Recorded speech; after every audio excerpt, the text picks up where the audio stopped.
This is Kirsten Hudson from South Africa, and you are watching Nations Cup 2025. Hello everyone, and good morning to the NSL Nations Cup 2025. Gosh, it seems like it was only yesterday that I was right up in the same commentary room with ECB's Breathe the air you're breathing, let your body blow beside. History's repeating, no matter if it's wrong or right. It keeps pulling me under, even though I'm fighting every night. I keep calling your number. I see the red light, close my eyes. We're gonna get it like fire and ice. Taking you to Is that heartburn? I see the red light, close my eyes. We're gonna get it like day and night. Taking you to but I never learned. Is that heartburn?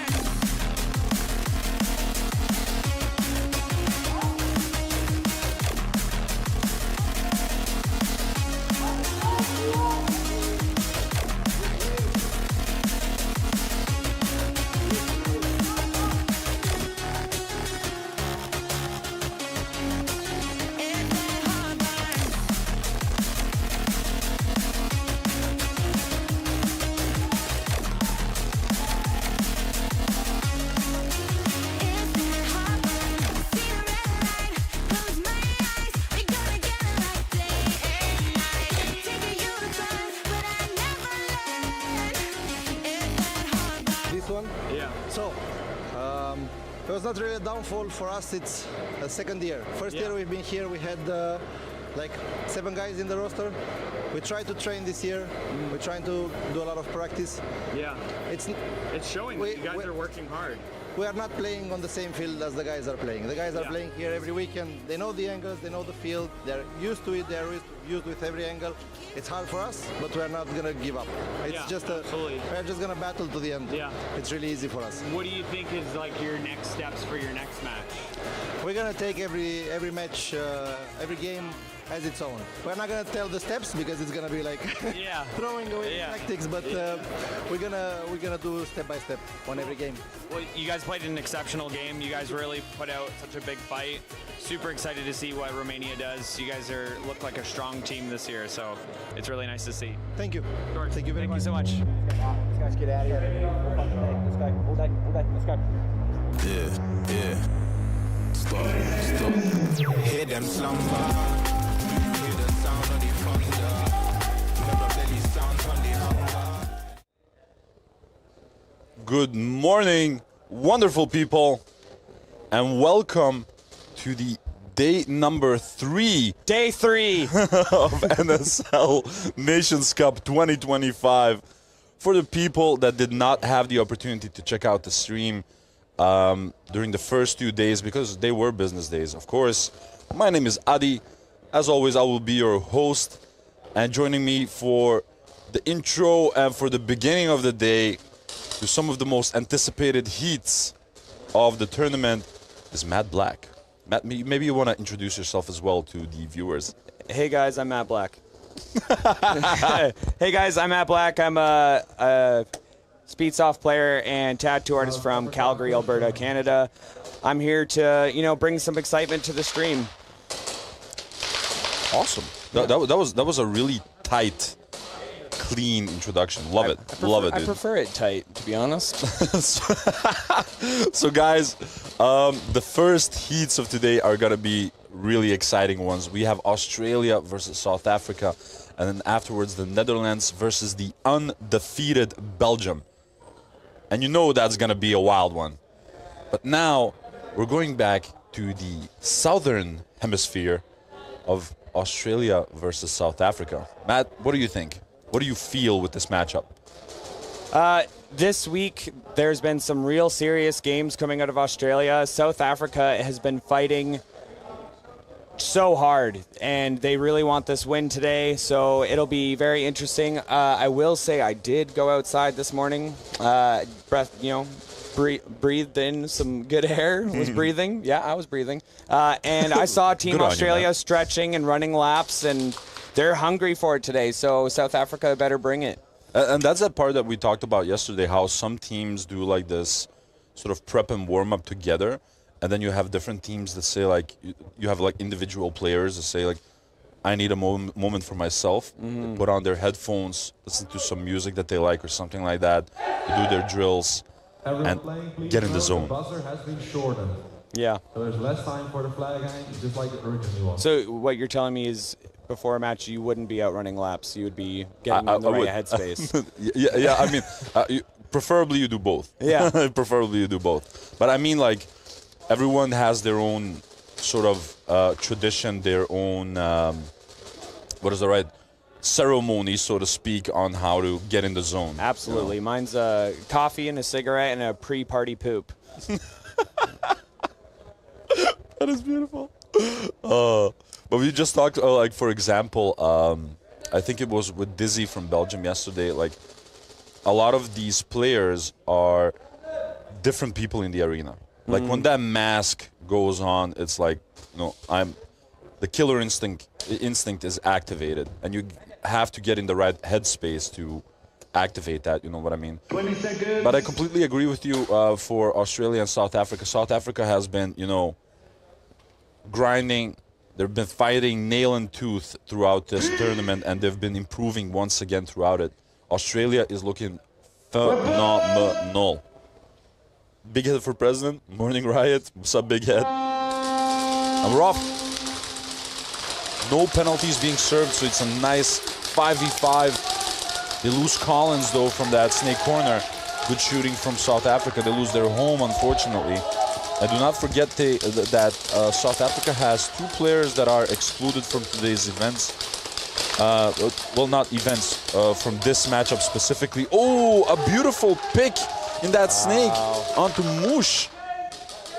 And for the people that have been following the stream, Moosh has been doing amazing in that snake from Australia. He's incredibly fast, and he's already gaining a reputation.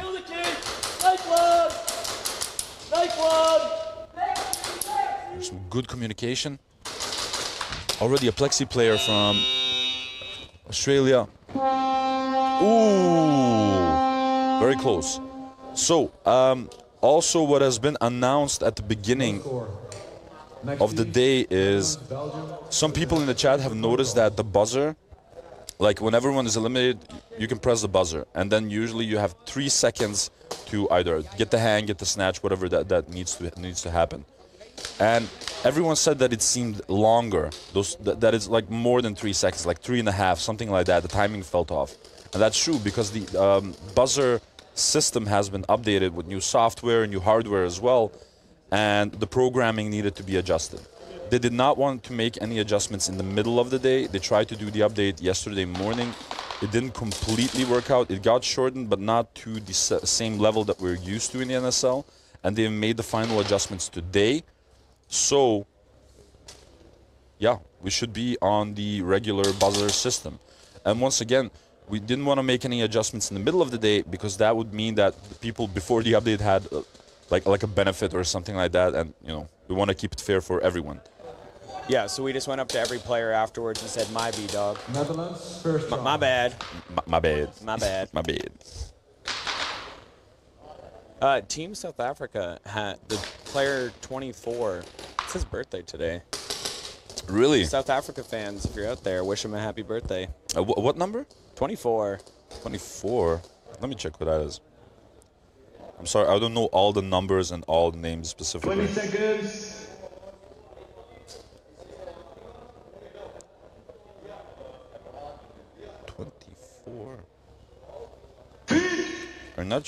Are you sure it's not 34?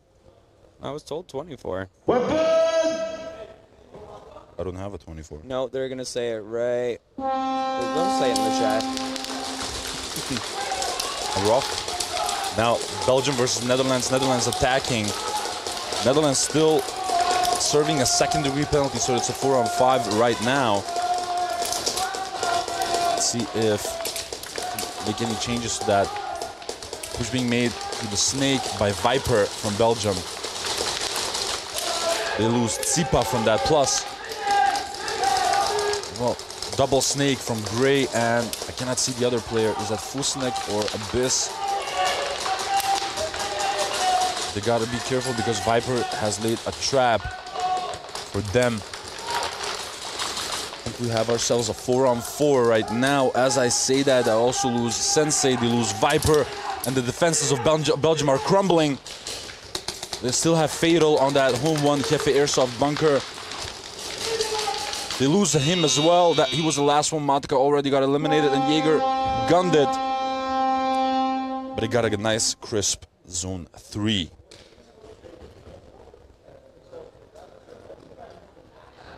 Oh, and there was actually Murasaki in the snake. Moving like a demon.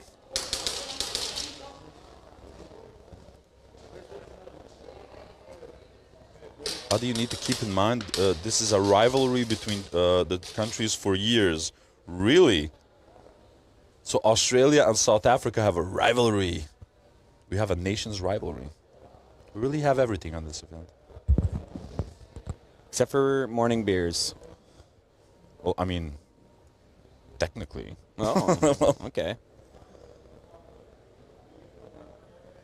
Hey, Ryuga. That's way better for the timer. Yeah, so made the adjustments. What's up, Bo? Shido Fiola, Cowboy. Good team, South Africa. Belgium with 100% win rate so far. Yes, sir. Only undefeated.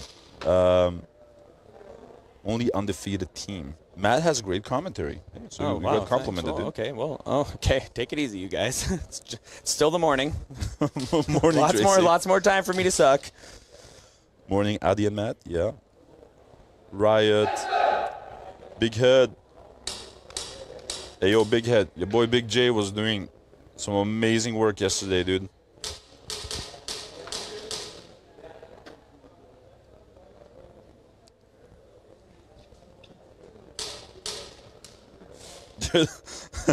Trick saying there can only be one green and gold. The rivalry stems from rugby and cricket. That's really interesting. Hey, Alex. Rise and grind. Yes. Trick, I really hope you're not just sitting in your car again today. I hope you're sitting down, ready for these matches. Someone was saying yesterday, like, hey, man, I want to go and eat. Please, please. Someone win. It's 23. It's Psycho's birthday. 23.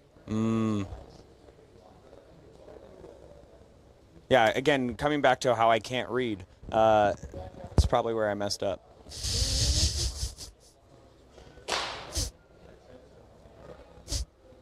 Dude, I was just drinking. It was like a vitamin water coming out of my nose. Did anyone get pulled in the previous round? I'm just wondering what they're exactly discussing. Zebra Gang, once again, up and at 'em. I want to give a quick shout out to the Zebra Except Gang. for one. except for one. One is still kind of sleeping. Do you think Zebra over here and our camera guy over there are just texting each other? That would be super funny. Actually, this would be a great picture. Yeah. Both grab phones. Wait. No, you're cute.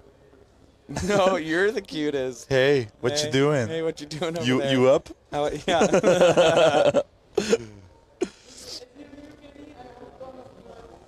Oh, and Psycho actually became 30 today. The big 3-0, dude. Oh. How did you feel about becoming 30 when you did? I liked it. I was into hitting my 30s. Did you feel like it was true? I think your what 20s people are said? for finding yourself. 30s are for starting to dial in those things that you've learned about yourself, and then 40s are for having fun. I'm not as scared of the age. I'm not as scared. Yeah, I completely agree with you. Like, because for a long time there was the stigma, like, oh well, you know, when you become 30, all of your great years are behind you. And I don't feel that way. I feel like starting from your 30s, all of your best days are ahead of you. Because, you know, you have more than enough to do anything that you want to do.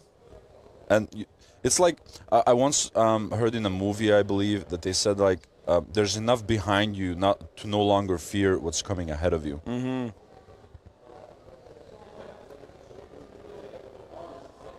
Maybe they both swipe right together on Tinder, like me and Adi.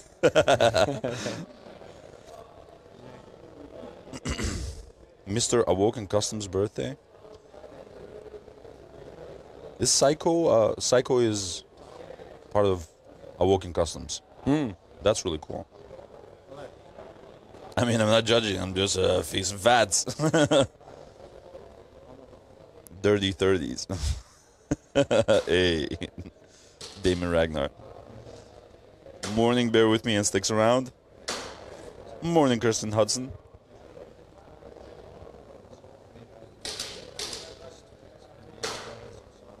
Aging is a privilege. Well said. Okay, we can skip the age talk. Trick feeling like, hey, I don't want to talk about that crap. Morning, Joker. Trick, I've seen you working out, okay? I see you on the socials working out a bunch. You don't look like you're aging at all, my brother. Like, some people have these genes, dude. Some people also have, like, shorts, too.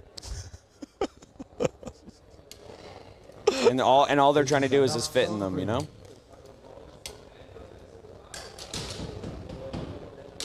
Next team, South Africa, second try. Oh, so no. Look no at that specific green and goals. silver oracle. That looks very nice. It's good all the way to 50. My man Troy. 20 seconds. Troy, I still cherish that SCA patch that you gave me during Globals. Much love, my friend. Looking forward to a moment to come over to the West Coast as well. Weapon! Back to that rivalry, apparently stemming from rugby and cricket. South Africa really does pay attention to these games when they're not on the field, and they are looking out for Australia in that snake. Exactly. They've identified that Moosh, who has been doing tremendous work, is a huge threat. We're dead set on stopping him. 3 out from South Africa right now.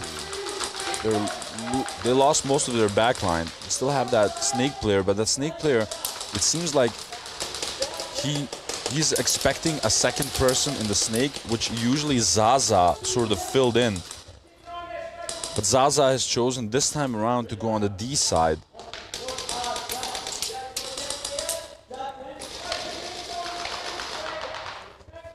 And now it's a 2-on-3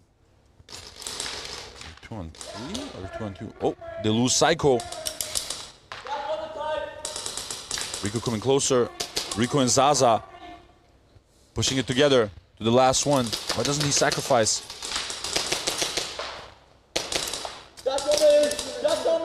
Oh, they lost Rico on the snake side, and that's Pedersen looking for the flag.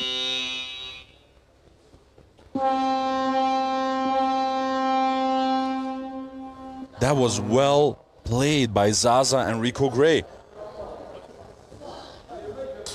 No score. You don't get older, you mature like good wine. I'm probably the old supporter at 65 years young. Hey, Harry, that is amazing, dude. That's well said.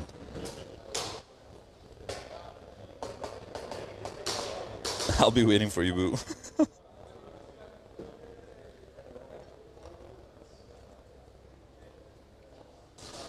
CQB Joker said, you mean the East Coast, not the West Coast, because you already been to the West Coast? No, I already been to the East Coast on Extreme Airsoft,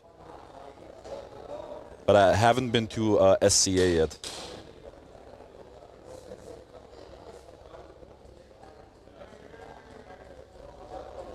I'll take you to the best restaurant in Sac County. Oh, cool.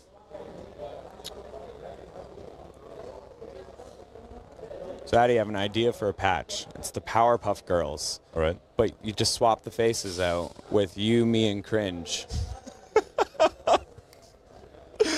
But I have to be the green one. Yeah. Okay. Well. Oh. Dude, come on. Like, ask anyone. Green is my color. Yeah, well, green is my color. You're just lying. Even though I'm matte black, and well, exactly. I look really good in black. You but, like, can't like take over two colors. You're Yeah, already yeah, matte yeah. black. Yeah, yeah. I mean, let's not be selfish now. Yeah. I mean, Yeah. but green is my color. Everyone knows that. I mean, I'll be honest with you. I don't have any green. You have on me. zero green on you. Man has zero green on him. Wait, let me pick my nose. Yeah, maybe Caleb was their Joker. I didn't go personally. First time as well that I've been to Extreme Airsoft in Rhode Island was during Globals. That's actually where I met all the wonderful people from Sac County, and of course everyone from Tacos. Wonderful, wonderful people. I would love to go over there. I also would love a taco. I didn't eat breakfast today. I'm actually in the mood for a cookie as well. Oh, a cookie. Yeah, it's like a it's both a habit and a tradition to like eat something sweet with your coffee. Oh, like, yeah. in my family, you know. Yeah.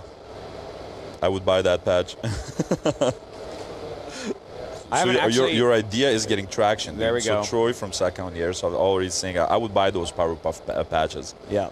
But which one though, Troy? The Power Buff patches.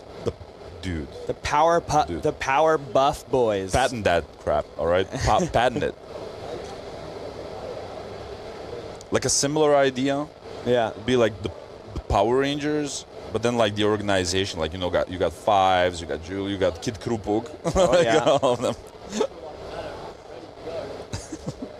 So cringe. Which Powerpuff Girl would you be? Because we got cringe in the chat.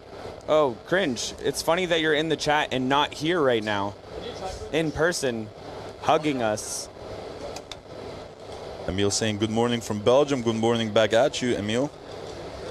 He seems out for Belgium. Didn't see him yesterday on their last matchup. He was during the beginning of the matchup, and then he had a penalty, which was actually a stacked, which meant that he's suspended from that current matchup and also the next one, which is this one against the Netherlands, Emil.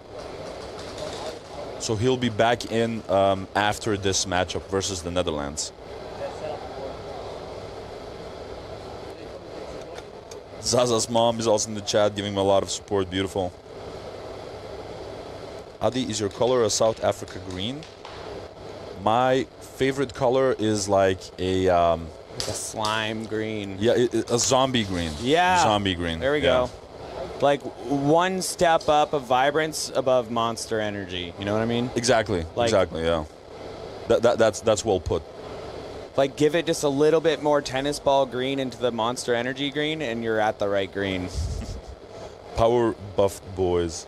Oh yeah. Is Tiri even playing for Team Belgium every time Sima is not playing? No, because during the tournament at the bunker in the UK, Tiri got an injury on his ankle, so he's not playing. But he is supporting the team here and assisting wherever he can. I'm in the car, not driving. And an eyes. Basic focus and comms team. Tell him, Tracy. Tracy, you should be here telling them exactly that. Vegemite, Marmite, Okay, I guess I'm just the red power buff boy. If Cringe has got blue and you're green. Well, you got red. Yeah. Well, that's pretty cool. That's like the leader, isn't it? Yeah, well, and it really does feel that way right now. I mean, it was your idea. Yeah. You know, you should be like the leading star of it. Yeah. I'm like the angry Powerpuff Girl. Yeah. Everyone, when they look at you, Eddie, they're like, yeah, angry. I know, right? Yeah. Yeah, that's what they see. No score, South Africa player 21, first degree, no call. Ooh, so number 21 from South Africa got pulled, got a first degree. Next team. That is spicy, because that means that we'll be attacking with their third try with only 3 people, and then they will be defending for 2 more tries with 3 people. These penalties have been really, really punishing us, South Africa. We've seen games that they were doing a beautiful job. They were doing amazing, putting up a fantastic fight. And then they get these nasty penalties, and they get punished for them so hard that it almost gets impossible for them to get back.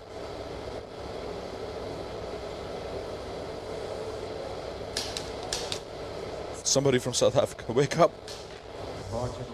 Wake Tian up. Tian was in the chat. Varchek cancelled. Ooh, Varchek canceled. What's this? Tian saying, Adi and Matt Black, you need to try South Africa or rusks with your coffee. Best in the world. That is interesting. I would love that because maybe some people know, but some people don't. I love coffee. Like, I legit love coffee. Yeah, and I love you. And I love you. Also, for everyone out there, my name is spelled M-A-T-B-L-A-K. Let's go. No penalties yet. Ooh, they unfortunately lose. I believe Matica from that corner, that snake corner. Sensei's already on the D3 Antrax Dorito. He trades it out with Gray. A fatal is on the plus. Oh, a big push being made by Jesse by Jaeger and by Remy. Remy gunning it with the flag. And that's a second try hang by Team Netherlands. The lion is indeed roaring. Netherlands is really on it this weekend. Yeah, like they needed that first day to like eliminate all of the baby mistakes, and then like starting yesterday they like got more and more into it. It's like really scary. Mojo Jojo. Yeah, Matt is more of a Mojo Jojo sort of. Mojo Jojo. Let's see if Jaeger can get some more points on the board. He's fighting against Tsipa, a man that he has battled countless times against in the Pro Series. I'll be honest, I think I'm more of that Red Devil with the tutu. Oh, yeah, You know? yeah. Tough. I can see that. But, you know, looks good in a tutu. I can see that. Oh, and he got him completely off guard. Wow. Caught lacking. Yeah. Beautifully done by Jaeger. Bonus points. Extra points on the board for the Netherlands, getting a beautiful lead of 13 points. 20 seconds. Well done. Still 13 minutes and 26 seconds left to play. And these players from both... Coffee and Vegemite. Weapon! And Roth.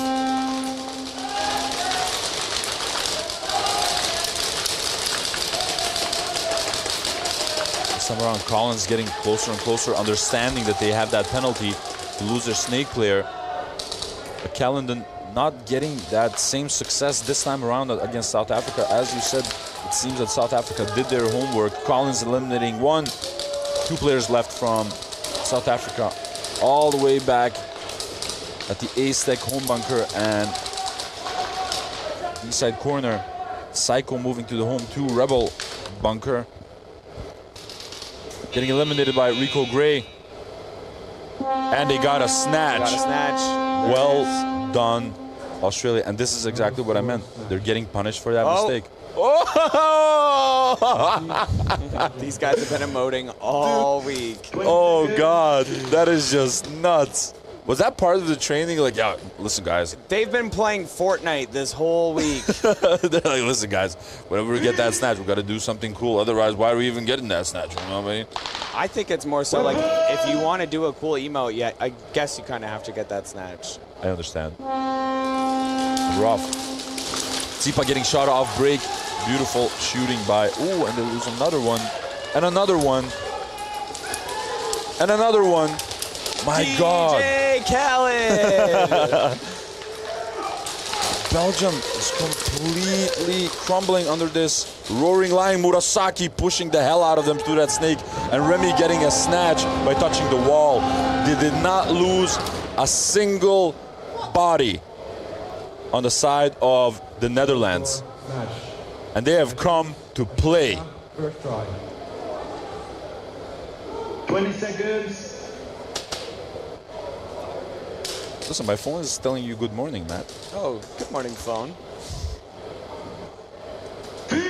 Will there be more Mercy Rule matches today, you think, Adi? Hard to say. I think throughout the tournament, as the teams are evolving and learning from each other and learning how the other teams play, the chances of getting Mercies are becoming less and less. The aggression in Snake is just crazy.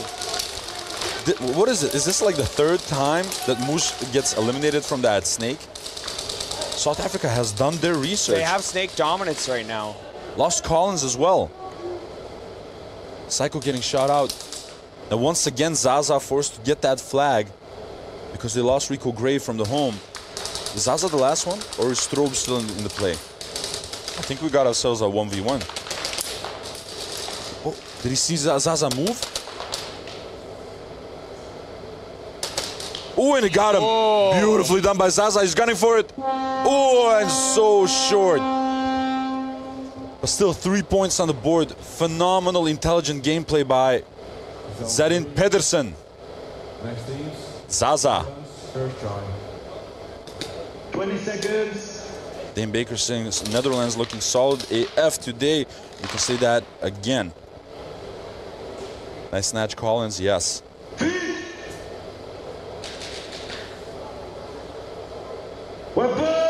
How do you need to get Lenny back up in the booth at some point? Truth be told, Troy, he's not a fan of it. Apparently, this was like one of the first times ever that Lenny got on camera. He's like, well, you know, I had to do it because you asked me, Adi. Now, let's see if Belgium can actually recover from that hang and the snatch from the Netherlands. Great, once again in that Snake. Being an absolute terror. Wow. Meanwhile, Jaeger is sort of doing his job from that home, suppressing them. They've lost their Snake player on the side of Belgium. They also lose Matica from that plus. And we're seeing the same thing happen again, that their defenses are sort of crumbling. Great. Knew exactly where Sensei was, eliminating him, pushing hard. Jaeger getting shot in the process by Fatal. Murasaki grabbing the flag, gunning for it. Oh, and so close. So close.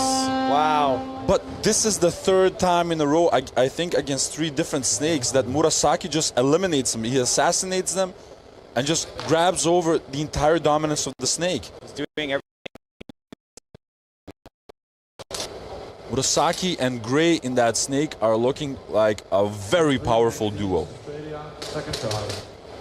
Belgium does not have an answer to it just yet. I wonder if Australia is going to switch it up a little bit with their Snake plays, just because they know they're being mirrored, you know?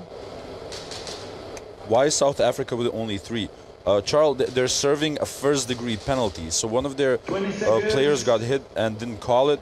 And then you get a first-degree penalty, and you have to play with 3 people for 3 tries. And this is their last try with 3 people. Correct.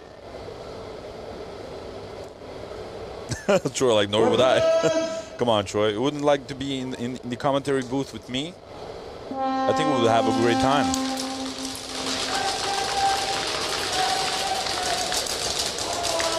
Let's see if this time around... Oh, and this time Psycho's plan did not work out. Moosh got him. And this is usually that point that they completely take over. If Moosh wins that battle in the Snake, Zaza has the flag, getting closer, Venom getting shot out, and now Zaza has all the time, gunning for it. And he got the hang. Second try hang for Australia, which means 11 points on the board. 1-1. And Australia like, well, you know, we just needed to warm up. So far, I think Psycho is the fastest person to get to that Snake I've seen all weekend. That very well might be true. High speeds. And that's it. This time around, Moosh McCallendon, instead of trying to match that speed, he's like, you know what? I won't play that game. I'll set a trap, and it worked out for him. Oh, and Moosh getting shot out by Psycho. Out for revenge. Yeah, and Psycho's like leaving the field like, happy birthday to me. Yeah.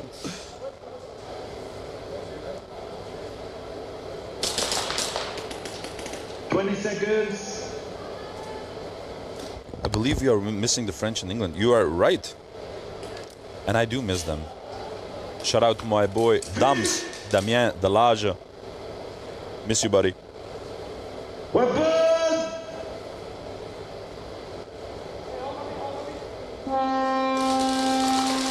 Rough. Ooh, this time around, they shoot Gray off break. But Murasaki is still in that snake, being an absolute terror. Meanwhile, Jesse Hay suppressing that D side. Mouse from Belgium is already on the snake side, stapling a trap for Murasaki, and now Murasaki is sort of stuck. He is being supported by both Jaeger and Jesse Hay. Mouse getting eliminated. He was a little bit too anxious, too eager to do something.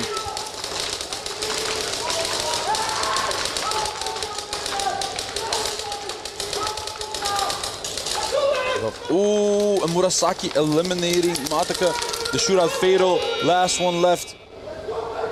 And that is a hang, I believe, by Remy. This time around, it took them a bit more effort to penetrate these defenses from Belgium, but the moment that they popped off, they popped off. And beautiful composure once again by Murasaki, and that snake being supported by Jaeger from home. Since Gray actually got eliminated this time around, Jaeger understood, like, okay, I gotta support him because he needs my assistance. 20 seconds.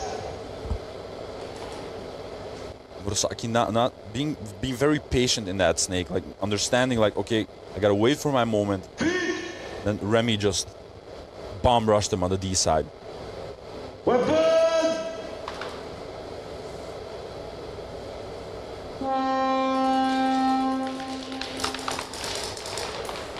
Ooh, and a beautiful shot by Tsipa. So, like, you know what you did last round, it's not gonna work this time. Next team. South Africa first try. South Africa is looking determined today, loving it. 20 seconds. Hey man, I think they've been looking determined throughout this tournament, but penalties, once again, the silly mistakes, really punishing them. That's the reason why, for example, Bruce is not playing, aka Ace, because of a stacked penalty. Weapon! He's excluded from this matchup. And Rob.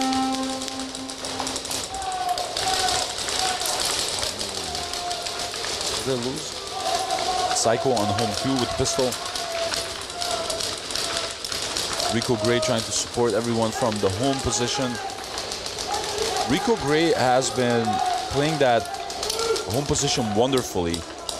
Arguably, he's one of the best players on that home bunker, with the real strike shot bunker, I mean. I've seen a lot of people attempt to play that bunker, but they sort of get shot out. It has been like one of the main causes of a lot of first-degree penalties, because it's such a slim bunker. Achidoni saying, where is Montan? Haven't seen him. No, Montan got an injury from yesterday, so they decided to like save him today. Maybe use him tomorrow.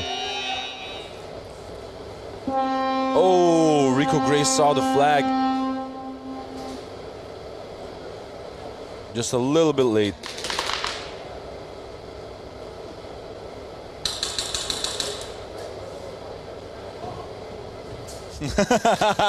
Rico Gray using that oracle like, I'm an old man. For people that don't know, Rico's actually older than 40. Man is moving around like a freaking demon. Papa Finchi, what's up? I told him this morning, I told Rico Gray, you're not getting any younger, but you're getting better. Yeah. How did Australia go in their match? You mean this match? This match is still ongoing, and they have a lead of 11 points to 0 over South Africa. Where have you been, pal? Come on, wake up. Just kidding. Murasaki is demon this game. Murasaki is a demon every game, dude. England would have been a great addition. Yeah, dude. They're always a vibe. Like all of these countries, of course, have their charm, and I really think that England is like one of those countries that's a whole ass vibe. all the memes of like, it's coming home, boys. I love those.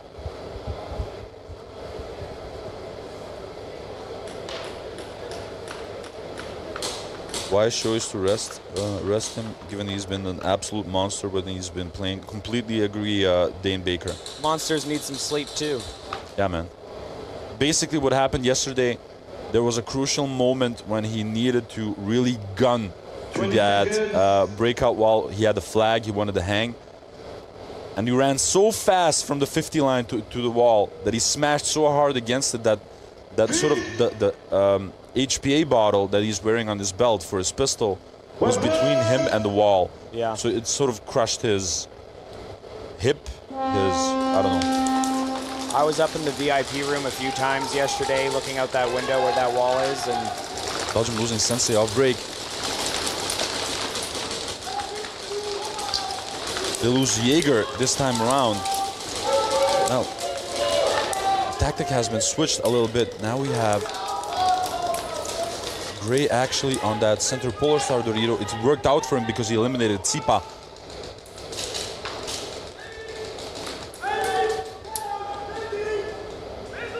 Remy trying to support him on the D side. We hear a kill 3 from Gray. Murasaki is trying to find out where they are exactly. Ooh, that was very close. Dizzy almost got him. Is that Dizzy? Yeah. Oh, they lose Primex from the home. Sacrificial run. Oh, just a tad too late. yeah, as I was saying earlier, that VIP room, when someone hits that wall, it shakes the room maybe a little bit, but yesterday when he hit that wall so hard, it honestly almost knocked my drink over. Shout out to Nathan Montaigne.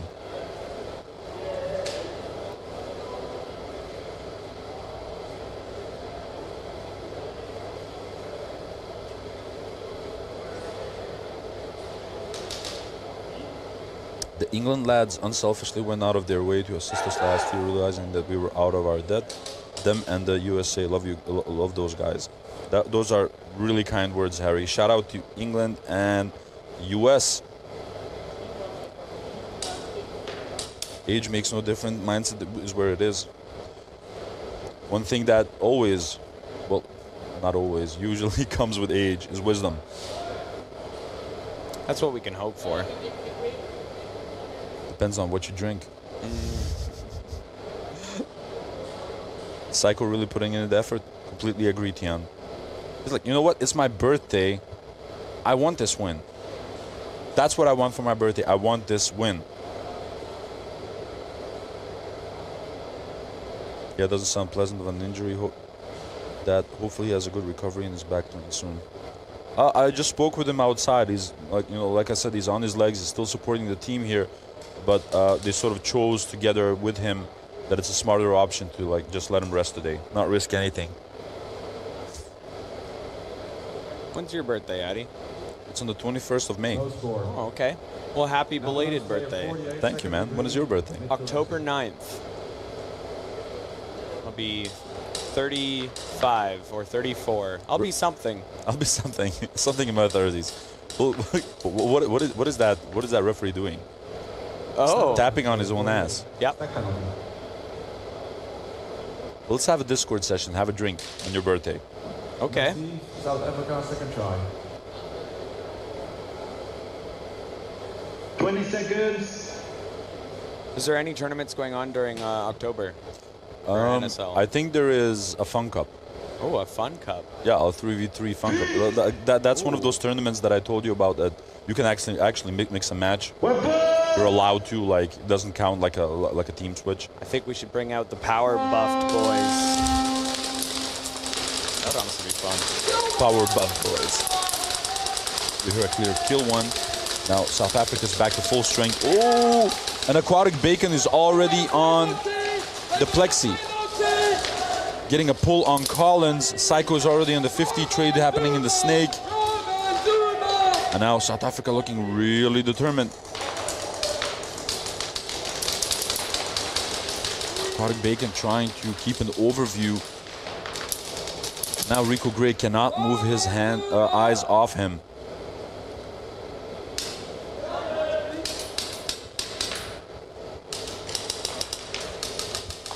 Do they still have strobes on the D1? On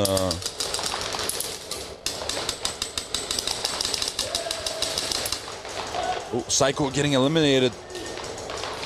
Aquatic Bacon having to hold it down at Plexi. But they still do have a snake player. Oh, they lose Zaza. Rico Gray moving to the plus. He's all alone. He got out, and that's it. Where's the flag? Oh, and the flag was all the way back with Phenom. I think that's key when you're seeing your team holding that 50 line and there's an opportunity for you to move up. You still want to play support, but you're holding the flag. You got to get up there. Someone taught me somewhere at the beginning of our journey that a kill should mean a move. Like in chess, whenever you take over a different piece, you have to move. Of course, a kill is a move. You cannot be stuck with a kill 3 or a kill 4 all the way in the back. That's just not the way it works.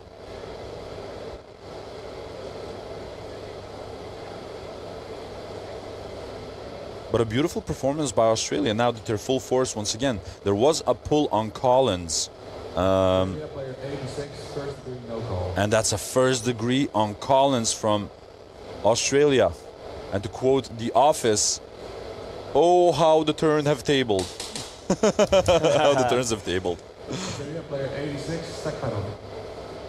So right now, Australia will be in the same situation that South Africa was in just a few minutes ago. Having to play with 3 people for the next 3 tries. So that means with the try number 3 for South Africa. I feel like after this weekend, I'm going to wake up in the middle of the night one night and just go, feet!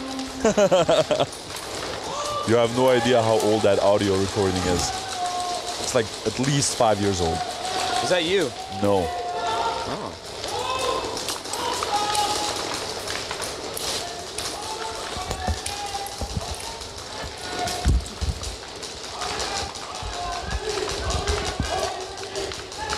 Wild.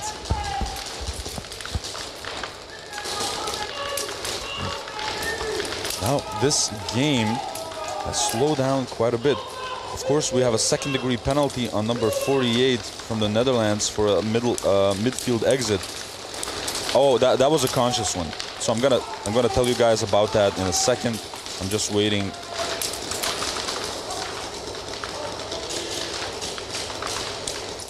Waiting for this game. A battle in the snake happening between Murasaki and Dizzy.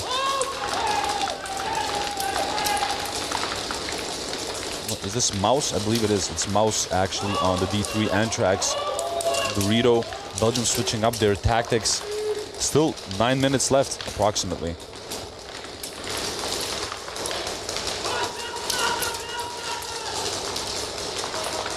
Oh, Belgium staying on top of those call-outs, too. It's very important. Netherlands not moving, not taking any unnecessary risks.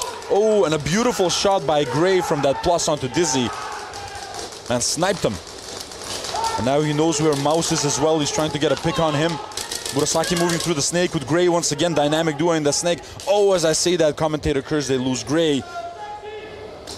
Jaeger trying to get a pick on Mouse, and he succeeds to do it. Jaeger gunning for it. Trading it off with Primex. And Murasaki trying to find that flag. Unsuccessful at it, unfortunately.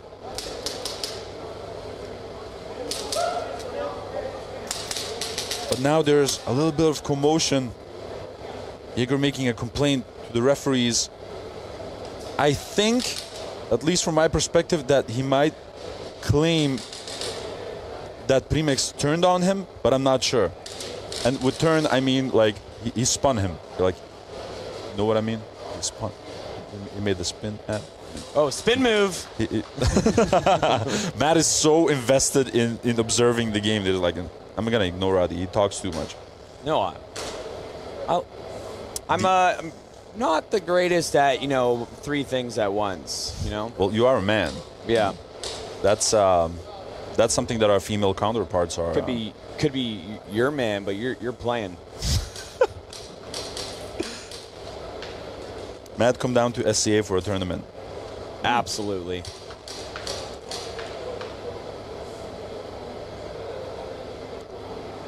Move forward. Well played, gents. Yes. Rosaki with the push.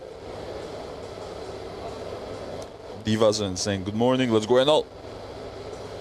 Use the opportunities, communicate, keep moving forward. Yes. Bit of a spin. It's tricky. It's a tricky call to make. Cowboy saying, wow.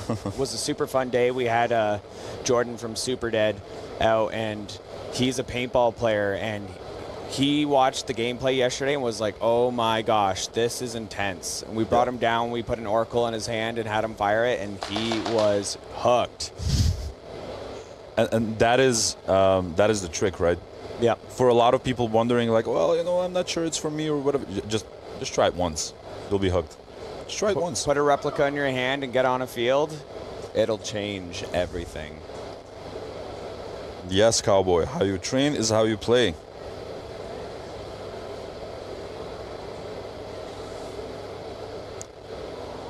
Lucklow dominate. Got the psycho. Andrew sounding like one of those, intros of a first-person shooter game. Lucklow dominate. Team A.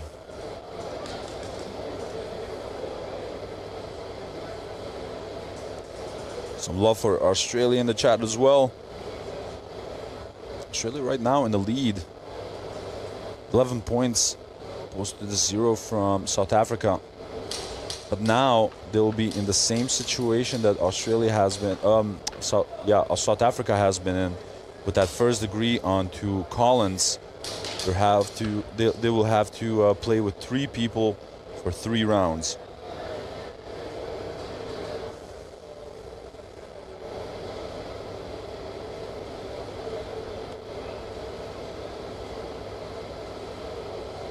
We see some fun teams some fun team comps at the Real Strike Cups. True.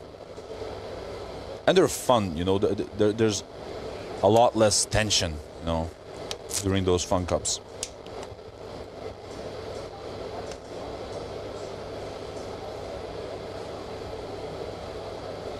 Any advice or tips for someone wanting to get into Speed South? So I got this question once before. Ask and ye shall receive. This community is incredibly welcoming, Dame Baker. Most of these teams cannot wait to help you out, to give you advice about everything and anything, about correctly setting up your replica, to the rules, to strategy, even training with you, anything at all, anything that you need.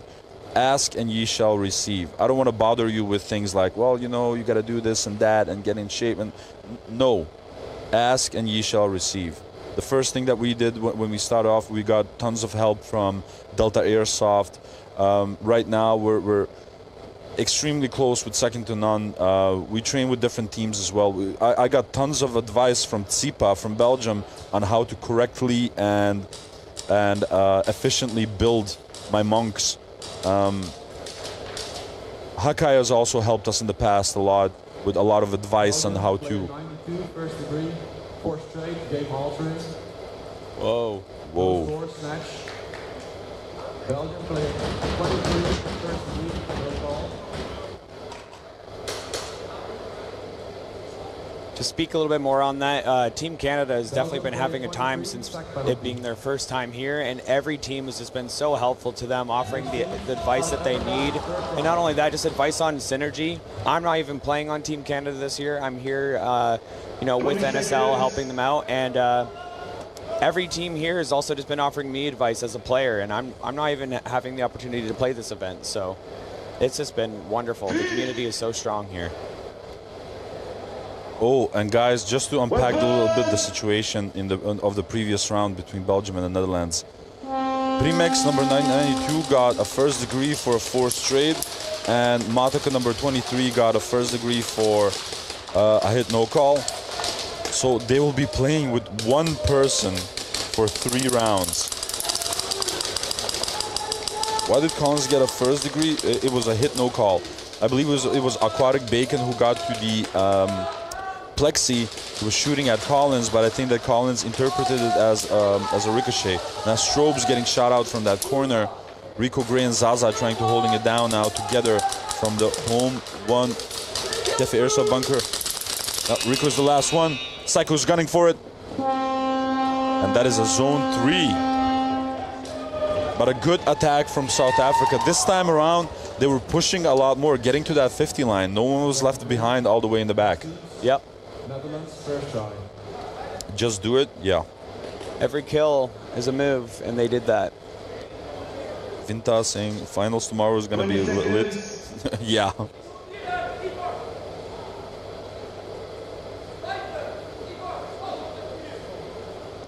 Can definitely see having message to Hypergen and Remy and some of the guys over here in the UK. Everyone has been very friendly that I've interacted with. Yes, Dane. That's always going to be the case.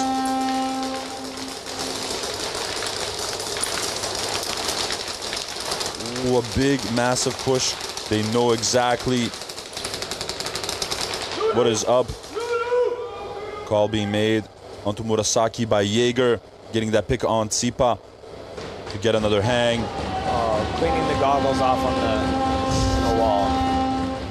I don't know if he knows this, but those aren't actually real goggles on the wall. That is just a picture. But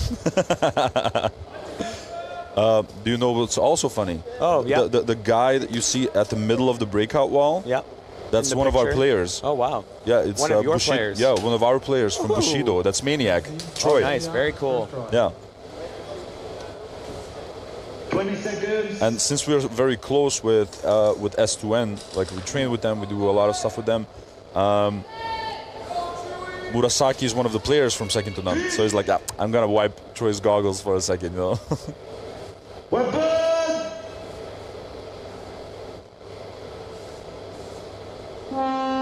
Rough. Still only 3 people on the side of South Africa trying to hold the line because of that first degree penalty.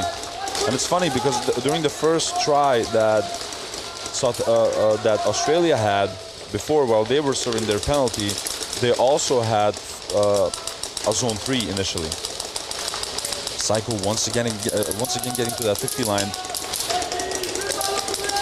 Dude, have you seen all of the ricochets from Aquatic Bacon onto Psycho? Like a million freaking, getting one pick by Psycho. Oh, Psycho getting shot out by Rico Gray. Venom getting shot out by Zaza. A beautiful cross. Oh, Rico's gunning. And that's a hang. A 3-man hang. That is just nuts. And a beautiful cross being held by Zaza and by Rico. So Zaza was on the D1 Monk Customs Dorito, and Rico Gray was on that Jefe Airsoft Home 1 bunker. And they just held a cross. Yeah. Keeping an overview of the whole field, just keeping it, literally protecting each other's backs. They're not looking for a fight they don't need. They're just holding their cross, and that's so important. Held off the siege and got a hang in return. That was absolutely nuts.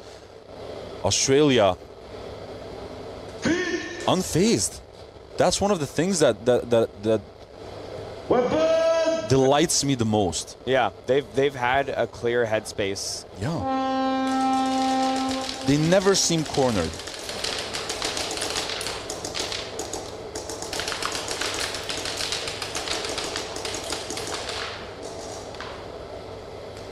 Ooh, beautiful trade. Well defended by South Africa. Yeah, boy, no surrender. No bonus. Rico's playing very good at this tournament. That's an understatement. Rico has been a beast, a monster. All of them have.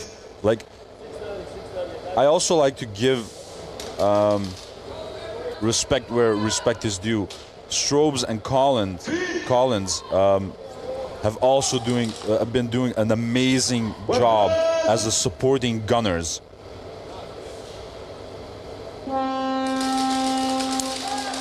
Rough. That was really a last-minute arrival at the wall by Zen. We hear a kill too. Psycho is running. Oh, they got all three of them. Touch the wall, Psycho. And they have their snatch.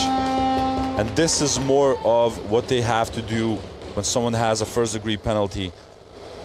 Getting back the possession of the flag. Oh, wait. Not possession of the flag, they were attacking, I apologize. And a flag hang for South Africa. I thought they were still defending.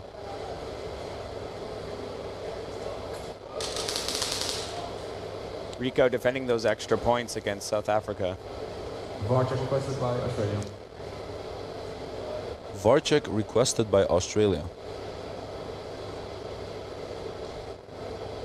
This might change the entire outcome of the round. And it is the last 30 seconds, so that will that will definitely do that if that is confirmed. Is it the last 30 seconds? No, that's the 30-second mark for the 1v1. Right. Thank you. There's still like a little bit less than 7 minutes left. Fair. Sorry, I was looking at just the one screen up there. No, it's fine.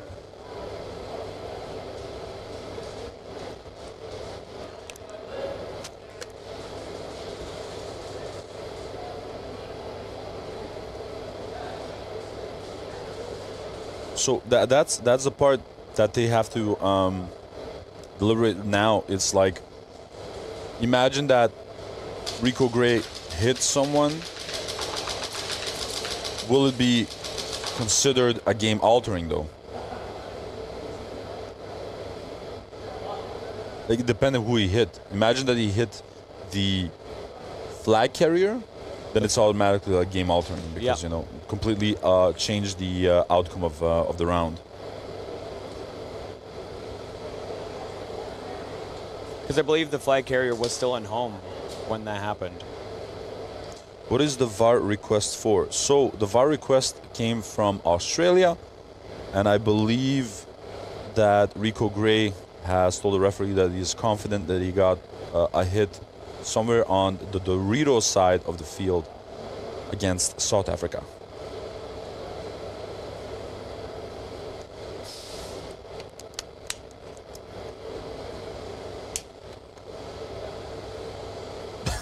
Fantastic. Big hit for president, by the way.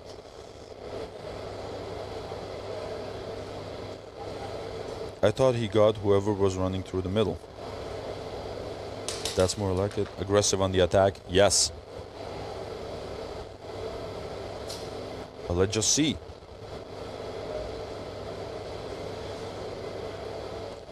Hey, by the way, want me to show you what I brought from Belgium? Yeah. It's in a cooler. Yeah, I wanted the chocolate. Here we go. No, I wanted the chocolate not to melt. Oh, okay. You didn't have breakfast, right? No, I didn't. This is a perfect opportunity. So, I bought an assortment of waffles from Belgium. Okay. From the brand Lotus, which is also Belgian. It's absolutely amazing. Shout out Lotus. Yeah. Of course, Belgian beer. Like I said, Cornet. I also brought Triple Carmelite. These are frangipans. These are like specific sort of pastries from Belgium as well. Okay. And of course, Belgian chocolate. Oh, lovely. What do you want to... I want to try this one right here. This one? Yeah. And what beer did you have me sample yesterday with all that? That's Duvel. Duvel. Yeah. VAR check unsuccessful, 1v1. VAR check unsuccessful, so that's going to be a 1v1. Here, grab one. Oh, here we go. It's a fragipan. Shout out to my Belgian homies. Right in the microphone. ASMR. Smells like almond extract was used in this. Yeah. Oh, yeah. Is there a foodie in Mad Black? Oh, that's delightful. Soft. Moist. Oh, God. My wife hates that word. Moist. Shout out Addie's wife. Addie hooking up Matt with the Belgian goodies. Yes, sir. Oh. How do you like the central filling? Oh. Oh, yeah.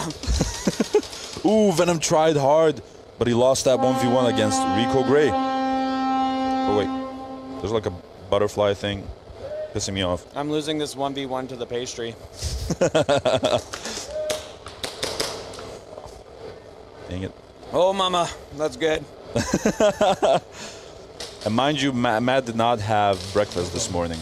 Nope. Do you want more? Do you want something else? Oh my god, yeah. I mean, this pastry is making my mouth super dry. Matt sniffing the food like it's swine to tell you the notes he's smelling. I'm getting almond. I'm 20 seconds. With a hint of with some flour. Is that I marzipan? think that's a 00. Oh, a 00 flour. I guarantee he's gonna say weapons next. Dancing. Can someone please throw water on Psycho's shoes because his feet is on fire with that running. Hey, Aaron, Kai.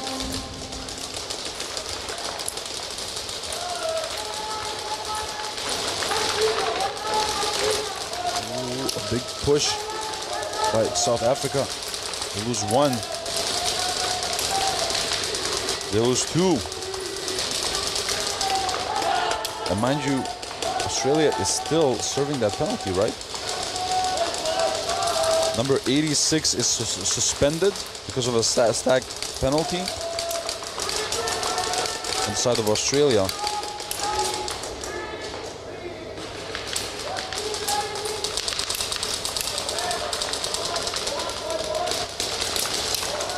'86, so that's Collins. Collins will not be playing the remainder of this matchup.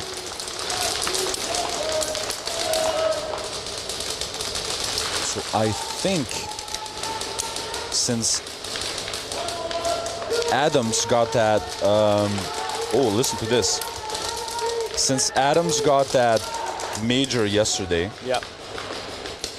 and Collins got the stacked penalty now, I think Australia is playing with 3 pistols and 2 rifles.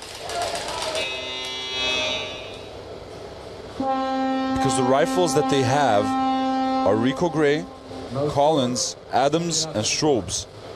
So if 2 of them are suspended this game, they only have 2 rifles. But you know, it's not about the wand, it's about the wizard. True. Sure, it matters who's swinging the biggest stick, but it matters a hell of a lot more who's swinging it. Yep, absolutely. For those of you who don't know, that was Addy farting on. No, dude, on, just kidding. There's a moth. There's a moth in the room. I'm fighting with it. I now have a friend.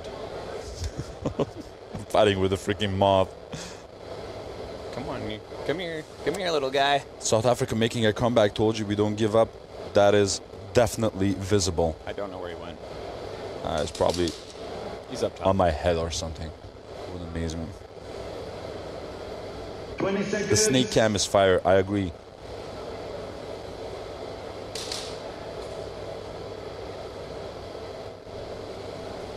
Bet you didn't say feet. Oh yeah, there Harry it is. Bibison. Adi was taking care of you boys up there. Can we commission Heron to do so? Drinks beer. Well, cool fact is, do you see that yellow bag on your left, Matt? I do. Yeah, I see that. Yeah. That is a bag full of South Africa sweets and snacks. So we're going to be munching on those a bit later. South Africa has completely hooked us up, Harry. Erin has been completely super duper kind. She was a whole ass vibe. And I hope she'll join me in the commentary booth somewhere later once again.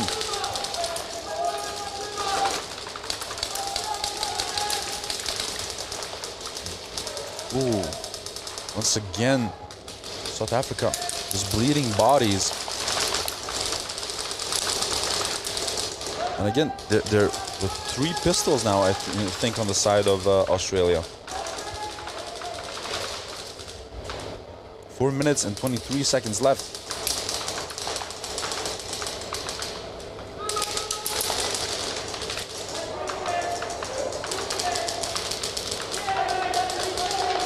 And the last one got shot out. Rico Gray's too far. I think that Australia is being careful with it. No score. A little too careful. Did they hand a rifle to one of their pistol players? I just saw someone with a rifle in his hands on the side of Australia that is not Rico Gray or Strobes. So I think someone just switched up their platform.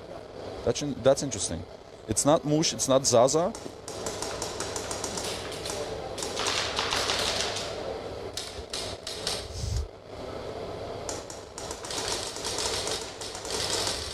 AAPO1 gang.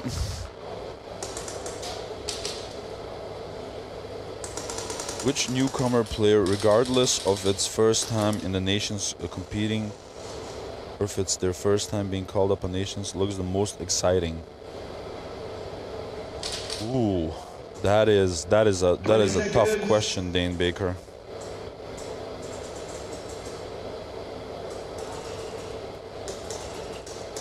A newcomer.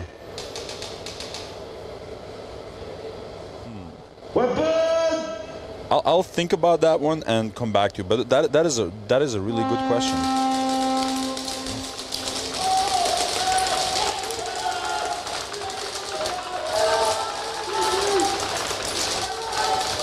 So for the people that are wondering why we are not seeing the Netherlands versus Belgium play, that is because the Netherlands actually mercied Belgium because of those last penalties that Belgium ate. Because game altering, they got a flag hang bonus points, and that's 36-0. So the Netherlands actually mercy ruled Belgium. I know it was quite chaotic at the end,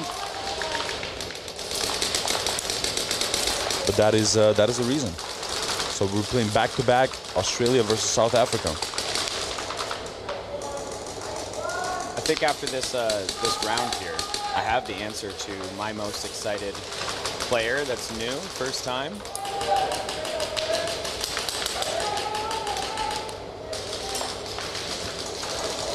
So are you gonna keep Trading us in suspense? Well, yeah, you know, the game's going on. There's players in play. Seem to be at, I wanted to say stalemate, but I don't think that's the case because a huge push in the snake has been made by Australia, picking off the last one. And they're like, never mind. The flag got dropped. South Africa, first shot. Matt the Gym Rat from Team USA. That's the player, my choice, first time at Nations Cup. That is an interesting choice. I'm actually excited to hear what his opinion is about, you know, the format and the whole vibe and everything else. He's a paintball player, so. Yeah. So that's Joker actually, with the rifle. On Australia, I mean. So basically they said like, hey man, Joker, we need you to play, but we need the rifle. Put a rifle in his hand, or Oracle, and go for it. Big hit for president. Oh my god. Dude, what about Matt Black for president? What would you president of?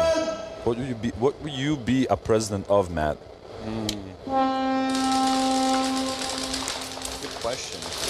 Look at that speed, man, from Moosh in that snake. That is just incredible.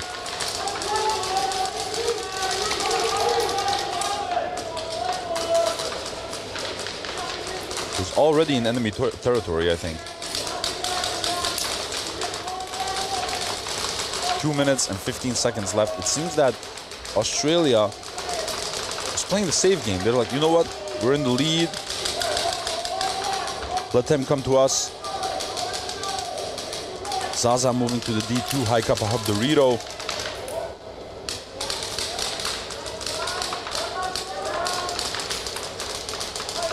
Gray's already on the home one.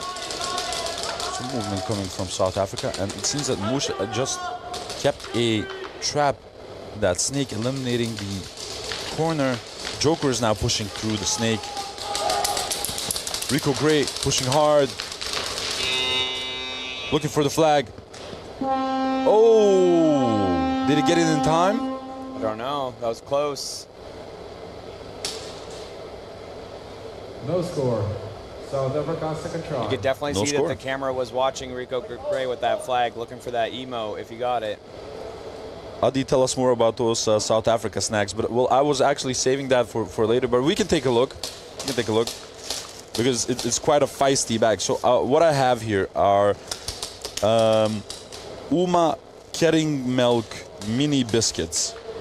I got those. Oh, I know these. Fizzer sweets, like those are those candies. Yeah, like pretty much like candy stuff. Yeah. I have Romani Creams classic chocolate coconut biscuits. Ooh, these are really good. The Blue Label mini Marie biscuits. Come on, tell them, Matt. You don't have to like, hand it over. I have knickknacks. Apparently, those are quite a delight. I don't think I can eat these. We have glasses, safety glasses. Maybe Aaron needs these. 20 seconds. Oh, Simba crisps, like Mrs. H's balls, chutney balls. Whose balls? Yes. Pure Roibus. Weapon! We're about to start with this game. We'll continue with this in a second.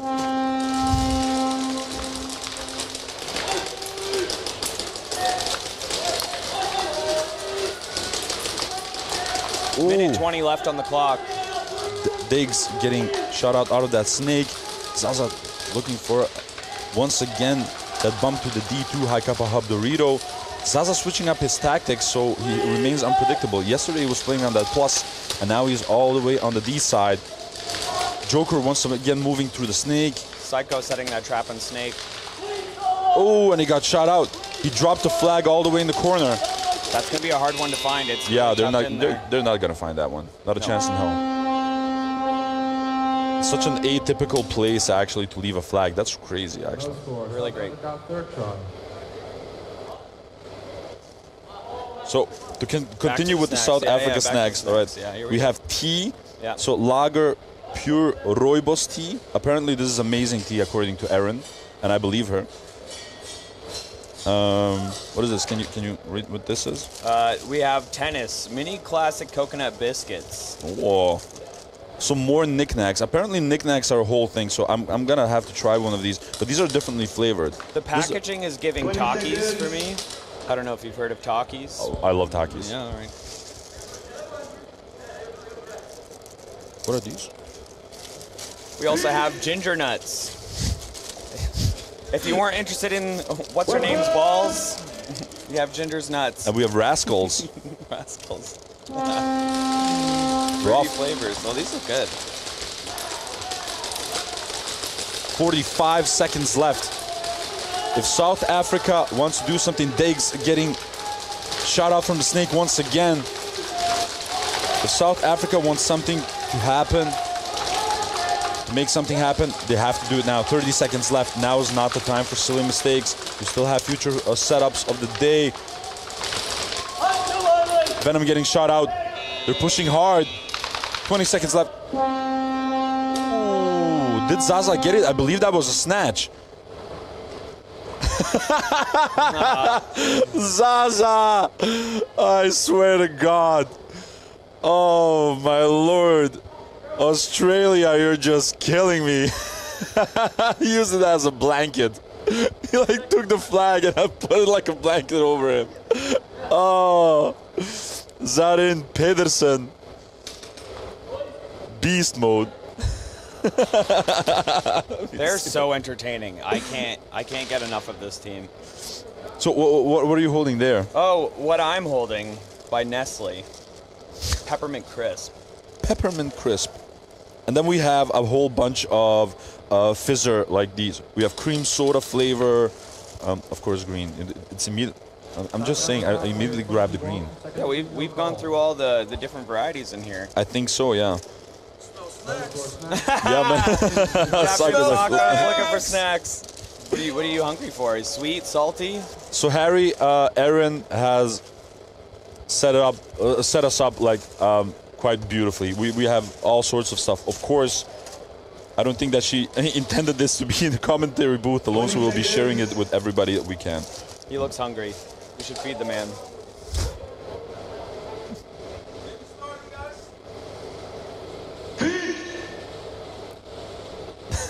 Tianzaza, you idiot. Weapon! No bar one chocolate. Do you see bar one chocolate? So 4 people left now on the side of South Africa because of a second degree no call hit. A second degree usually means that it's an equipment hit, like either on the gun or on your belt or something that you cannot feel. Oh, Rico Gray going into that snake really aggressively. And that is game.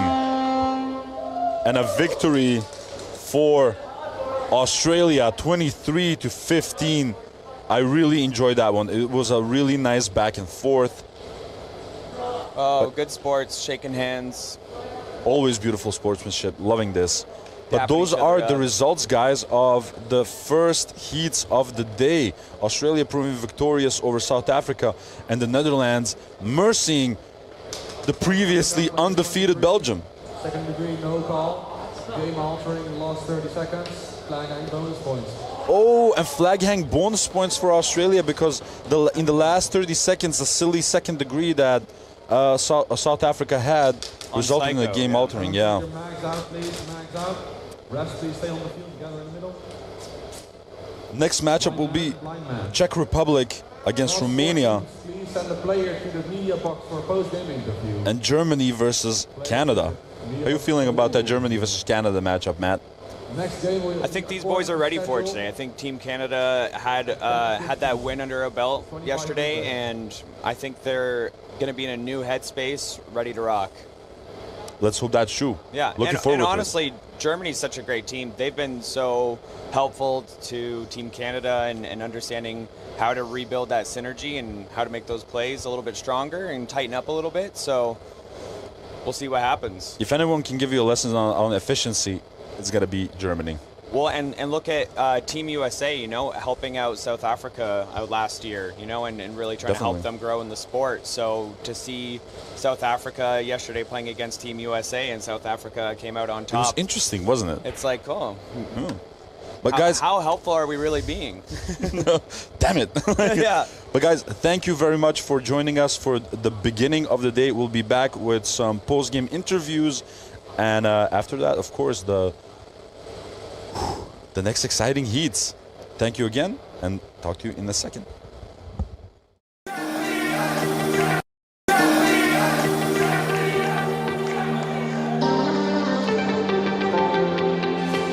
Hey, this is Kirsten Hudson from South Africa, and you are watching Nations Cup 2025. Hey guys, I'm Rico Gray. I'm the team captain this year. Well, what am I saying? My name's Cody. It's my first year playing for Team NSL. Hi, I'm Zarin. I'm one of the pistol players from Team Australia. Yes, sir. Yo, what's going on? I'm Joker from Team Australia. Yo, my name is Strobes from Team Oz NSL team. Hey, I'm Matty Collins from Team NSL Australia. Shut up, Kathy. Really excited with our team this year. We got a young, dynamic, fast team looking to come over. They're all hungry, so we're super keen to come over there and shoot some BBs. I want to thank my mum, the boys in the team, the community for supporting us this year. We're going to make you proud.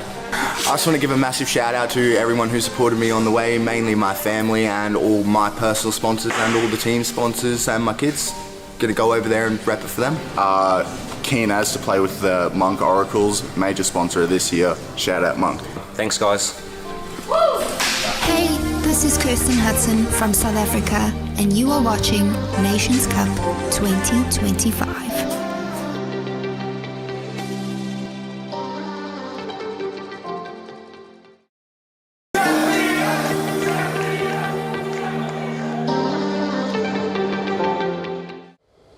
Hello everyone, welcome back to another post-game interview, the first one of day 3 of the NSL Nations Cup 2025. I've got with me, once again, Ace, aka Bruce. I swear to God, Reese is doing silly stuff in the background from South Africa. And, a man that actually does need introduction. Maybe introduce yourself. Hey, I'm William McAlinden, or otherwise known as Mush. I play for Australia. Yes, you do. Now, I want to start off maybe with you.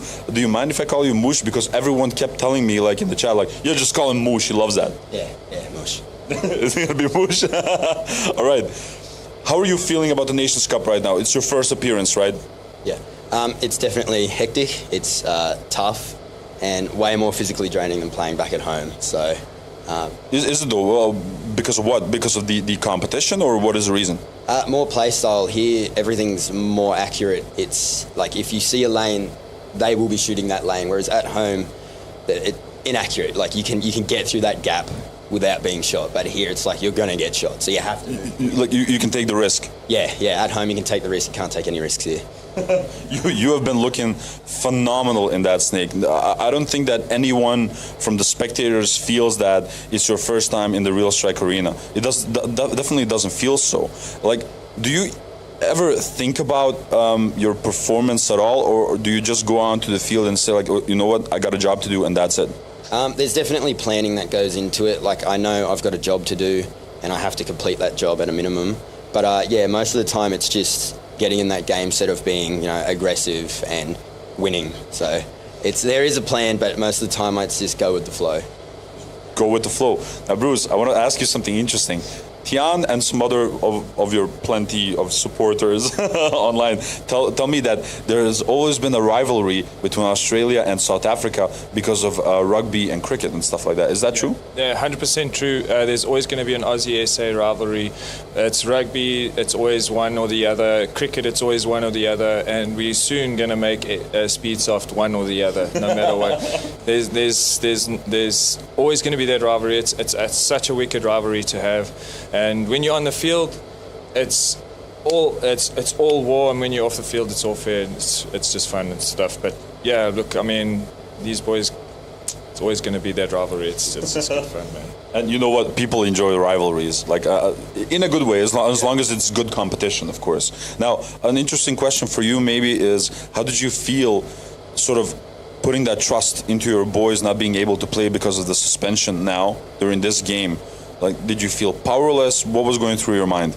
Yeah, look, I mean, it was all part of the game plan, is to get rid of my stacks. So my boys, that was the game plan. If I didn't have that game plan in style to get rid of my stacks so that we can be Netherlands full squad, I wouldn't have been able to do that. But if you don't have that kind of trust in your boys, then what are you doing here? My boys I can go sit in the restaurant and just chill, and I know my boys have got it. They don't need me there. And speaking of my boys, my homie, my blood, Sarko, it's his birthday today, so like all out for him. He's my right-hand man, my co-cap. He's a big part of my life in general. And yeah, so happy birthday to my boy Sarko. So yeah. Happy birthday, number 23, Psycho from South Africa. That was one hell of a game to see. Now, there was a certain moment that they took a first degree penalty, and you guys did the best that you can to sort of take advantage of that fact, and then the tables kind of turned. What was going through your mind then? Like, oh crap. Yeah, well, I don't really know, because it's just tough, Like, you always have that, oh yeah, they've got 3 on the wall, but even with 3 on the wall, like we've seen it before, it's just, sloppy plays come out, maybe a bit too much of wanting to just get that snatch. One wrong breakout. Yep, exactly right. Like it can all turn around really quickly. So there's no explanation to it really. It's just play the game you're at and don't make silly mistakes. Yeah, words to live by. How about you guys? How did you feel about that first degree once again, sort of punishing you hard? Yeah, look, okay, that one was unexpected, and we did try call a VAR on that, but unfortunately our VARs are done. I saw that with my own eyes, but yeah, it's just the way the cookie crumbles. It's the nature of the game. So at this point, we manage it, we move forward. We not like last year where we only had 8 players. So this year we got a full squad, we got attacking, we got defence. So we do have room for guys to sit down, and there's never a moment where we can actually say that we have players that are just one better than the other, or that we're a unit. So it doesn't matter who's on the field, we always come in at you. Beautifully said. And that's an excellent segue to what I wanted to say about both teams personally. I'm loving this evolution that once again that you guys are making. Like, it's nuts actually that a team accomplishes that during a tournament. You know, like it's just nuts. We saw you evolve yesterday. We see a completely different team also today, like solving those issues, doing your research. I really respect that. And at the same time, what I really love about Australia this year is the level-headedness. I never feel that you guys are not in control. I never feel that you guys are in panic mode. It seems that you've got it figured out. You know what I mean? And I want to thank you guys for once again joining me for the beautiful competition and the rivalry. Good luck for the remainder of the tournament. This is the number 3. Keep a little something in the tank for tomorrow. Don't forget about that. And I'll see everyone in. I got sponsors to read. I've got sponsors to read. He wants to give some shout outs, all right? So I want to give some shout outs to Monk Customs, Hefe Airsoft, Stalker Airsoft, Skirm Shop, Vadios Clothing Co., On the Couch, Hardcore Blasters, Summer Cat Gel Ball, Gamers Village, HTWD Productions, F&M Fabricators, Tony Vo Tiling Services, Marty's Roofing and Restoration, Unique Disability Support Services, and the Armory Painting Studio, and of course the community. Without you guys, we wouldn't be here today. Thank you. So thank you, and which is really funny, like a long list of sponsors and support, which is pretty much the same thing in the chat. You know, it correlates sort of with that. That is incredible. Thank you guys once again for joining me, and we'll see you on the pitch. All right, thank you guys. Bye.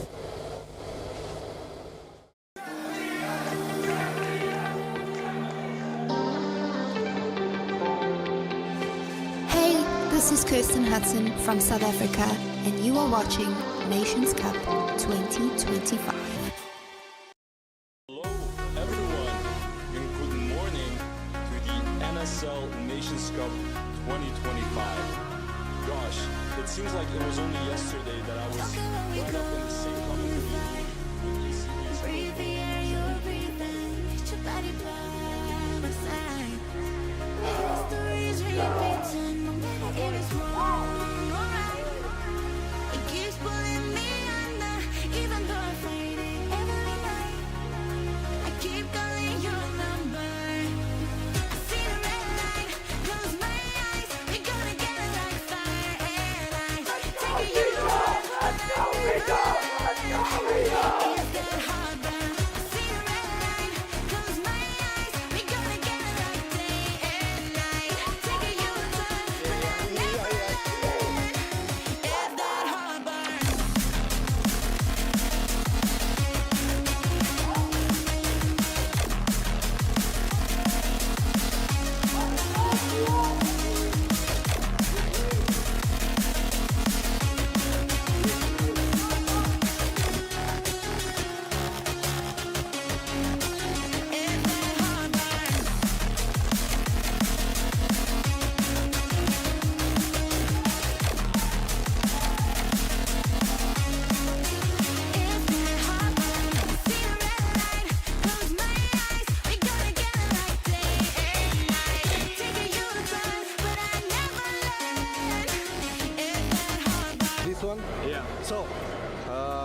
It was not really a downfall for us. It's a second year. First year we've been here, we had like 7 guys in the roster. We try to train this year. We're trying to do a lot of practice. Yeah. It's showing that you guys are working hard. We are not playing on the same field as the guys are playing. The guys are playing here every weekend. They know the angles, they know the field. They're used to it. They're used with every angle. It's hard for us, but we're not gonna give up. It's we're just gonna battle to the end. Yeah. It's really easy for us. What do you think is like your next steps for your next match? We're gonna take every match, every game as its own. We're not gonna tell the steps because it's gonna be like throwing away tactics, but we're gonna do step by step on every game. Well, you guys played an exceptional game. You guys really put out such a big fight. Super excited to see what Romania does. You guys look like a strong team this year, so it's really nice to see. Thank you. Thank you very much. Thank you so much. Let's guys get out of here. Let's go. All day. Let's go. Yeah. Stop. Hear them slumber. Hear the sound of the thunder. Never belly sound from the hunger. And we ain't scared of the ground, so we under. Hear them slumber. You hear the sound of the thunder. Never belly sound from the hunger. 1v1.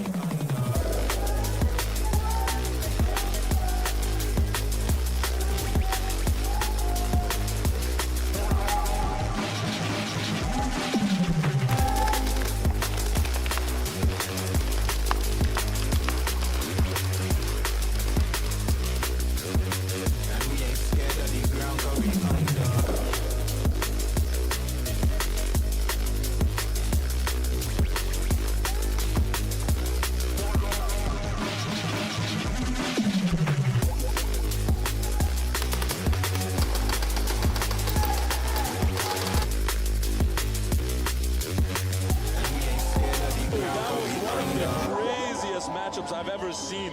GG's to Australia, proving victorious against the Netherlands.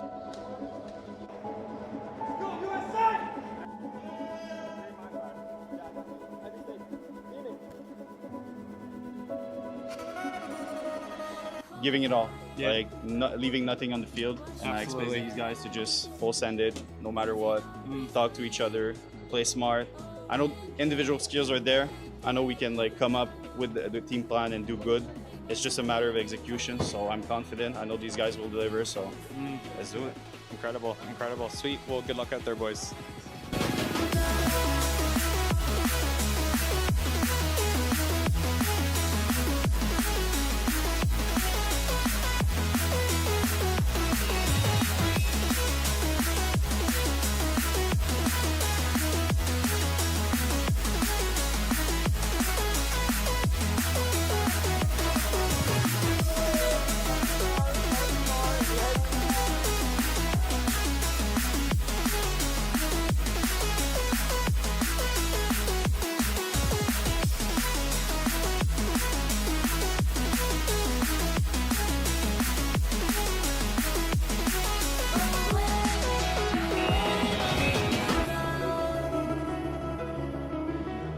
What does it mean for you being the underdogs, and what are you going to do to really take it there? Hey, look, I think it just comes with the territory, Australia, New Zealand and stuff like that there, you know, the Diggers, the Anzac brothers and stuff like that there. Everything that we got to do, we have to do it 100%. You know, we're sort of like behind the ball from everybody else, so we can't come in here just half-hearted. We've got to put everything on the line. And, you know, that's the kind of thing, the drive that some of these boys have. You know, we watch everybody over so many thousands of kilometres away. We've got one goal, shoot straight, kill as many people, play the NSL style, and hopefully come out with a win this weekend. Okay, sure enough. Yeah, hi everybody, my name is Didi from Team Germany, and yeah, we are here at the 2025 Nations Cup, trying our best, and yeah, tournament just started, so what can I tell you? I'm looking to kind of know what your hopes are for your next matchup and how you want to go up against them. Okay, sure enough. Yeah, we are facing Australia for the next heat, and we played, or some of our guys played them already a couple of times in the previous Nations Cups. It's always a fair battle, a tough battle, and yeah, they look pretty strong. I think we look pretty strong. It's going to be an exciting match, and of course we are looking to going 3-0 today. Yes. That'd be cool. And who is your biggest players to watch for on your team for the viewers at home?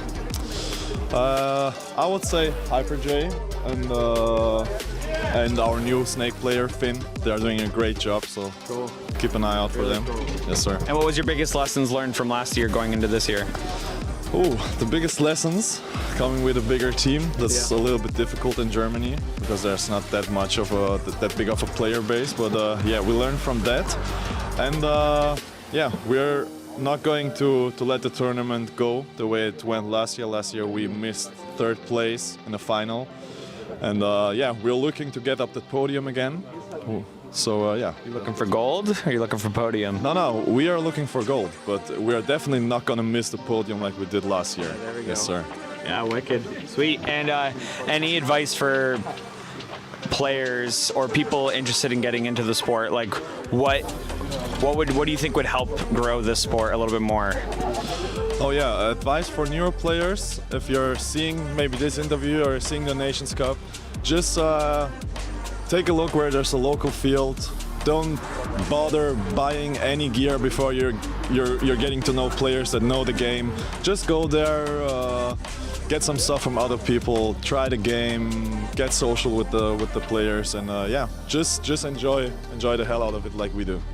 Sweet, thanks, Didi. Hey, this is Kirsten Hudson from South Africa, and you are watching Nations Cup 2025.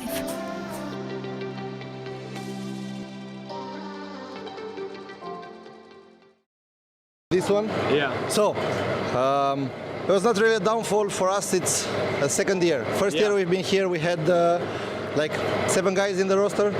We tried to train this year. We're trying to do a lot of practice. Yeah. It's showing that you guys are working hard. We are not playing on the same field as the guys are playing. The guys are playing here every weekend. They know the angles, they know the field. They're used to it. They're used with every angle. it's hard for us, but we're not gonna give up. It's we're just gonna battle to the end. Yeah. It's really easy for us. What do you think is like your next steps for your next match? We're gonna take every match, every game as its own. We're not gonna tell the steps because it's gonna be like throwing away the tactics, but we're gonna do step by step on every game. Well, you guys played an exceptional game. You guys really put out such a big fight. Super excited to see what Romania does. You guys look like a strong team this year, so it's really nice to see. This is Kirsten Hudson from South Africa, and you are watching Nations Cup 2025.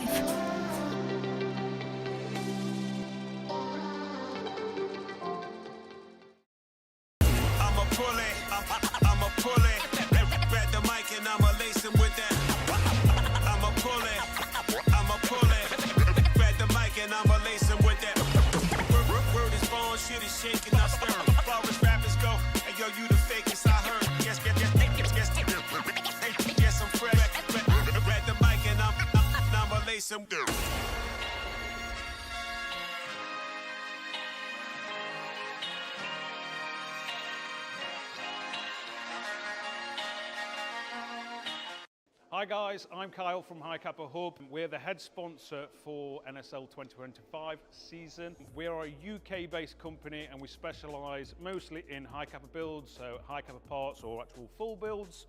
But we do also do M4s. This is a Monk one.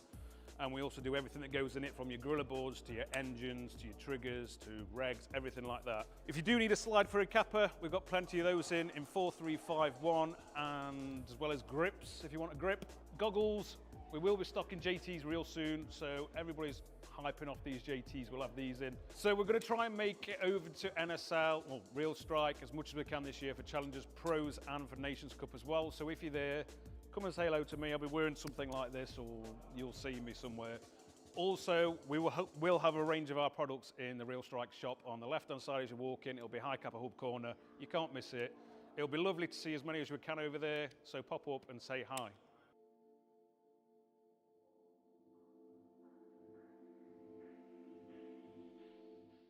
I started playing Airsoft at a young age, just like many of you. The thrill, the strategy, the community, I fell in love with it. Hefe has devoted countless early mornings and late nights to build a brand that stands for quality and expertise. From designing his own AAP01 upgrades to providing top-notch repair services, but Hefe's vision goes beyond just products. It's about being a part of something bigger. The NSL is an agent of change in the industry, taking Airsoft from a hobby to a sport. Being a part of the NSL means being part of a community that shares my passion and drive. For all things AAP01, visit hefesairsoft.solutions.com.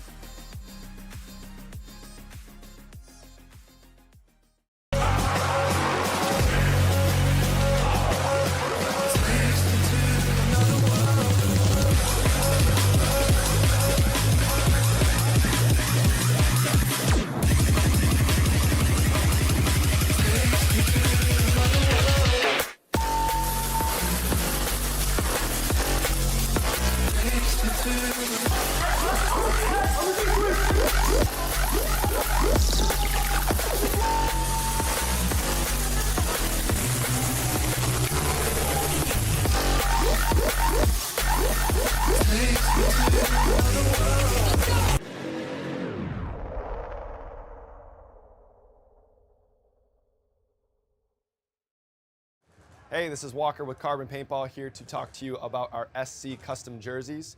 To start your team's design, head over to crbnpaintball.com, fill in some team information, including what colors, what template you want to base your jersey off of, upload your main team logo and any sponsors, enter your name and your number, and we're going to kick you back a 3D image of your jersey. The custom jersey is built on a 5-panel design that's all customizable. The jersey features a DWR coating all throughout the jersey, so it is water resistant. It also is stain proof, and it has side mesh venting. The jersey is also very fitted, so it has a compact neck collar, and it also features elastic thumb loops to keep the sleeves in place while you're sliding or running. To start your team design, head over to crbnpaintball.com.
leagues, you ballin', boy.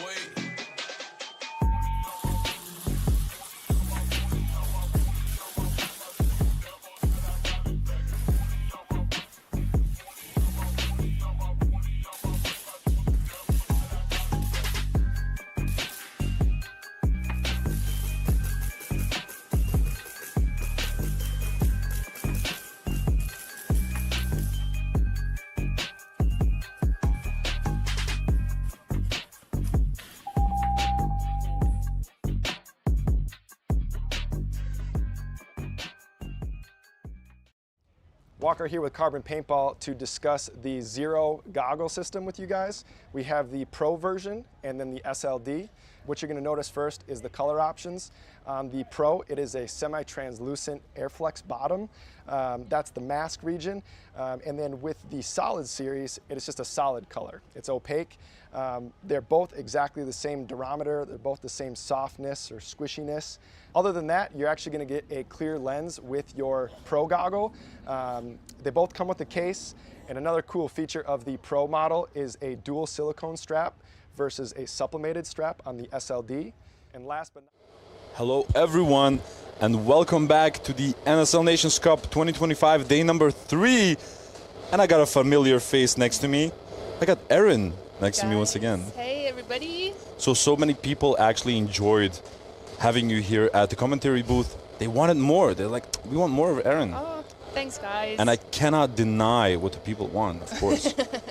Now, we got our next heats lined up, which is the Czech Republic against Romania and Germany versus Canada.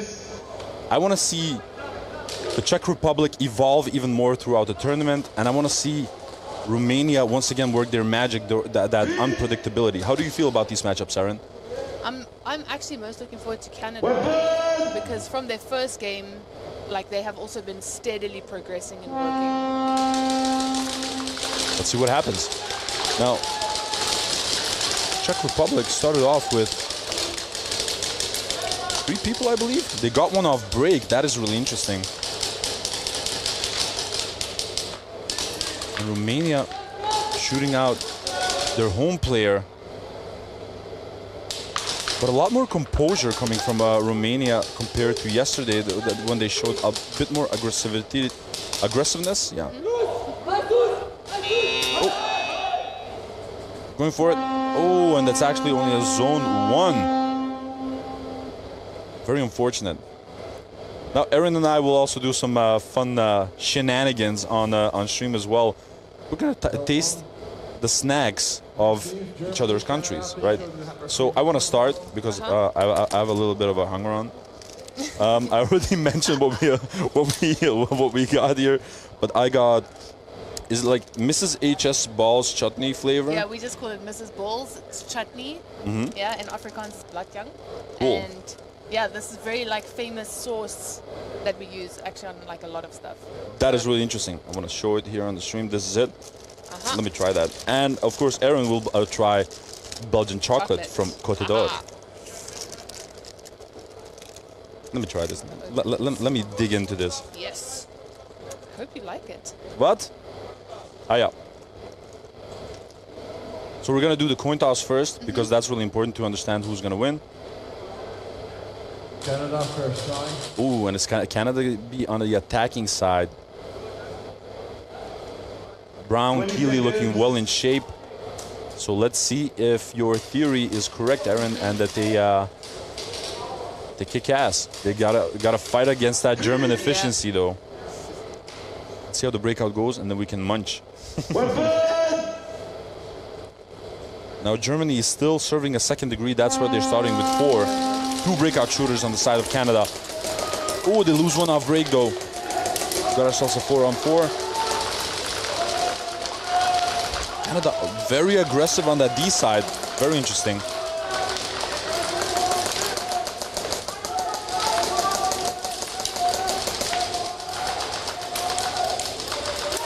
Ooh.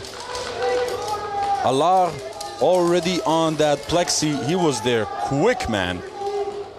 They lose one. Unfortunately, we hear a kill 2 sign from Canada.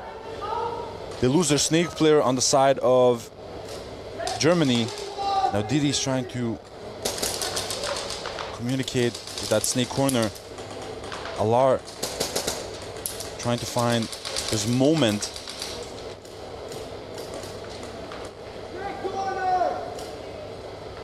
A clear snake corner call from Alar, number 31. I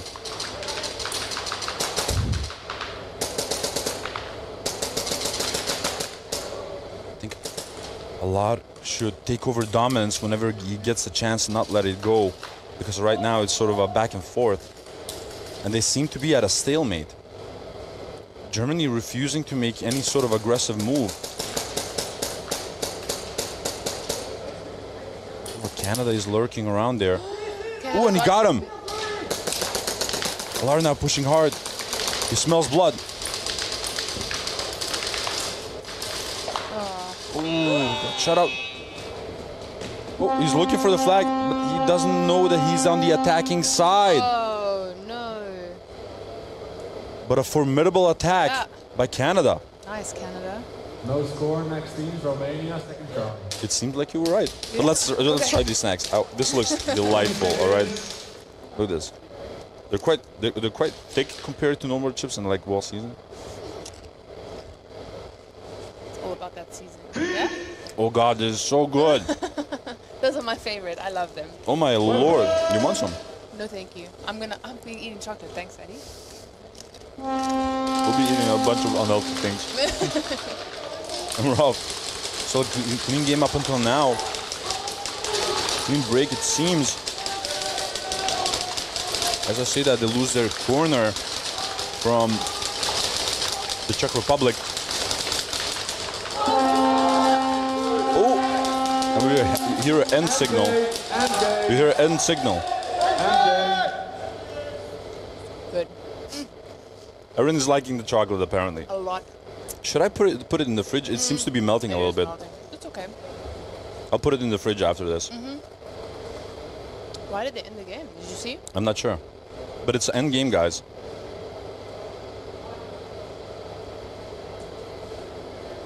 Did someone get an early snatch or something like that?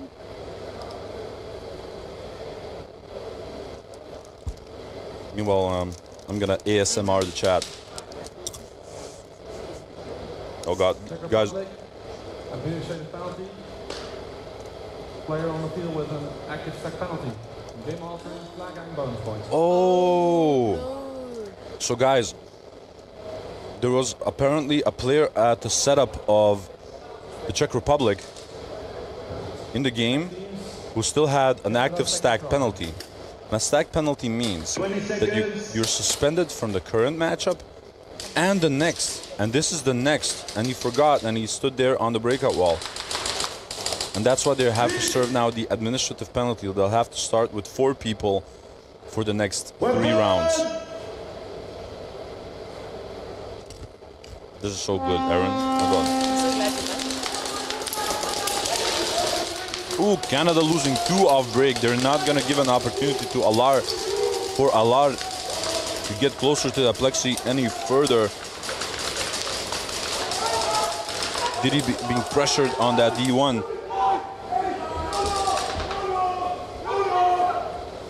Pushing hard now. Yeah. Lose 1 on the D side. Tom Hucke trying to make those trades. Looking for the flag. Oh! And a tad too late on that plus. Nope. There was a flag. I cannot see it. No score. Canada player 99, first degree blind fire. Oh God. Canada number 99 with the first degree for blind fire.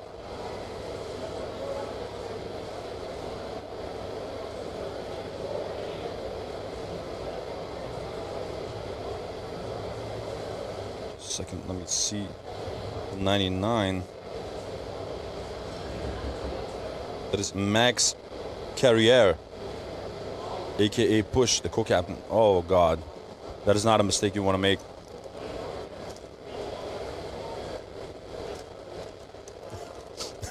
I'm like, oh, that's not a mistake you want to make, and then I munch on these chips.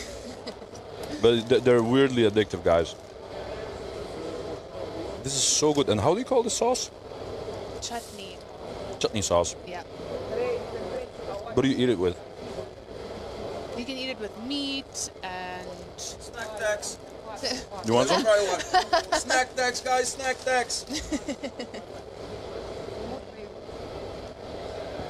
Yeah, yeah, Nice.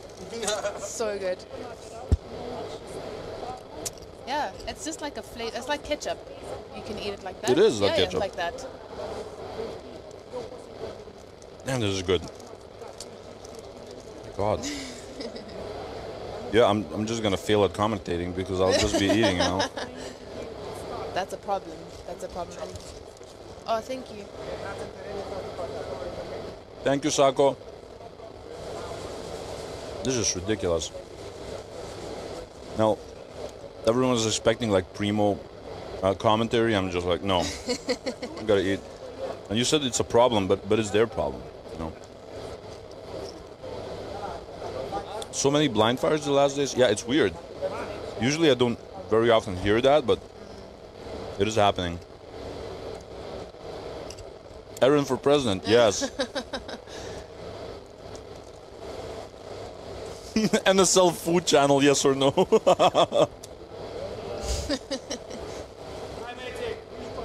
Dip them in the Vegemite. No! It will ruin them. Dip them in the Vegemite. No. Challenge accepted. No. Come on. I'm gonna do it. Oh, bearded creature airsoft. All right. So one of the referees on the field, he has a 2-on-1 lead against me in rock, paper, scissors. Guys, I cannot lose this.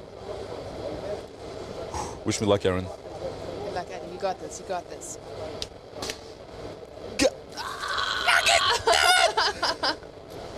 Oh, it's 3-on-1. Bearded creature airsoft beating me once again in rock, paper, scissors. This is not fair, dude. I do not deserve this. I must try harder. I must grind in the rock, paper, scissors game. Meanwhile, gotta eat some chips. We do these maple syrup things in the winter. We pour it in the snow. Like make popsicle sticks.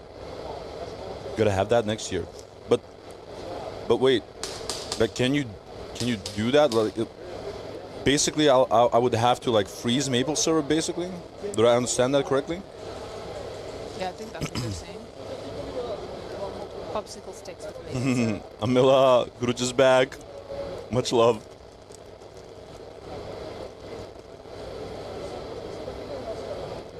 That's my wife, by the way. Oh. Amila. Hi. Next year, I will bring a bag of snacks to the Nations Cup. Some Romanian drinks for after party. Now that sounds like a plan. I also brought Belgian beer. You did. I saw it. Do you drink? No. No. No. Like way healthier than I am. This is just ridiculous. Or more boring, you know, the thing. No. Be funner. No. I would never say that. I would not say that drinking is a good habit, but at the same time, I feel like it's okay as long as you don't have a problem. Yeah, I agree. There's a lot of people that cannot have fun without a drink, and that's like a shame, you know. Yeah, yeah. I'm just being a mess right now. I'm not even mad. But this is extremely good. This is a good suggestion. It's very South African. Yep. Very South African. Very South African. Can you explain to the chat what a braaibroodje is? A braaibroodjie. Everybody makes it a little different, so every like family, whatever, they'll have like a little something extra. Mm-hmm. But basically, it's 2 pieces of bread, the base ingredients. 2 Okay. pieces of bread, that chutney, Mm-hmm. maybe a little bit of mayo, onion, tomato, cheese, and then we put it on the braai and then we roast it. What is a braai? People don't know that. It's like a barbecue, but the right way to do a barbecue. Like the original Aaron just shit on way. everyone's way of barbecuing. He's like, you know what? You do it a way, we do it the right We way. do it the right way, yeah. A braai is literally barbecue, but the South African version. That is really interesting. I don't think I've ever conceptually heard about a type of sandwich being made and put on the barbecue. Yeah, it's really good. Just like It's cheesy got like and smoky, yeah. It's really, that's really good. interesting. But I did hear that South Africa is quite popular and quite known for their barbecue. Yeah, our brides are, that's our thing. That's what we do. Like if you have a party, you have a bride. All right. Yeah. So you said it's winter right now in South Africa, right? Yep. What does that actually hold? Like how cold is it during the winter in South Africa? Well, we are in Pretoria, so it's one of the capital cities. And where we are, it's getting like maybe 2 degrees Celsius. Really? So it gets pretty cold, but it's dry cold. It doesn't rain, so it doesn't snow, but it's very cold, yeah.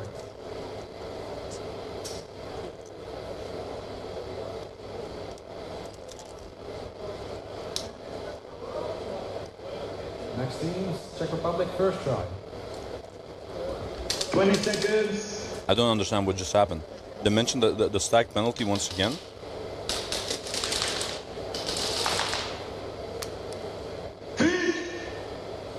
I'm not sure.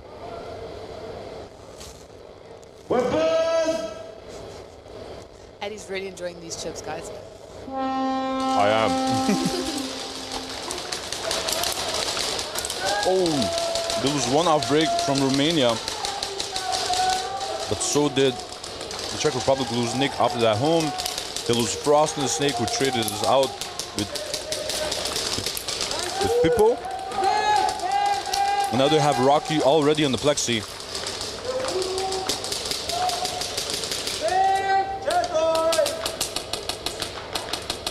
Being supported from the D2 High Kappa Habdoriro.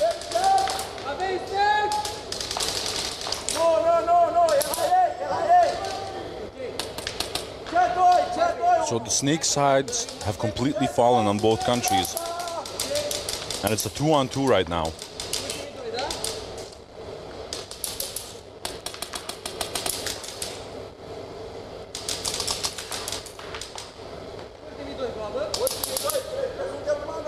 And now, whoever makes a mistake loses. I know we mentioned those baby mistakes still happening with Canada. Oh, Canada getting pulled. That's one of those mistakes. But one of those mistakes, well, learning points, let's call them learning points, is the kill count. Yeah. Because you saw that home player looking at the Snake side because the kill count was off. If he knew what the kill count was, he would know, like, okay, that's the last 2 remaining players, but he didn't know that.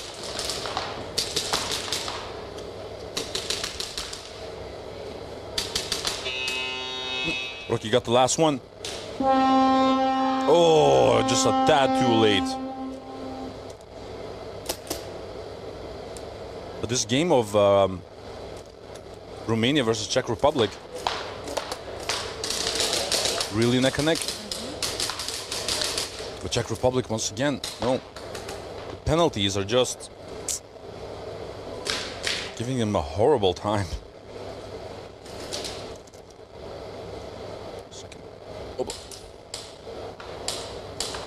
Now they're deliberating actually the pull that the referees made on that home one player, number 88, if I'm not mistaken, from the Czech Republic.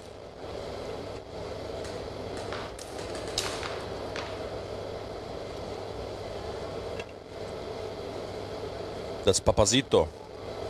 Actually got pulled. Go Romania.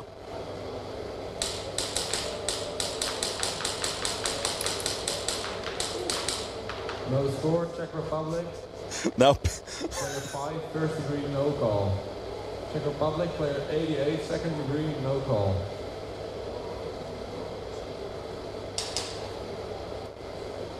So we have one first degree for sure. Next teams, Canada, third try. Yeah, Tian, you're right. Mike, that's an Australian joke, bud. Not a South African joke. Czech Republic, player 88, stack penalty. Guys, Romania is getting a lot of love in the chat as well. guys, this is quite bad because at this moment the Czech Republic has a first degree, so that's -2 players, a second degree, that's -1 player, and also an administrative penalty, which is minus another player, which means that the next round they will be starting only with 1 player. against Romania. That is quite tough. I feel like since you said that South Africa does barbecue the correct way, you have started a war in the chat about barbecue. Now everyone's like, you know what? You're full of shit. We're doing it actually the correct way. You don't know what the hell you're talking about in your southern hemisphere. Like, what is that? Who does winter in the summer? Everyone's getting pissed about it. Romania is looking hot again? Yes.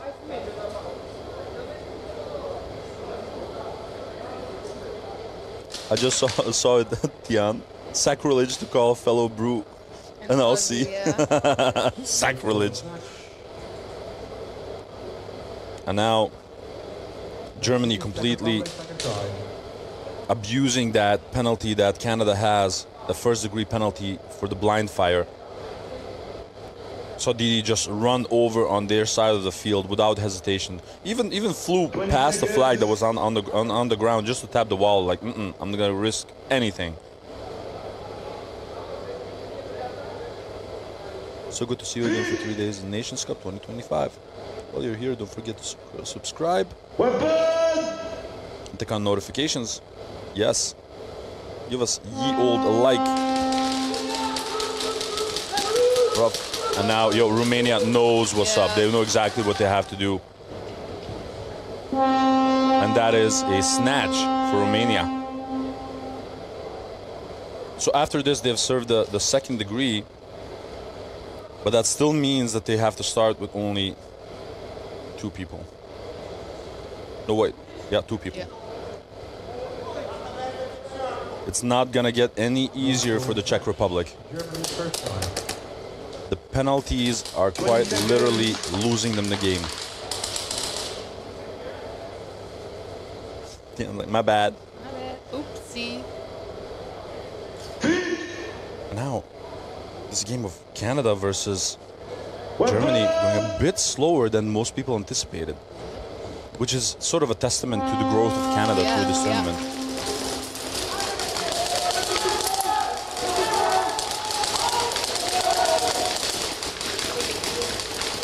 Again, Germany just smelling blood, pushing really hard. Tom Hucke already on that D3. Dietz is on the plexi. They're already on the 50 line. Didi not losing any time, trying to cover them up. 22 making that last trade.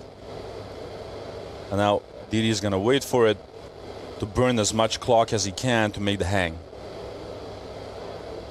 He's waiting for that buzzer. So guys, in the first 30 seconds of the game, you cannot press the buzzer.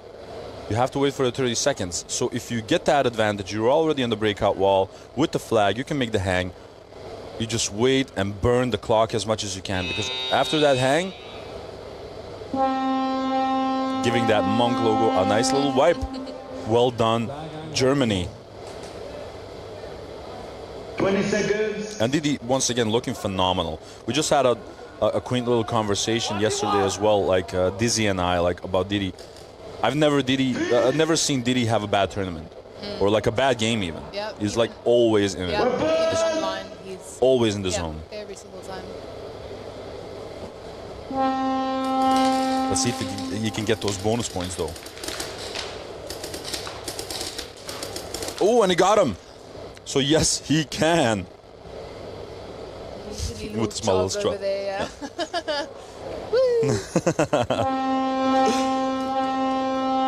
And this is so encouraging. I can imagine like your first game of any tournament is one of the most important ones because of morale. It gives you that pop, you know, that you need. And now Romania versus Czech Republic. Czech Republic now starting with 2 people only. I can see Frost.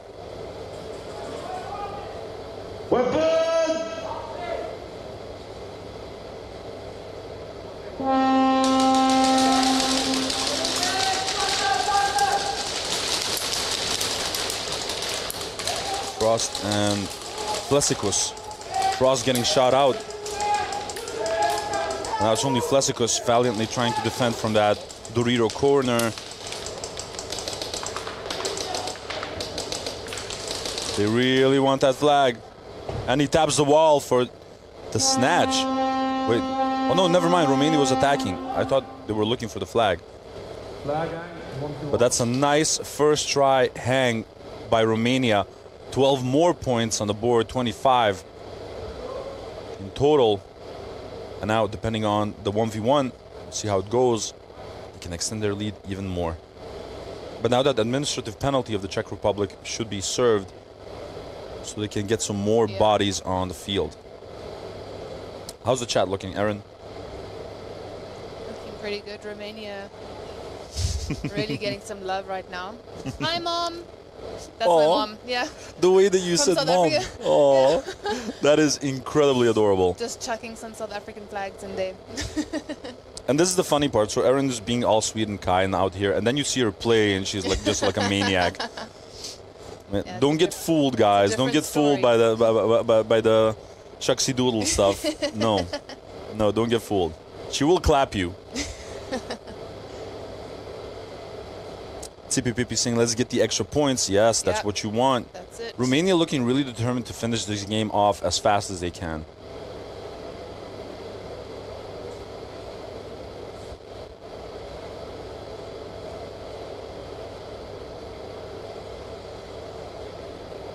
Hey, Romania, a lot of Romanian flags in the chat.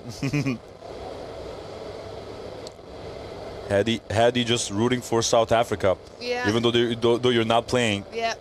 You're like, She's just like proud mom here. That is your mom, Hadi. She has been Heidi, yeah. she has been rooting for you guys during the game as well. Yeah. So hello, Aaron's mom.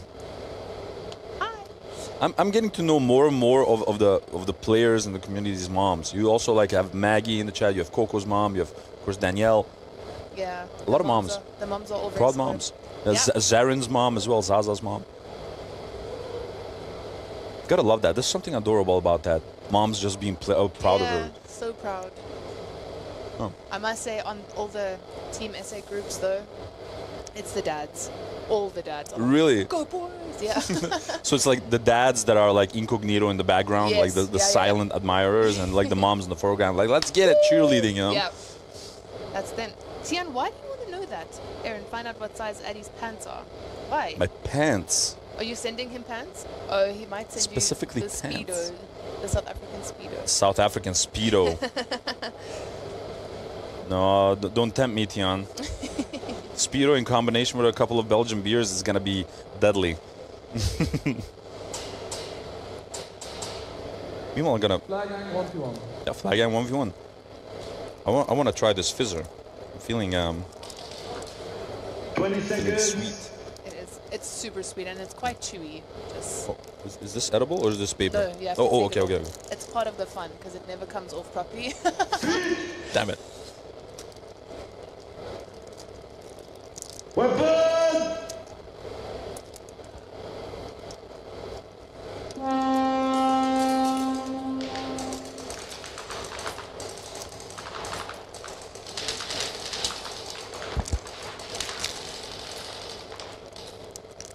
Oh, and you got him. Yeah, you got him.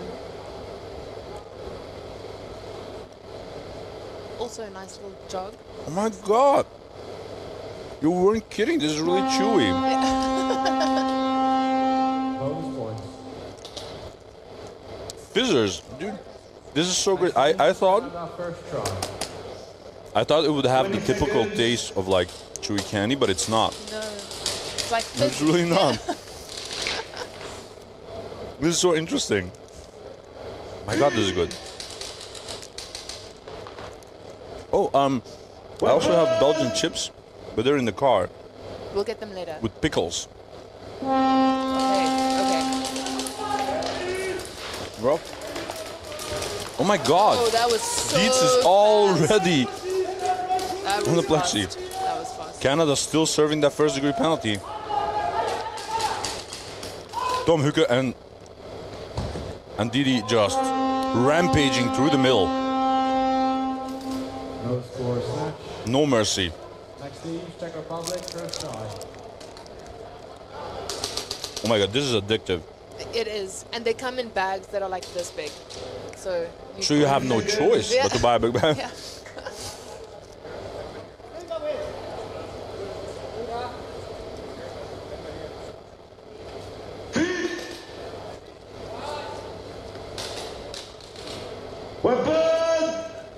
Oh, 27 points on the board for Romania.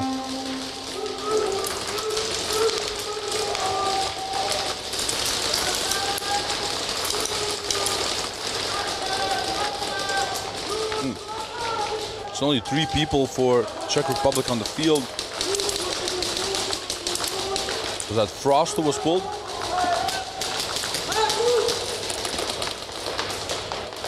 Iron shooting the last person out. And Romania with the stampede. No score snatch. Beautiful snatch by Rocky. And a nice little attack sequence on that snake side by Iron and people. Romania looking determined. Next team, Germany, first try. This was so good. I'm so happy right now. I'm so glad. Thank you. You're so welcome. We're still- Papacito's mom is also in the chat. Hey. Papacito's mom in the chat. Shout out to the Romanian moms as well.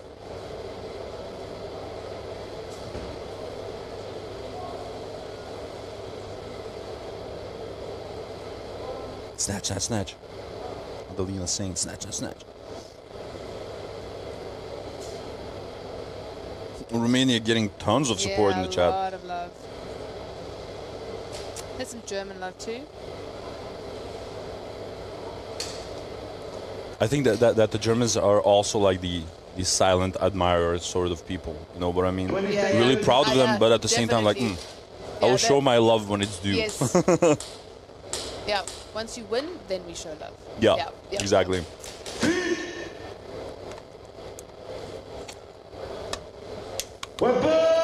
Now Canada with full force once again, mind you. Rough. One breakout shooter on both sides. They lose Alar, number 31. They sort of understand what he's trying to do. They're not giving him a chance to get to the plexi. They lose Kosnovsky and the Snake on the side of Germany. Push being made by Tom Hucke and Didi both on that D2 high kappa hub Dorito. Another German player just got picked out in Snake. They lose Tom Hucke. Oh, Didi shooting out the second Snake, but still have to take into account the first Snake. Ooh, Didi seeing that line. Got him. And Didi getting the hang. Good composure by Dietrich Brunner, aka Didi. And I found it interesting how it was him and Tom Hucke on the D2, and basically Didi told him like, go and try and push to the plexi. Worst thing that can happen is you get shot, but I'll know where he is. Yeah. Exactly. I think So something really that smart. I'm also seeing with the more experienced teams is that composure, like that Germany is showing. Like the chess playing instead of the game playing. Like they're waiting the time to hang the flag and all that kind of stuff. You want to do it the right way. Yeah, like, the newer guys are just like, oh, we can hang, and then Yeah. they like run. Gun it. Yeah. Like, Czech That was a very Republic, high-pitched player 11, stack penalty. Canada, player 99, stack penalty. Canada, player 22, stack penalty. Oh God. What you want? So guys, let's unpack the situation. We have a first degree on player 99 on Canada for blind fire. That's the second blind fire penalty for Canada in the same matchup. That is a real bummer.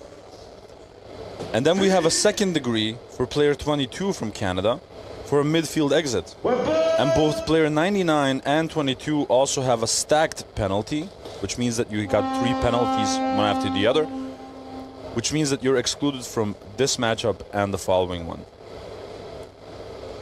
The positive part is if you have to get excluded from 2 matchups, it better be today than tomorrow, because tomorrow, starting tomorrow, well, at the end of today, the group stage ends, right? Yeah. So tomorrow we start off with, you know, the big league, so to speak. So maybe, and I think that's what also the Netherlands did in their matchup against Belgium. They did an intentional midfield exit. So their player Sugar Rush, I believe, if I'm not mistaken, got that stacked Today. to get it out of the way, so he can start with a clean slate afterwards. Yeah.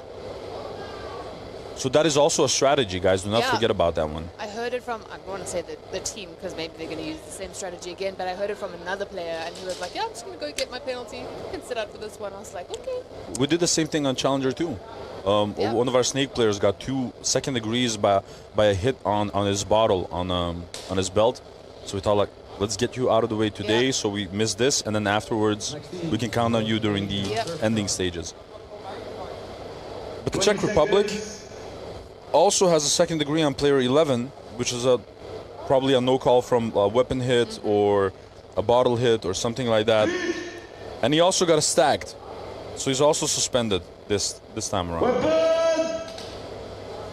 for this matchup and the next one. So that's quite spicy.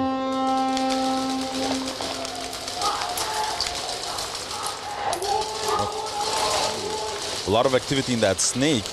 Oh, they lose lumen from the snake. I'm telling you, Romania looking really determined to finish this then and now. Iron pushing hard, shooting one. They're gunning for it, and that's a hang, which will make this a mercy rule. Flag hang, 1v1. Well, no 1v1.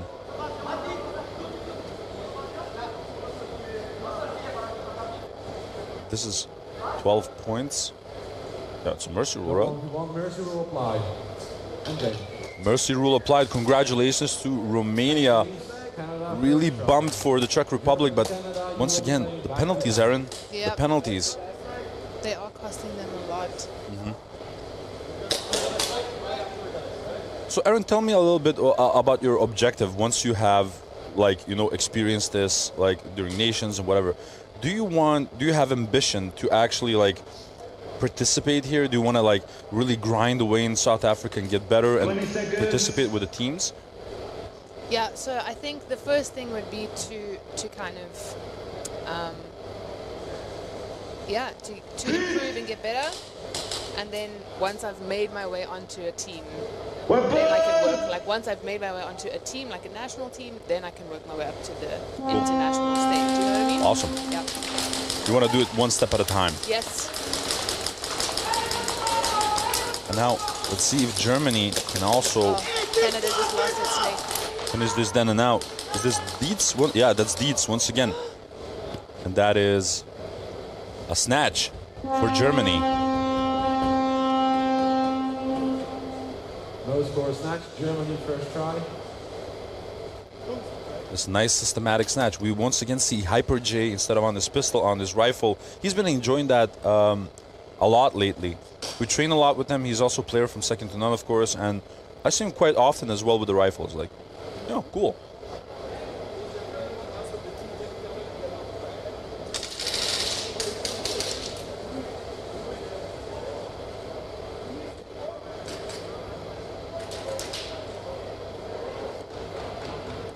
Yeah, I must say, this is for anybody who was thinking of coming or even just spectating, it's a really good learning experience. If you're into airsoft, you should be here. You should be here and you should be learning as much as you can. And honestly, purely in terms of vibes, this is a fantastic event. It really is. Like, the vibe is a little bit different, for example, during Challenger and during the Pro Series, because all of these teams know each other already. We play against each other, together, whatever, constantly. So the vibe is a little bit different. But here, during Nations, this is the event to come over and just be part of it, be part of the story. Now Germany, one pull on the side of Canada. Germany pushed up Snake real hard. Oh. Kugel looking for a way to get forward. Oh, unfortunately getting shot out. But it's a very difficult bunker to play at the Who's Next 50 line.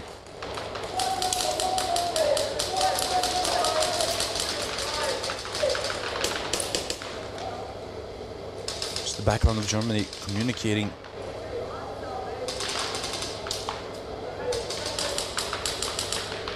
Well, Canada keeping their composure,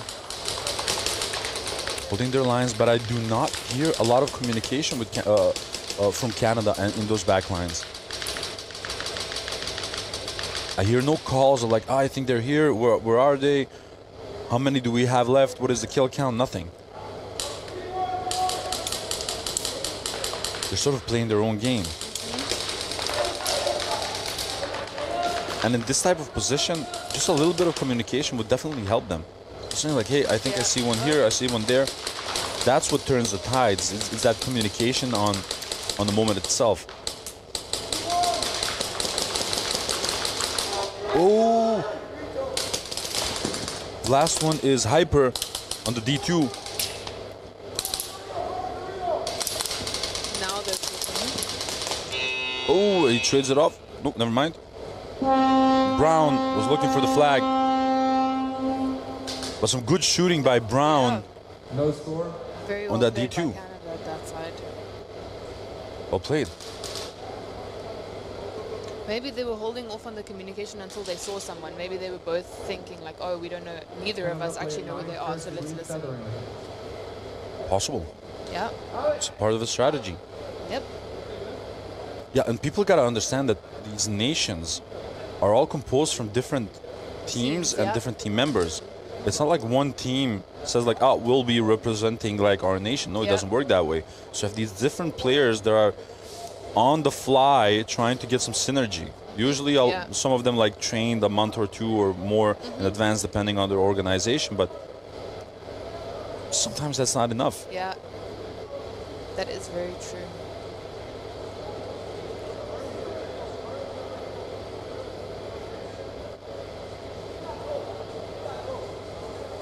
We're behind you, team. Is Dexter playing for Romania? Yes, he is. Dexter is playing. Germany's going to run the clock.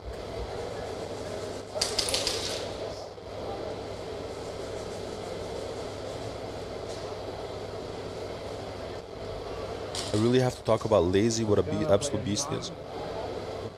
First degree feathering.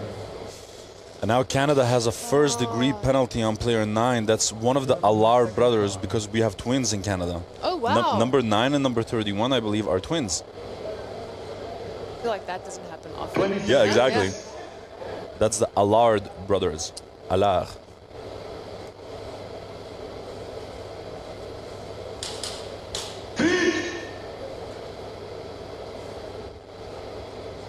Now Canada have to defend with 3 people. You do not want that against Germany. Oh, and it's in game. Oh, Canada, they forgot that they were still serving the first degree for blind fire. They started with too many people, I believe. Either that or the penalty board is wrong. But I think that they started... Administrative penalty started more players than is allowed. Yep. Administrative game altering, flag hang, bonus points. Flag hang bonus points for Germany. Mercy rule applied.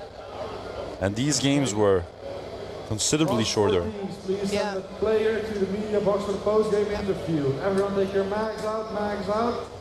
I must say, except for all of the penalties, the actual play from Canada though, it's gotten so much better. Hey, I got a proposition. Yeah? Do you want to do the post-game interview?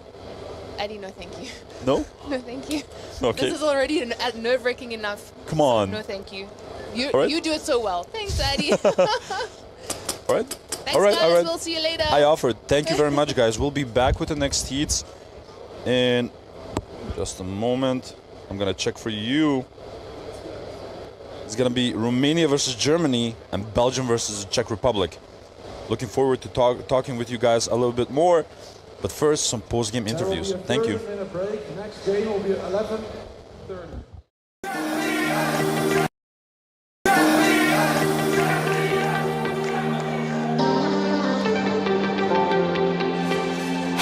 This is Kirsten Hudson from South Africa, and you are watching Nations Cup 2025.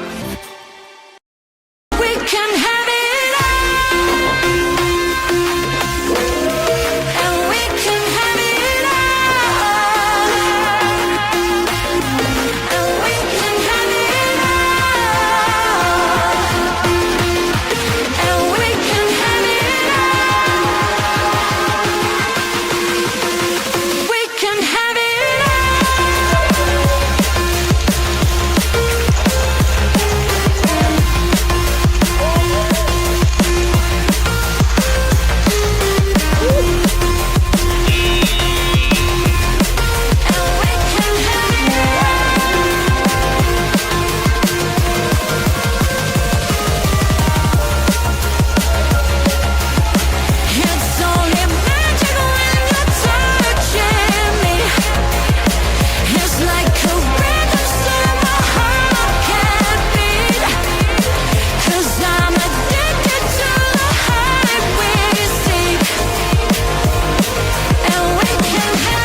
Kirsten Hudson from South Africa, and you are watching Nations Cup 2025. We can have it all. And we can have it all. And we can have it all. And we can have it all. Hello everyone and welcome back to another post-game interview for the NSL Nations Cup 2025. We're on day 3 and we've had some upsets, we had some penalties, we had all sorts of things on the third day, and we're slowly but surely nearing that crescendo. We're getting to the end when all of these things matter. We have seen a couple of stacked penalties for Canada, I believe, for the Czech Republic as well. Were those planned, or were they a little bit unexpected, or was it like a combination of the two? It was a little bit of a combination of both.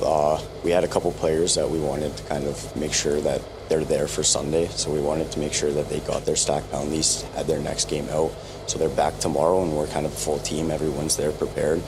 A couple of them we're trying to find a fine line with the blind firing, so stuff like that is kind of hurting us right now. But I mean, like, hopefully by tomorrow everything's kind of fixed up and we're not still taking the penalties that we shouldn't. So, I mean, besides that, it was a pretty good game for the start. We came out good. We feel like we fought hard. But again, the penalties are killing us right now. So, I agree with that. By the way, where are my manners? This is the first time that you're here on the interview station. Want to introduce yourself to your loving fans at home? I'm Jonathan Keeley. I'm the snake or push forward for Team Canada. Yeah, that's pretty much it. Awesome. Welcome, Keeley. Now, you guys were fighting hard in a sense to finish the game as fast as you could. Yeah. I want to ask whether you ever actually enter a gameplay with a different mindset. Like, for example, you know that you won a lot of games this event. Does the confidence ever, get to your head? No, I don't think so. Like, for me personally, no. And in the team, it's exactly the opposite. Like yesterday, we had the same situations where the enemy had penalties, and we just didn't capitalize. And I told the guys, you got to try something, especially if we have the advantage. Like, there was a lack of confidence because we have a lot of new players. And today we said, if we get the chance, we're gonna risk it. Trust that if you get shot out, your mates are still there to win it. And yeah, that's why we were in a rush. Maybe it seemed like it, but we really just wanted to show to ourselves and prove that we can capitalize in those moments. And yeah, that's what we did. Beautiful words by Dietrich Brunner. Is it really weird when people call you Dietrich? Are you so accustomed to people calling you Didi? Actually, only my grandma and my parents call me that. Everybody else just calls me Didi. Yeah. I'm just gonna do it. Yeah, you're welcome. You're welcome. I mean, I'm just gonna call you Dietrich out of spite, like Dietrich, and you're like, you panic. Do you think that your mom is calling you? You know what I mean? So Keeley, we've been enjoying your pistol plays quite a lot, man. You're looking incredible out there. How are you feeling in the field? How are you feeling generally being here in the Netherlands in the Real Striker arena? I mean, like, it's a great experience, to be honest. I've only been playing airsoft for around like a year and a half. So really? Yeah. So kind of getting into this right now is a big eye opener. I really want to grow the sport back at home, and I know there's a couple buddies that really want the sport to grow, and they've been trying to do it for a while. So I'm kind of here hoping that I could create something and kind of help everyone, show everyone that Canada does have a speed scene. Yeah, like ignite that spark. Yeah, ignite that spark, because the last couple months we finally got a speed field down in Ontario. Awesome. We've had games every Sunday, every Wednesdays, and every weekend we're getting more and more players. We're getting camera guys coming out, so everything's slowly coming together. And I mean, here I'm having a great time. Like, I've never had more fun playing airsoft. Our fields are 3v3 fields, so again, like... Yeah, exactly, and that was actually an excellent segue to my next question. According to Matt Black, who sort of from time to time joins me as well, he said that usually in Canada you have 3v3 formats. Can you maybe tell the people what the biggest challenges are playing 5v5, like suddenly having, like more people on field? The biggest problem with 5v5s is just kind of slowing the game down. It's very aggressive where we're from, especially like myself, like it's go, go, go. So kind of just learning that point system and slowing the game down and kind of understanding it a little bit more was a big eye-opener for me, at least day one. But I feel like slowly but surely I've been kind of understanding it more. But 5v5 is so much fun. In the summer we have outdoor games, and like it's some of our best times. So it's like coming here, being able to play 5v5 and experiencing the pros playing it, it's a completely different thing, and I love it so far. So that is awesome. And now a final question maybe for you, Didi. As a veteran of the sport, right? You're playing a 4-day tournament. What is the key for temporization to still like keep something in the tank for the end without compromising quality, without compromising performance? That's a good question. For me, like you know me, I'm never... All gas, no brakes. Yeah, I'm never saving my... Pedal to the metal. And if there's nothing left, my heart will take care of the rest. But yeah. Temporization is for cowards. Yeah. You heard it here first. But of course, yeah, you got to look out for your team, especially for those front players they're constantly running in Snake 50 or the Plexi Dorito. And that shit is, yeah, it's rough. Over 4 days, it's a lot of game times, 15-minute games. It's also some different for a lot of people here. So yeah, you got to really switch it up, let the people breathe. And yeah, that's how we keep something in the tank for the team. All right, awesome. Guys, I enjoyed the hell out of your games. Thank you very much for joining me here. Nice to meet you, Keely. And a pleasure as always, Dietrich. Cheers, guys. We'll see you on the next one in around 20 minutes, 11:30 CET +1. Thank you, everyone, for joining us, and see you in a second.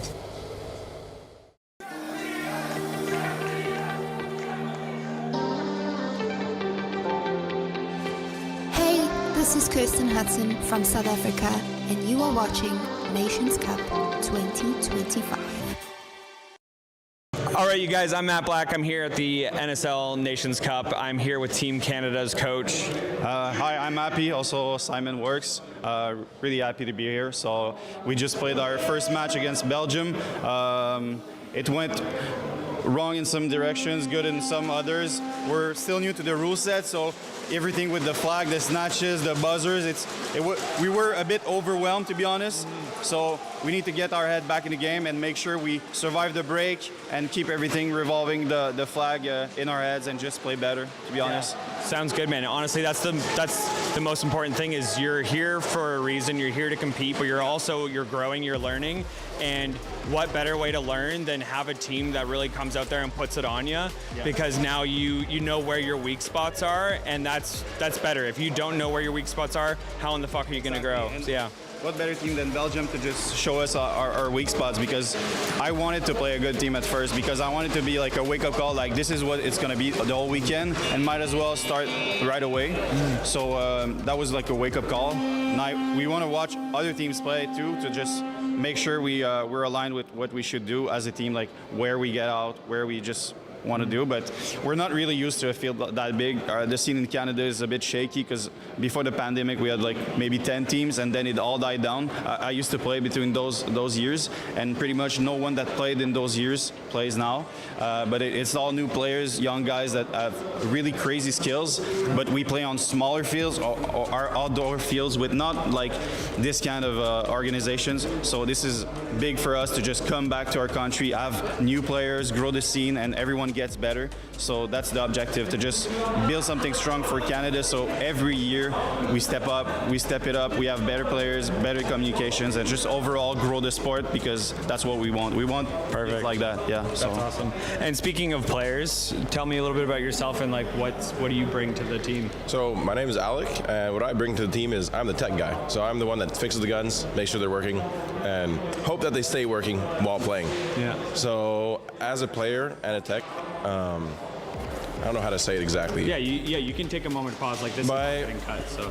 Okay. Yeah. Like I mean, so, like it's all getting used and chopped up. No, so for sure, you for can sure. say when you're feeling ready. So, as the guy who fixes the guns, I'm able to kind of understand how they work and how to make each gun good for each player. As you can see, most of the players on our team have completely unique guns. They're all separate guns. One of our guys running an AG because it's what he likes. Sorry? Nothing. Yeah. So it's what he likes. Yeah. It's what he likes because of certain things. He runs a lot one-handed. So if he's sprinting, the tank on the gun puts his gun out of balance, and he's like a carpenter, and he uses his nail gun. He treats his gun like a nail gun essentially. So he runs that as that. Then we have guys running HPAs because the back players who are spamming like crazy, they need a gun that won't overheat. and we have some few pistol players that are going pretty crazy.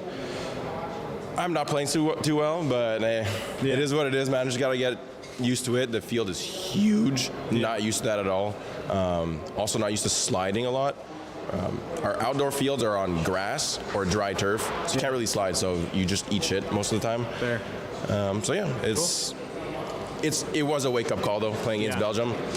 I'm not used to the raw rate of fire that we're going against is mind-boggling. I was not used to that. Just like peak, and generally it's 2 BBs. Now it's like 15 all at once. Wow. But we're here to improve, get better, and if we don't go too well this year, next year we're coming back, and we'll be way more ready. Nice. And last question for you. Yeah. Your matchup later today. Yep. What do you have going into this? Like, what's your next step? Our next step is just to move better off the break, just survive it, and overall just better teamwork, just work together, move together, and just overall just better synchronize with each other. So I expect better from each player and for the team and for myself. Like prep-wise, we're a bit overwhelmed, so now we know what we're up against. We know how to play the game outside of the field and just how it moves all. I just want us to be more organized, and I think it's going to go well. We're pretty confident, and I hope to play well. Sweet, man. Thanks for your time. Appreciate it. Good luck out there, boys. This is Hudson from South Africa, and you are watching Nations Cup 2025. Let's go, boys. Let's go. Okay, sure enough. Hi everybody, my name is Didi from Team Germany, and we are here at the 2025 Nations Cup, trying our best, and tournament just started, so what can I tell you? I'm looking to kind of know what your hopes are for your next matchup and how you want to go up against them. Okay, sure enough. We are facing Australia for the next heat, and we played, or some of our guys played them already a couple of times in the previous Nations Cups. It's always a fair battle, a tough battle, and they look pretty strong. I think we look pretty strong. It's going to be an exciting match, and of course we are looking to going 3-0 today. Yes. That'd be cool. And who is your biggest players to watch for on your team for the viewers at home? I would say Hyper J and our new Snake player Finn. They are doing a great job, so keep an eye out for them. Cool. Yes, sir. And what was your biggest lessons learned from last year going into this year? The biggest lessons, coming with a bigger team. That's a little bit difficult in Germany because there's not that much of that big of a player base. But we learned from that, and we're not going to let the tournament go the way it went last year. Last year we missed 3rd place in the final, and we're looking to get up the podium again. So You looking for gold, or are you looking for podium? No, we are looking for gold, but we are definitely not going to miss the podium like we did last year. There we go. Yes, sir. Yeah, wicked. Sweet. And any advice for players or people interested in getting into the sport? Like, what do you think would help grow this sport a little bit more? Advice for newer players. If you're seeing maybe this interview or seeing the Nations Cup, just take a look where there's a local field. Don't bother buying any gear before you're getting to know players that know the game. Just go there, get some stuff from other people, try the game, get social with the players, and just enjoy the hell out of it like we do. Sweet, thanks, Didi. Hey, this is Kirsten Hudson from South Africa, and you are watching Nations Cup 2025.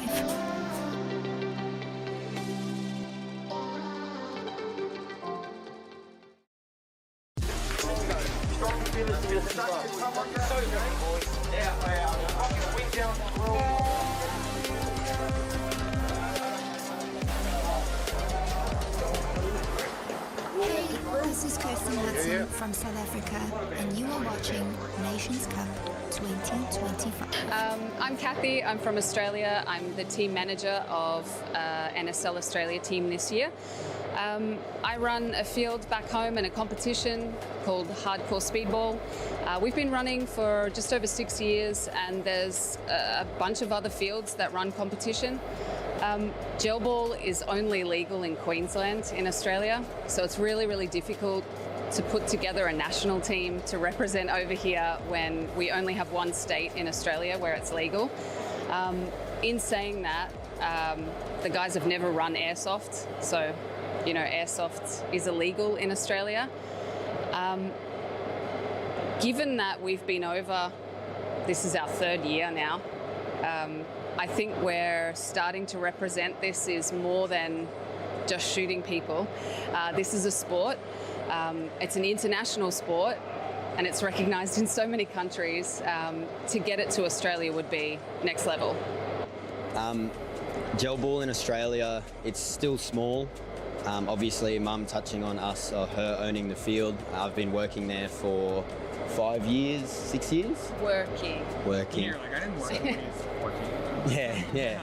So I've been surrounded by it for many years now, and it's always been, you know, my mates would kind of laugh at me and all that because it's not a huge sport.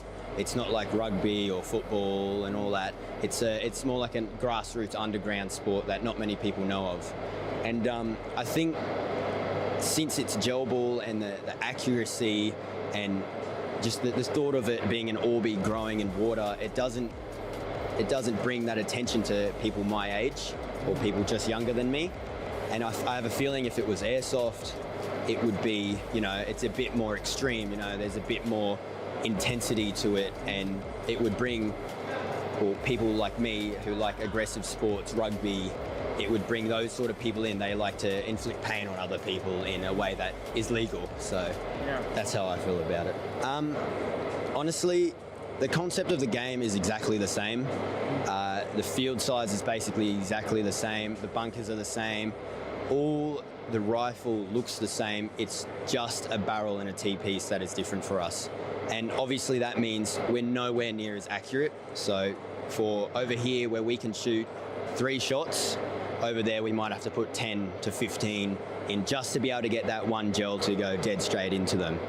If you've watched the stream, I'm around the snake and I'm just, you know, in, out, hopefully winning most of the time. And it's just, I know when I point the replica that way and I pull the trigger, it will hit them, rather than the chance with a gel blaster having the thought of maybe I'll miss or maybe I'll put a couple more into it. And another massive game changer is the tracer. Over in Australia, the gel balls aren't hard enough, and so the gel balls we have, the hard ones aren't tracer. You can't put a tracer on them. They're not UV, and the UV ones they can't keep up with the harder hitting blasters that we need. So what does it mean for you guys to win? Huge. Obviously, the last 2 years of Australia coming over, I think they've come 5th both times. Yeah. I got to say, if we win or we get podium, I think that's the sort of message we need to send to the government back in Australia. Like, this is an international event. We've been busting our ass back home using whatever we can. You are the clumsiest person I know. I blame Bert for his rum hustle. Yeah, look, if we can... Shout out Bert. If Australia can get on podium this year, that's the kind of thing we need to send a message at home. It's essentially, we've travelled all this way, 25 hours, to compete against countries that run airsoft all the time, and we've taken home a trophy. That would be unreal.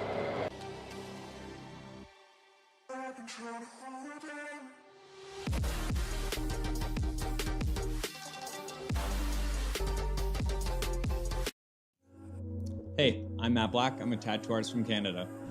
Monk Customs and Polar Star asked me to unleash my creativity, and the Oracle Polar Star, that's pure energy. Creativity, athleticism, and technical superiority. Oracle Polar Star isn't just a tool for players. It's an expression of self, just like my tattoos.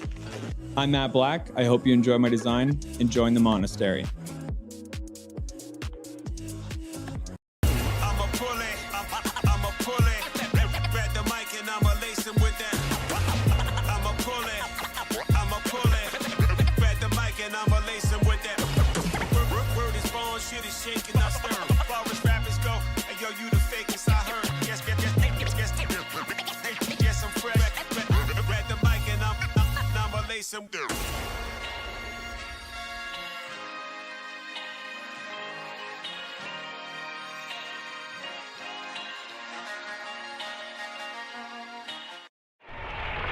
There's a time when the operation of the machine becomes so odious, makes you so sick at heart that you can't take part.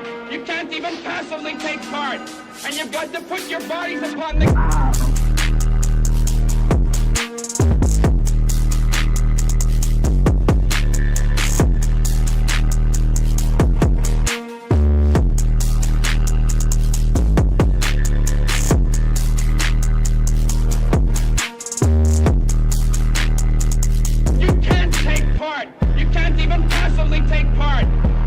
To put your bodies upon the gears and upon the wheels, upon the levers, upon all the apparatus, and you've got to make it stop.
Hey guys, I'm Rico Gray. I'm the team captain this year. Well, what am I saying? My name's Cody. It's my first year playing for Team NSL. Hi, I'm Zarin. I'm one of the pistol players from Team Australia. Yes, sir. Yo, what's going on? I'm Joker from Team Australia. Yo, my name is Strobes from Team Oz NSL team. Hey, I'm Matty Collins from Team NSL Australia. Shut up, Kathy. Really excited with our team this year. We got a young, dynamic, fast team looking to come over. They're all hungry, so we're super keen to come over there and shoot some BBs. I want to thank my mum, the boys in the team, the community for supporting us this year. We know we're going to make you proud. I just want to give a massive shout out to everyone who supported me on the way, mainly my family and all my personal sponsors and all the team sponsors and my kids. Gonna go over there and rep it for them. Keen as to play with the Monk Oracles, major sponsor of this year. Shout out Monk. Thanks guys. Hey, this is Kirsten Hudson from South Africa, and you are watching Nations Cup 2025.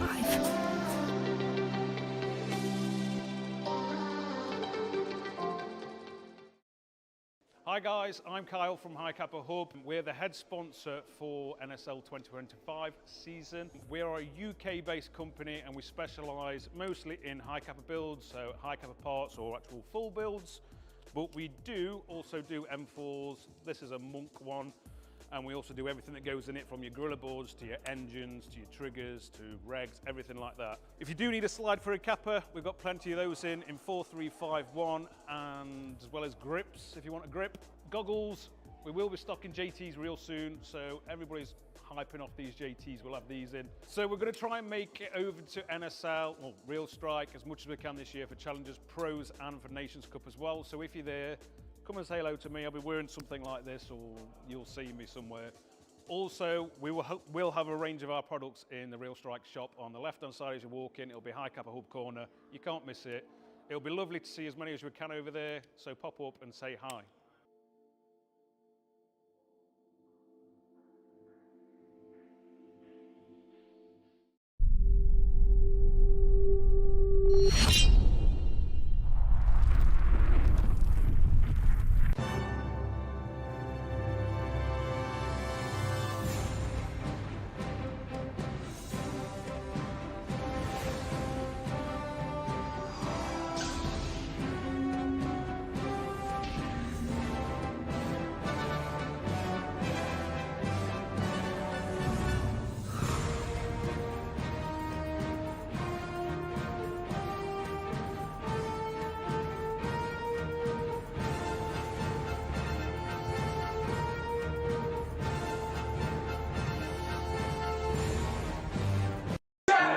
It's been 1 year since Team USA has defied the odds and climbed through the matches to get their first Nations Cup win. Can they show up in 2025 and run it back? We know the USA spirit and we've seen their skills. They're bringing plenty of that with them, seeing some returning veterans of the game and Nations Cup experience. And there are 8 other nations this year that are looking to take down the former champs. Well, one of them is got to be Belgium, and they have some unsettled business. I mean, they are the only other team to have ever won a Nations Cup, period. Oh, also, they have done it twice, so keep an eye out on the double-starred legends, because Belgium is a real contender, always packing intensity and uniformity with their experienced squad. Another familiar name heard around the world, it's the heart of airsoft, people. I'm talking about the Netherlands right here at Real Strike Arena. It wouldn't be right to have the Nations Cup without the Dutch. These are some tough dudes. They can go toe to toe with anyone. With this being their 4th appearance, they know what's up. And also, after getting sent home last year with the silver, I would be scared to go up against these guys. They are fueled for success. Germany is the last of the holy trinity of teams to have attended every Nations Cup since its origin alongside Belgium and the Dutch. They have seen podium placement locking in a 2nd place finish, but they're also looking at USA's most recent gold star and looking to dethrone them in this year's Nations Cup. They can put up a battle and endure a 4-day scramble to the finish line with the best of them, so don't let these guys blindside you, or it'll be their game before you know it.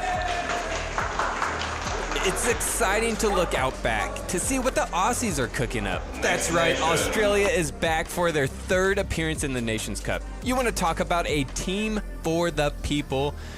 Because it's Australia. These guys can really entertain, playing with it all on the table every match. Definitely expect some top plays and highlights from Australia throughout the week.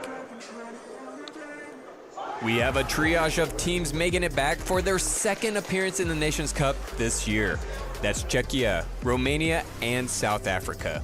These guys have come and gotten a taste of what the NSL Nations Cup experience is like, and they are hooked.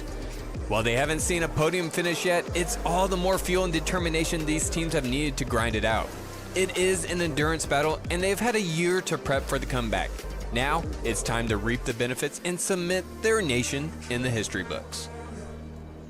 We must highlight our newest first-time contender. Canada is joining the ranks in this year's Nations Cup.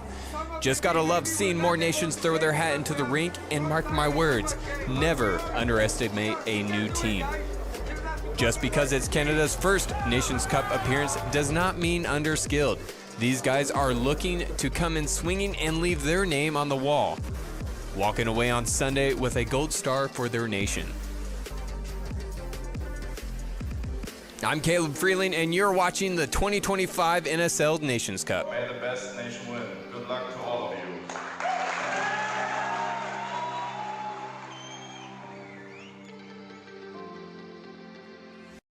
I started playing airsoft at a young age, just like many of you. The thrill, the strategy, the community, I fell in love with it. Hefe has devoted countless early mornings and late nights to build a brand that stands for quality and expertise. From designing his own AAP01 upgrades to providing top-notch repair services, the Hefe's vision goes beyond just products. It's about being a part of something bigger. The NSL is an agent of change in the industry, taking airsoft from a hobby to a sport.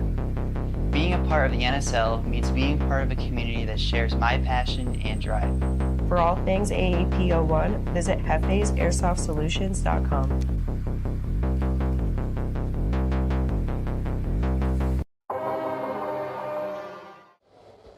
Hello everyone and welcome back to the NSL Nations Cup 2025, day number 3. Slowly but surely we're nearing that crescendo of the tournament, which will be tomorrow, of course. But in the meanwhile, of course, you guys have to be entertained. And I got a special guest here next to me. Yo, what up, guys? It's Cringe. Wait, I gotta take my bubble gum out. If not, this is gonna turn into an ASMR video. They love it, dude. Yes. Okay, yeah, it's Cringe, guys. So last year was playing on Team USA. This year, not playing with them. I'm recovering with my knee still, but I'm here at Real Strike. Gonna be giving you guys some commentary together with Adi. Yeah. Thank you. We got the trash. We got bubblegum. Nice. Thanks, man. Thank you, Sako. So who is it right now? It's Germany versus Romania, and Germany's in possession of the flag. Both of these teams proving to be victorious in the previous matchup. Now the Snakes trading it off. That's Pippo from Romania getting off. Pippo has been doing amazing work, by the way, in the Snake. Romania pleasantly surprised everyone, don't you think, Cringe? Yeah, they've been doing great. I know that they got some coaching right before the Nations Cup from the team captain of Saviors and also the team captain of Team Netherlands, Jaeger. Yeah, and that's coaching you want. Yeah, so they definitely got some trade secrets in their ear, but yeah, they're doing a great job out here. You see Edgar Brunner holding the lines on the home two, getting ever so closer to finishing this round off. Suicide overrun by Romania. Diddy's gunning for it, but it's going to be a zone 3. Yeah, you can really notice now that they've made that fine-tuning to the buzzer system, because I believe if this would have happened yesterday or the day before, that would have definitely been a flag hang. Yeah. So have you heard like what the reason was of the buzzer being adjusted? Yeah. So there was we have a new software here at the Real Strike Arena. Actually, they've made huge improvements just to the overall gamekeeping system. I also was super impressed when I was downstairs in the death tunnel that we have screens now. Yeah. So in the pits, you can check out, okay, what the penalties are, what the try is, the score, the time. That's super, super sick. And the buzzer is, of course, attached to that entire software and hardware update. So it just needed a little fine-tuning. Exactly. So they reprogrammed everything. They didn't want to do it in the middle of the day. Otherwise, you know, teams that already had that benefit in a sense, it would not be fair against the teams coming after it. So they did it at the end of yesterday. So everyone starting off with the third day of the Nations Cup be treated the same. I see someone in the chat, Amon, he's asking, can you explain the point system, please? Well, sure thing. Basically, in NSL, there's going to be an attacking team and a defending team. So kind of like American football, where someone's on offense, someone's on defense, right? So when you're on offense, that's your only chance that you can score. And basically the goal is to get the flag from your side of the field as far as possible to the other side of the field when you're on attack, on offense. The farther down the field you bring it, the more points you get. So the first section of the field where the orange line is, past the halfway point, that's zone 1. The next one is zone 2. After that you have zone 3. If you touch the wall, that's like a touchdown essentially, if you're familiar with American football, and that will give you a much bigger points scored.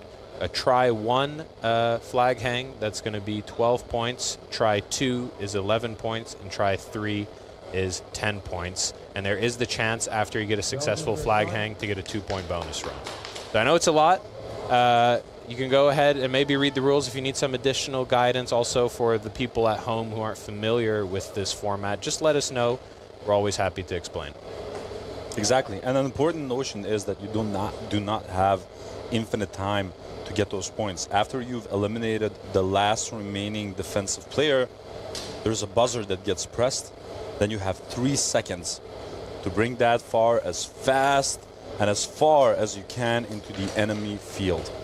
Yeah. A good example is the previous round between Romania and Germany, right? The buzzer went, and then you saw number 7, Didi from Germany, run really fast with the flag in his hand, and he got into zone 3, so past the second orange line of the enemy territory. Yeah. So the buzzer system is super important to the dynamic, because imagine if there was no buzzer, right? Then what would the strategy be when you're attacking? Well, you have one guy with the flag who sits in the back the whole time, just being safe, doesn't die. And then once all the enemies are shot out, then that guy with the flag just freely walks or runs down the field to score maximum points. The buzzer is what makes it have that extra element of skill, where now the teams need to bring their flag carrier in a position to score maximum points within those 3 seconds. So it's actually one of my favorite features of the NSL, honestly. Exactly. The objective is the format, and that's what makes it interesting. Otherwise, you're just playing team deathmatch. And not sure about you, Cringe, but if I wanted to play some team deathmatch, I would just be playing pub games and CQB games. Yeah. We got someone in the chat also asking, I think it's the same person, what about the penalties? So the penalties are a bit different. You have different sorts of penalties and additional rules attached to them, but very simply, you have 4 different types of penalties. You have administrative penalties, second-degree penalties, first-degree penalties, and of course majors, the big no-nos.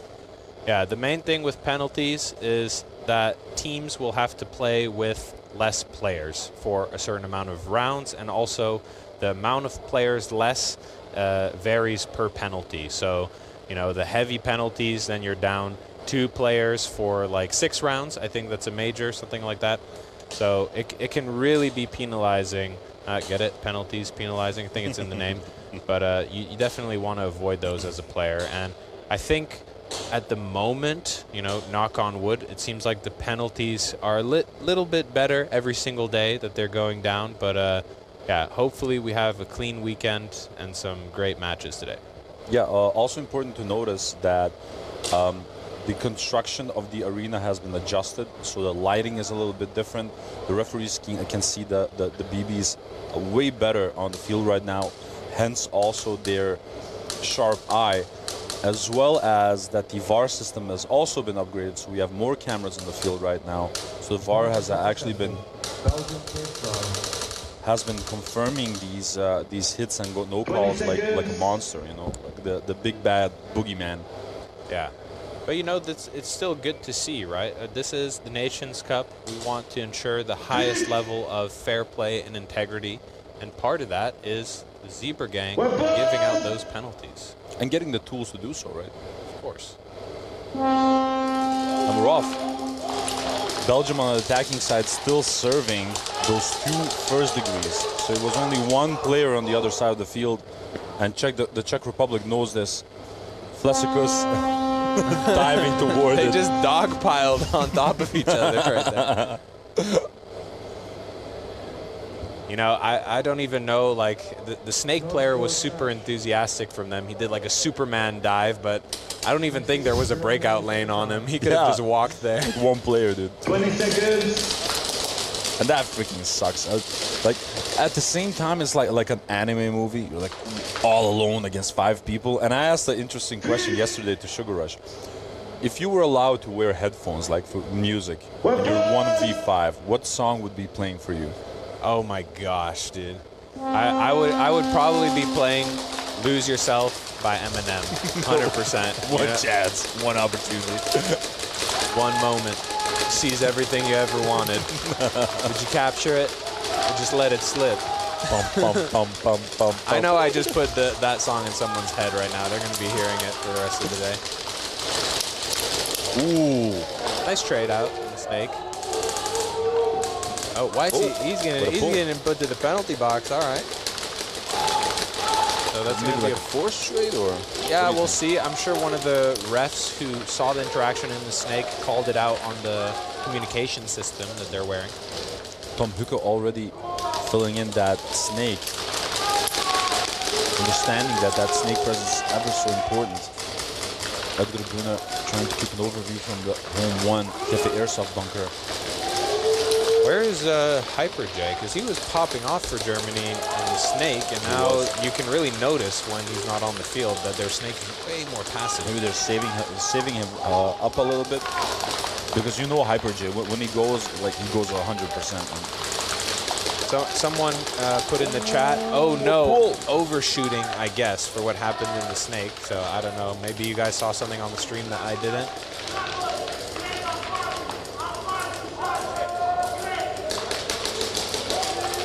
Oh, Tom Hooker getting picked off. All right. Oh, one player from Romania tried to go forward. Unsuccessfully. Right now it is a 2 versus 2, I think. Yeah, I'm guessing so. Oh, Didi getting torn up. Yeah, but now this is a bit of a problem because I think player 95 from Romania should have been pulled. You see, now he's getting talked to by Bearded Creature. That zebra you see with the blue JT. He was running after someone while he was going for the flag. So I think he saw something right before he went for that run. And once again, a big shout out to the Zebra gang because they have been audacious.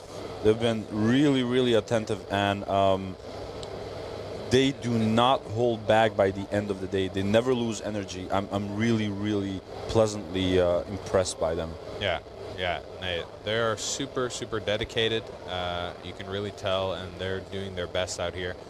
I have to say, you know, standing out there on the field in the heat with the humidity that comes from the wet turf, just in a closed box, essentially, it's like you're in the hottest greenhouse possible. So, you know, mad respect to the refs.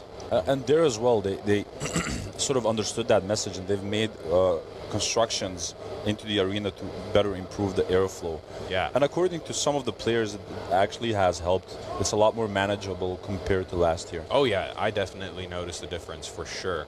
Like even just being on the field, and also how they took the roof off of the changing rooms. So now the changing rooms are fully open up top. That helps so much with the temperature. So really good quality of life improvements here happening at Real Strike, alongside, you know, the stuff we talked about before, the whole software and hardware updates of the gamekeeping system. Super, super good. How long till the USA is up? USA will be playing after this heat, actually, against Australia. Yeah. And you know you want to see that one. That's going to be a super, super exciting game. Really curious to see who's going to come out on top there. So what do you think? Like, there's right at this moment, there's like two trains of thought from the spectators and the players about the US, right? There's one side of the opinion that people say, like, well, the US is finding their groove a little bit, and we're getting like flashbacks from Nations 2024 because it sort of started off like in a similar way, like really beautiful games and then some challenging games, whatever. But once they found their groove, like they completely popped off. And there is a different side of the opinion, people saying like they're holding back intentionally. don't mess around with it. They're lying. This is just a group stage. They don't want to show their cards. They're lying. Oh, well, I agree with the second opinion. Not that they're holding back intentionally in that sense that they say, oh, I'm going to play bad or everything like that. But the USA, they're a Sunday team. You know, they are waiting to give it their all in the knockout stage where it really counts. And you know, if you're a team and you're playing 100% on the Thursday, 100% on the Friday, and the Saturday, well, what's going to happen when you get to the knockout stage? You're going to be cooked. Yeah. So I know for a fact that USA is just trying to find those synergies. They're saving their energy. And then when it comes to the Sunday, they're going to really show out. That's my expectation. So yeah. That also might play a little bit into this Australia game. You know, I think they're going to really give it a good shot. But at the same time, if it's going to be too deep of a hole that they need to climb out of, then, yeah, they're going to save it for the Sunday.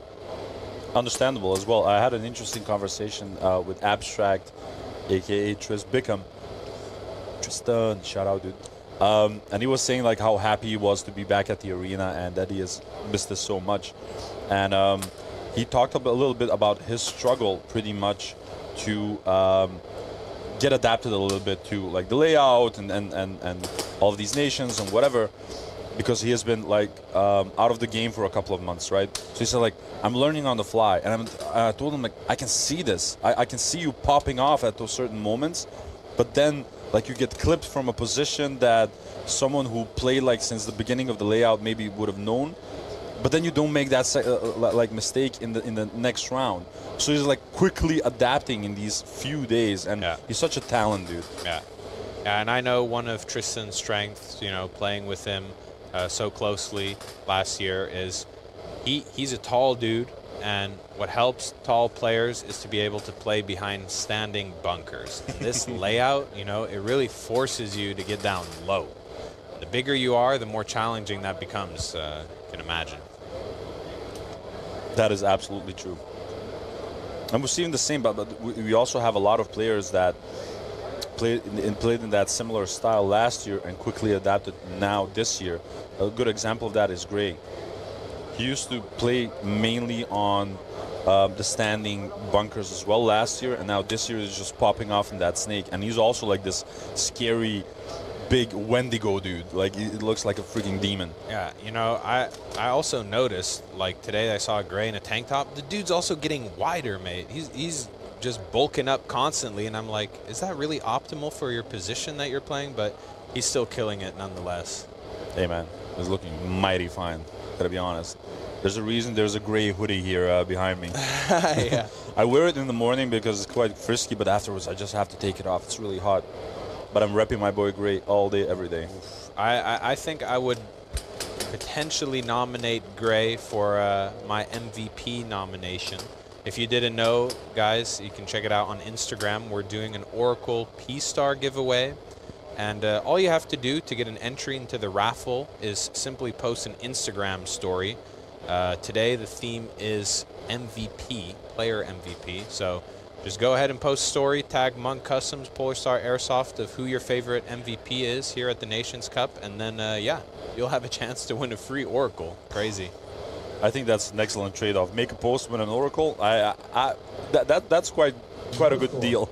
Yeah, definitely. Germany, player 23, first degree blind fire. Germany, player 23, first degree, no call.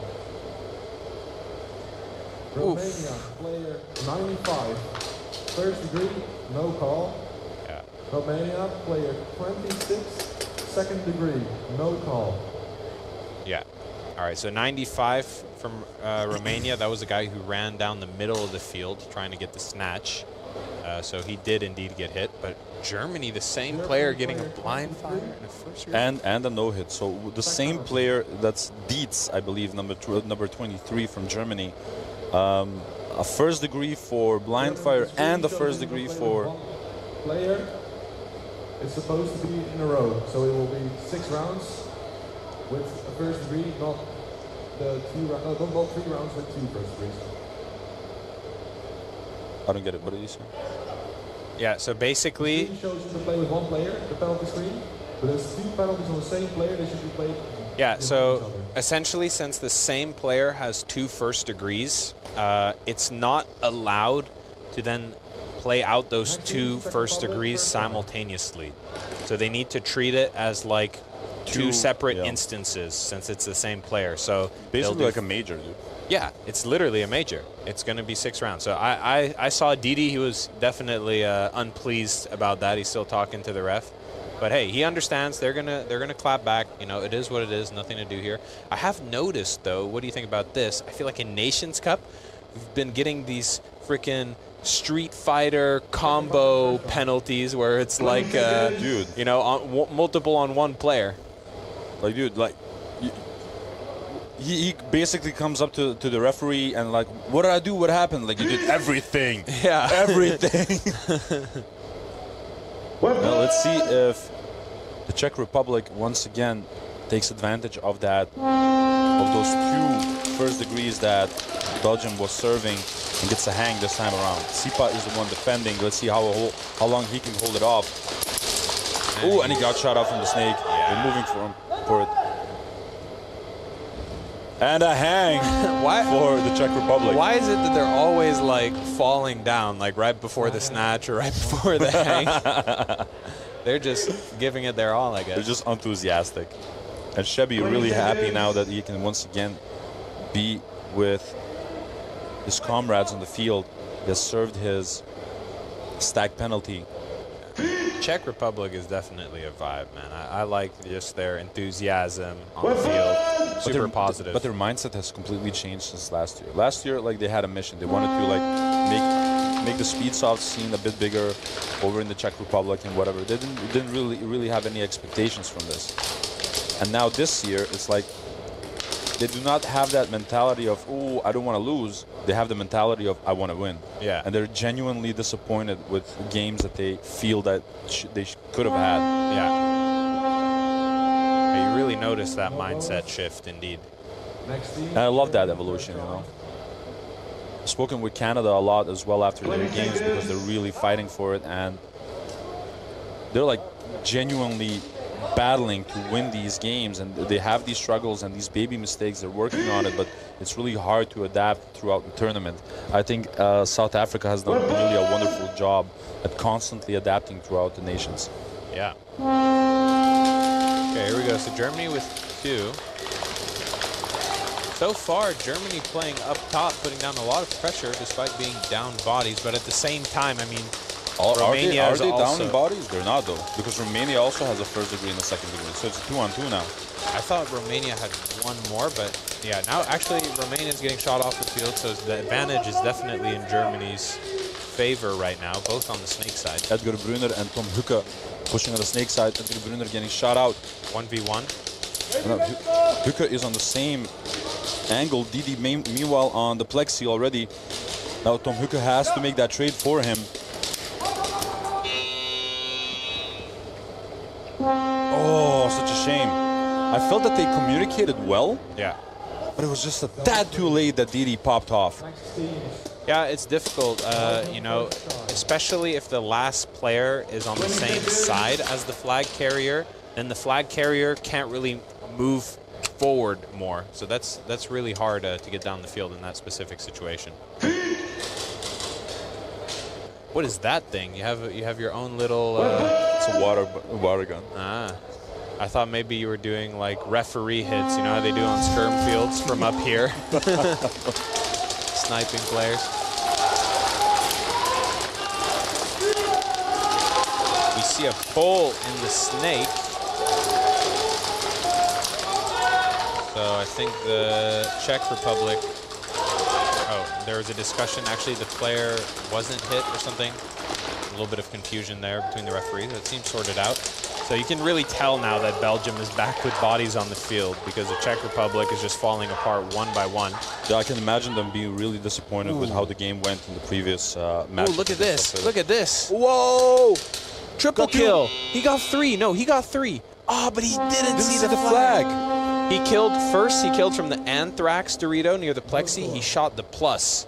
So that was his first kill, and then he went down the middle and flanked them both. I don't know how they didn't see him, but, you know, nonetheless, that was a sick play. Look at the stream, man. That was crazy. How did they not see him, though? Yeah, that I would definitely be mad if I was Belgium there, you know, especially when you're 2 guys playing next to each other like that, and you can see what the other person is aiming at. It's so easy to cover each other's back, you know. It's a real shame. Coming from a player who used to get a lot of penalties, it's all about mindset, and you really just have to remember you're there for fun at the end of the day and kind of just trust your gut, I guess. Well, I partially agree, but hit management is a real thing, you know? Oh, definitely. It's a skill that you learn. So, you know, if you I would say it's 2 things. You need the mindset that, okay, I'm going to better my hit management. I'm going to take accountability for this penalty. And then at the same thing, yeah, I do like what you say about just having a positive mindset that you're there for fun. That especially keeps it more enjoyable for yourself. So you see Didi in the same position again at the plexi. But this time, of course, they don't have the flag. He's looking for it. He's looking for it. And he got it. And Didi is just a monster. No score snatch. Next team. Yeah, man. He's definitely carrying right now. I'm sure people who watched Nations Cup 24 remember Didi was actually awarded the Player MVP award during the winner's ceremony. And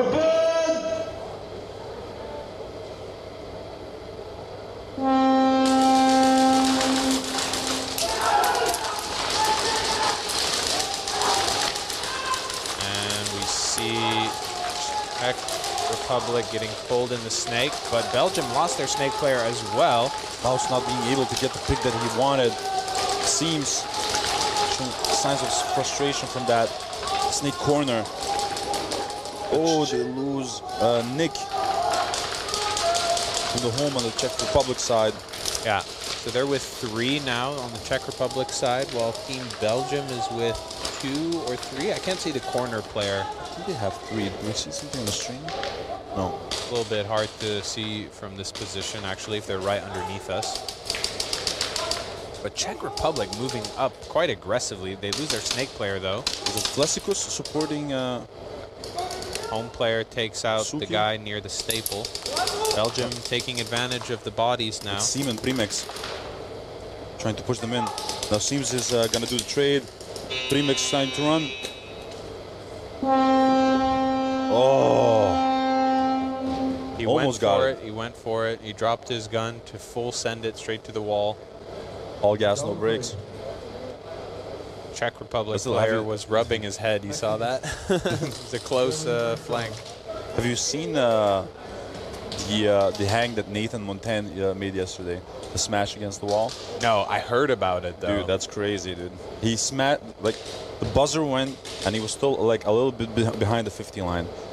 He full sent it towards the wall, got the hang, but he had so much momentum that he smashed against the wall and sort of like crushed his side, like against hip. the bottle, yeah. Right? Yeah, that. I hope he's doing better, man. You know, I remember playing before we had the padding on the wall, and I almost knocked myself out a few times hitting it so hard. So.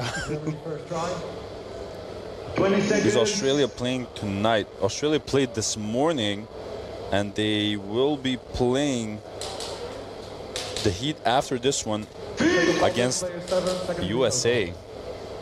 Okay. What do you feel with that Heat, Cringe? Yeah, I already said it before. You know, I think the USA is a Sunday team. So whatever happens today, it doesn't really matter. As long as they make it to knockouts, then they're going to shine. But yeah, it's going to be a really hard matchup against Australia. Australia are just focused, cool and composed, which is one really important skill to have within your team to win these type of events. They lost Tom Hücke on the side of Germany. Yeah. I see Romania is just fully in control of the snake staple right now. He's just hunting, looking for angles. But it's hard to shoot Didi out of that corner position when he's looking on the inside. He knows exactly what he's doing from that position. It's like one of his favorite spots together with home. Yeah. It's a good spot. I mean, he does get him. Wow, I think he got it. Did he get it? I think he got it. I saw the dive. The timing looked good with the buzzer. I just didn't see the actual contact. And that is just nuts. Romania popping off. And think about it, Romania was serving a first-degree penalty as well. No score, snatch. And after this, they will be with a full roster, and Germany will still have to serve the second first degree on Dietz. 20 seconds. That hang smash by Montaigne was insane. It was. It really, really was.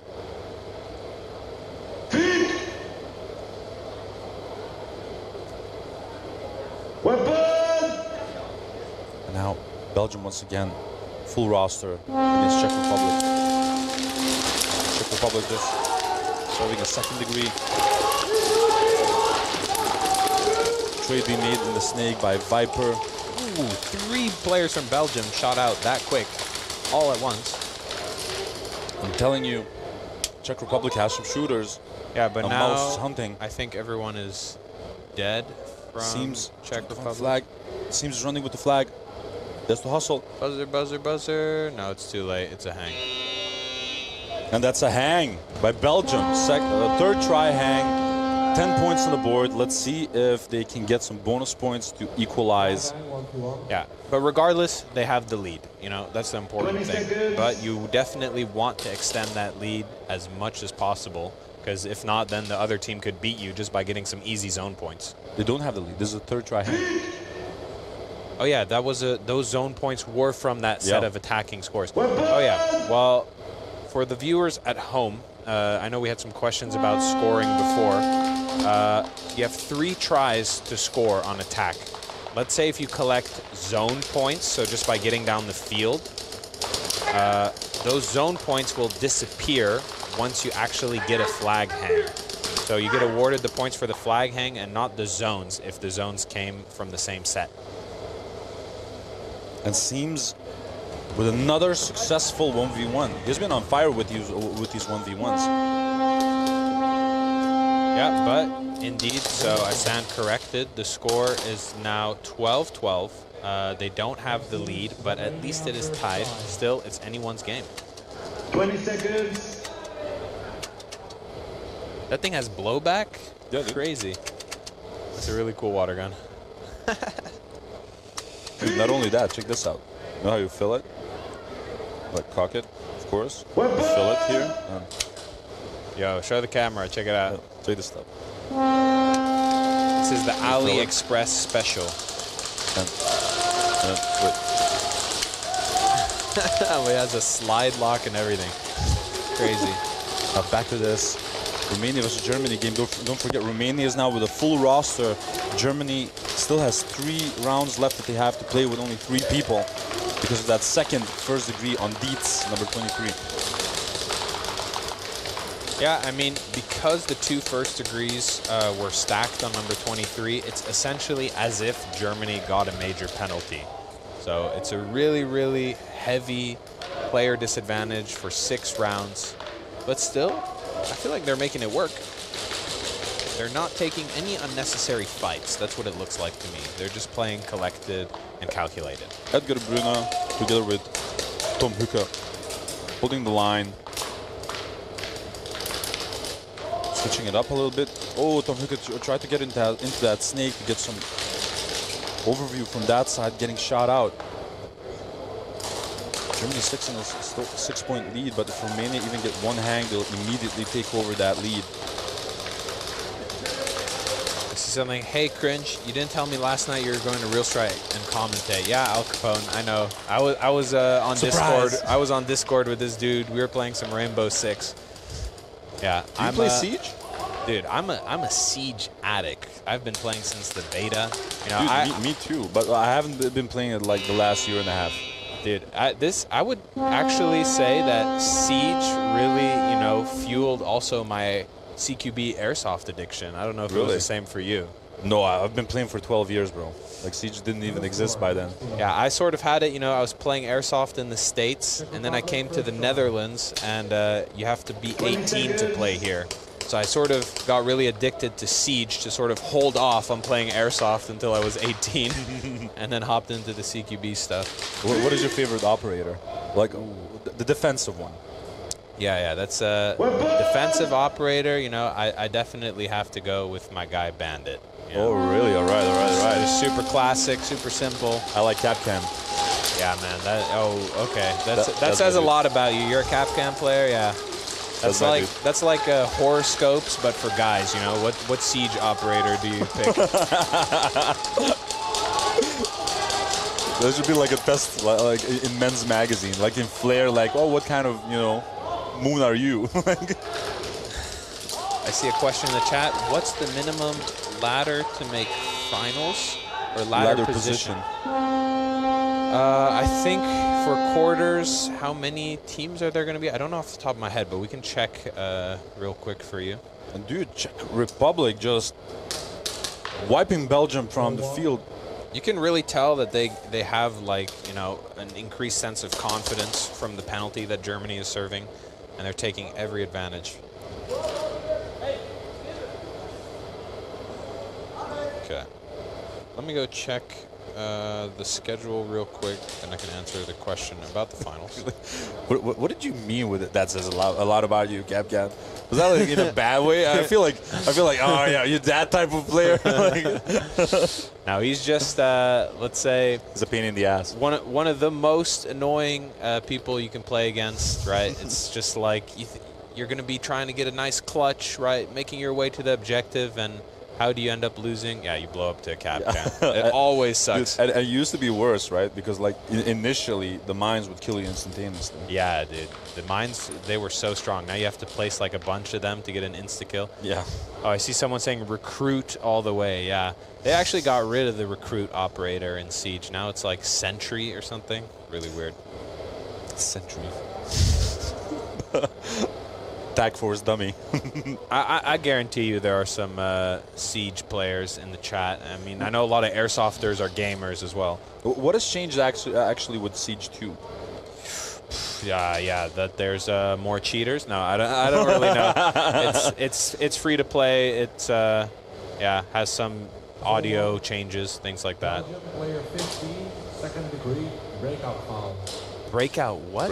Breakout foul. Yeah. Oh, foul. Okay. Player 6, first degree, dead player communication. Ah, dead player communication. I wonder what he was saying. Next teams, Romania, second try. And now Belgium. 20 seconds. In second degree, and Czech Republic first degree. Player number 6 from the Czech Republic.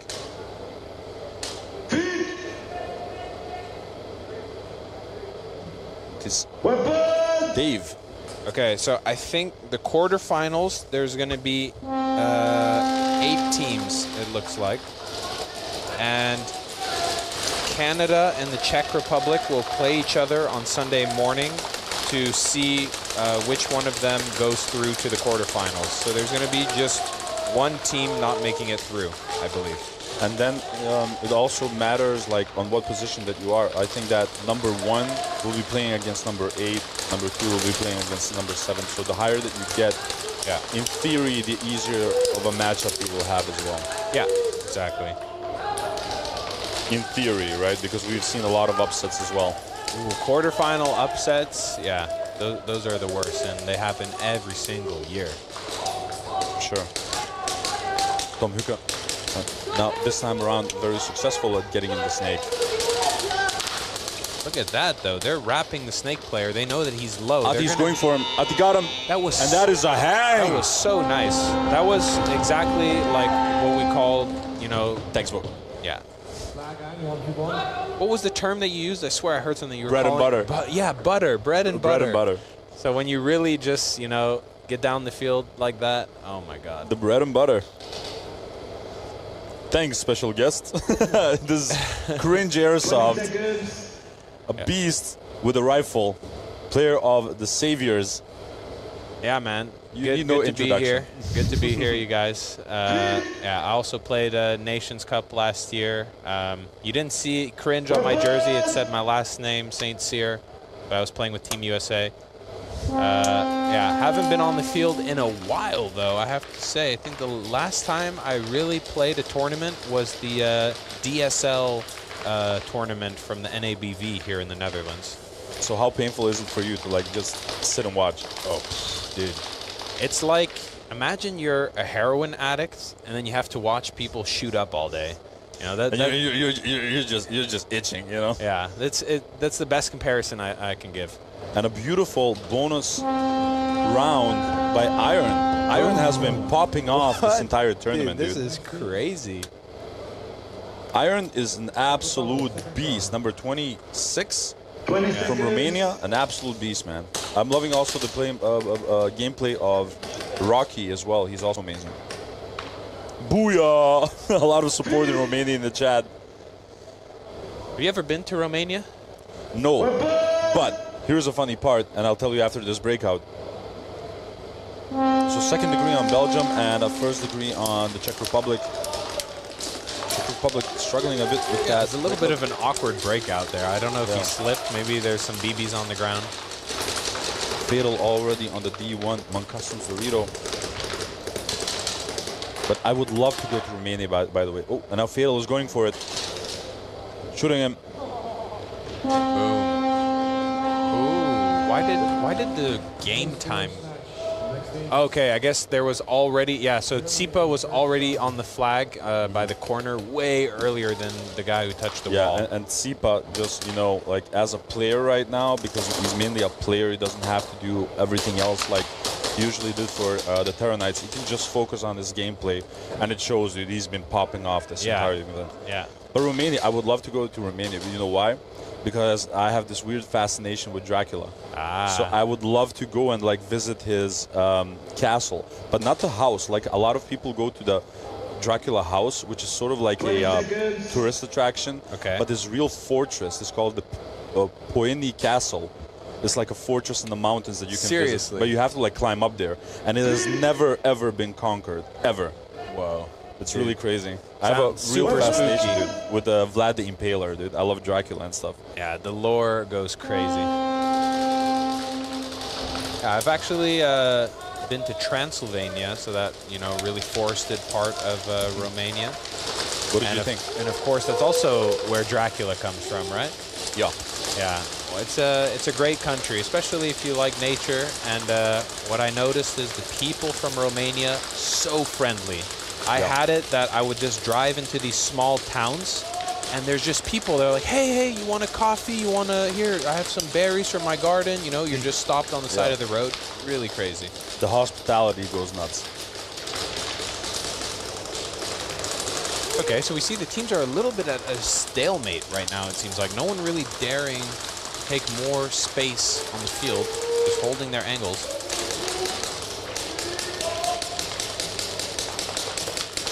Oh, the clock is ticking. Germany try one. All they need is one hang, and they'll be back up in the lead. Yeah. And having 6 minutes left on the clock is such an awkward time with the current score. But look at this, man. Romania already on the plexi, killing 2. They just need to get the snatch. Looking for the flag. Just too late. Still, there's so much time left on the clock. But that was the last round that Germany was serving that first-degree penalty. So starting the next one, they're with a full roster. I see in the chat, Romania is very friendly indeed. We also like to party. Oh, yeah. No kidding. Will. Well, we'll see that here. Also, there's an after party here at the Real Strike Arena. If you're in the neighborhood, anyone from the Netherlands, you want to party with some Romanians, if you dare, come over on Sunday. So it's going to be quite a warm weekend, and we got distributed these really cool-looking water guns outside. But look at this. They even have like a slide lock, everything. Look at this. Slide locks, then you fill it in over here, and it has like a release. Oh, no. Get out of here, Dex. Hey, call your hit, dude. What the hell? Look at this. Like, how crazy is that, dude? They fill it up. And those things are hilarious. And look, it even has blowback. Look. Super cool. So everyone's just shooting each other outside, like, hey. Nice. I wonder what's going on now. They're reviewing that play, I guess. Adi, you should also visit Romania. I would love that. Everyone's been super duper kind to me. I don't really have a lot of time between the rounds. Usually whenever there's like a 30-minute break, I do the post-game interview, go outside, grab some fresh air, try to connect with the people. But the people that I've talked with are just incredible. Get out of here. Wait, that thing shoots pretty far, man. Yeah, so I would love to do that. Water soft. Yeah, water soft, to me, that's just gel ball. I mean, think about it, right? Well. Belgium first try. Well, now you said it. Claudio Monteanu saying big up for Adi. Thank you very much, man. Big up for you guys. I've missed Romania in the Nations. I was coincidentally looking at some old footage, and actually they performed really well in the Nations Cup in the past as well. Yeah, you can see the improvement. It's so crazy. Like, what I really notice from them is that they're just baseline mechanics, how they handle their weapon, how they peek, how they slide. It's just so much more refined and in line to, you know, the other teams that we see here that are more experienced. There's a trap for the Czech Republic in the snake, laid down by Belgium Viper. lose their High Kappa hub player, but it gets filled in right away. Primix is already there, pushing together with Sensei. Sensei has the flag on the D3 Antrax Dorito. Yeah. That's a really ideal position to run from, I feel like. You have the nice lane next to the staple that you can go through, exactly what he's doing now. Well, Primix is going to make that trade. He's just going to go for it. Sensei running for it, and he got him. A hang for Belgium. Try one hang is 12 points on the board. I think it's possibly also a penalty for the Czech Republic because I think the player in the snake didn't realize that he got flanked and then was kind of delayed with taking his hit. Or maybe like got hit on the sole of his shoes. Or that the really belt. sucks. Oh. Oh yeah, shoe penalties, they're so annoying. Water's up. Seems once again doing that 1v1 for Belgium. You know, this is an important 1v1. He just needs to deny it. Oh, he's Oh, dead. and he got him. Flesicus shooting like a beast. It's crazy. Well done. No, all the players that have the number 69 on their jerseys, like most of them have like these weird explanations, like it's like yin and yang and whatever and whatever. And I asked Flesicus, like, why is 69, whatever? He's like, yeah, because 69. Romania. Oh man. Oh man. It was just like fair with it, like no poetic crap. Dude, I remember before they made the rule that it could only be 2 digits. We also had way more stuff. We had the 420s. we had the 666. I think now, honestly, the biggest flex, and I might be a little bit biased because it's also my number, but the 99 just being the highest number you can legally pick now. Yeah, I like that one. 99. It's always an interesting part, like why people pick the numbers that they pick. I use like number 4 because that was also my number when I played football. Or soccer for the USA. So it's a little bit the same thing as, your first gamer tag that you get, right? You just keep using it because it's that's just you. But it also becomes like a part of your legacy, you know? Yeah. I picked 99 because it's my birth year, so 1999. I thought it was fitting in that way. That's pretty cool. No bonus, Czech Republic, player A, second degree, no call. Oh, second degree, so probably shoe or belt or whatever. Yeah. But 99, I thought like you meant 99. I'm always at 99% because I'm never finished, you know. I'm never finished. I'm never 100%. I'm always working on myself. Yeah. That's usually the explanation I have. I mean, for me, it's like I was battery and 04. Like I feel like it's sort of simple with it, but yeah, I wonder. It would be cool to see because I'm sure the NSL has that data, right? Because they ask for player names and numbers. That we just make a graphic, a histogram of the number distributions, and then you just see like a nice spread, and then suddenly 69, just like a spike. What happened in 23? A statistical outlier right there. Like what happened in 2023? Like did everyone suddenly get more perverted back then? Like, what happened? I also saw, just speaking of data, if you go on the NSL website, they're tracking everything nowadays, like hangs, snatches. That's also thanks to that software that you mentioned before. Like they've done a lot of upgrades, and now everything's getting snatched. And you've seen it now after like the Pro Series and after Challenger. You see exactly like who made the snatches, who made the hangs, who got the penalties, everything, dude. Yeah, it's super cool. So if you guys are also curious, I'm sure there's going to be some reports posted online on Instagram and stuff, but you can already go take a look on nslsports.com. I'm going to put the link in here. So I think while we're waiting, you guys, we can just do a quick shout out to all the brands, the sponsors that are making the NSL and this event possible. So we'll start off with just going to read off the bunkers here because it's easy to see. So we have Anthrax. Anthrax was also nice enough to offer a super great package deal to the teams coming over here for Nations Cup to get their jerseys hooked up. We also have Rebel Precision. They also did a similar thing. They make BBs. They hooked up all the teams here at Nations with really good BBs.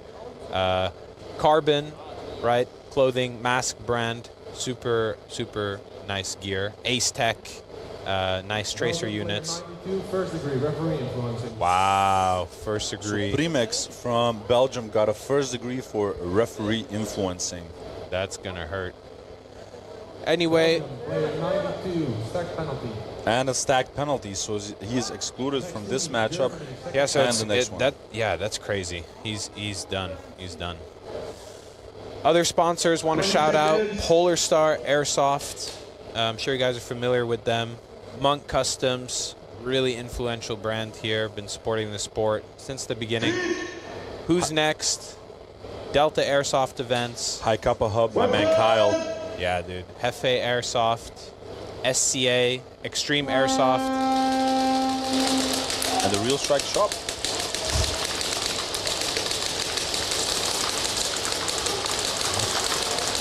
And now Germany, of course, full force. And a completely different game now. Hyper is back at it again. He's now in the snake. Ooh, and a beautiful snapshot by Hyper in that snake. Dude, remember, I was saying it at the start of the Germany game. I'm like, yeah, you really notice that Hyper's not in the snake, that he's not, you know, present on the field. And then they put him in one round, he just starts popping off. Dude, he's magic, dude. Shout out to my boy Hyper.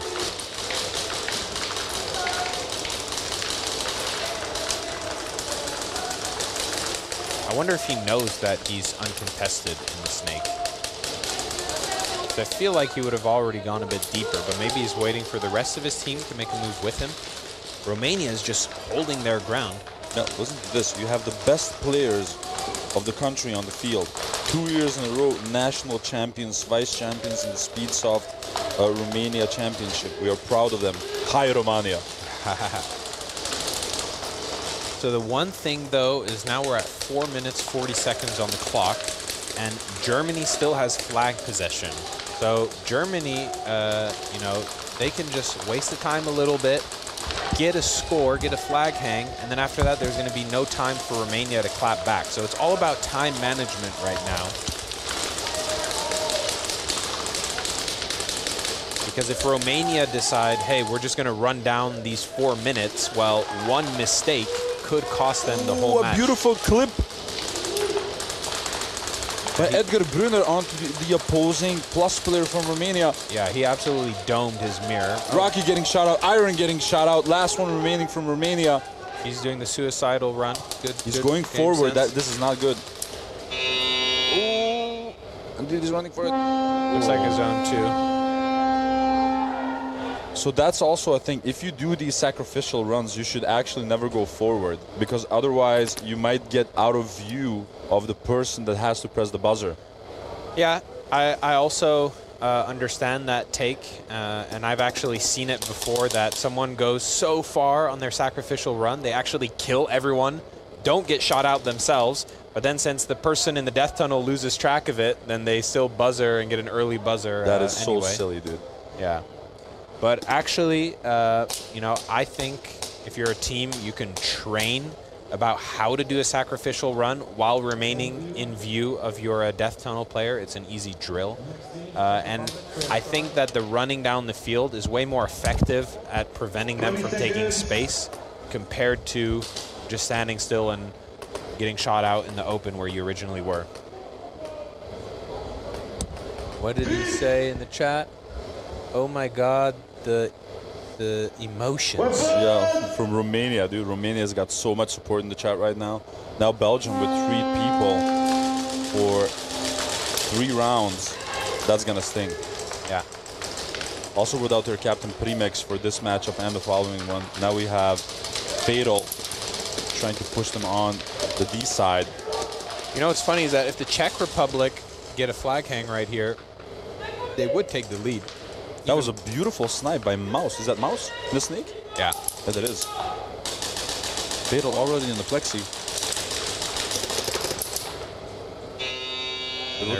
They're going to get it. Yeah. And they got it. That was Mouse and Fatal just annihilating them, completely spread their attention of the field, because Mouse was pushing on the snake side, Fatal was on the D side. They didn't know where to look. Germany, third try. But you were saying, what would be funny if the Czech Republic? Well, I was saying that if they get a hang in this first try, because then they would be ahead in points. Yeah. So then it would be, without the bonus, already 25. But there's still a lot of time on the clock, even though they lost flag possession. We'll see if they clap back. Germany full strength, 5 players. And that's what I wanted to say. We mentioned about that part about, you know, burning time. Like, it's such an awkward score to have, 13 to 18, right? Yeah, man.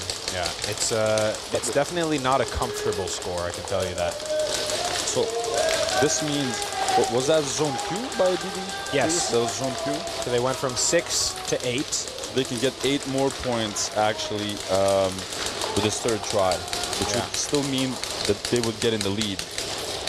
But if they fail this, then they have flag possession on the side of Romania, and they burned a lot of the clock. So, like, it's an interesting strategy, but Romania just got pulled.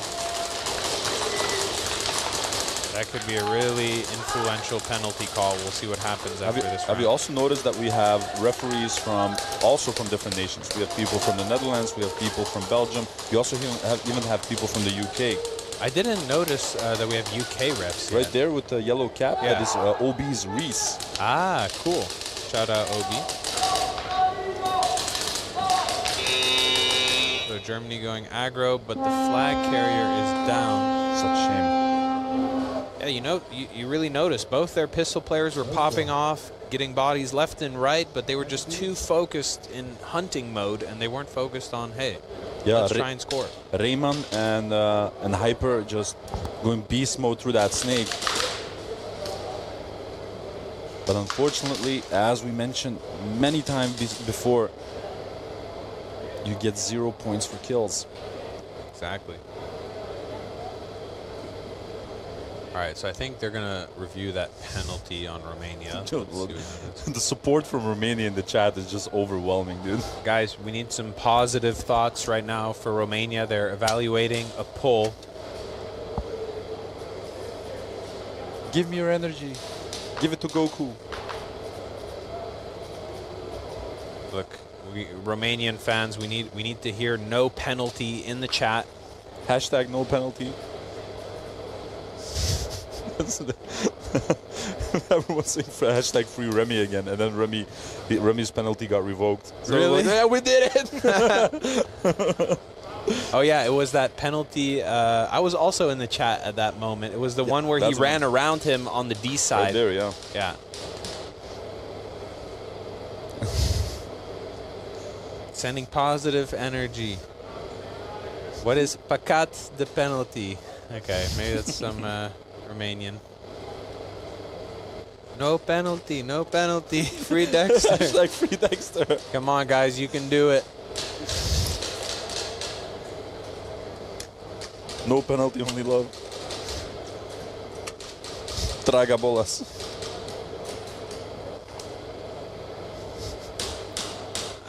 They're definitely reviewing the VAR right now, so we'll see what they say. On that pull that was made, right, on the Romanian player. Or did someone else get pulled in the process? No, I think it was only one player, and it was the Romanian player in the cross.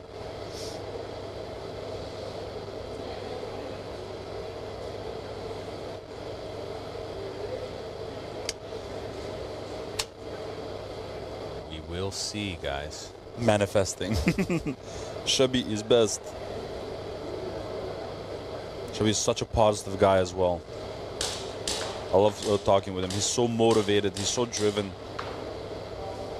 Hashtag no penalty for Romania.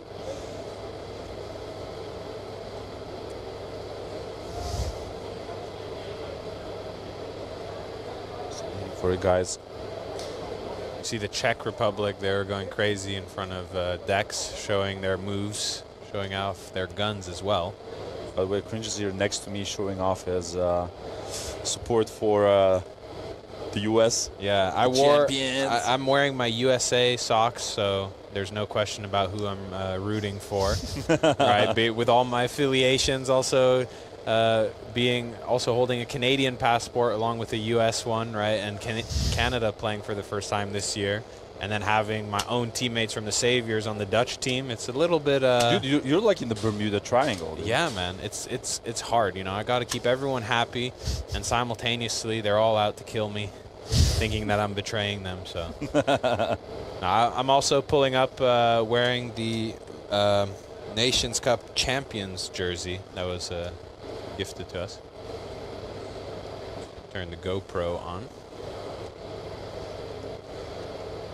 Go. All right, it should be on now. Aha, there we are. See, he's just vibing with it.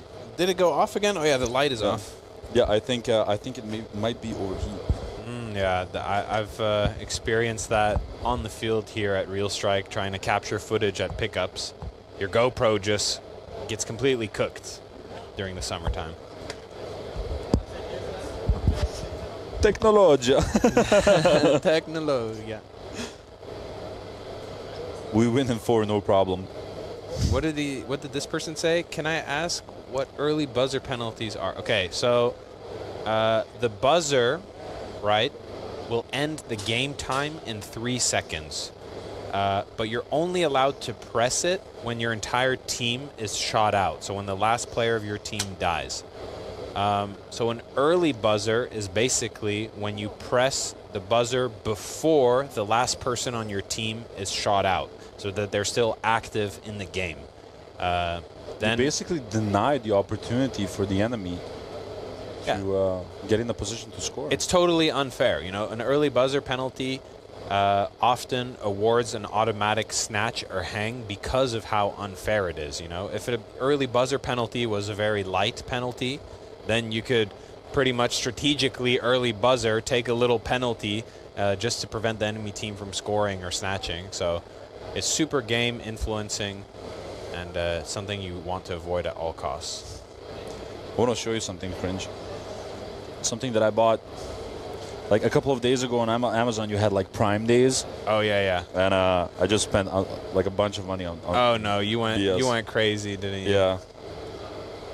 Put this like on your on your pants. Dude, I swear I saw like some Chinese guy like advertising this thing on Instagram. And like put this is like the medium setting, and then put it over your jersey. Dude, that is sick.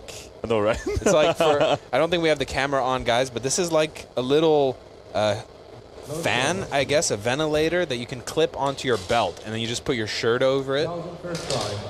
Dude, this thing is nice, bro. Does it also have like other stuff? It's a USB charger. It's a flashlight. Oh exactly. My gosh. And you can put it the other way around, so it actually goes in your pants. I also see someone that says 2.4 seconds. Are they referring to the buzzer time? Is it a bit fast, guys? Better fast. 2 minutes and 40 seconds left. Oh, and okay, who is pressing the buzzer? Both sides can press it. Doesn't matter if you're attacking or defending. When you're defending, you press it when everyone dies so that the enemies might not get a hang. When you're attacking, you press it when everyone dies so that the defenders don't get a snatch. So the responsibility of it is with the team itself. Yeah, I don't think there was a penalty for Romania. No, I think it got revoked. Guys, no penalty for Romania. You did it, guys. Congratulations. You did it, guys. No penalty. We did it. High fives all around. Dude, let's fucking go. I told you. You see, this is the power of the mind right here. Belgium is gunning for it. Fatal. Ooh. It was a good setup. They had 50 control, but Fatal was just a little bit too slow to get on the gas. But this is exactly what I was talking about. So when the last player is, you know, in front of where the flag runner is, then the flag runner has trouble moving down the field.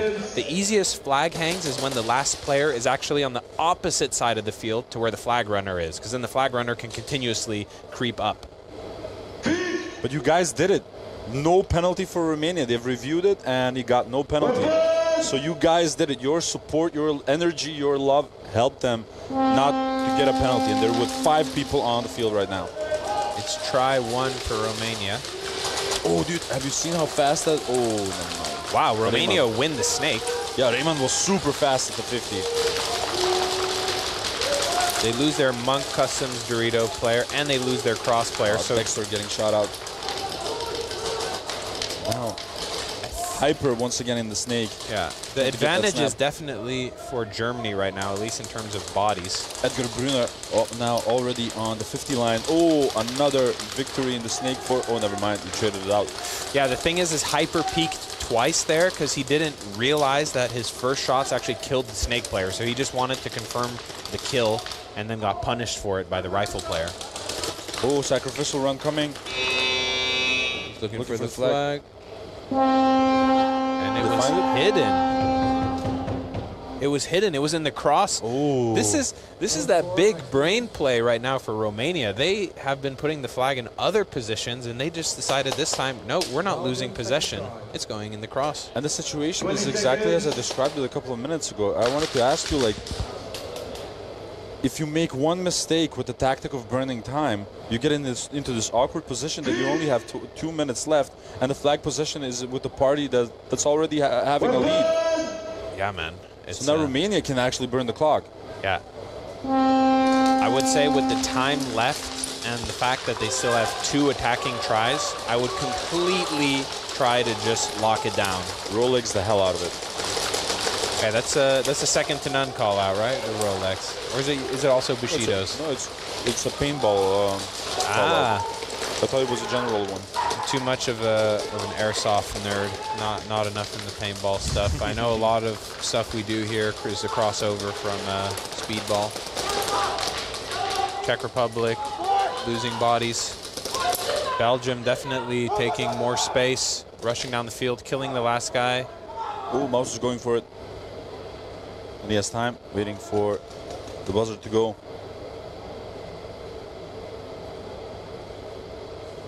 So this is a smart play. You know, I also saw some other teams doing it, like Germany, for example. Basically, if you know that you killed them all within 30 seconds, you just wait before touching the wall if you have a point lead, because then you're just killing extra time off the clock. But, okay, 30 seconds is definitely passed. The Czech Republic just need to press the buzzer. Maybe they all went back to the changing room or something. They thought like you would get the hang and... Yeah, he just ended up touching the wall. He was like, whatever. We've burned enough time. Flag hang, 1v1. I'm confident for this one, says Angelica. Now people are, because they manifested their energy on the field for the penalty situation. I think now people will be saying like, hashtag get a hang, just to manifest the hang for Romania. I just imagine just a group of Romanians right now in the stream. They're doing like some witchcraft rituals. Like chalkboard signs on the floor. Like candles everywhere. Totally.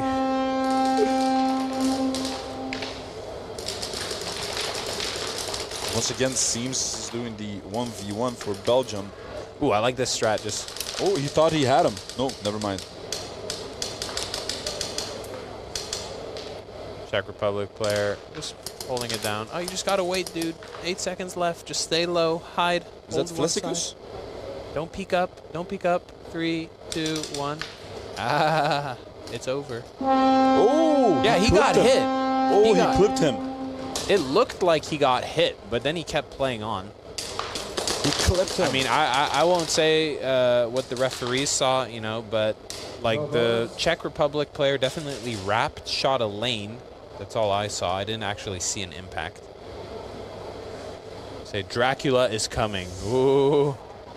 Oh, wait, I like this one. Copper strategy.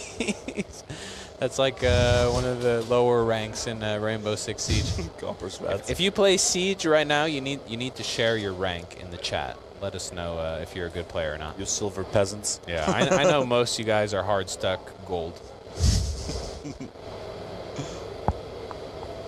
Hashtag hang for ice cream. Oh. Hey Yentel, how are you doing, dude? Belgium player 72, first 3, no call. Opa. So that was from the 1v1. From the 1v1, yeah. Wow. That sucks, dude, because the trade-off of not taking your hit in the 1v1 is so bad, you Yeah. should never even consider it. But also, you just saw, like, he was just so focused on killing the guy, he could have looked up at the TV screen and saw that there was 1 second left. All right, come on, Romania in the chat. Played one.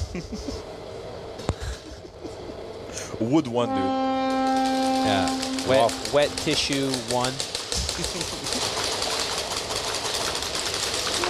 Germany definitely making more moves early on than they were in the previous rounds, where they were more static at their starting positions. Look at this. They're just creeping up.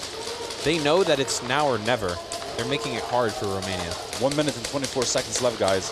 Oh, Hyper getting eliminated. It's a big elimination right there. Oh, Super dangerous the player. tables have turned. They also lose. Who's that? Tom Hucke. That's Didi. Edgar Bruna. The guy in the cross for Romania is absolutely lasering, but as I say that, commentators curse, he gets shot out. Didi crawling through the staple, sneaking his way up. 55 seconds left.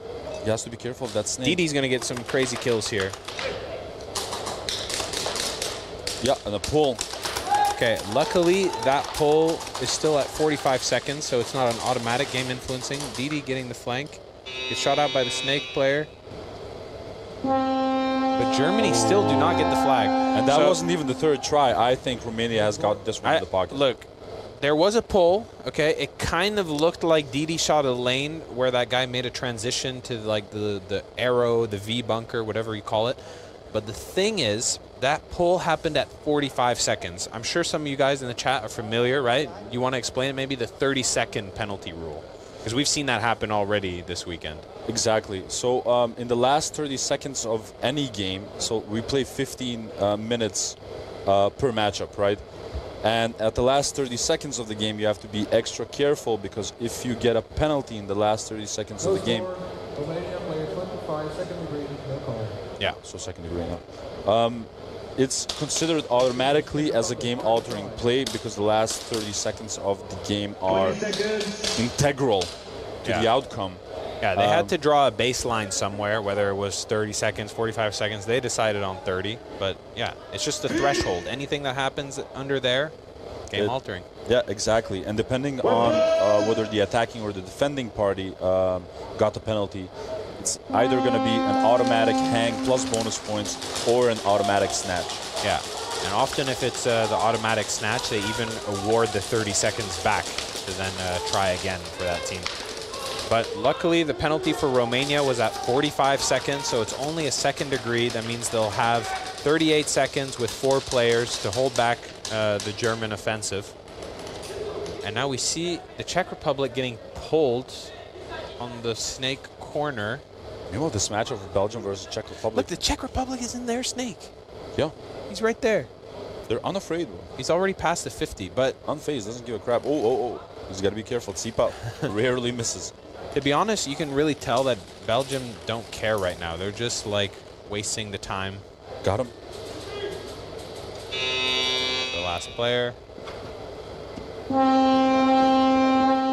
And they do not get the snatch. Mouse has been moving around beautifully. Dude, the dude has some thrusters on him, for real. Czech Republic, player 6, first degree, blind fire. First degree blind fire, there we go. Oh, God. Those blind fire penalties are going out crazy. I am Romanian. I love Germany, especially beer. I get that, dude. You know what I like about German beer? I'm from Belgium, so I mean, we're the country of beer. But I love that the Germans are always very generous with their beer. Yeah. Like a small beer there is like, you know, like a pint. All right. 38 seconds, guys. 38 seconds. And what's crazy is that even though Romania is serving a second degree, so they're starting with 4, they still have possession of the flag. So it would mean Germany would have to snatch this, I think, in like 10, 15 seconds, just to even have the chance to attack and score points afterwards, again, in 10 or 15 seconds. Don't forget what we said about the last 30 seconds, guys. Yeah, they're just going for it. Look, already players at the Snake 50. Both staples are filled up by Germany. They lose their Snake player, though. Hyper's trying to get a pick. Lose the Snake. 22 seconds left. Touch the wall, touch the wall. Touch the wall. There we go. So, we said it, guys. If there's a chance for the German team to win, they had to get that snatch within, let's say, 15 seconds. I think it took them 20 seconds, 21 seconds there. So they have 17 seconds left to get a flag hang. Dude, nothing more, nothing less. That is nuts. And I've seen one team accomplish this during the Pro Series, and that is Terra Knights. Yeah, I remember that one. That was nuts. You know, the thing which you notice from all good teams, and Germany is a really good team, is that they always try to keep their win condition alive to the very end. And now they still have a win condition. That is hang in 17 seconds.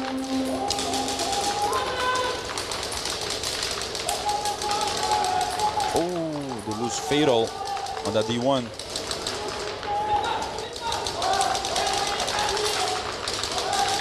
Dude, there's a moth in here. I thought you guys were joking, but this is literally his house. He's probably munching on the foam. As long as he doesn't munch on me. Fatal got shot off doing that transition to the Dorito side. Tsipa is one of the rare players that can actually play that center carbon Dorito well. Yeah. He's gunning. Oh, you gotta be careful. Did he get shot out? He got a little cocky there. I think the player from the Czech Republic in the snake corner was really quiet, but looked up just at the right moment to see Tsipa making that big move.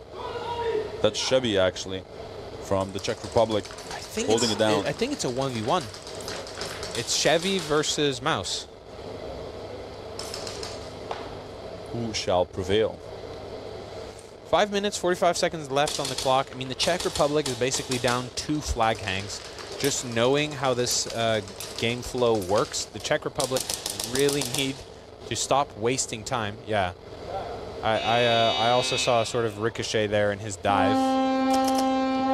But it's probably going to be a second degree on the Czech Republic player because he made a dive into Snake, and in that very moment when he hit the ground, I think is when he got hit. So that's like making it more hard to manage your hits.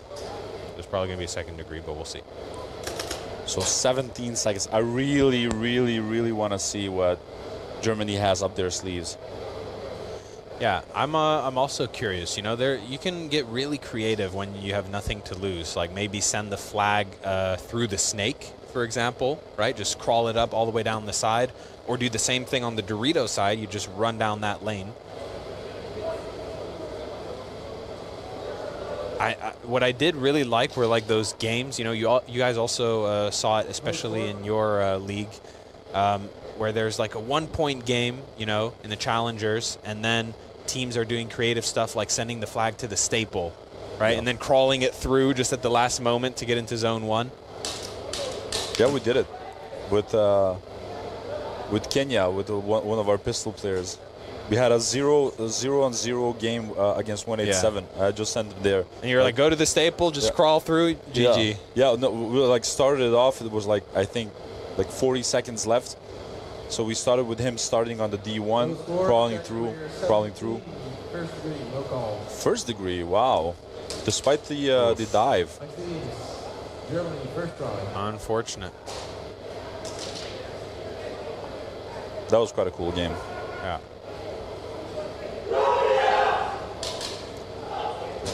Romania pumping themselves up, saying we have 17 seconds, guys.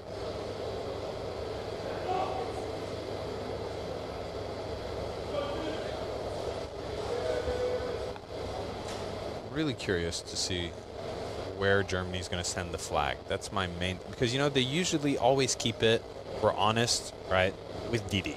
Mm-hmm. He's their flag guy. He's fast, and he tends to stay alive to the end. And those are two things that make up a good flag carrier. And he's a veteran, of course. I mean, he has experience in the sport. Oh, we see some support for Germany in the chat. There we go. Yeah. Let's go. Wait. Actually, I think that's just trolling. It says, let's goon Germany. Come on, guys. Lashi beats sending some flags as well. Dietrich, show us what you got.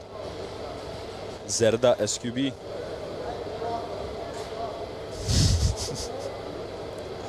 17 seconds. My God. And this is also like really crazy because the referees understand, all of them understand what's at stake, so they're setting themselves up correctly to sort of follow every line. It's quite complicated. 17 seconds. There's one scenario which could happen, which I don't want to highlight here because of the commentator's curse, but I will tell you guys after. If it doesn't happen, or if it happens, I'll say it, but That's smart. There's something that could happen here which would be a big upset, and we've seen it in other games like this before with similar score and time. All right. Let's see what happens. Rob. Look at that. Hyper J and the staple just 10 running seconds. through. Oh, who's one? Who's one over the side of the mini? flag Oh, and he dropped the flag. 3 seconds left. Edgar Brunner trying to pick up the flag. Oh, and that's a zone 2, I believe. Looked clean. All right, guys. I don't think it happened. So then I will say it. But basically, if they would get a penalty, if Romania would have gotten a penalty, it could have been stupid. Like literally not having your gun in the starting box or blind fire or whatever. Since it's in the last 30 seconds, it would have been an automatic hang for Germany, and they would have gotten the points and won. Luckily, I don't think any Romanian player got pulled. It looked clean. I don't think they did, no. I think that's GG. I'm just holding the table, just waiting for them to say like end game, and then I'm happy. Yeah, I think they're just checking what zone it was just to get the final score correct, but I think it's definitely end game.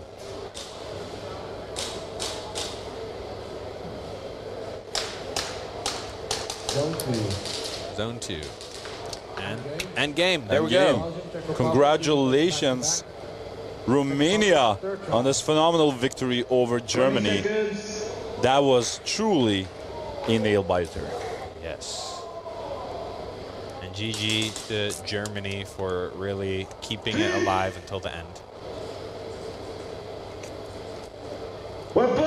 Beautiful, beautiful. Belgium, Czech Republic going to play back-to-back now, but the Czech Republic starting with 1 guy, while Belgium starting with 3. And that's Flesicus, I believe. And he's gone. So it's going to be a free snatch for Belgium. They just need to touch the wall, or they just pick up the flag. Imagine like 5v1 and you shoot the guy and you're looking for the flag. Dude, we do you remember in I think it was Pro 1, no, it was Pro 2, sorry. Saviors, one of their first games on Saturday, it was like also a 30 seconds, within 10 seconds everyone was off the field, and then you have Tom Wolves and Jaeger who just run into each other at full speed because one's looking for the flag and Jaeger's trying to touch the wall. And I even have a GIF of it on WhatsApp. I forgot who sent it, but it was in the Delta Airsoft app. Oh yeah, dude, that is hilarious, man. Like so much panic. So guys, one of the sponsors of the NSL is Delta Airsoft Events, and of course as well, that's something that a lot of enthusiasm from Romania in the death tunnels. 20 seconds. In any case, Delta Airsoft Events, huge sponsor as well. They're also a club, right? They have more than 300 members in that club, 350, something like that. It is an amazing location. That's one of my favorite communities within the airsoft world over here in Western Europe. Yeah, man. And an amazing also field club as well. member. It's a great field. Wow. Just running them down. Now it's going to be a hang. Is that a mercy? 12 points or 47. Mental math. No, it's not. It's 34 points, so they need a bonus, and then so they will play out the bonus, and the bonus will determine if it's a mercy. Flag hang. 1-1. 20 seconds.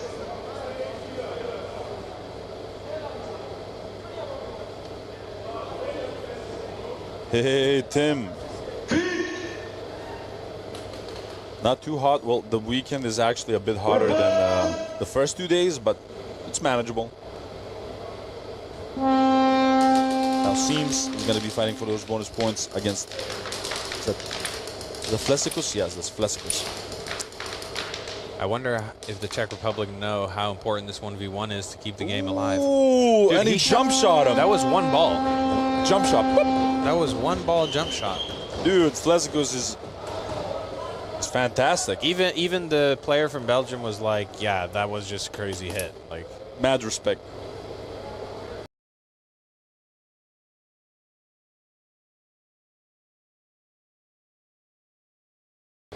Like, well, they definitely play airsoft. You know, they can shoot.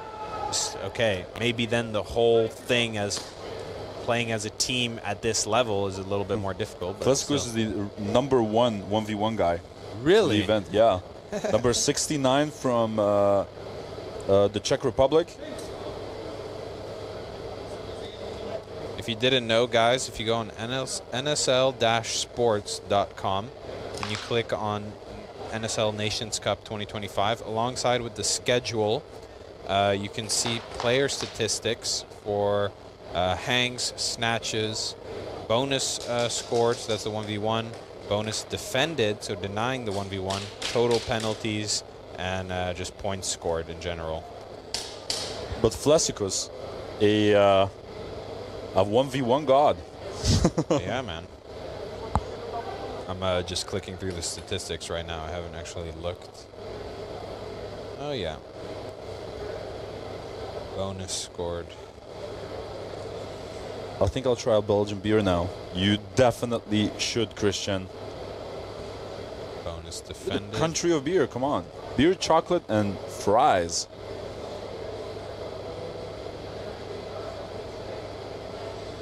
Oof. Total penalties. That's like the board of shame. I don't want to click through that one, actually. Points scored. Okay. Nathan Montaigne. Montaigne. Oh my gosh. I'm sorry, Nathan. Is he still the hang lord? Yeah. Yeah. 163 points scored. What an animal, dude. Shout out to Nathan Montaigne.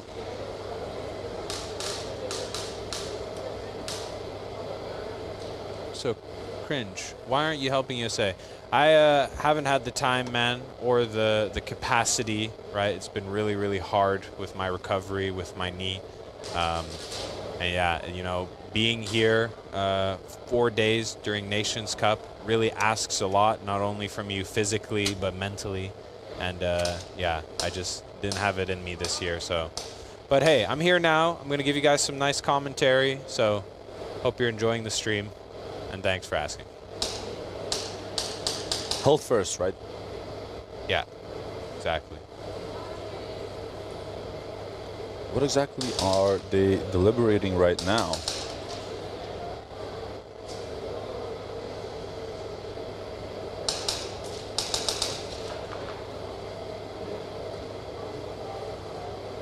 Did you see someone get pulled during the match itself? No, I really don't know what this could be. Look, let me guess. Could it be an overshooting penalty? Because they were really just lasering that guy. Usually overshooting penalties don't take this long. Says, okay, fair point. Keep up the rehab, man. Yeah, I will. I'm doing my best. But, you know, No bonus. let's see. We're announcing the penalty. Czech Republic first try. Oh, no penalty. No Just penalties. was reviewing something. 20 seconds. But yeah, knee rehab, especially for the surgery that I got, since it's a repair, it just takes so long, and you have setbacks, and it's like up and down. It will still be a while till I'm out on the field.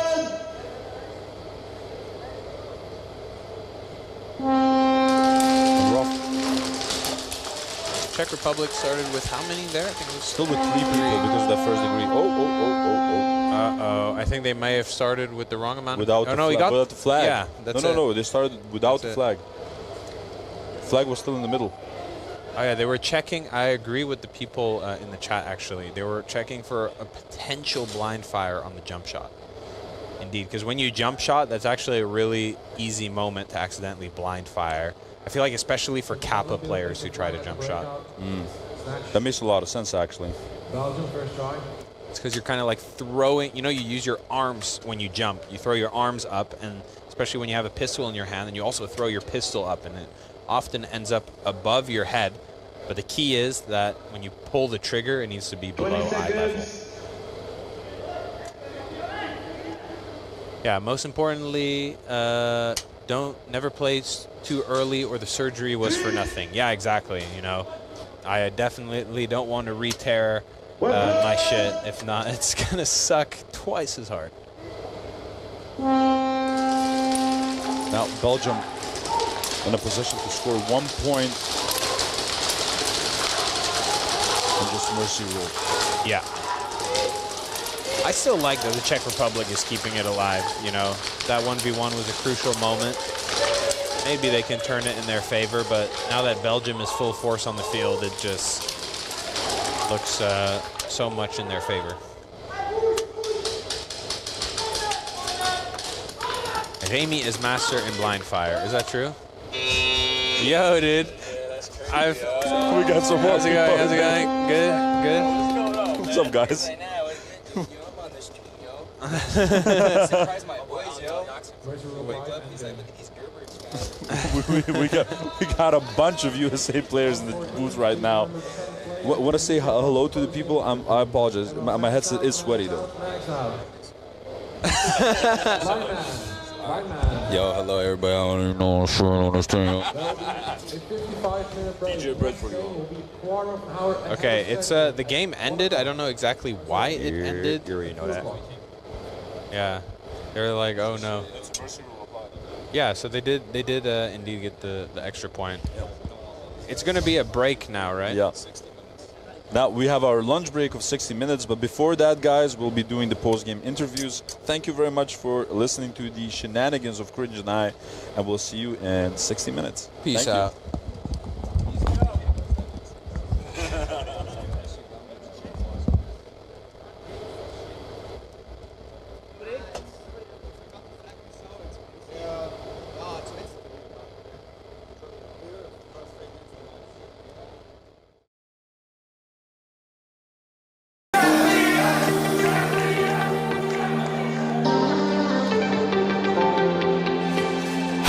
This is Kirsten Hudson from South Africa, and you are watching Nations Cup 2025.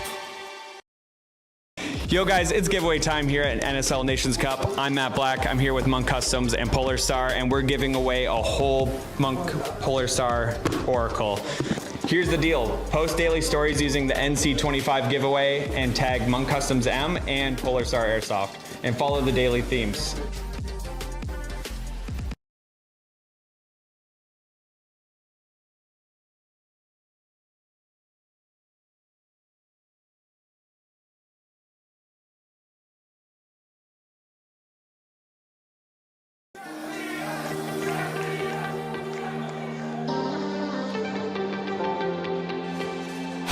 This is Kirsten Hudson from South Africa, and you are watching Nations Cup 2025. All right, you guys, I'm Matt Black. I'm here at the NSL Nations Cup. I'm here with Team Canada's coach. Hi, I'm happy. Also, Simon Works. Really happy to be here. So we just played our first match against Belgium. It went wrong in some directions, good in some others. We're still new to the rule set, so everything with the flag, the snatches, the buzzers, we were a bit overwhelmed, to be honest. So we need to get our head back in the game and make sure we survive the break and keep everything revolving the flag in our heads and just play better, to be honest. Sounds good, man. Honestly, that's the most important thing is you're here for a reason. You're here to compete, but you're growing, you're learning. And what better way to learn than have a team that really comes out there and puts it on you? Yeah. Because now you know where your weak spots are, and that's better. If you don't know where your weak spots are, how in the fuck are you going to grow? So, yeah. What better team than Belgium to just show us our weak spots? Because I wanted to play a good team at first, because I wanted to be like a wake-up call, like this is what it's going to be the whole weekend, and might as well start right away. So that was like a wake-up call. Now we want to watch other teams play too, to just make sure we're aligned with what we should do as a team, like where we get out, where we just want to do. But we're not really used to a field that big. The scene in Canada is a bit shaky because before the pandemic we had like maybe 10 teams, and then it all died down. I used to play between those years, and pretty much no one that played in those years plays now. But it's all new players, young guys that have really crazy skills. But we play on smaller fields or our outdoor fields with not like this kind of organizations. So this is big for us to just come back to our country, have new players, grow the scene, and everyone gets better. So that's the objective, to just build something strong for Canada. So every year we step it up, we have better players, better communications, and just overall grow the sport, because that's what we want. We want perfect like that. Yeah. That's awesome. And speaking of players, tell me a little bit about yourself and like what do you bring to the team? So my name is Alec, and what I bring to the team is I'm the tech guy. So I'm the one that fixes the guns, makes sure they're working, and hope that they stay working while playing. Yeah. So as a player and a tech, I don't know how to say it exactly. Yeah, you can take a moment to pause. Like this is getting cut, so. Okay. Yeah. Like I mean, So- like it's all getting used and chopped up. No, so for sure, you for can sure. say when you're feeling ready. So as the guy who fixes the guns, I'm able to kind of understand how they work and how to make each gun good for each player. As you can see, most of the players on our team have completely unique guns. They're all separate guns. One of our guys running an AG because it's what he likes. Sorry? Nothing. Yeah. So it's what he likes, yeah. It's what he likes because of certain things. He runs a lot one-handed. So if he's sprinting, the tank on the gun puts his gun out of balance, and he's like a carpenter, and he uses his nail gun. He treats his gun like a nail gun essentially. So he runs that as that. Then we have guys running HPAs because the back players who are spamming like crazy, they need a gun that won't overheat. And we have some few pistol players that are going pretty crazy. I'm not playing too well, but it is what it is, man. Just gotta get used to it. The field is huge. Not used to that at all. Also not used to sliding a lot. Our outdoor fields are on grass or dry turf, so you can't really slide. So you just eat shit most of the time. Fair. So yeah, it was a wake-up call though, playing against Belgium. I'm not used to the raw rate of fire that we're going against is mind-boggling. I was not used to that. Just like peak, and generally it's 2 BBs. Now it's like 15 all at once. Wow. But we're here to improve, get better, and if we don't go too well this year, next year we're coming back, and we'll be way more ready. Nice. And last question for you. Yeah. Your matchup later today. Yeah. What do you have going into this? Like, what's your next step? Our next step is just to move better off the break, just survive it, and overall just better teamwork, just work together, move together, and just overall just better synchronize with each other. So I expect better from each player and for the team and for myself. Like prep-wise, we're a bit overwhelmed, so now we know what we're up against. We know how to play the game outside of the field and just how it moves all. I just want us to be more organized, and I think it's going to go well. We're pretty confident, and I hope to play well. Sweet, man. Thanks for your time. Appreciate it. Good luck out there, boys. This is Hudson from South Africa, and you are watching Nations Cup 2025. Let's go, boys. Let's go. Okay, sure enough. Hi everybody, my name is Didi from Team Germany, and we are here at the 2025 Nations Cup, trying our best, and tournament just started, so what can I tell you? I'm looking to kind of know what your hopes are for your next matchup and how you want to go up against them. Okay, sure enough. We are facing Australia for the next heat, and we played, or some of our guys played them already a couple of times in the previous Nations Cups. It's always a fair battle, a tough battle, and they look pretty strong. I think we look pretty strong. It's going to be an exciting match, and of course we are looking to going 3-0 today. Yes. That would be cool. And who is your biggest players to watch for on your team for the viewers at home? I would say Hyper J and our new Snake player Finn. They are doing a great job, so keep an eye out for them. Cool. Yes, sir. And what was your biggest lessons learned from last year going into this year? The biggest lessons, coming with a bigger team. That's a little bit difficult in Germany because there's not that much of that big of a player base. But we learned from that, and we're not going to let the tournament go the way it went last year. Last year we missed 3rd place in the final. And yeah, we're looking to get up the podium again. So yeah. You looking for gold or are you looking for podium? No, we are looking for gold, but we are definitely not going to miss the podium like we did last year. There we go. Yes, sir. Yeah, wicked. Sweet. And any advice for players or people interested in getting into the sport? Like what do you think would help grow this sport a little bit more? Oh yeah, advice for newer players. If you're seeing maybe this interview or seeing the Nations Cup, just take a look where there's a local field. Don't bother buying any gear before you're getting to know players that know the game. Just go there, get some stuff from other people, try the game, get social with the players, and yeah, just enjoy the hell out of it like we do.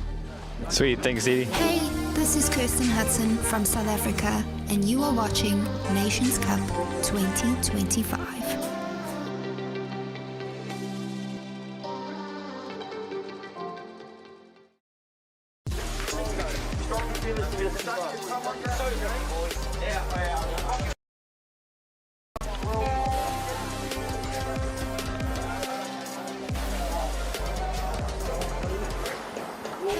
This is Kirsten Hudson from South Africa, and you are watching Nations Cup 2025.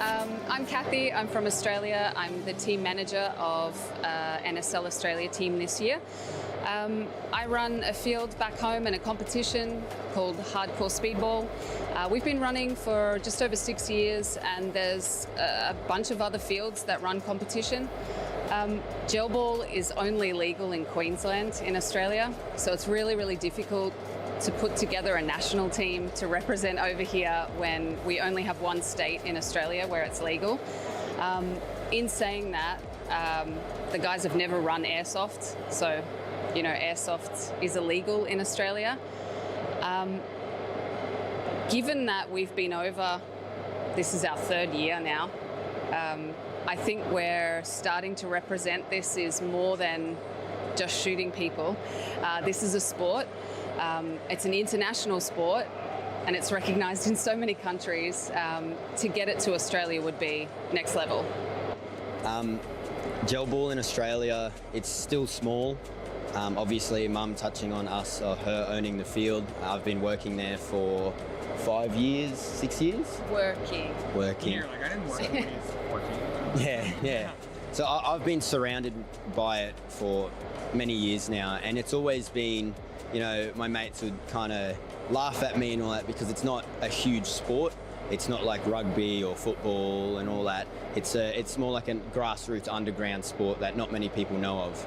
And I think since it's gel ball and the accuracy and just the thought of it being an orby growing in water, it doesn't bring that attention to people my age or people just younger than me. And I have a feeling if it was airsoft, it would be, you know, it's a bit more extreme, you know, there's a bit more intensity to it, and it would bring people like me who like aggressive sports, rugby, it would bring those sort of people in. They like to inflict pain on other people in a way that is legal. So that's how I feel about it. Honestly, the concept of the game is exactly the same. The field size is basically exactly the same. The bunkers are the same. All the rifle looks the same. It's just a barrel and a T-piece that is different for us. And obviously that means we're nowhere near as accurate. So for over here where we can shoot 3 shots, over there we might have to put 10 to 15 in just to be able to get that one gel to go dead straight into them. If you've watched the stream, I'm around the snake and I'm just, you know, in, out, hopefully winning most of the time. And it's just, I know when I point the replica that way and I pull the trigger, it will hit them, rather than the chance with a gel blaster having the thought of maybe I'll miss, or maybe I'll put a couple more into it. And another massive game changer is the tracer. Over in Australia, the gel balls aren't hard enough, and so the gel balls we have, the hard ones aren't tracer. You can't put a tracer on them. They're not UV, and the UV ones, they just aren't. They can't keep up with the harder hitting blasters that we need. So what do it mean for you guys to win? Huge. Obviously, the last 2 years of Australia coming over, I think they've come 5th both times. Yeah. I got to say, if we win or we get podium, I think that's the sort of message we need to send to the government back in Australia. Like, this is an international event. We've been busting our ass back home using whatever we can. You are the clumsiest person I know. I blame Bert for his rum hustle. Yeah, look, if we can... Shout out Bert. If Australia can get on podium this year, that's the kind of thing we need to send a message at home. It's essentially, we've travelled all this way, 25 hours, to compete against countries that run airsoft all the time, and we've taken home a trophy. That would be unreal.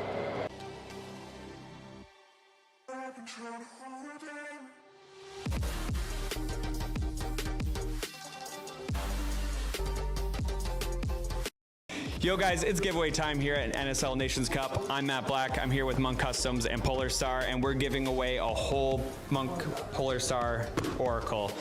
Here's the deal. Post daily stories using the NC25 giveaway and tag Monk Customs M and Polar Star Airsoft, and follow the daily themes.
Hey, I'm Matt Black. I'm a tattoo artist from Canada.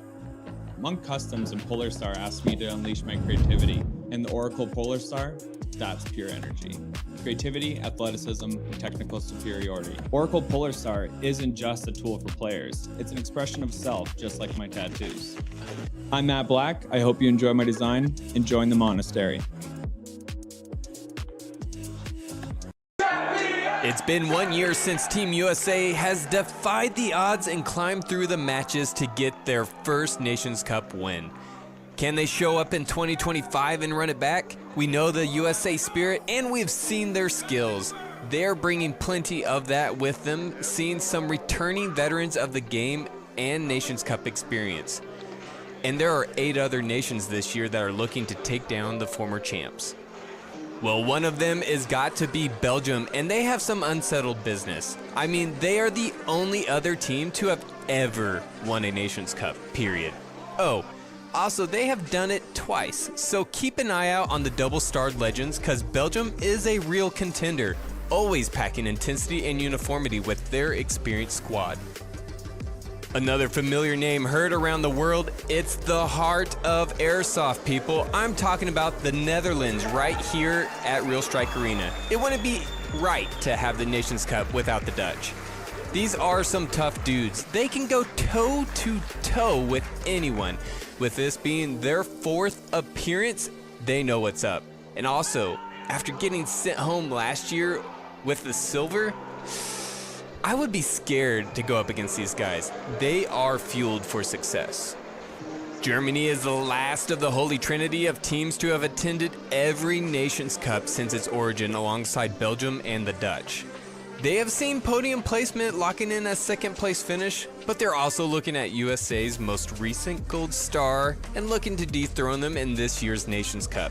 They can put up a battle and endure a 4-day scramble to the finish line with the best of them, so don't let these guys blindside you, or it'll be their game before you know it. It's exciting to look out back to see what the Aussies are cooking up. That's right, Australia is back for their 3rd appearance in the Nations Cup. You want to talk about a team for the people? Because it's Australia. These guys can really entertain, playing with it all on the table every match. Definitely expect some top plays and highlights from Australia throughout the week.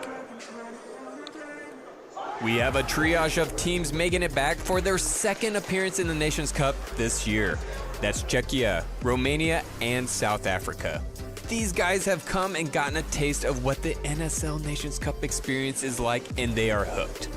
While they haven't seen a podium finish yet, it's all the more fuel and determination these teams have needed to grind it out. It is an endurance battle, and they've had a year to prep for the comeback. Now, it's time to reap the benefits and cement their nation in the history books. We must highlight our newest first-time contender. Canada is joining the ranks in this year's Nations Cup.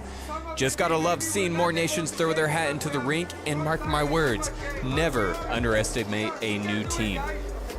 Just because it's Canada's first Nations Cup appearance does not mean underskilled. These guys are looking to come in swinging and leave their name on the wall, walking away on Sunday with a gold star for their nation. I'm Caleb Freeling, and you're watching the 2025 NSL Nations Cup. May the best nation win. Good luck to all of you.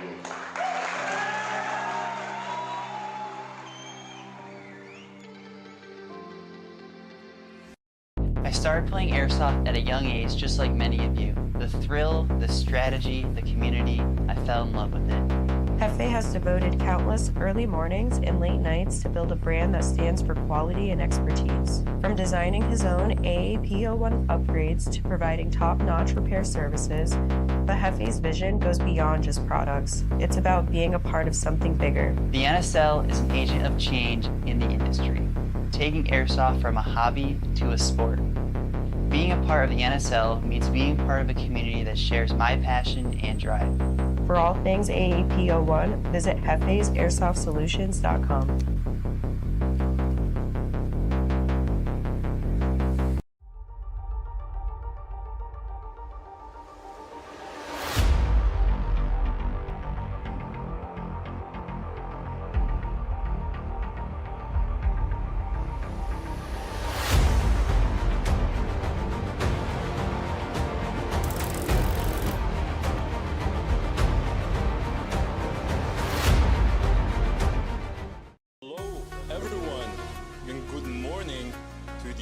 NSL Nations Cup 2025.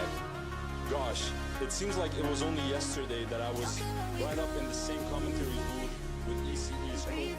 Shout out to Coco, by the way.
This one? Yeah. So, it was not really a downfall for us. It's a second year. First year we've been here, we had like 7 guys in the roster.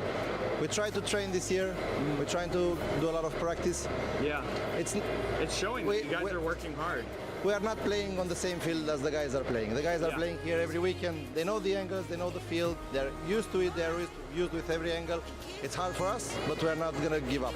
It's just we're just gonna battle to the end. Yeah. It's really easy for us. What do you think is like your next steps for your next match? We're gonna take every match, every game as its own. We're not gonna tell the steps because it's gonna be like throwing away tactics, but we're gonna do step by step on every game. Well, you guys played an exceptional game. You guys really put out such a big fight. Super excited to see what Romania does. You guys look like a strong team this year, so it's really nice to see. Thank you. Thank you very much. Thank you so much. Let's guys get out of here. Let's go. All day. Let's go. Yeah. Stop. Hear them slumber. Hear the sound of the thunder. Never belly sound from the hunger. And we ain't scared of the ground 'cause we under. Hear them slumber. Do you hear the sound of the thunder? Never belly sound from the hunger. And we ain't scared of the ground 'cause we under.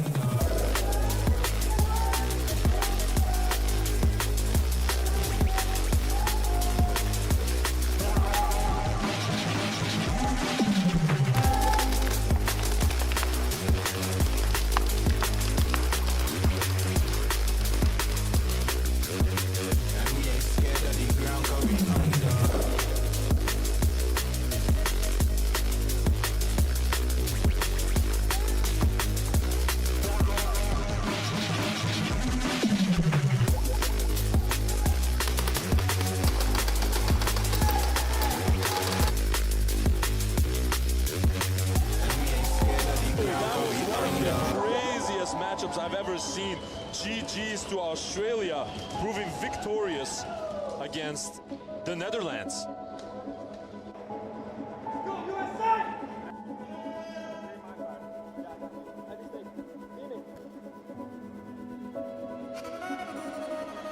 Giving it all, like leaving nothing on the field, and I expect these guys to just full send it no matter what, talk to each other, play smart. I know individual skills are there. I know we can like come up with the team plan and do good. It's just a matter of execution, so I'm confident. I know these guys will deliver, so let's do it. Incredible. Sweet. Well, good luck out there, boys.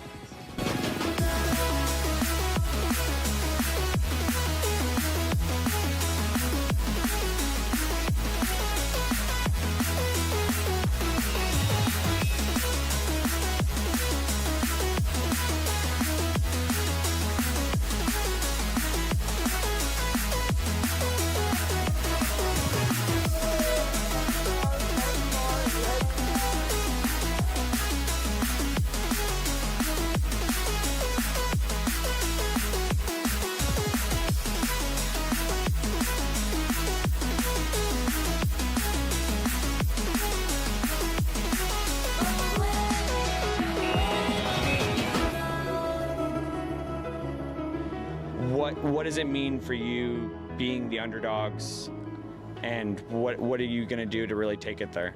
Hey, look, I think it just comes with the territory, Australia, New Zealand, and stuff like that there, you know, the Diggers, the Anzac brothers and stuff like that there. Everything that we got to do, we have to do it 100%. You know, we're sort of like behind the ball from everybody else, so we can't come in here just half-hearted. We've got to put everything on the line. And, you know, that's the kind of thing, the drive that some of these boys have. You know, we watch everybody over so many thousands of kilometres away. We've got one goal, shoot straight, kill as many people, play the NSL style, and hopefully come out with a win this weekend.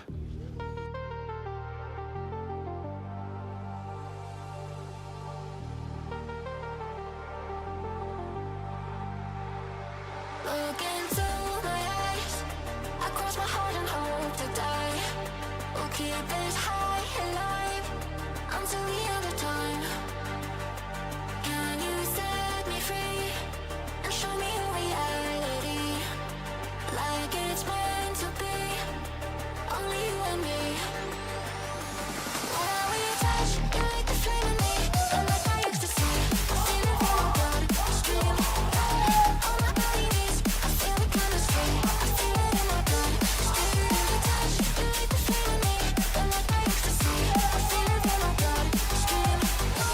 All my body needs, I feel the chemistry, I feel it in my blood stream.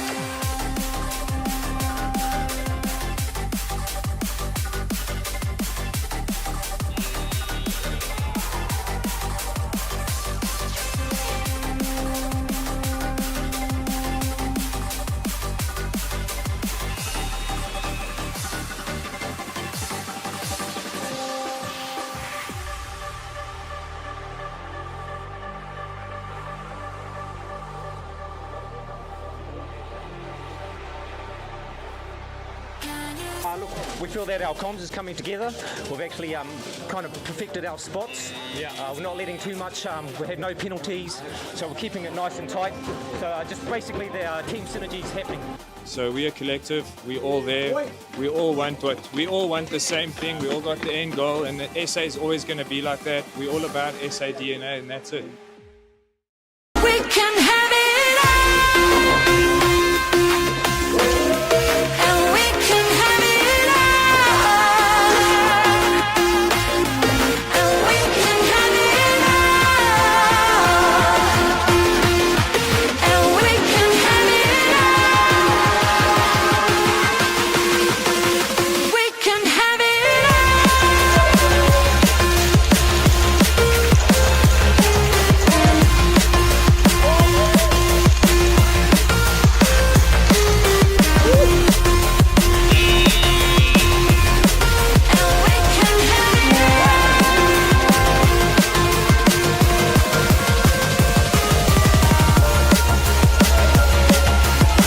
It's only magic when you're touching me. It's like a rhythm so my heart can beat. 'Cause I'm addicted to the high we seek, and we can have it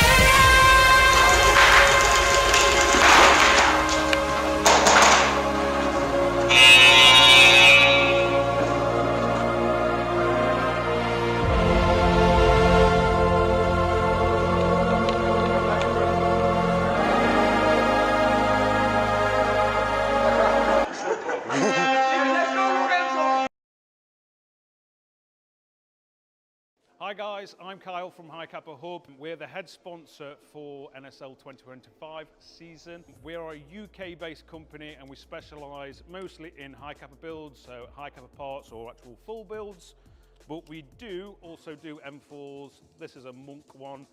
And we also do everything that goes in it, from your gorilla boards to your engines, to your triggers, to regs, everything like that. If you do need a slide for a Kappa, we've got plenty of those in 4351, and as well as grips, if you want a grip.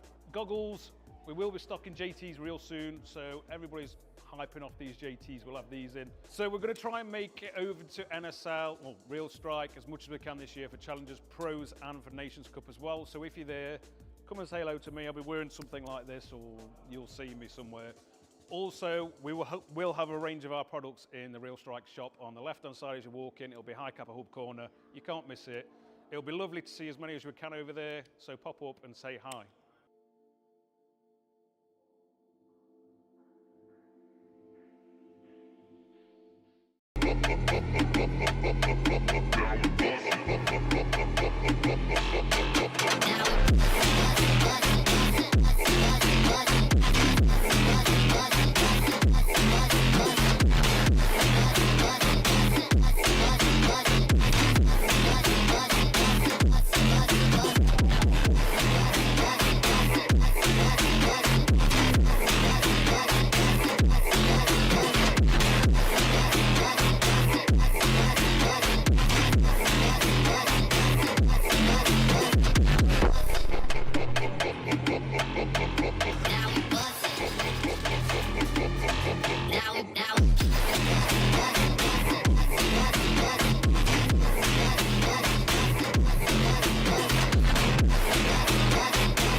I started playing airsoft at a young age, just like many of you. The thrill, the strategy, the community, I fell in love with it.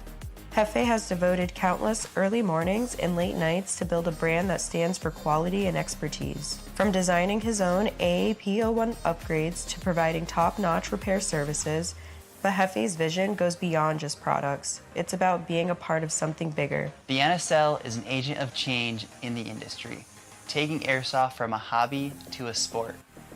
Being a part of the NSL means being part of a community that shares my passion and drive. For all things AAP01, visit jefesairsoftsolutions.com.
Hello Nations Cup 2025, it's Sam Flex here from Team Australia 2024.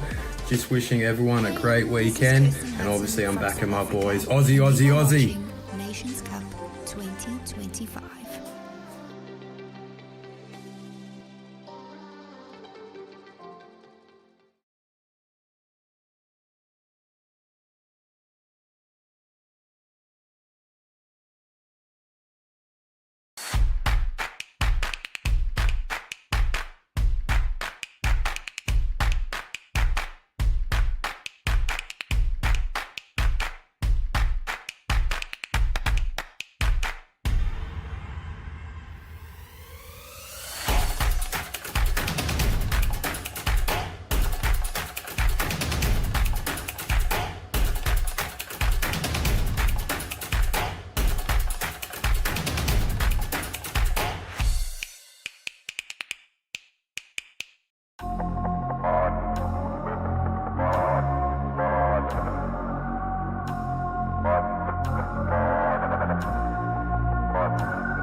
Badder done. Anyway we see them, we a bang pan another one. Bust up 4 or 5 Nanko, 1 Remington. Any boy this ballot on them in a Kellington.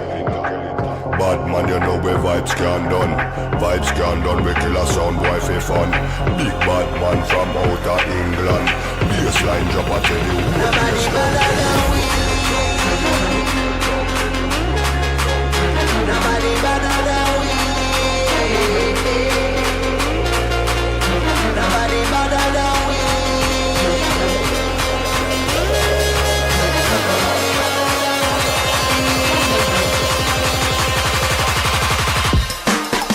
Badder than, bad from me bad. Where you get your badder from? Thing where me get. Coulda come from Afghanistan. They no want see this cross like me up in me hand. But other man, you know me vibes can done. Hi Nation Cup teams. Hi. This is Team ATN for Hong Kong. Wishing all the teams could show their best at the Nation Cup. 我哋衷心祝福各位隊伍發揮出色，期待每一場都有精彩嘅表演。Good luck to everyone. Let's speed one to the victory. Hey, this is Kirsten Hudson from South Africa, and you are watching Nations Cup 2025.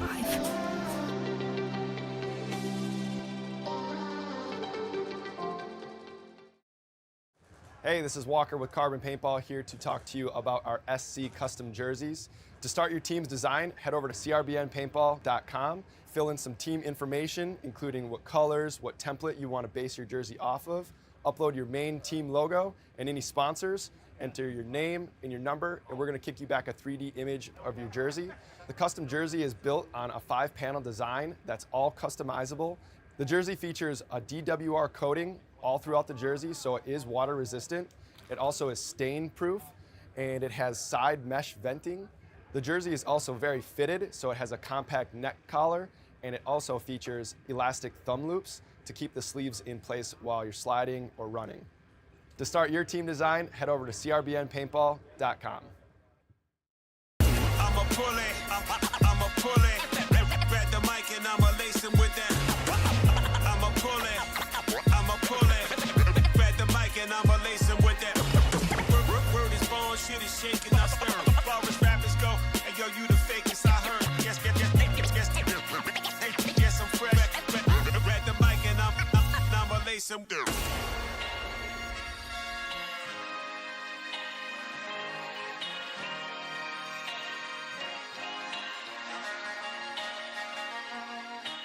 This one? Yeah. So, it was not really a downfall for us. It's a second year. First year we've been here, we had like 7 guys in the roster.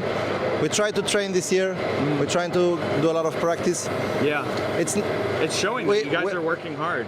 We are not playing on the same field as the guys are playing. The guys are playing here every weekend. They know the angles, they know the field. They're used to it. They're used with every angle. it's hard for us, but we're not gonna give up. It's we're just gonna battle to the end. Yeah. It's really easy for us. What do you think is like your next steps for your next match? We're gonna take every match, every game as its own. We're not gonna tell the steps because it's gonna be like throwing away the tactics, but we're gonna do step by step on every game. Well, you guys played an exceptional game. You guys really put out such a big fight. Super excited to see what Romania does. You guys look like a strong team this year, so it's really nice to see. This is Kirsten Hudson from South Africa, and you are watching Nations Cup 2025.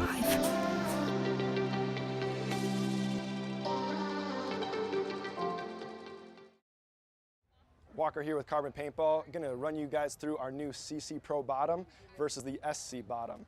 The first thing that you're going to notice if you're actually trying these on is the fit. The fit is a little bit more loose, it's a little bit more relaxed. So in the SC, I wear a large personally, but I would wear a medium in this product. The reason for that is it is a little bit looser in the calf region and it's 3/4 length.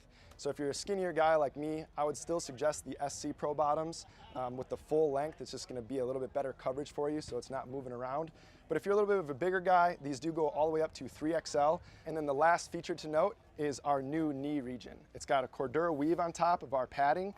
So if you're not wearing a paintball specific pant, this is probably going to be a little bit more durable for you. If you have any more questions, you're looking for any more info, visit carbonpaintball.com.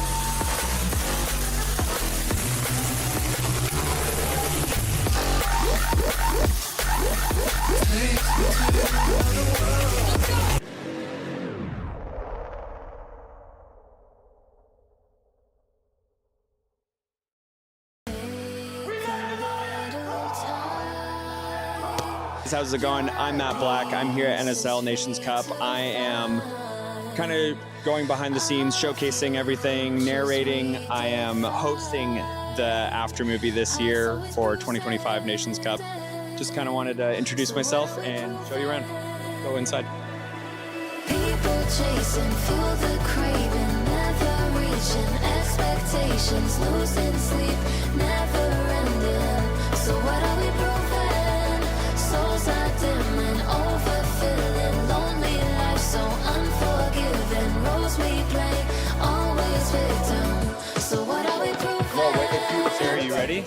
Ready for what? Your first game on, first time playing? Yeah, we're ready. First time playing? Yeah, first time, first game of the tournament, we're ready. Yeah, you're ready? Yeah. What's your biggest expectation of this first game? Just giving it all, like leaving nothing on the field. And I expect these guys to just full send it, no matter what, talk to each other, play smart. I know individual skills are there. I know we can like come up with the team plan and do good. It's just a matter of execution, so I'm confident. I know these guys will deliver, so let's do it. Well, coming as the underdogs last year and coming out as if we won it last year, just the excitement of the whole tournament and just being here in this situation. We want to see what a year's worth of hard work and effort and good teamwork and everything that we put into it. We want to see what can happen this year. Yeah, that's really cool. And what is it going from not having, the best place to practice before and now coming up with your own, like more time to practice? Yeah, we trained last year in really substandard environments. This year we got a full spec field, so we've had a lot of time to put everything in it. So I think coming from not being able to use the right equipment and have the right place to train and that, this year it's different. We got the equipment, we got the place to train, we got the right team, and yeah, we just want to see what we can do with it. Wicked. And who would you say is your best player to be looking out for today? We're a collective. There's no I in this. So we are collective. We all there. We all want the same thing. We all got the end goal, and the SA is always going to be like that. We're all about SA DNA, and that's it. Sweet. Thanks, boys. Good luck out there. Absolutely crush it. Have fun. Kick some ass. Yeah, it's a new team, kind of a new generation for Belgium. So we'll just take it from them. That's super cool. Wicked. Well, I wish you guys best of luck. Thank you, man. Get out there, play hard. Yep. Kick some ass.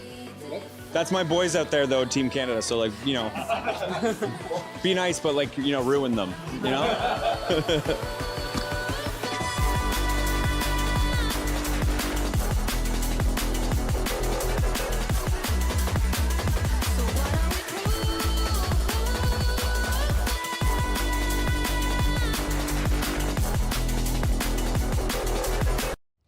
Walker here with Carbon Paintball to discuss the Zero goggle system with you guys. We have the Pro version and then the SLD. What you're going to notice first is the color options. On the Pro, it is a semi-translucent Airflex bottom. That's the mask region. And then with the Solid series, it is just a solid color. It's opaque. They're both exactly the same durometer. They're both the same softness or squishiness. Other than that, you're actually going to get a clear lens with your Pro goggle. They both come with a case. And another cool feature of the Pro model is a dual silicone strap versus a sublimated strap on the SLD. And last but not least is another cool highlight is the Pro has some orange accents versus the SLD comes with black. For more features and information on sizing and pricing, visit carbonpaintball.com. There's a time when the operation of the machine becomes so odious, makes you so sick at heart that you can't take part. You can't even passively take part. And you've got to put your bodies upon the...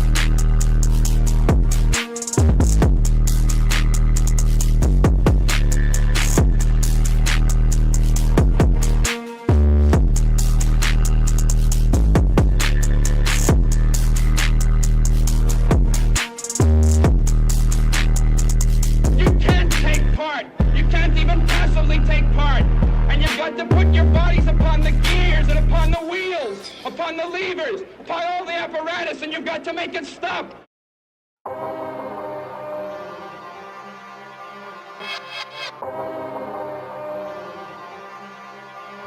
Now I am become death, the destroyer of worlds. I suppose we all thought that, one way or another.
One way or another.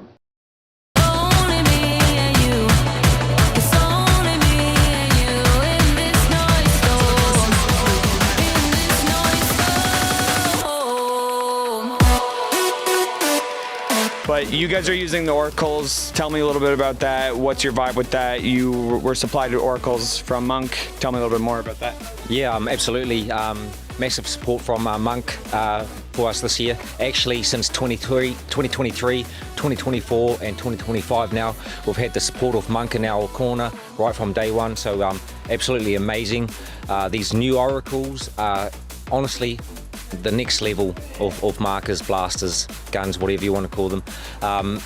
For us, it's such a privilege to be using the top of the line technology out there on the market at this time. So you know, we're really enjoying them. They're shooting like laser beams for us. We got no issues with them at all. Just everything's just on point for us. So we absolutely love these oracles. Amazing. Mm-hmm. And then I just want to touch on your journey here. I feel like a lot of people look at you guys as like still these underdogs where you really are playing strong. You guys are cooking out there. You're doing the right things as a team, especially as a place where you don't get to play as air or speed soft. You know, you don't get to do that at home. So for players coming out and constantly trying to prove themselves, I feel like you guys are on track. You guys are doing really good this year. What does it mean for you being the underdogs, and what are you going to do to really take it there? Hey, look, I think it just comes with the territory, Australia, New Zealand, stuff like that there, you know, the Diggers, the Anzac brothers and stuff like that there. Everything that we got to do, we have to do it 100%. You know, we're sort of like behind the ball from everybody else, so we can't come in here just half-hearted. We've got to put everything on the line. And, you know, that's the kind of thing, the drive that some of these boys have. You know, we watch everybody over so many thousands of kilometres away, and we aspire to come here and compete with these guys. We don't want to come over here and be a walk in the park for them. We want to come over and put our skill set against them and compete on the highest level. Yeah, we don't really have, like, this is a privilege to come over here, shoot BBs. We've got gels at home. The accuracy of them, just not it. So when we come here, we've got one goal, shoot straight, kill as many people, play the NSL style, and hopefully come out with a win this weekend. Sweet, yeah, thanks so much. Yeah, I think you guys really are on track to, you know, do something big and really prove yourselves and share your story too, right? I think that's huge. I think you taking podium, you taking gold would do wonders for your country, because you can show that we are top tier competitors and we want to play our sport at our level back home as well. Yeah, wicked, boys. Thank you so much. Appreciate it.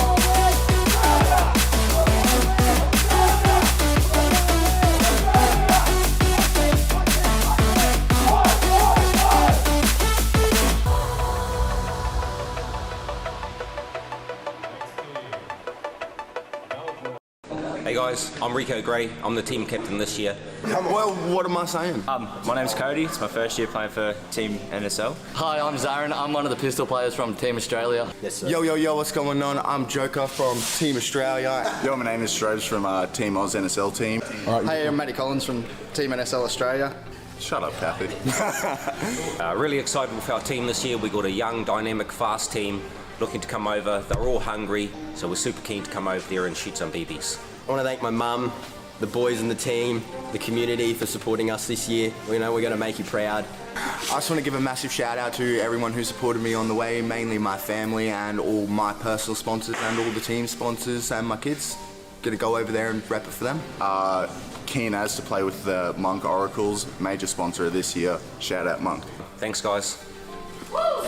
Hey, this is Kirsten Hudson from South Africa, and you are watching Nations Cup 2025.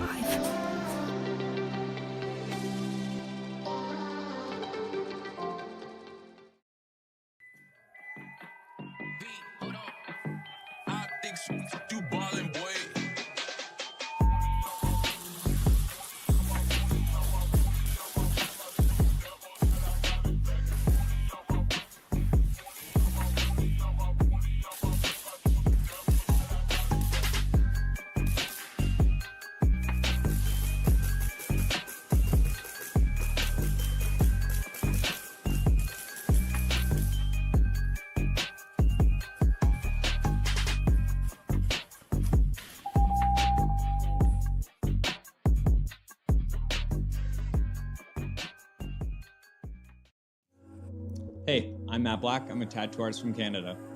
Monk Customs and Polar Star asked me to unleash my creativity, and the Oracle Polar Star, that's pure energy.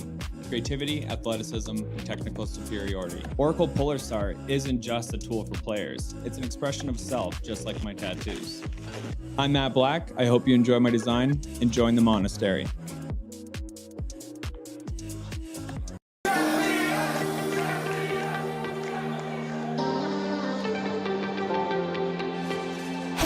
This is Kirsten Hudson from South Africa, and you are watching Nations Cup 2025. All right, you guys, I'm Matt Black. I'm here at the NSL Nations Cup. I'm here with Team Canada's coach. Hi, I'm happy. Also, Simon works. Really happy to be here. So we just played our first match against Belgium. It went wrong in some directions, good in some others. We're still new to the rule set, so everything with the flag, the snatches, the buzzers, we were a bit overwhelmed, to be honest. So we need to get our head back in the game and make sure we survive the break and keep everything revolving the flag in our heads and just play better, to be honest. Sounds good, man. Honestly, that's the most important thing is you're here for a reason. You're here to compete, but you're growing, you're learning. And what better way to learn than have a team that really comes out there and puts it on you? Because now you know where your weak spots are, and that's better. If you don't know where your weak spots are, how in the fuck are you going to grow? So, yeah. What better team than Belgium to just show us our weak spots? Because I wanted to play a good team at first, because I wanted to be like a wake-up call, like this is what it's going to be the whole weekend, and might as well start right away. So that was like a wake-up call. Now we want to watch other teams play too, to just make sure we're aligned with what we should do as a team, like where we get out, where we just want to do, but we're not really used to a field that big. The scene in Canada is a bit shaky because before the pandemic we had like maybe 10 teams and then it all died down. I used to play between those years, and pretty much no one that played in those years plays now. But it's all new players, young guys that have really crazy skills, but we play on smaller fields or our outdoor fields with not like this kind of organizations. So this is big for us to just come back to our country, have new players, grow the scene, and everyone gets better. My name is Adi, but this time around, I will not be your host for the following 2 heats. We had a really cool idea of doing something a little bit different. Since it's South Africa versus the Netherlands and the US versus Australia, I thought it would be really cool to have, once again, Cringe. yeah, and of course, Aaron. to commentate instead of me. I really wanna see them actually sort of interpret the game in their way, especially since their nations are playing. Of course, Cringe is from the US, but he plays for a Dutch team, namely the Saviors, so that's going to be a really interesting one. And of course, the US is playing as well. So I'm going to take a small break and silently judge them from the side while they commentate. we're going to get a grade, you guys. Adi's like with his scorecard over our shoulder. Excellent presentation. So I would say have fun with it, and talk to you guys in a minute. Good luck. Thank you. All right. Hey, Aaron. So I think, who's it? Yeah, South Africa versus the Netherlands first. Who won the coin toss? I didn't see either. I was on that side. I couldn't. Well, let's try to spot who's holding the flag then. You know, we are going to be extremely biased, obviously. Watching our favorite countries play. Luckily, the USA is not playing against South Africa here. If not, then we'd also be against each other in the commentator booth. But I can't tell who has the flag. Like, they're doing a good job of hiding it, of course. That's pretty strategic. South Africa first try. Okay. South Africa first try. Nice. Let's turn this a bit. Okay, we see some support in the chat for South Africa. Go, boys. Yo, yo, yo. All right. Okay. South Africa have been really putting on a show, and the Dutch team, you know, their performance, at least at the start of the weekend, was a bit inconsistent. They really ran into penalty trouble.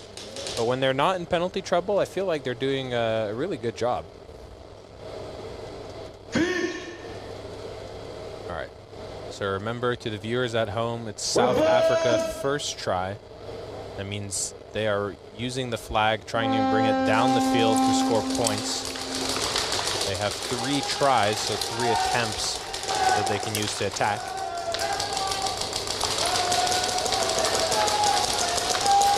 So the match is off for South Africa. The Dutch team just running them down, but they're also getting punished for it. And they touched the wall and got the flag. Yeah, so that was, the South African players fell pretty quickly, and the Dutch team capitalized on it. Looked like a clean round. I didn't see any penalties. Yeah, that Dutch team pushed together really well as a unit. Yeah. I'm really excited for this game, USA versus Australia. For those just tuning in, I'm Cringe. I played with Team USA for the past 2 years. And I've actually been with USA, and we've played Australia before, and they have some good shooters, I have to say. And especially this year, they're looking really composed. But still, I said it before, I think USA, they're a Sunday team. When they really shine is when it matters most. So we'll see what they do here versus Australia. 20 seconds. But I believe in the boys.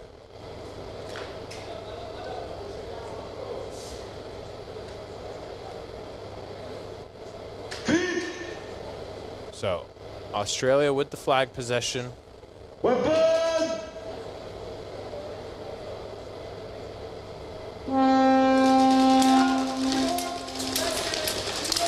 So USA is still serving a first-degree penalty for overshooting, and they have 2 rounds to serve it. 2 USA players were picked out? Yeah, that means there's only 1 USA player left. I think he's also out. Yeah, so it's going to be a free flag hang. So this was basically worst-case scenario for USA because they have to serve 2 more rounds of that first degree, so down 2 bodies. At a very minimum, what you want to do is at least hold them back for those 2 rounds. But no, it's going to be a flag hang Australia. I think USA is going to request a VAR. Possibly. I also think that what the USA need to focus up on now is, okay, we got a flag hanged against us. At least in the next round, where we have to play 1 more time with 3 players, let's try to keep the possession. Let's try to not lose it. If not, that would really be worst case scenario. Okay, so we see Adam, the coach of USA, together with Kodak in the snake. They're trying to sort of let them visualize the VAR check that they're looking for. Okay. Seems like so where his position was so that they can look out for that. So it's really like, hey, I was here, I was shooting this, go take a look. Kodak seemingly pointing to like the side of his thigh or something that he shot the other snake player potentially. So yeah, we'll see what happens.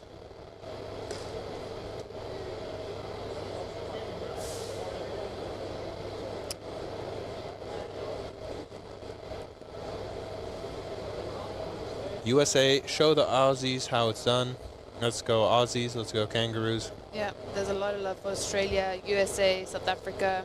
And Netherlands. Even the Netherlands. You know, this is actually usually like the chat gets fully mobbed out by like 1 country. You know, who's like overly represented in the chat. But this right is now, pretty even, everyone's fighting against each other. So if you really want your country to win, well, then you need to take over the chat, guys. Spam those flags, guys.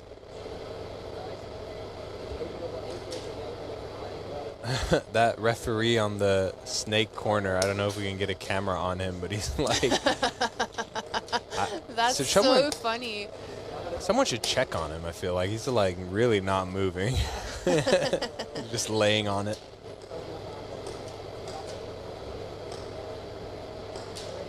Yeah, it's hot out here, you guys.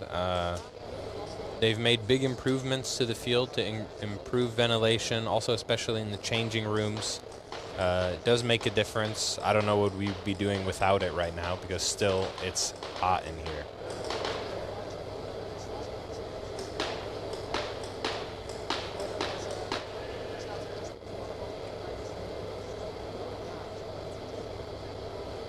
I had a question for you, Aaron. What, so far out of all the countries, and you're allowed to be biased, of course, but what are your favorite jersey designs? Because I feel like we're seeing some awesome jerseys this year. They just keep getting better. I must say, compared to last year, because last year I only watched on the stream and saw all the jerseys there, I quite like, I want to say Romania. That's the one with their flag just across the back. That it's on the back. Like the front is darker and then the flag just on the back. I really like that one. That one looks really sick. Yeah. Obviously, got to go for the green and gold of South Africa. Yeah. Love that one. Not because I had any hand in helping to pick it. But yeah, that Funny one was enough, I really was good. also going to say Romania because I also wanted to point it out with their jerseys. It's like a strategic choice. So they have a colorful flag, but you want to ideally be, you know, as dark as possible in your jersey because all the walls and everything, the bunkers are black. So kind of blend in with that. yeah, so if you put it on the back of your jersey, then the colors in the front can still be dark. So that was pretty cool. I also really like, of course, the USA design. Wow, they got it. Is it going to be a first? Player 67. First degree no call. First degree no call on Australia. The USA had a successful VAR check. Game altering, no flag hang. And it's game altering. Wow. So I wasn't sure if they were going to call it game altering, but hey, you know what? That's the best case scenario for USA. Oh, yes. So they will only have one more round to defend. So pretty good. And then they'll be back full force with 5 players. But what I wanted to say about the USA jersey design is that they have an asymmetrical design. So if you look, yes, they have the red up top, but one shoulder is fully red and the other one's fully blue. Like, I'm always a fan of the asymmetry. Yeah, I think the US's jerseys also look sick. Here we go. South Africa.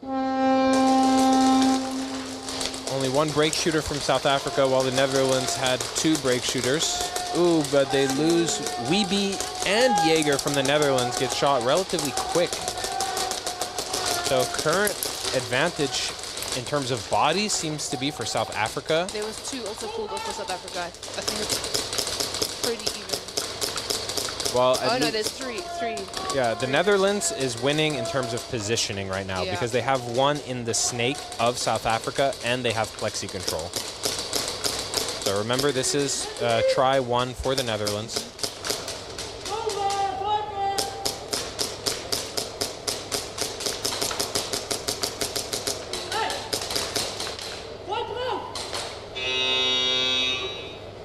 And it's going to be an easy hang.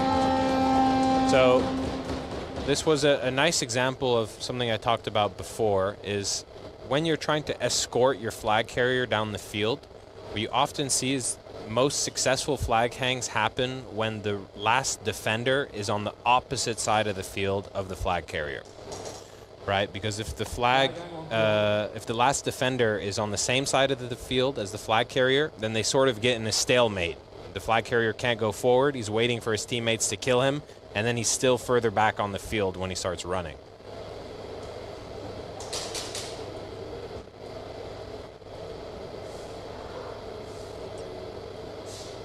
They did a great job with the South Africa jerseys. The Dye boys are awesome. Yep. Yeah, man. They really did do a good job. Yeah, Dye Airsoft. They also are a paintball brand, of course, but they did start an airsoft division, I believe. I know we did have a U.S. team that was fully sponsored by Dye in the NSL series. I think it was, what was it? Elite Airsoft? So Jaeger taking the 1v1 for the Netherlands. Who is that for South Africa? Bruce. Number 25. And Jaeger gets him. 10 seconds left to hang the flag. And bonus points. So, you know, to me, it was a questionable move from Jaeger to move to the plexi. Because I personally think when you attack, you want to lose, or you want the defender to lose track of you. Yeah. And if you attack and move up to the plexi, well, they're always keeping an eye on you, you know? So, nonetheless, I think Jaeger just sort of outshot him there, but his positioning maybe could have been better. Last round with 3 for the USA boys. 3v3, because Australia also started with 3 on the wall. Yeah.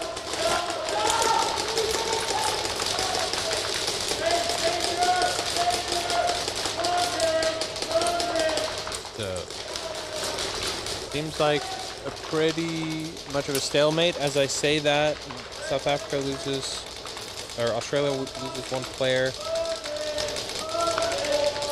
Kodak from USA already fully in the snake of the Australians. Kills the snake corner player. One more out for Australia. Yeah, the last Australian player is at home. You see Sweeney trying to creep up. He's out. Yeah, zone 3 it looks like.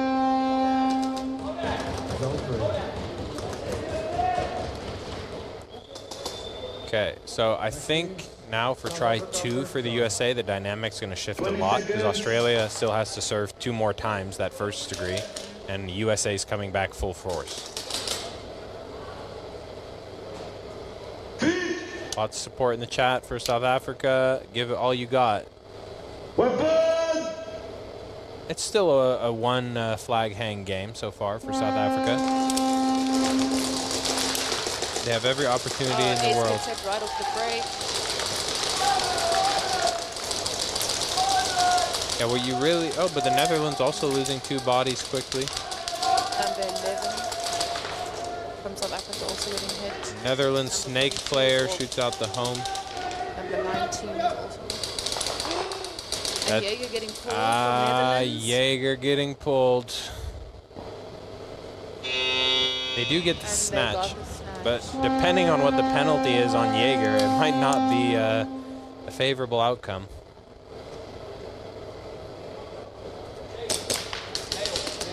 We'll see what they decide. Still, even though that South Africa lost the bodies early on, like they still like clapped back. Like the Netherlands then immediately dropped and lost 2 people. So they're still putting up a really good fight. They just need to amp up the pressure just a little bit more.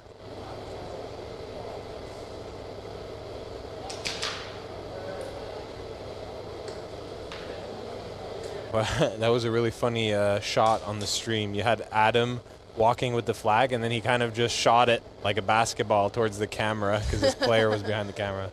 That needs to be a clip right there.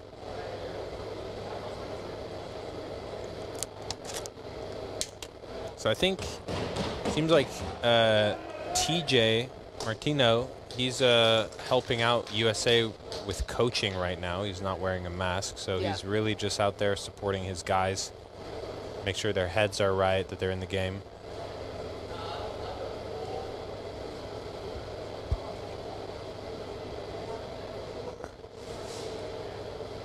Ruby the Cherry looks good as USA coach. Yeah, man. I never made that connection before that that Adam looks a little bit like Ruby from the Suicide Boys. But now that you say it, I do see it a little bit. I need to make a meme about that. No score snatch. Next team.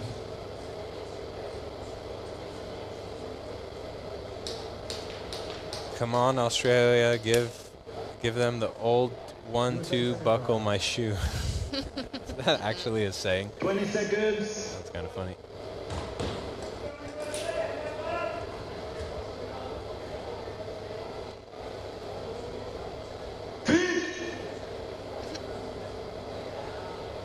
All right. So, like I said, the dynamics probably going to shift. Australia starting with 3. USA on their second try, full force with 5 players. Australia instantly lose 1 off break. Only 2 Australian players left. Home players shot out. Rico getting shot out. Last Australian player gets shot out. And they just go for the flag. GG.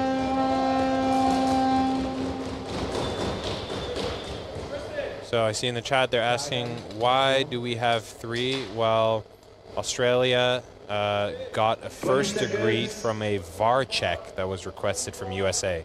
So USA was insisting that no, there was a guy in the snake, he got shot in the leg or something. And they checked the cameras, and indeed the USA, yeah, was right.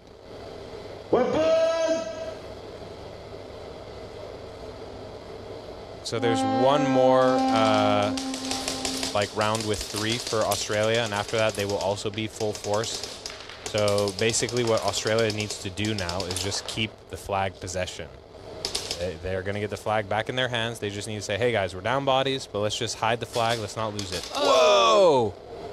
Rico Gray with the crazy flank. I'll admit, you know, that was pretty nasty the way he shot him that close in the back of the head. I also think that within the current rule frame, that was as close as you can get to overshooting without it being excessive. So, you know, fair play. Good show of awareness from Rico Gray.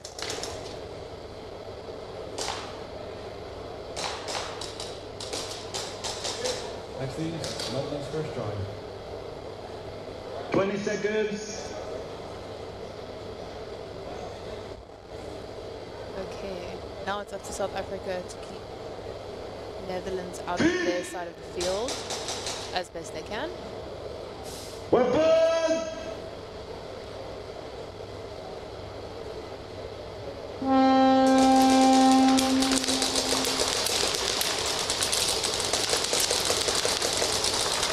Oh, Netherlands is pushing Snake quite hard. They already have a player on SA side. Number 42 getting shot up from South Africa. Yeah, but very dramatically. Yeah, what was he doing? He was like looking at the referee or something, like in the face, because maybe There was a good trade in Snake. Yeah. So we see Abyss from the Netherlands at the staple at the Dorito side. He's holding the flag. Weeby from the Netherlands gets shot out from the Snake. So Abyss right now is only playing together with Gutierrez, who's at the Plexi side. South Africa moving to the cross, and South Africa also with a player in the Dorito side corner. So it's a 2v2. Snake player from South Africa shot out.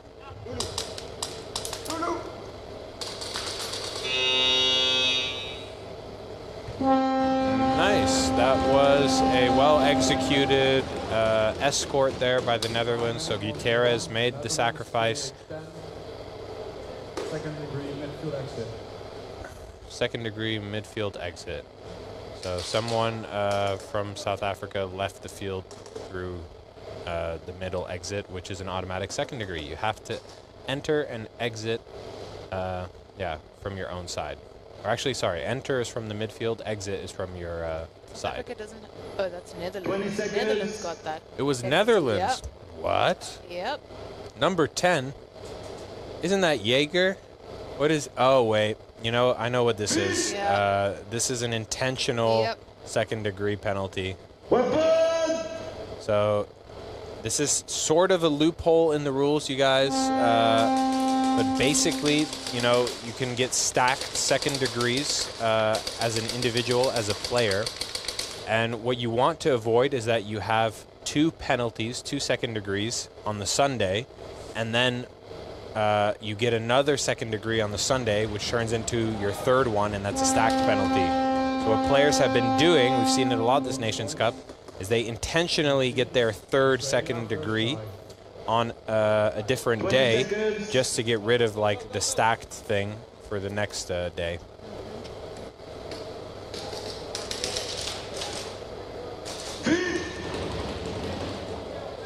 I see in the chat, who is your favorite team? Well, if you guys don't know, I'm Cringe Airsoft. I played on Team USA past 2 years, so obviously I'm gonna say USA. And Aaron, I mean, Obviously, I'm gonna have to say South Africa. South Africa and USA. Crazy how far apart those two countries are, and yet here we are at Real Strike. So we see Jake getting shot out from the Snake from USA. Sweeney's going to go ahead and try and fill it up.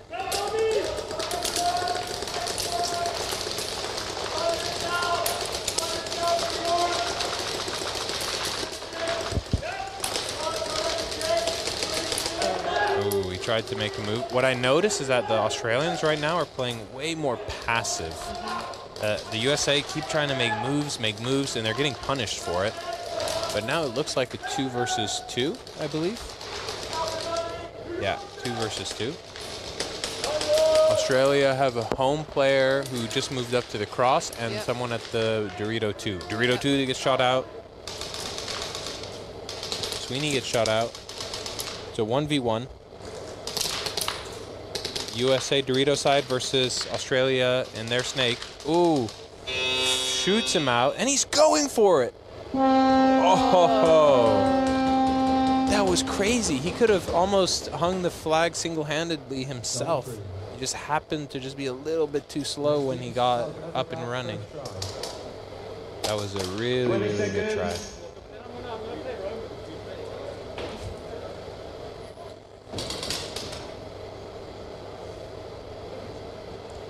If I was the USA player there, I think you could have slowed it down a little bit. You know that he's there.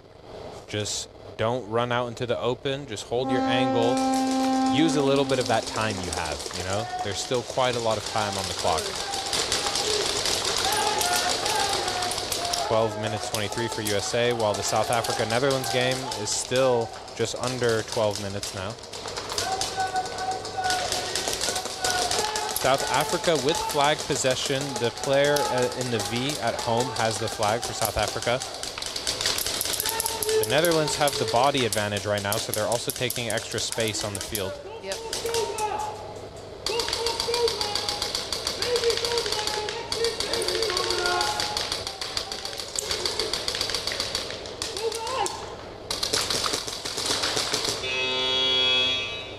And Gutierrez gets the flag. It seems like, to me, Gutierrez knew that the flag was there because he just went straight for it. Yeah. So probably when the player peeked out, he saw it in his hand. There's also this new rule this year. Did you hear about it, about the flag? That basically it can't be folded up anymore. So it has to be semi-visible? Yeah, like basically you just need to grab it, like grab a handful of it. There's no intentionally laying it down and doing some origami magic to make it the size of like a freaking, I don't know, coin. Matchbox, yeah. Yeah, that was like, that used to be the strategy last year. Like you can look back at the stream, you see every country like had a designated just origami folder. You got a foul? I think it was a breakout foul for South Africa. And it was stacked on him. So maybe he had an early start, or his gun or foot wasn't in the wall.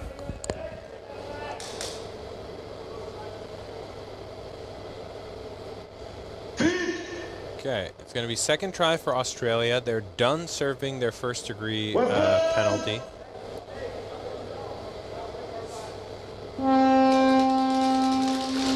So it's a 5v5. Australia lose immediately 2 players. But the USA lose their snake.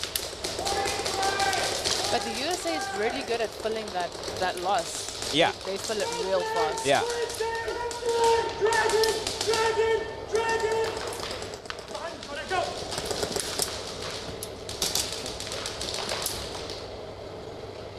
And it's snatch for USA. Clean snatch for USA.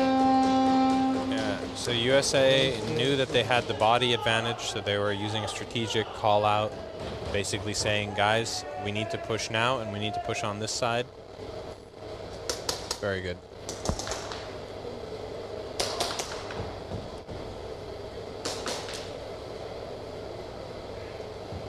The flag should be bright hunter orange. It is orange, but it's not like that high-vis neon stuff that's like the hunting But orange. I think maybe the camera doesn't pick it up as well. In person, it's pretty visible. Like, you can't miss it. If you see it on the field, Yeah. you can't miss it. Yeah. You know, I haven't seen it yet, but technically, I asked Fives about this, but the Monk Customs bunker with the window in it, so next to each staple, Yep. technically, you could put the flag in that window. And it Like wouldn't. right in there. Yeah, so you're not allowed to put a flag on top of a bunker. That's in the rules. Okay. But technically, because it's a window, it's not on top of the bunker. You see, so Gotcha. it's like So a it's weird. inside the bunker yeah. instead So of on top. they Five said, hey, if you want to put the flag there, you want to try and hide it there, then be my guest. So if anyone has an I mean, interest. that would be an interesting spot. Yeah, everyone running around looking for Yeah. it on the ground, and then hey, it's in the window. It's like a drive-through.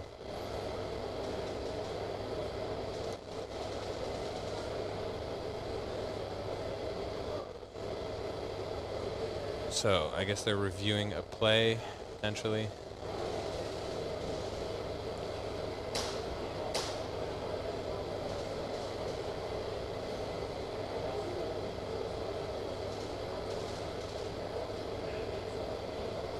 Come on, boys, bring it home. Some support from Australia in the chat, support from South Africa.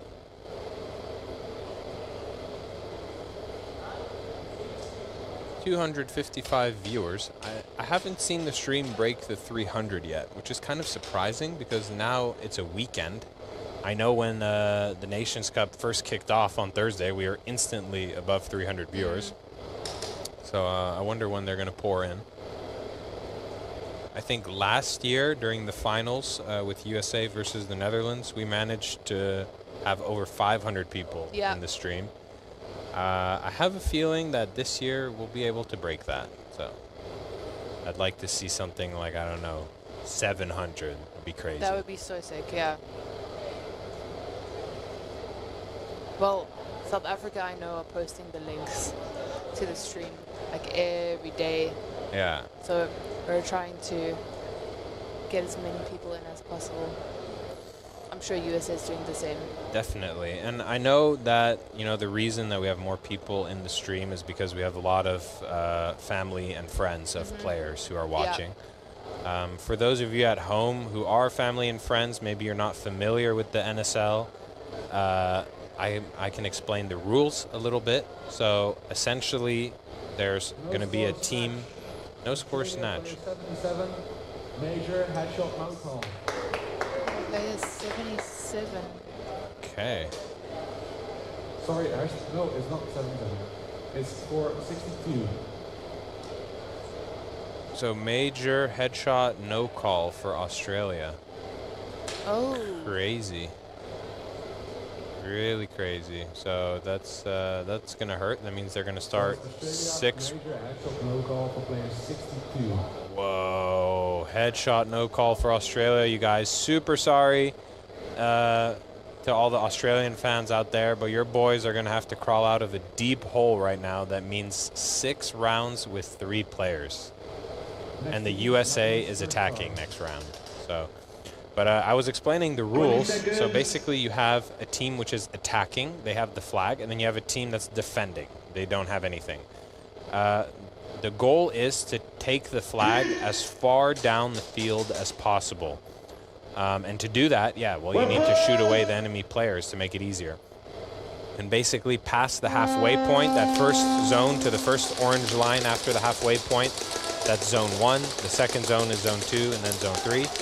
In those zones, you can score 1 to 2 to 3 points respectively, but the big reward is to bring the flag all the way to the other wall at the end of the field when you're attacking. That's called a flag hang, and that's how you score maximum points.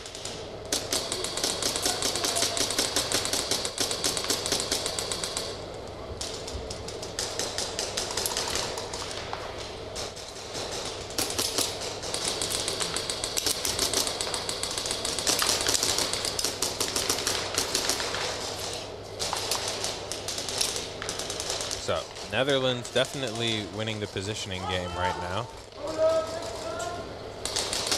They have someone at the 50 snag, also at the Dorito side staple, but the home player from South Africa gets shot out. Last one is the corner on the Dorito side. Still alive. They're finding it quite hard to eliminate him. He's against 3 guys all by himself.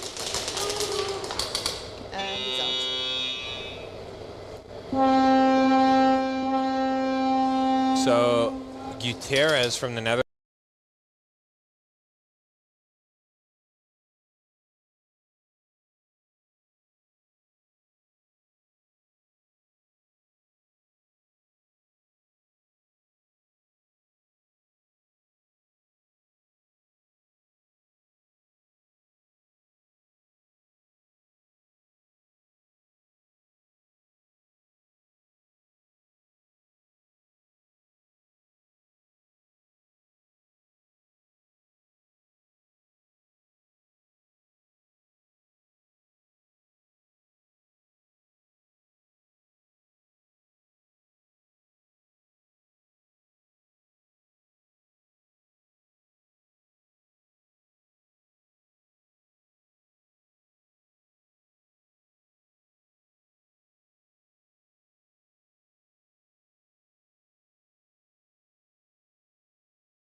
decades to providing top-notch repair services, the Hefe's vision goes beyond just products. It's about being a part of something bigger. The NSL is an agent of change in the industry.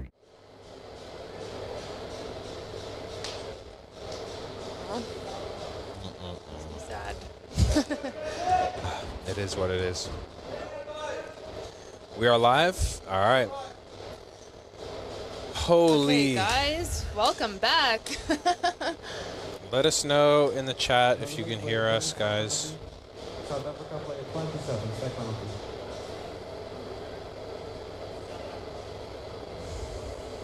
Essentially, yeah, I don't know. Probably someone in their changing room plugged in a mini fridge or air fryer and just completely popped the breaker system here at Real Strike Arena. But seems like we just flipped a switch. Everything is back online. The scores are still correct. The time is still correct as well. So everything was just basically put on pause. So yeah, we're just going to continue from here. Okay, glad you guys can hear us loud and clear. So guys, go ahead and share that stream. If anyone tuned off because, yeah, they thought that it was over, indeed, make sure to get them back in here. Come show the support to your favorite country. If you're just tuning in, right now we're watching two matches, South Africa versus the Netherlands, and then USA versus Australia. Right now, the Netherlands has a 2 flag hang lead on South Africa. And the USA has a 1 flag hang lead on Australia. I see in the chat, Adi was hungry. Well, if he's hungry, he had all his like South African snacks stashed here in the booth, so he could have stayed here. No, I'm Cringe Airsoft, so player for Team USA last year and the year before that, also player from the Saviors Airsoft, and I'm joined by Aaron. Yep, from South Africa. So Player for no teams yet. South African teams, if we're listening. I'm looking. Ah, yes. So, guys, if you need someone who's enthusiastic, pick her up. Yeah. I know that in South Africa now there's a new arena and the community's growing. Yeah. So I hear. Yeah. So lots of new teams probably looking for players. Yeah, the arena's pretty sick. See in really the chat, enjoying it. someone said it was It Adi's was all fault. Addy's fault. Yeah, where did you go, Addy? Yeah. And this happened when you weren't here. Yeah, exactly. So when he comes back, we'll make sure to roast him, ask him not to do it again.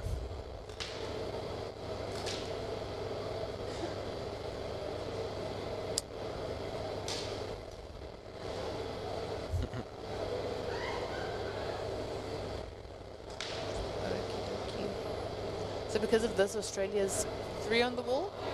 4 on the wall? 3 on the wall for 6 rounds. Okay. Because Australia, if you remember, before the stream died, it was determined that they had a major penalty, so a headshot no call. That's down 3 bodies for 6 tries.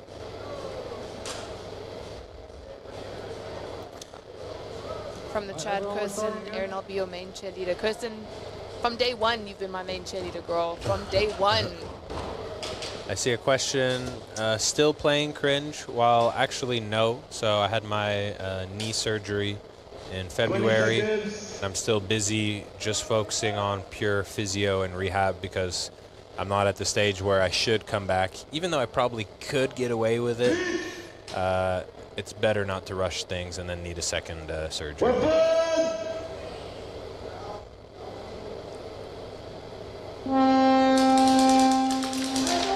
So that was a nice dive by Sweeney and Jake towards the snake side from USA.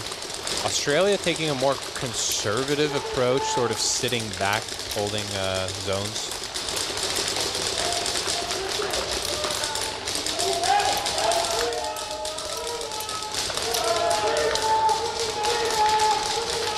Someone saying, I still need to visit the arena in South Africa. Yeah, definitely. You should go and visit. So, 4 USA players left. They're trying to escort Kodak down the Dorito side to get the flag hang. Oh. Yeah, number 7 from USA might have gotten hit. I I think what happened is number 7 from USA didn't see the snake corner player, and the snake corner player shot him. It really looked like. You know, part of hit management is also knowing where the BBs are coming from. And when you're convinced in your head that there's no one in a certain position, sometimes it happens that you just have a brain fart and yeah, you don't realize that you got hit, or it takes you longer to realize, and because it took you longer, then the referee goes for the pull.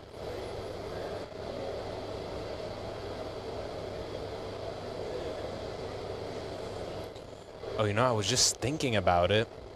Holy, so we had Krupuk downstairs in the media room. He was busy editing the after movie for the Nations Cup. So I hope he's saving often in his editing software. If not, he might have lost a couple hours of editing work. So, guys, prayers in the chat for Krupuk. Hopefully hopefully the after movie is any editing is fine.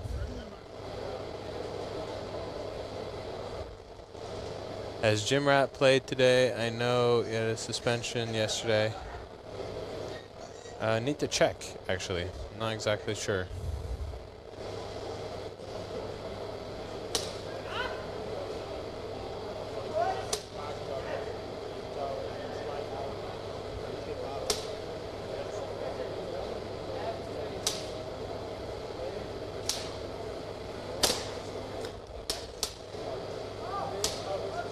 Okay. So I think they're just still working on some technical stuff right now, you guys. Maybe they realized after starting the game that something in the system isn't working as it should. So just bear with us. We had a power outage here at the arena. Actually, it's really lucky that the stream is still up. If not, we would have to start a new stream.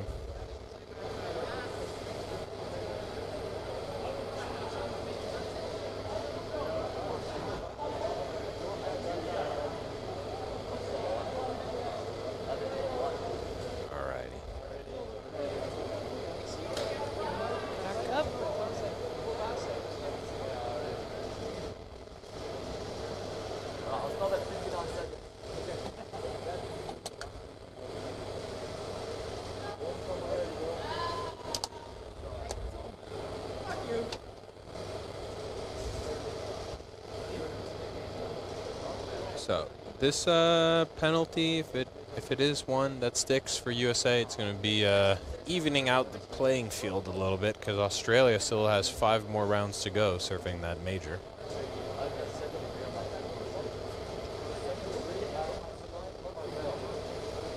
It's funny because I swear, depending on where the refs are, and because we have a microphone feed into our headsets, sometimes I can hear what's being said on the field. It's kind of funny. Yeah, I also get like these little few words of each player every now and then. Yeah, I'm wondering where that microphone is. I think it's the exact same microphone that feeds the stream during the game.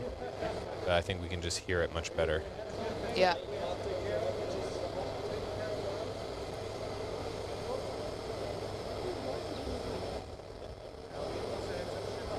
Someone says, what team do you play for in the States? Well, even though I'm American, I live in the Netherlands, so I actually play for a team here in the Netherlands, the Saviors Airsoft.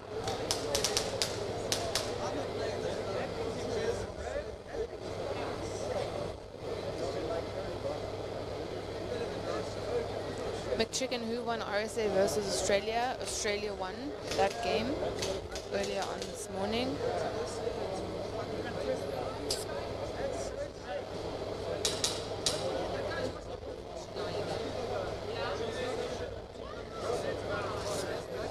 You're welcome.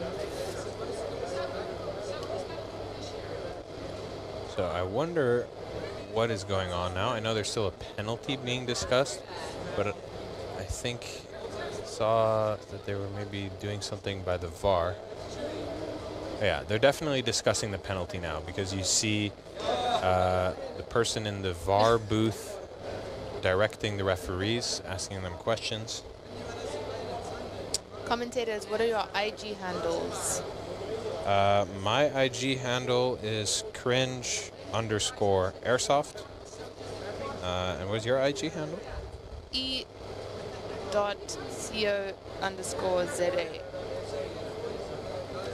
That's me. Yeah. Ecoza. Yeah. Ecoza. Okay. That is actually, like, if we travel across borders in South Africa, we have to get a sticker on our car that says ZA. So it's like representative, yeah. Interesting. Yeah. I think it comes actually from the Dutch of South Africa. Yeah. Yeah, so. Yeah, because South in Dutch is Zuid. Yeah. Hey Nikita. What up, girl? Tian, I am. Hey.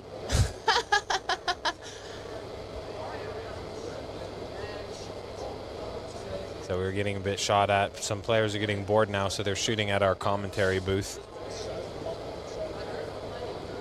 I think we will get a definitive decision on that USA penalty soon.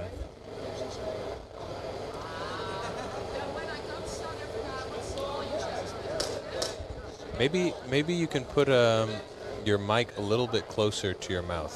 So I think they just said that they're having a little bit trouble to hear you. Yeah. Better? Is it better, guys? Hello? Let me know if it's better. That's super close. I can hear myself now. Yeah, at the start of commentating, when I did it in the other heat, I had bubble gum in my mouth, and the mic was super close to my mouth, and it literally sounded like this, you guys. It was like, hey everyone, what's up? I'm cringe.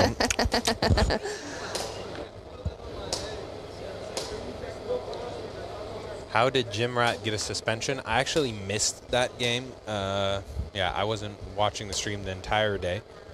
But yeah, it's probably related to a stacked penalty or something like that. But he'll be back on the field. Don't worry, guys. Okay.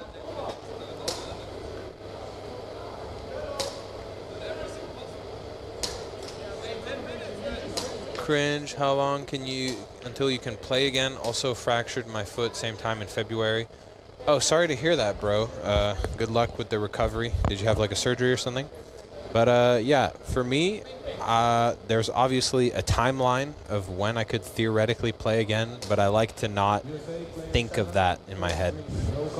Because if you... Ooh. So the USA player did get a penalty, and it's going to be called a game altering, so they're going to get an automatic snatch for Australia. So really heavy penalty for USA, first degree. So now it's going to be a 3v3 for 3 rounds, USA, Australia. But yeah, what I was saying was just, if you have a specific date in your head of, I'm going to play again in, I don't know, October. Well, if then some setbacks happen during your recovery and everything, it just weighs on you that much more heavy. So it's better just to go with how the situation is day by day. Okay, Netherlands and South Africa are back on the field.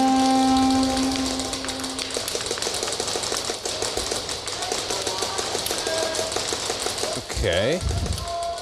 South Africa did shoot out the snake player from the Netherlands. And the Netherlands,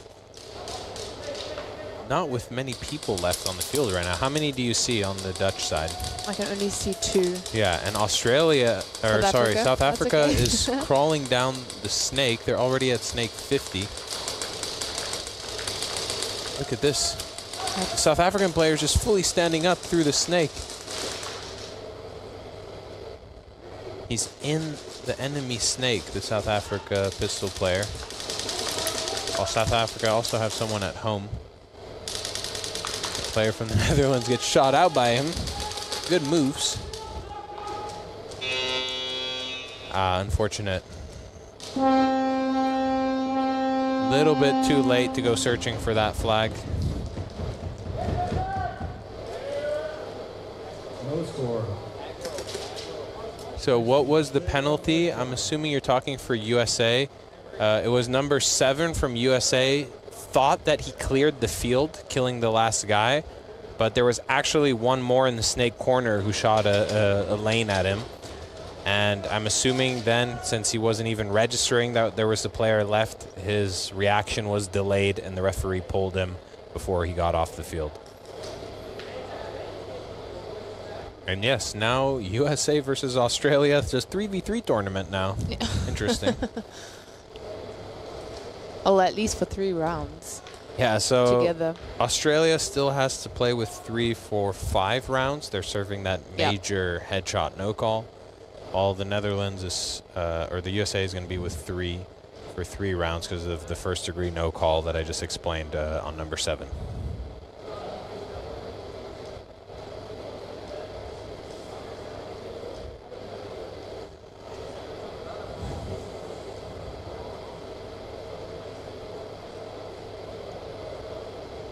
But yeah, South Africa still in this, Australia still in this, despite both of those 2 countries being behind relative to their opponents. Mm-hmm.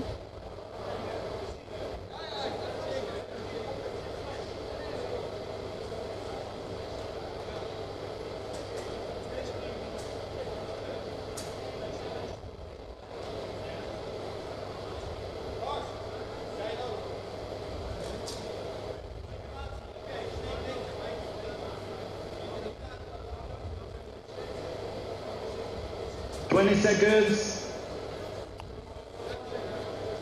All right.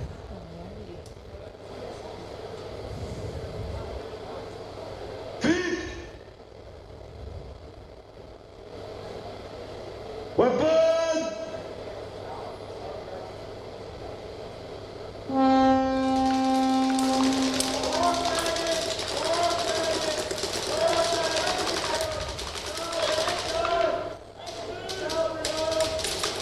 I don't think anyone has died yet, right? USA No. still with 3? Yeah, USA's got 3.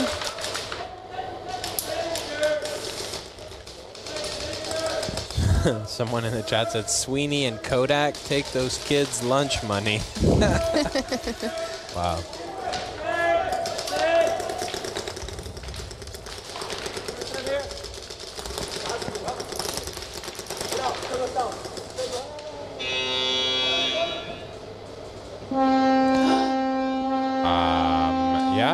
Yeah? Yeah, I think he got it. Yorick gave it to him, it looks like.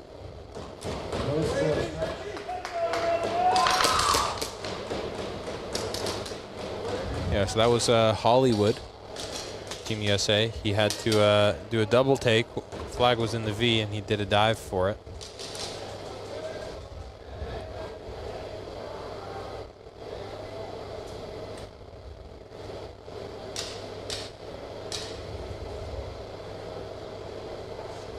Australia, player 3, second degree, no call.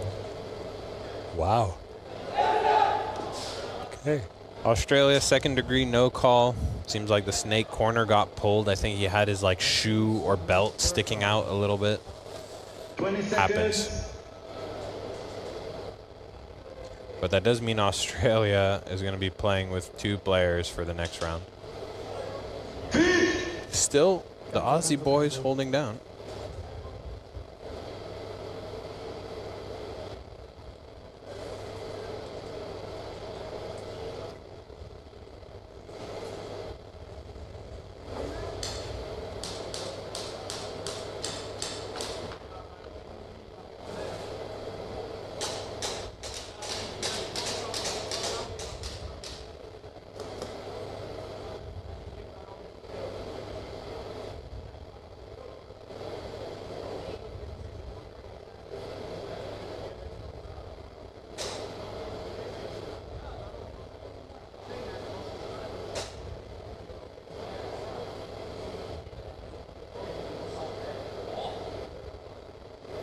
So I'm not exactly sure what's being discussed right now. Seems like South Africa, at least, are still using the time to their advantage. Seems like they're discussing some tactics together as a team.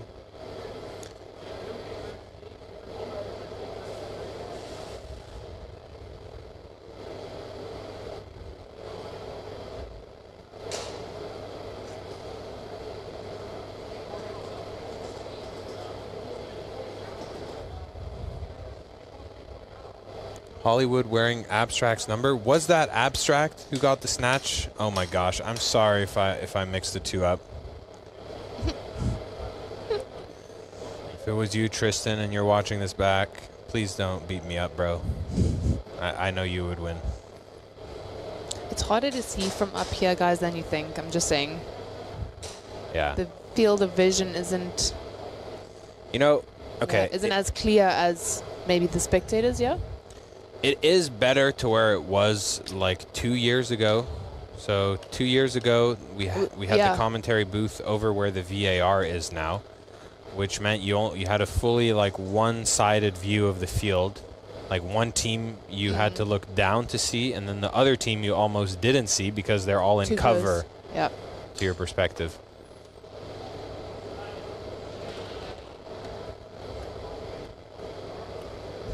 There's this look for the Australians pit crew to start accidentally putting Vegemite in the US clips.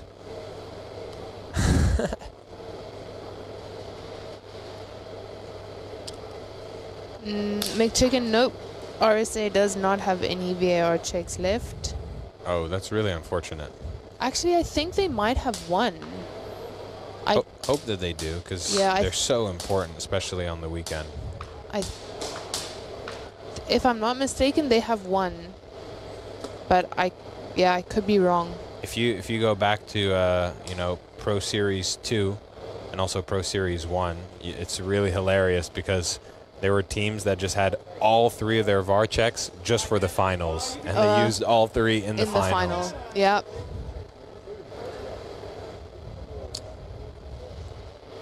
I think that's also why it's such an interesting learning experience being here.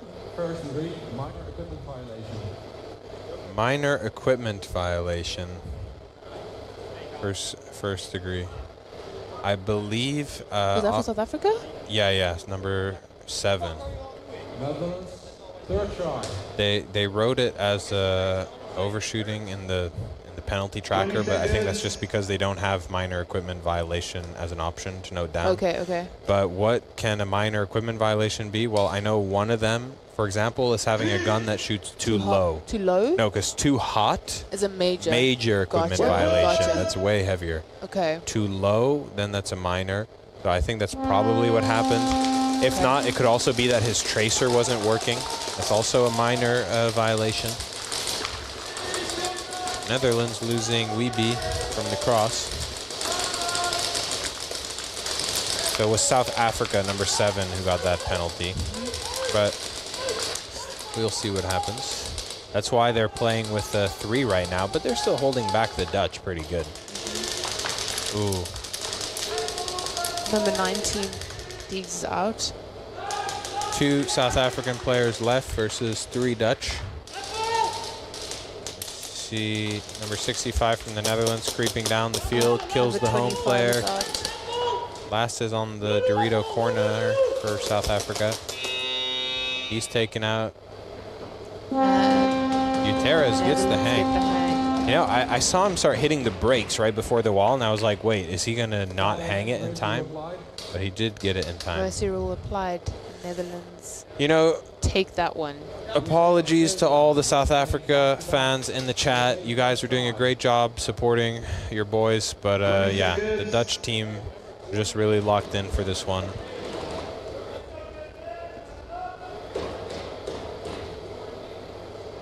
Now it's going to be USA, Australia versus back-to-back. I have a feeling this is going to get really heated, really heated. So because of the second degree no call combined with the major, Australia starting with 2 players, while USA gets to start with 3. USA with really good communication. I just heard, hey, I think they're both home, double center, so they know exactly where the players are. They're just zoning them. Sweeney creeping down the middle for USA, just in a blind spot. Wow. Did he not get him? Holy, the flag is literally right there. Do you see that? But the Australian player didn't see it at all because he dropped it in a blind spot for him. Yeah. Tristan also gets shot out. What is happening? Oh, he didn't see it. He didn't see it. He literally He literally walked like within 30 centimeters of the flag. It was, I feel like from where I'm sitting, it was right in front of his face. Guys, you can't see it at the stream, but just imagine that the flag, look where the ref's picking it up. It was on the outside of that V bunker where the Australian player was sitting. Like Sweeney brought him the flag basically and died and dropped it right there. Both teams, be aware, the screen in the middle above the snake is not updating. Because the power short, we have a bit of technical issues, but I won't fix that, so the rest can go on. Alrighty. Okay. Yeah, so the screen that's in the middle of the field where the players are looking is not updating because of the power failure. Yeah, so like we can see the correct time here. There's 9 minutes, 41 seconds. Yep.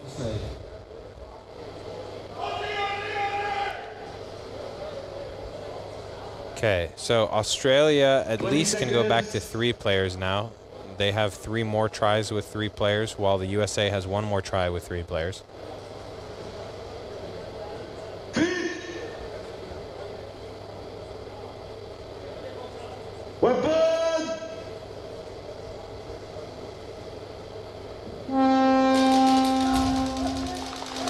So, similar strategy for Australia, 2 players at home, but this time they send their 3rd player to the snake corner.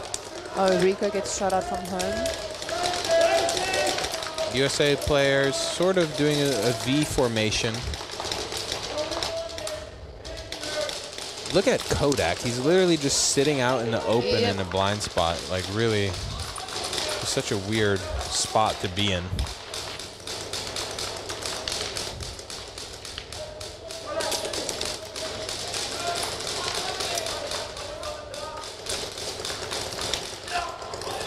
Okay, Tristan shoots out the snake corner. Zone 3 for USA. That Australian player at the home really got lit up. Yeah, he did. Tristan needs to watch out. I mean, I know last year when I was playing with him, we told each other explicitly, like, hey, we shoot until our mags run empty. But this year we have to sort of remind ourselves it's a different ball game. Was really crazy. Nations Cup last year and Globals last year, the amount of overshooting, it was almost a work of art with BBs.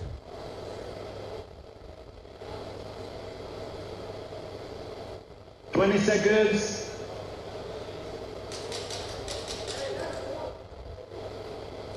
So try 3 for USA. But now USA is back with 5 players. Australia still has 2 more rounds with 3. So USA, to maximize this body advantage, needs to get a flag hang here, and then the next round they need to get a snatch. But let's see if the Aussie boys can hold them back, even though they're down 2 bodies. We see Jake from USA taking full advantage that the snake is just free range right now.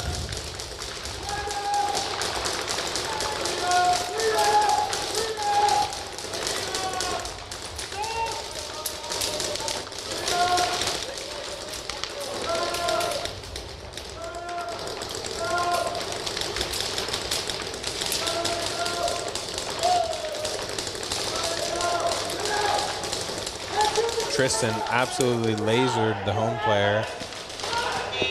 Last home player gets shot out. Oh! That was very close. To me, it looked like a flag hang, but we'll see what the referees are saying. It's a zone 3. Yeah. It was just on the edge. So this is actually kind of worst case scenario for USA because now, yes, next round they have the body advantage, but they no longer have flag possession. So, okay, best thing they can do is get a snatch, but then when it's time to then score again, it's going to be a 5 versus 5.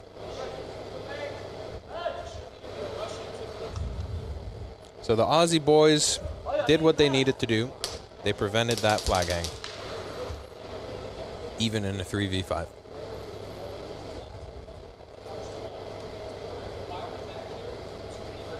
It's also getting more demanding for the players now because there's still 8 minutes on the clock and they're playing back to back.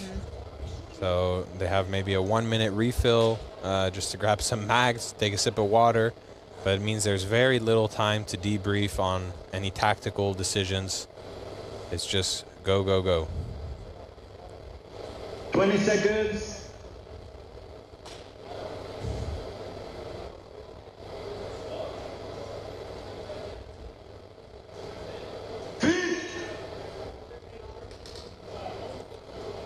Weapon!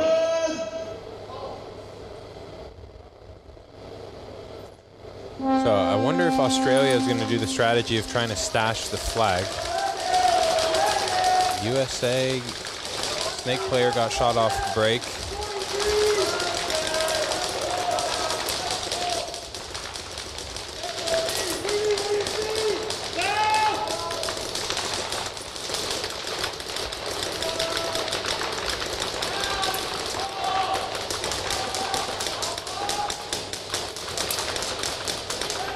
Right now, a bit of a stalemate for both teams. Australia, two at home actually, and one in the snake corner. While USA are positioned primarily in the middle and on the Dorito side of the field, so the USA has no snake presence. What I would love to see right now, Sweeney gets shot out. Imagine if the Australian player right now was to just take over the snake, you know, crawl alongside the wall and take it over. Oh, a nice bump out from Tristan, Abstract, going to take over that snake corner.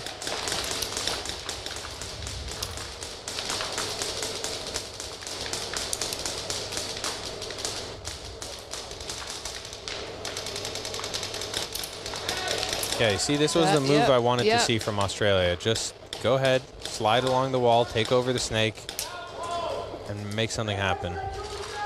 Home player from Australia falls, but there's still one more at the home. Tristan absolutely destroyed him, but got punished by the home player. 2 USA players left. They killed the last Australian player. And no snatch.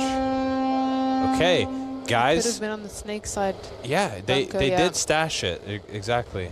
But, you know, this is exactly what we wanted to see for Australia. They prevented the USA from getting a hang. They prevented the USA from getting a snatch. And now their major penalty is over. So it's going to be back to a 5 versus 5. Still 6 minutes, 32 seconds on the clock. It's essentially, well, now with the zone points, not really, but it's approximately a 1 flag difference between the 2 scores. So Australia has every opportunity to make something happen right now. I hear Midnight Kendo saying the ref completely gave the snake. Yes and no. If you watch it back, there's still a couple of seconds between him making the move, getting to the 50, and then the ref following him in the snake. As a referee, that's sort of the best you can do, because you need a referee behind that snake player in case the snake player shoots some penalties. But just doing a little delay helps, at least not give you immediately away. But indeed, yeah, it's just part of, you know, the game that's played here.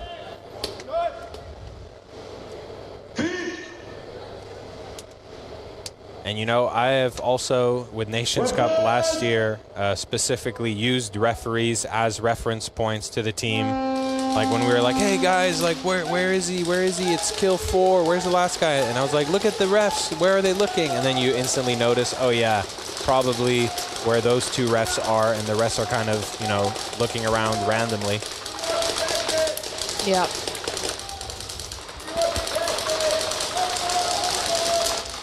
Ooh, Jake trades out in the snake. But actually, oh no, that's an incorrect pull. So basically, I think the snake referee wanted Jake to get pulled, because I think he assumed that Jake did like a late trade or something. And then there was a miscommunication between the referees, and they pulled the home player instead. Wow. Really, really unlucky for USA here. Australia is starting to take advantage now. Coming down the middle with the flag. Kodak doesn't have any ammo left. He gets shot out. And Australia get the flag hang. Played Australia. But you know what? I'm curious. That was unlucky. Yeah. I'm pretty sure that, you know, the US, there goes US coach. This has happened in the past, and I think the ruling is generally like, yeah, sorry that we pulled an incorrect player. Shit happens. Keep playing. I mean, they're not going to revert an entire flag hang now for Australia just because one referee made a mistake. Yeah.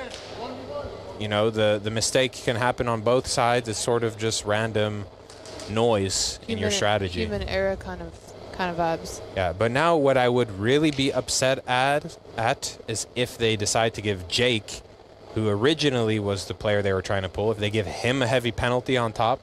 So it's like, hey, we accidentally pulled the wrong player, but for the guy we did want to pull, here's a super heavy penalty. Now that would really suck for USA. But we'll see what they do.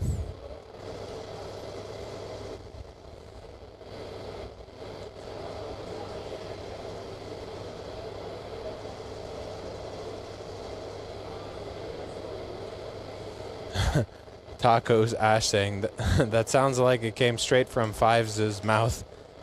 When you fucked up, you have to deal with it. Well, hey, you know, you have to draw the line somewhere. There's no room for a gray area here. You just have to say, hey, this is how we handle these calls, this is how we handle the other ones.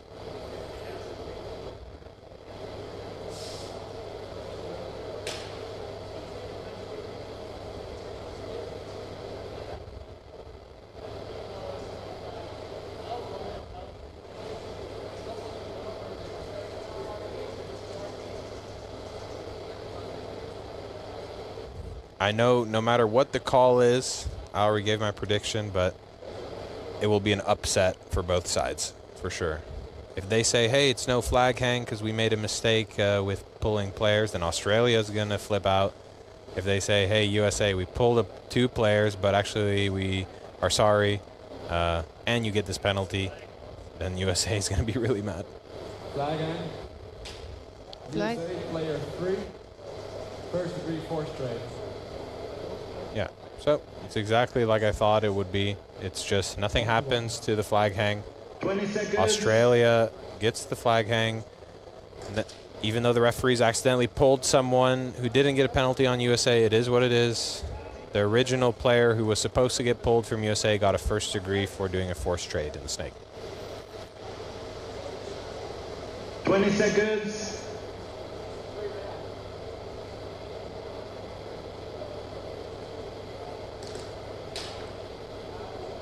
Yeah, someone said original player shouldn't have committed to the penalty because of a mistake from the ref in the first place. Yeah, maybe that's not a bad idea. I mean, like, let's say if a referee's trying to pull you and you wait 1 extra second and you're like, are you sure? Are you sure? I don't think they will penalize you twice. Maybe they could give you a slow field exit, but I doubt they would do it. Oh, they did not get those bonus points. Yeah, so those were really important bonus points for Australia, given the point difference being so small. Now the USA still has a 5-point difference, and when you think about it, that's actually quite important, because if they would have gotten the bonus, Australia, it would have been a 3-point difference, and a 3-point difference you can tie up in 1 round by getting a zone 3. It's back from 20, back from 20. Because if you have anything above a 3-point difference, then you're gonna, you know for a fact, you're gonna need either a flag hang or you're gonna need 2 different rounds of scoring zone points to you know, make a difference. Yeah.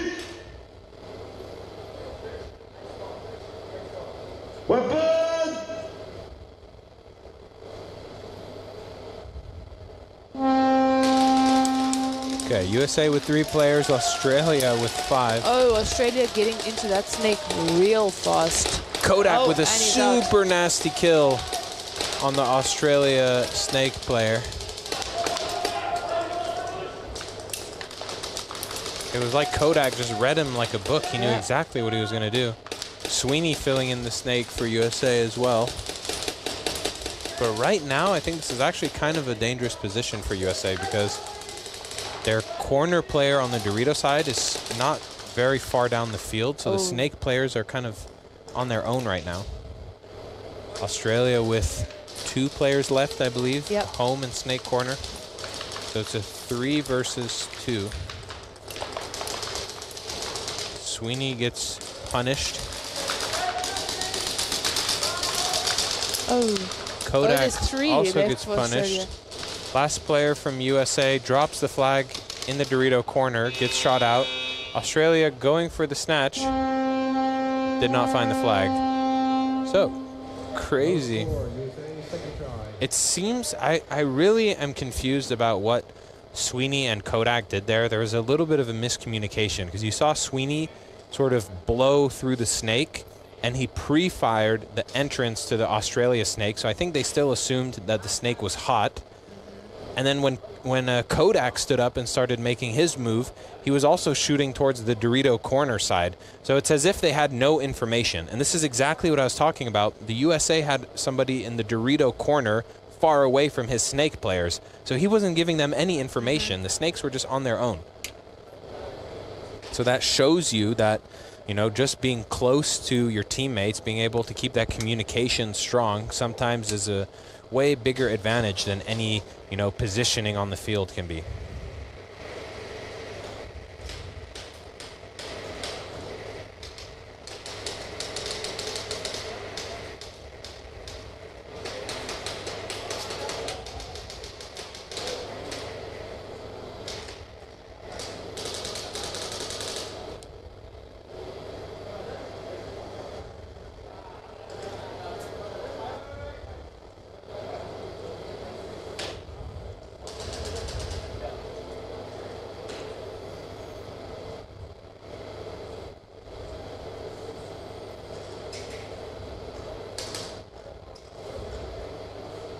Nikita in the chat saying this is more interesting than watching rugby. I agree. It's a lot funner to play too. Yeah, I'm glad you guys are finding it interesting to watch, especially at home on the stream. I personally like the stream, but it doesn't compare to watching it in person. If you haven't experienced it yet, and you know there's a field near you where you can watch a Speedsoft event, an NSL event, I really recommend. Hey, Adi is Adi's back. So, why'd you power off the whole arena? Yeah, what did you do? You left us for like 10 minutes. Yeah.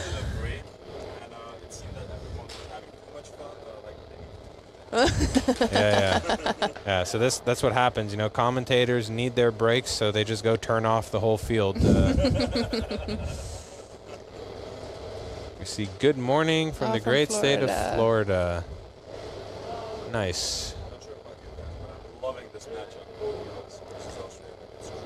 It was you know, I expected it to be a good game, and that's what we're seeing here. Yep.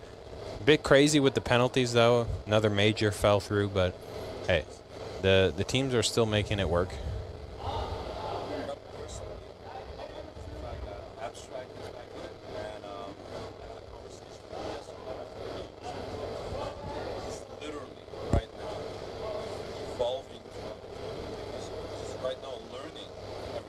Yeah. He hasn't played.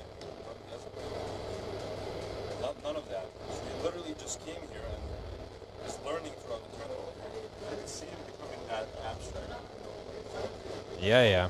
No, Tristan has been really, you know, getting into his element for USA. And yeah, the lack of tournaments this year has given him a slow start, but he's picking it up every single round. That Adi probably had a fart, and that's why the stream went dead. Yeah, it's like everyone passed out on the field. Oh, no, I'm good. Thanks, man. Heat index for today has it at 102 degrees. Well, I'm sure that's pretty hot. Depends on the humidity as well. You know, a dry heat versus a wet heat is a lot different. Here in the Netherlands, even though it's not crazy hot temperature-wise, the whole field is sprayed with water. So what happens is it evaporates, and you just have this whole humid, damp sauna inside here at the arena, which really just magnifies how hot you feel.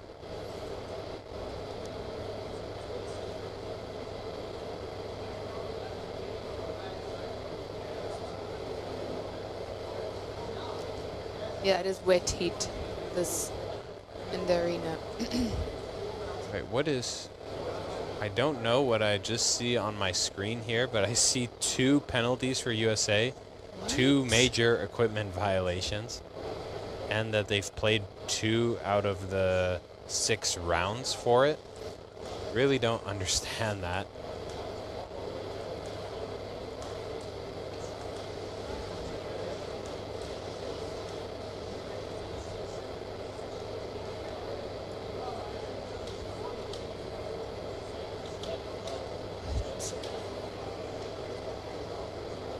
Well, we will see what they're discussing. That. No, we would have seen, like, Yeah. I know USA had their penalty from Jake not taking, like, the kill, or he had a forced trade in the snake, but that was a first-degree penalty, and now I don't understand what I see on my screen, because we have a little preview screen, you guys, where we can sort of track penalties and the score and the time. The players actually have that same screen in the pits while they're playing. But yeah, we'll just see. Maybe it's just an error. Or it's a preview into what's about to be announced. Hopefully not.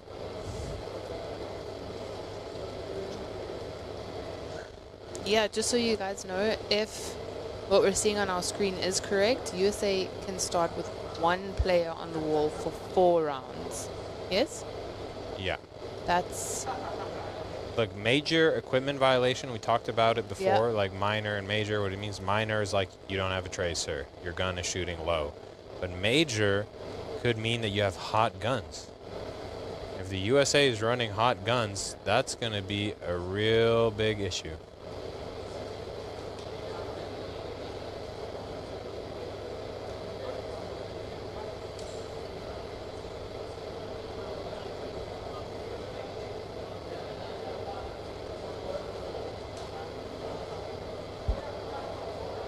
That's why, guys, like as a pro, you know, take it from here. If you have a hot gun, you just need to have 1 mag on your belt with .30s in it that you can just pull out for the chrono, right? That's how everyone here does it. No, just kidding.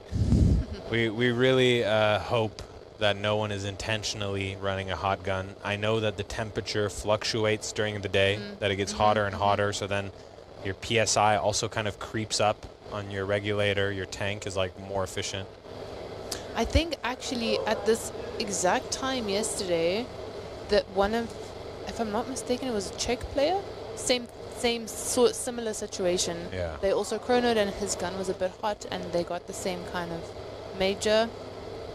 Yeah, I think there should be also sort of like maybe a margin into, okay, what do we consider hot? Like if your gun, the limit is 1.1 joule and you get chronoed at 1.12, you know.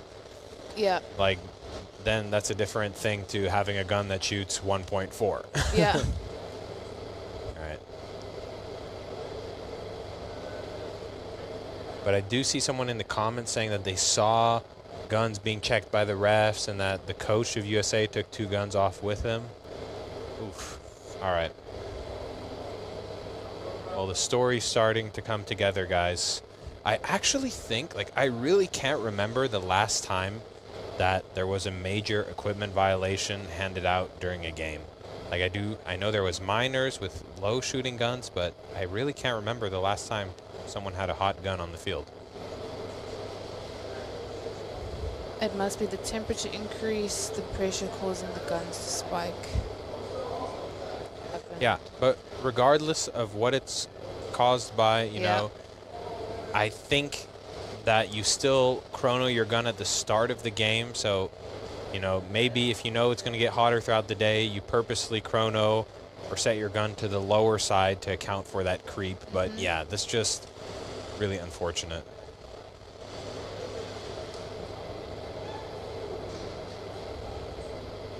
What happened to Canada? Seen a post. I don't know all the details. I also don't want to go ahead and spread rumors.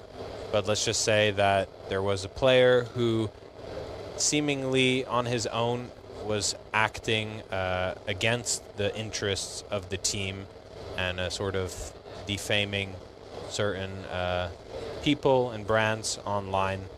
And yeah, Canada just released an official statement saying that, hey, you know, they don't condone his actions, and it's been handled.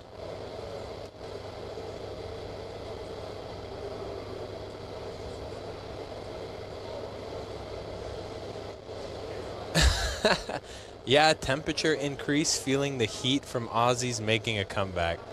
Okay, I like that one. That was a good one. Quick wit. Taco, it takes long to make sure that we're doing things all the right way, to make sure that we're calling things all the right way. Be patient with us, man. Be patient.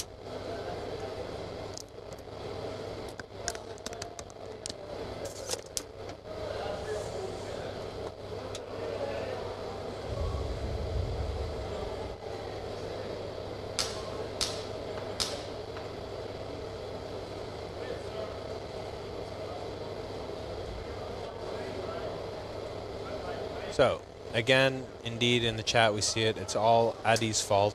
The penalties are his fault. The power outage is his fault. We're absolutely blaming Adi. The fact that it's just hot and uncomfortable here, I'm also going to just say that's Adi's fault.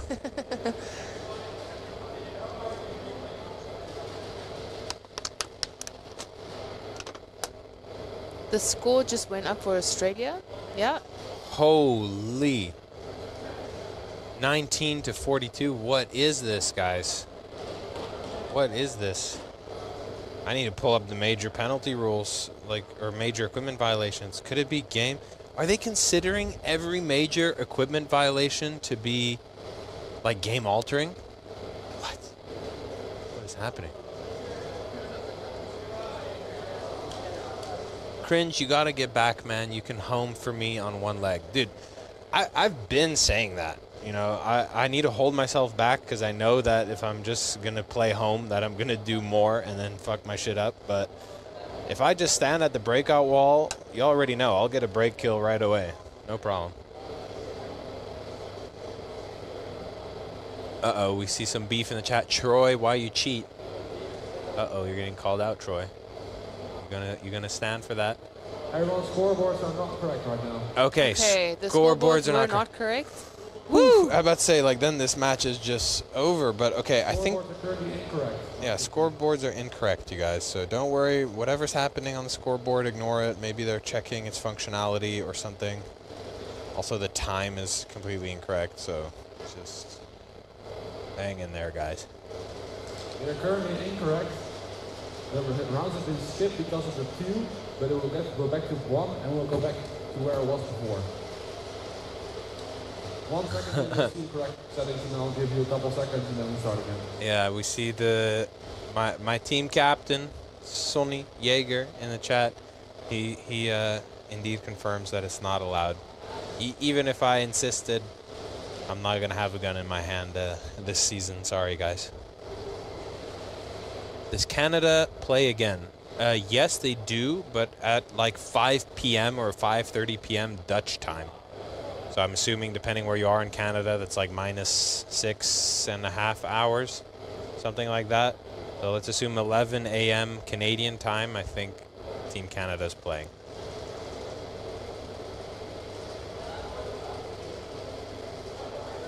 And yeah, Canada had a really weird schedule today as well. I heard that they were like, they had the first game in the morning, and then they have a game at like 5 p.m. Yeah, does Cringe get paid disability leave, Captain? Whoa. Hey, I have a lawsuit in the works. Can't release anything yet, but don't worry. I'll get what's due to me.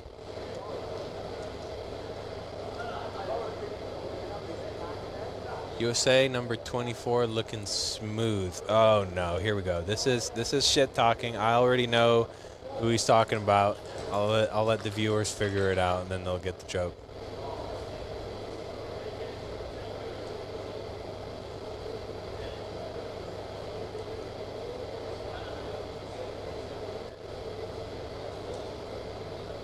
Why are we being rude, chat? Let's be positive. Yeah. Any info on what's happening with the penalty, Cringe?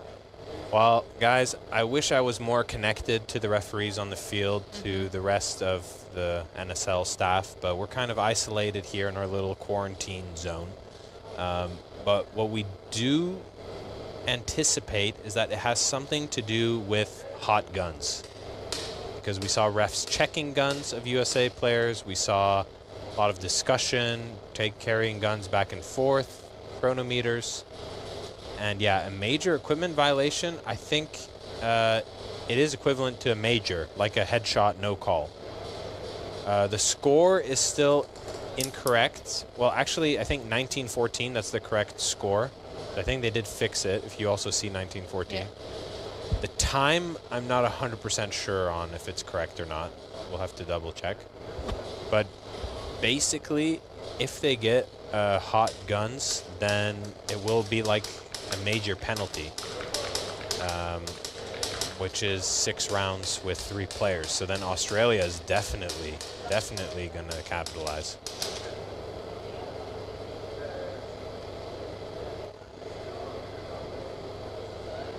Who wins a 1v1, Jaeger or Cringe? Well, you can look back in the Nations Cup of last year when USA played Netherlands in the finals. I 1v1 Jaegered, and he absolutely blasted my ass off the field. So, yeah, there's your answer.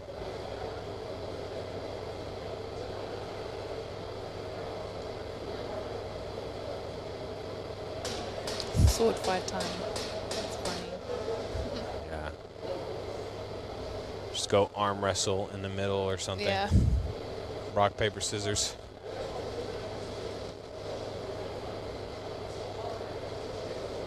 You know, I see the hot gun penalty disappear from the tracker screen that we have.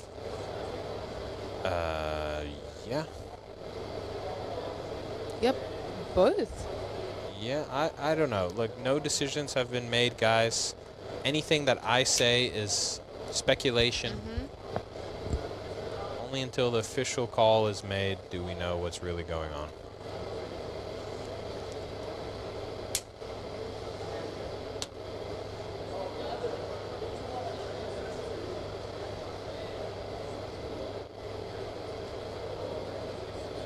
Cringe used NABV grenades at Nations last year. You can't be that good, right? No, I need to use all of the cheesy tactics. I'll never clear a corner without a grenade. Always sort of just blind fire with my gun around the corner as well. Nah, dude. Rock, paper, scissors to the refs for penalties to be called or not? Not bad.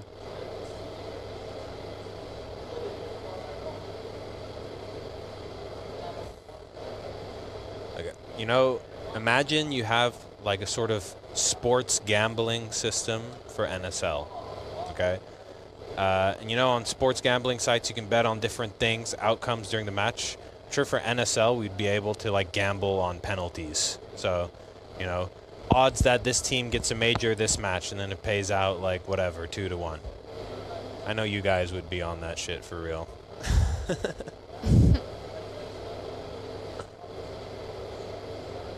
Got some South African love for the US team. Harry. And Tian saying, Aaron, go sort this out. They need an angry Tani from South Africa. Thanks, Tian. Thinking that I'm angry.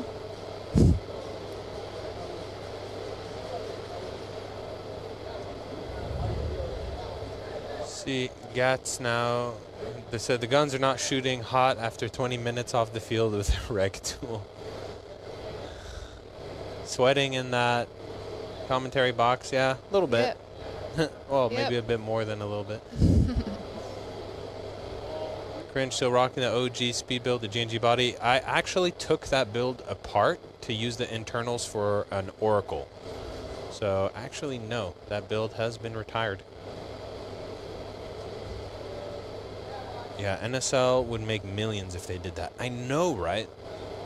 You just got to make this like a gambling league. And you know, backup plan, hear me out, Fives, if you're listening to me. Backup plan, we turn this into a reality TV series.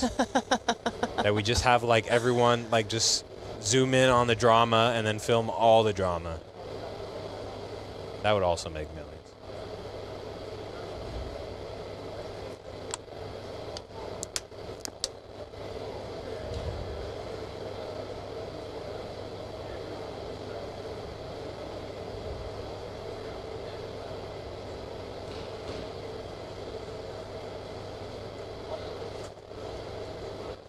Hang in there, guys. We see Fairbanks is still talking to the referees.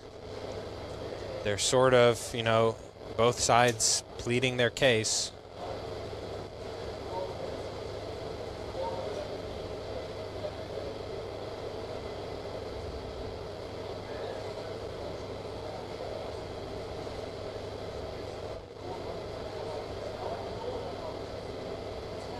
Thing is I know this is so rough on the players because you start getting in like a flow state, especially when you're playing back-to-back like this. And then to suddenly have such a long pause, you can really lose the focus. And back-to-back rounds are actually the most advantageous for those players that get in that flow state, that get in that hyper-focus mode. Because then the other team doesn't have enough time, because you're playing back-to-back, to actually do something about it. So, you know, a good example for that was USA in the finals last year versus the Netherlands. It was back-to-back, and yeah, once stuff starts swinging to one side, sometimes it can just stay on that side. Where is Addy and his random facts? Look up some random facts for you guys while we wait. Yeah, water, please. No, I'm good, thank you. Yeah, thank you. NSL. Oh, yeah, actually, please bring the cold water. NSL gamble POV, losing your house and kids because I thought USA would get more penalties. Hey, you know, you'll never win anything without a little bit of risk in life. So. Fairbanks yapping to the refs. We see the Australia boys busting the USA balls here in the chat.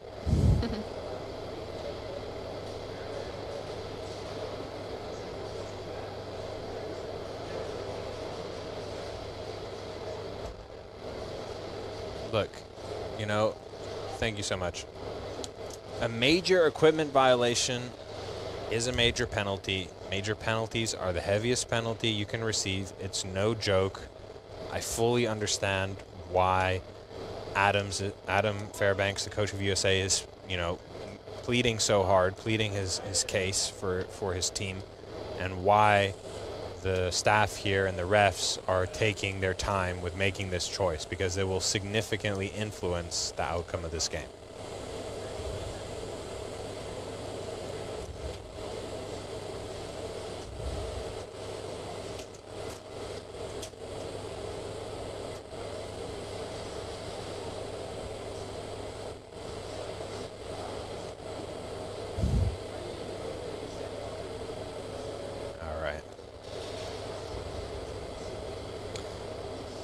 Okay, guys, so my fun fact from South Africa is that South Africa is the only country in the whole world to have 3 capital cities. What? Bet you didn't know that. Haha. Yeah, so it's like if there's ever like a war, then you just don't know which one to target. I sort of... that makes strategic sense. So we have the administrative capital, that's Pretoria, that's where I'm from. Big ups Pretoria. Most of the guys actually on the SA team are from Joburg, so, and that's not even a capital city. Just a well-known one. Very. Cape Town is the legislative capital, and then Bloemfontein is the judicial capital. So they sort of separated functions across different capitals. Yeah. Interesting. Everybody's like, what is Addy doing down there? Yeah. It's his fault. No, we need a t-shirt. Blame Addy.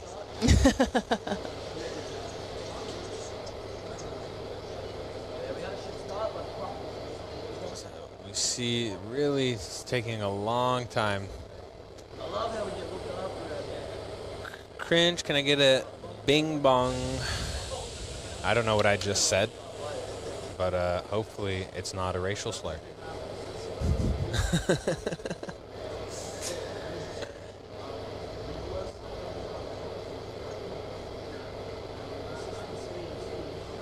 All right. I see Hilka in the VAR booth on the phone. It's like in what's that game with the cases, you know, and then you call the banker? That game show. Oh my gosh, you guys know in the chat what I'm talking about. I'm just lost the name here.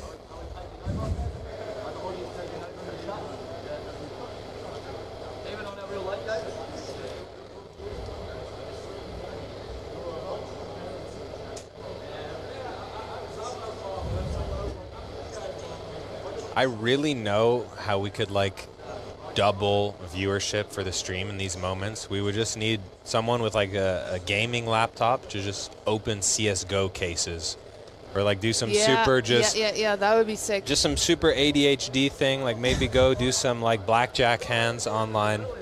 I already know that would Is it deal or no deal? Is that what you're talking about? Yes, That game? it's deal or no deal. Okay. That's literally what it looks The chat like. has your back. Yeah, There we go. I knew you guys would pull through.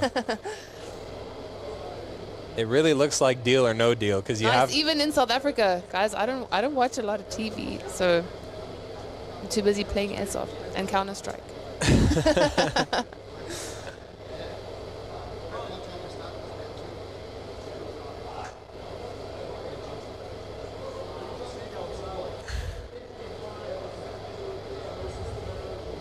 Really, really funny, guys.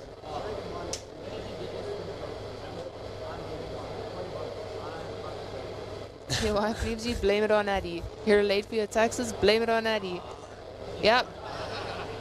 I definitely think we need a shirt now. It's mukbang time, Cringe. I know there's some food near. Yes, but the thing is that our GoPro camera in the booth keeps overheating because it's just way, way, way, way, way too hot in here. And then we can't get the POV cam in the stream. Okay, there isn't a POV cam, but I'm going to give Cringe a candy. You guys call it candy, Americans anyways. So it's a fizzer. Everybody saw this yesterday if you were watching. Oh, yeah, yesterday. Oh no, earlier today with me and Addy when I was trying the Belgian chocolate, which was so good. Whoa, this stuff looks crazy. It's not what you expect. Wait, here we go, guys. Oh. Penalties coming in. It's going to be USA, second try. And it's a major equipment violation for USA, player 44. 44, you heard it, guys. Major equipment violation, so it's probably a hot gun. It's official. Wow, really unfortunate. And they're still serving that first degree. So they're playing with one player. Referees, your positions. So the USA is going to be starting with one player for the next 2 rounds, and then 3 players for 4 rounds after that. Yeah. I'm going to try this South African candy, the Fizzer. Yeah. Cream soda flavored. Okay. So this kind of has the texture of Starburst, you guys. Here we go. Seems like it. So I know the Australia fans in the chat are very happy about this call. Because Australia is full force. Australian flags now.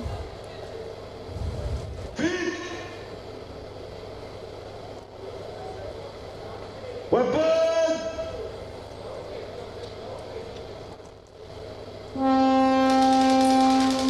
think it's, who is it? Is that Tristan or Hollywood? It's Tristan.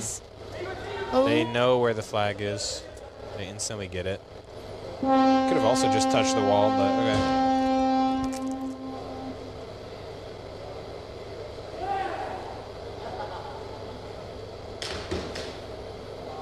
Cringe, let's bring hot sauces. Yeah, if you don't know, guys, I'm super into hot sauces. Feel like I have an above average tolerance to them. Nikki, when I was at Globals, brought me like, you know, Carolina Reaper hot sauces, scorpion pepper, and it's no sweat for me. But imagine we do a sort of hot ones thing, but then with airsoft. So each round that progresses, the players have to take spicier and spicier hot sauces before playing. And then eventually they're trying to make call-outs, but they can't because they're just all coughing and choking from the heat. 20 seconds. I'd also enjoy that. That would be really Hot funny. sauce challenge, yeah, that would be so funny. The What do you candy think of the is fizzer? super good. Yeah? Super good. I think it's a little bit too hot in here. I think normally so it's a too. bit Yeah, easier it's not as to get that. to get the wrapper off. It's like melting to Yeah. it, but taste is awesome.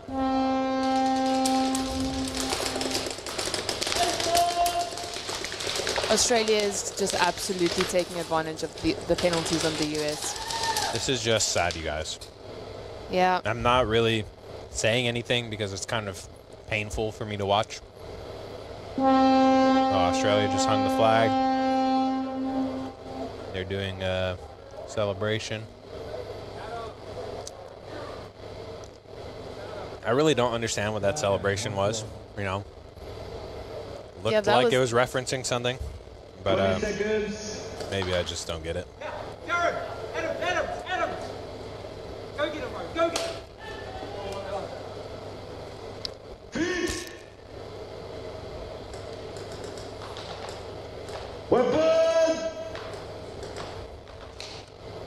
Okay, USA, just defend the 1v1.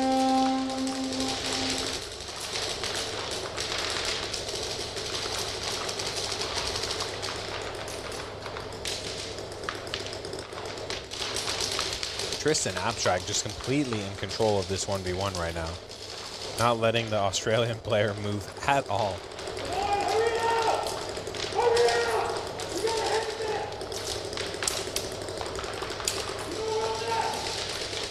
Tristan is mad. Wow, that was just, he's got that dog in him.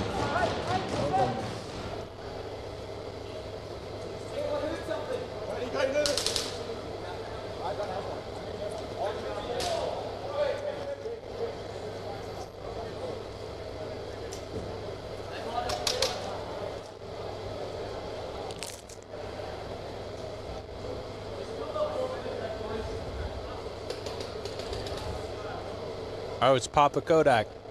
What up? You guys are in Scotland. Sick. Enjoy your holiday. Glad to see you guys tuning in. The screen shows the first V of USA wrong and southbound. Last round was the last of the first V of USA. Yeah. I also noticed that. I was going to see if they were going to fix it, but yeah, so now USA has 4 more rounds with the major equipment violation. And then their penalty is over. So they're back with 3 players. 20 seconds.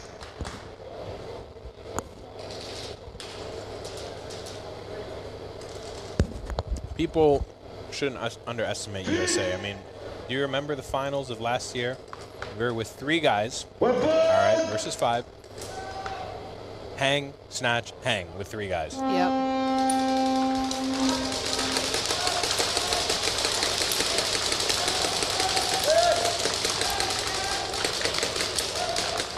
Remember, it only takes 3.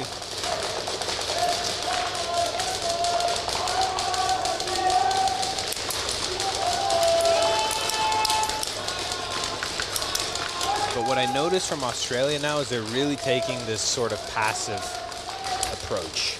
There's only 3 minutes, 35 seconds left on the clock. Yep. They can just run that time down.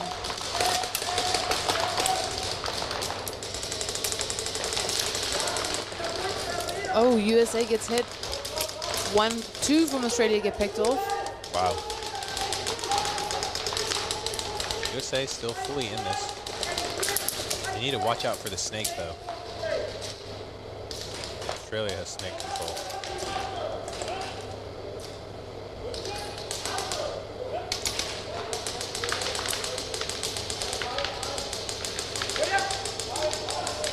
Australia's trying to find an opening on the D side.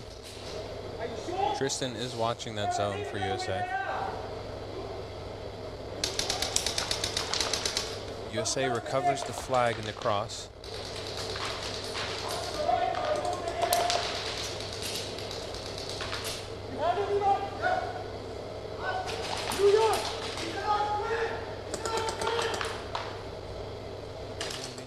Oh! He got shot out by the staple player. Tristan got shot out.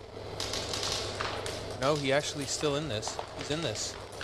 Whoa, he slid under that line from the Australian player. What a crazy slide from Abstract. he just went full Matrix mode. Now he gets shot out. Now he drops the flag. But I guess the Australia player, like, wanted to go for the snatch, but I guess he was also shot out. That was sort of an awkward moment at the end. It looked like he was trying to talk to Tristan about something. Maybe, I don't know.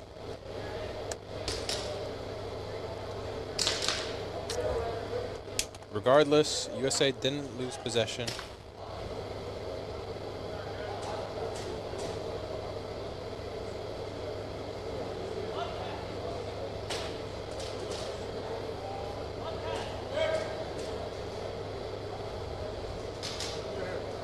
Seconds.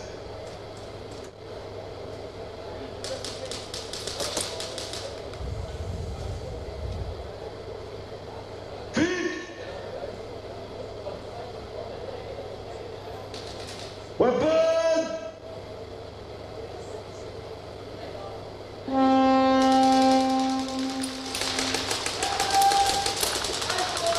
Okay. Clean breakout for USA. USA take over the snake. That was a kill from Jake Mudcat.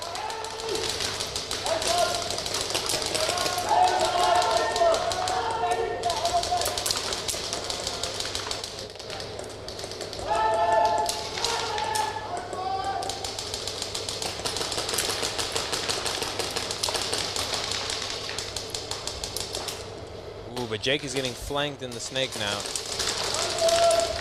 Ooh, the other USA players aren't looking on the snake side, and it's heavily occupied by Australians. This could be super dangerous for USA. At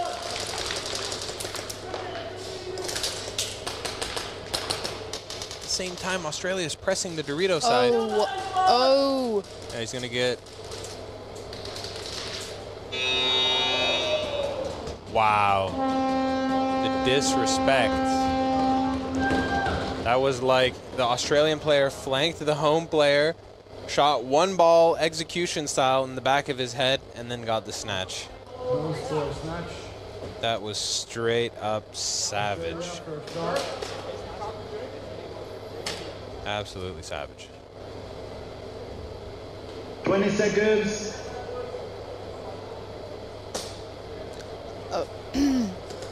USA is going to request a VAR. VAR check requested Yep. by USA.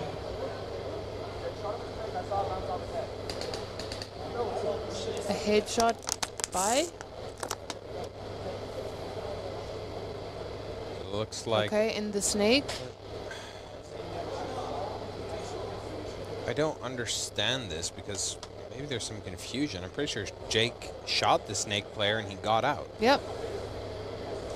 Maybe it's referring to a different moment, like later on. What could have happened?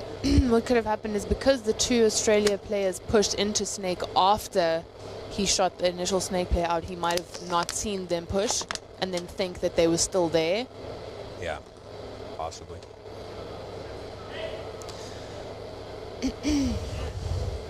Chat, don't get mad with us. We're waiting for the VAR check.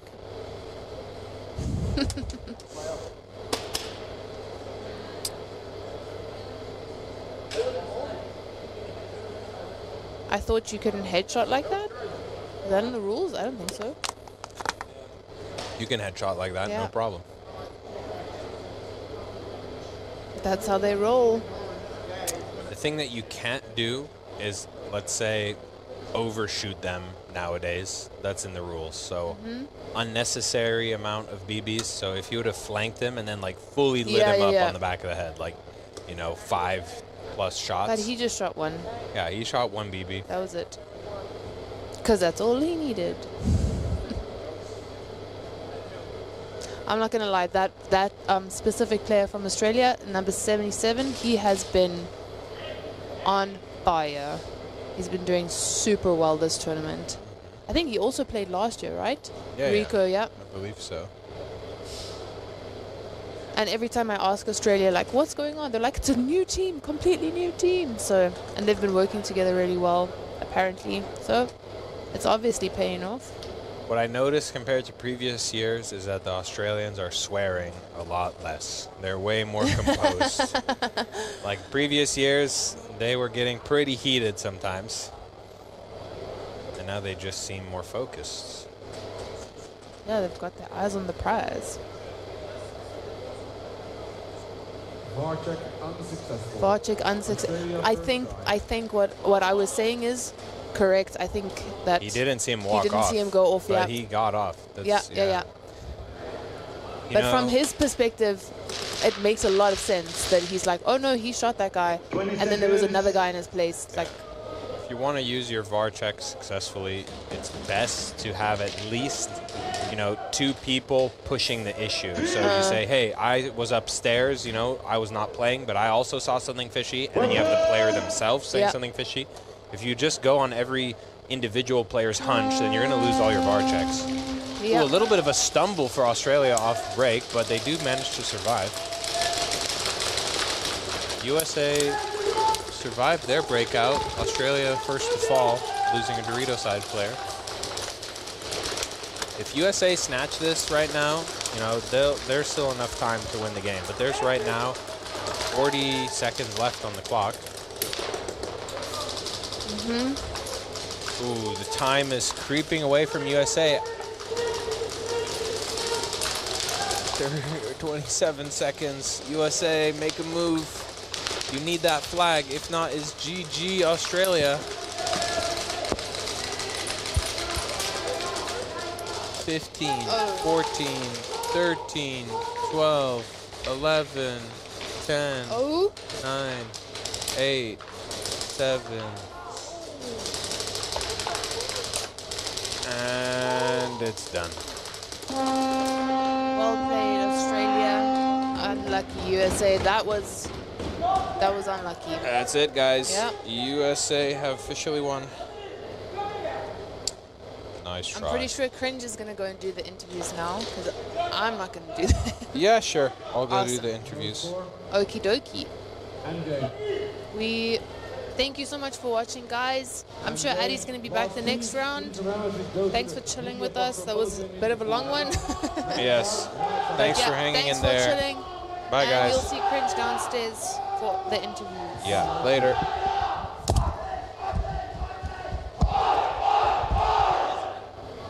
Max out, max out, max out. Blind man, blind man.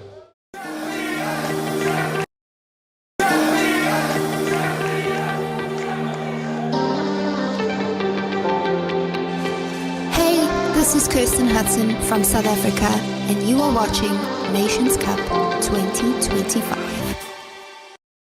I started playing airsoft at a young age, just like many of you. The thrill, the strategy, the community, I fell in love with it.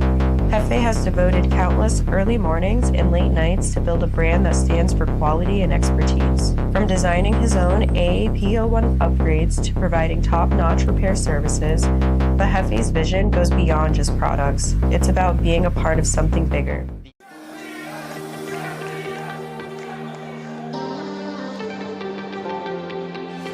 Hey, this is Kirsten Hudson from South Africa, and you are watching Nations Cup 2025.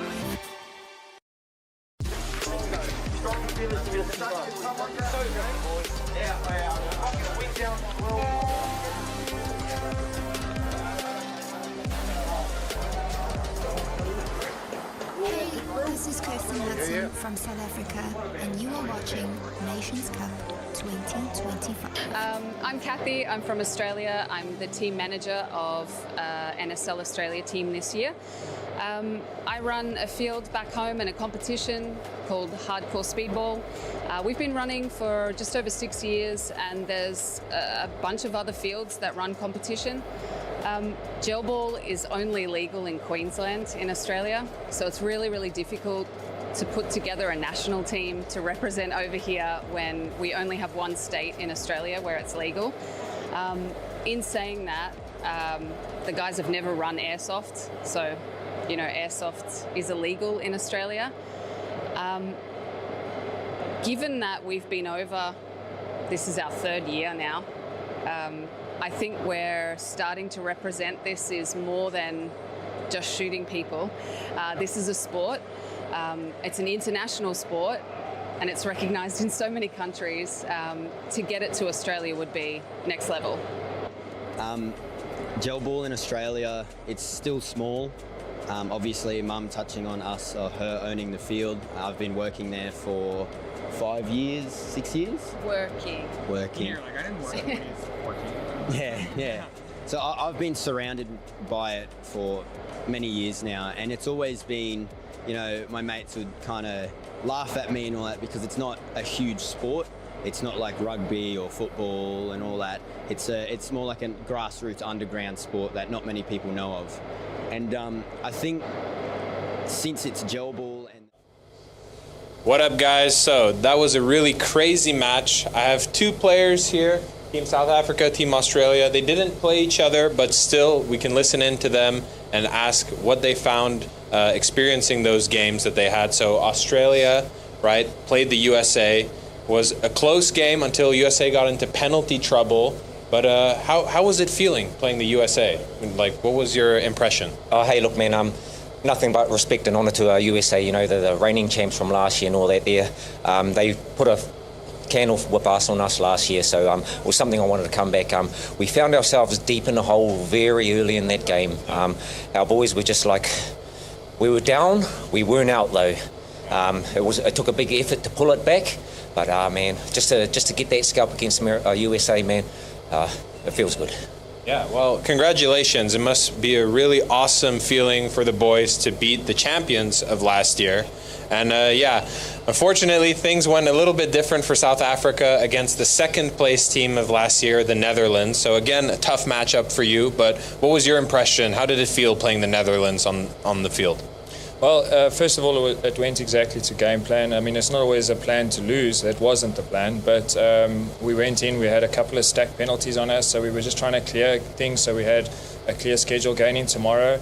We didn't want to sacrifice too late and then have the key players that are penalised not in the important matches. We know we're going through, and that's the main thing. So. Yeah. If we end up fighting Netherlands again in the finals, it'll be a different game completely. But we're happy with the results. We just didn't want Netherlands to score that fast. We were hoping to get through all our stuff and then start really coming at it. Yeah. But still, that makes sense. You know, we've seen it, guys. It's a Sunday game. That's what matters. So you know you're making it to the knockout stage, and that's where it really matters. So good luck to you both. Looking forward to seeing your next games, and I keep killing it out there. Thanks. Thank you. Later, guys. And maybe we're still live, maybe we're not. Bye.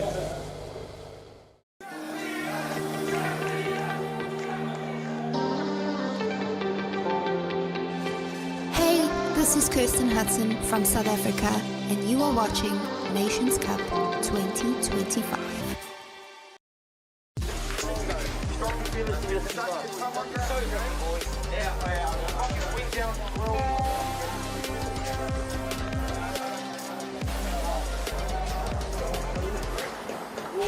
This is Kirsten Hudson from South Africa, and you are watching Nations Cup 2025. I'm Kathy. I'm from Australia. I'm the team manager of NSL Australia team this year. I run a field back home in a competition called Hardcore Speedball. We've been running for just over 6 years, and there's a bunch of other fields that run competition. Gel ball is only legal in Queensland in Australia, so it's really, really difficult to put together a national team to represent over here when we only have one state in Australia where it's legal. In saying that, the guys have never run airsoft, so you know airsoft is illegal in Australia. Given that we've been over, this is our 3rd year now, I think we're starting to represent this is more than just shooting people.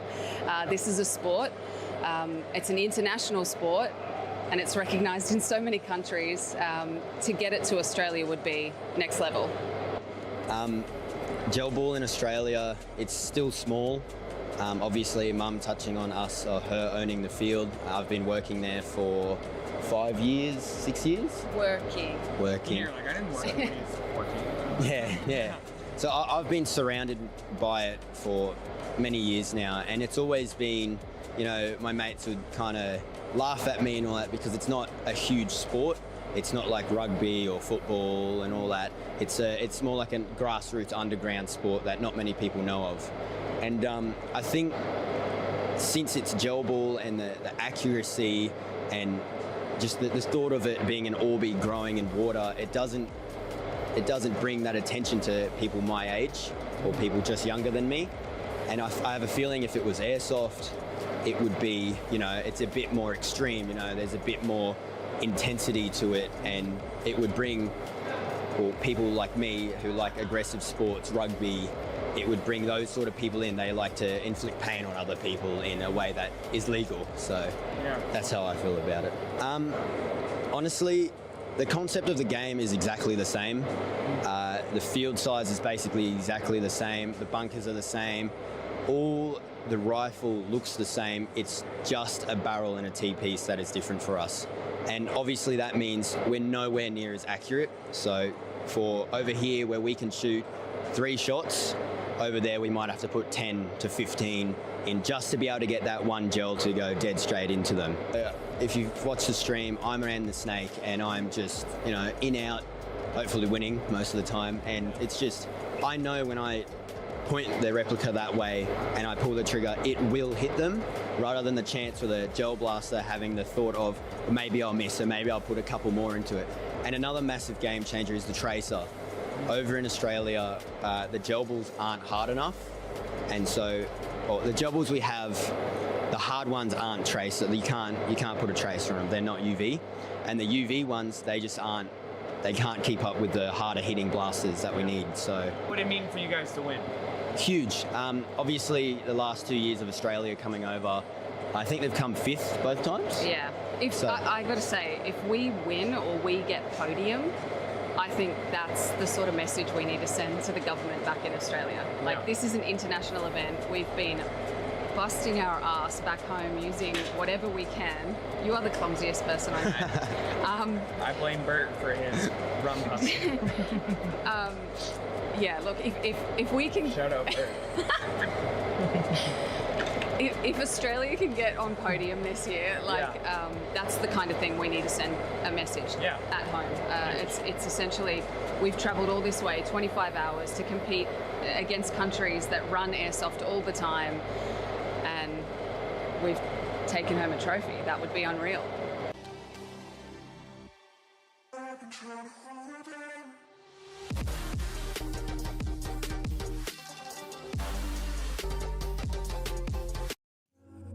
Hey, I'm Matt Black. I'm a tattoo artist from Canada.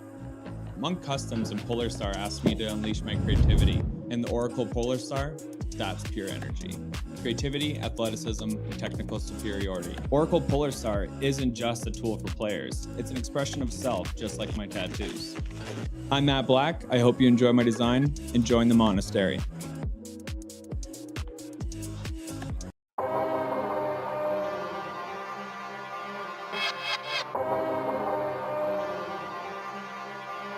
Now I am become death, the destroyer of worlds.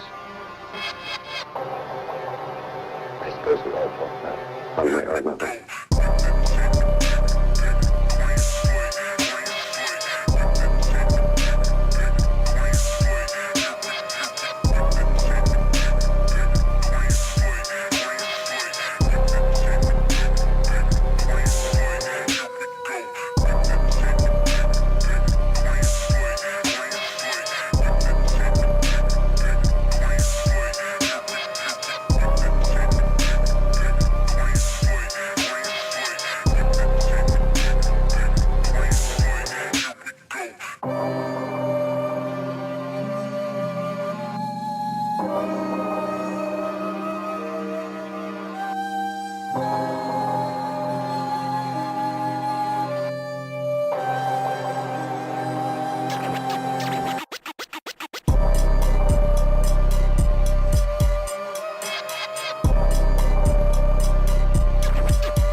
One way or another.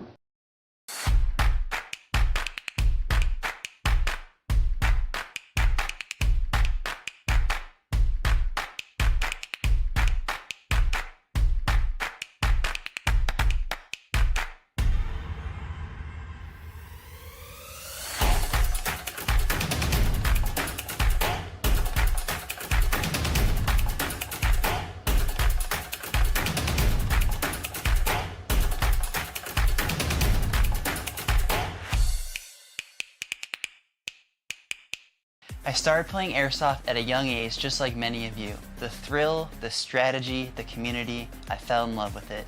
Hefe has devoted countless early mornings and late nights to build a brand that stands for quality and expertise. From designing his own AAP01 upgrades to providing top-notch repair services, the Hefe's vision goes beyond just products. It's about being a part of something bigger. The NSL is an agent of change in the industry, taking airsoft from a hobby to a sport. Being a part of the NSL means being part of a community that shares my passion and drive. For all things AAP01, visit hefesairsoft.solutions.com.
This one? Yeah. So, it was not really a downfall for us. It's a second year. First year we've been here, we had like 7 guys in the roster.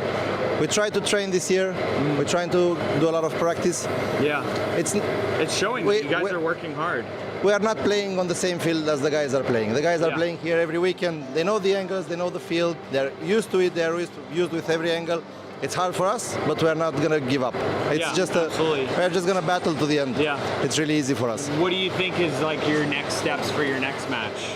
We're gonna take every match, every game as its own. We're not gonna tell the steps because it's gonna be like throwing away the tactics, but we're gonna do step by step on every game. Well, you guys played an exceptional game. You guys really put out such a big fight. Super excited to see what Romania does. You guys look like a strong team this year, so it's really nice to see. This is Kirsten Hudson from South Africa, and you are watching Nations Cup 2025.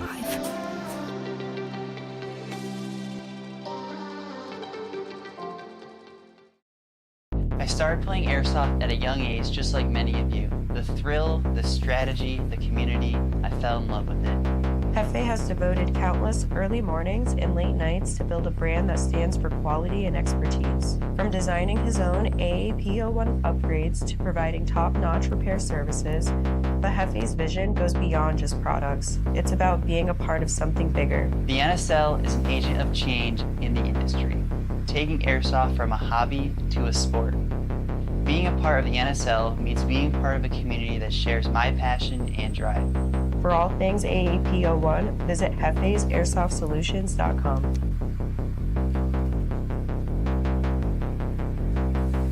Hello Nations Cup 2025, it's Sam Flex here from Team Australia 2024.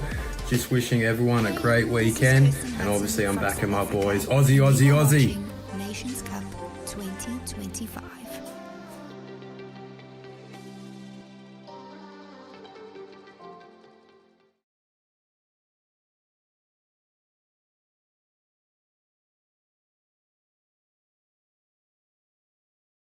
Okay, sure enough. Hi everybody, my name is Didi from Team Germany, and we are here at the 2025 Nations Cup, trying our best, and tournament just started, so what can I tell you? I'm looking to kind of know what your hopes are for your next matchup and how you want to go up against them. Okay, sure enough. We are facing Australia for the next heat, and we played, or some of our guys played them already a couple of times in the previous Nations Cups. It's always a fair battle, a tough battle, and they look pretty strong. I think we look pretty strong. It's going to be an exciting match, and of course we are looking to going 3-0 today. Yes. That'd be cool. And who is your biggest players to watch for on your team for the viewers at home? I would say Hyper J and our new Snake player Finn. They are doing a great job, so keep an eye out for them. Cool. Yes, sir. And what was your biggest lessons learned from last year going into this year? Oh, the biggest lessons coming with a bigger team. That's a little bit difficult in Germany because there's not that much of that big of a player base. But yeah, we learned from that, and yeah, we're not going to let the tournament go the way it went last year. Last year we missed 3rd place in the final, and yeah, we're looking to get up the podium again. So yeah. You looking for gold or are you looking for podium? No, we are looking for gold, but we are definitely not going to miss the podium like we did last year. There we go. Yes, sir. Yeah, wicked. Sweet. And any advice for players or people interested in getting into the sport? Like what do you think would help grow this sport a little bit more?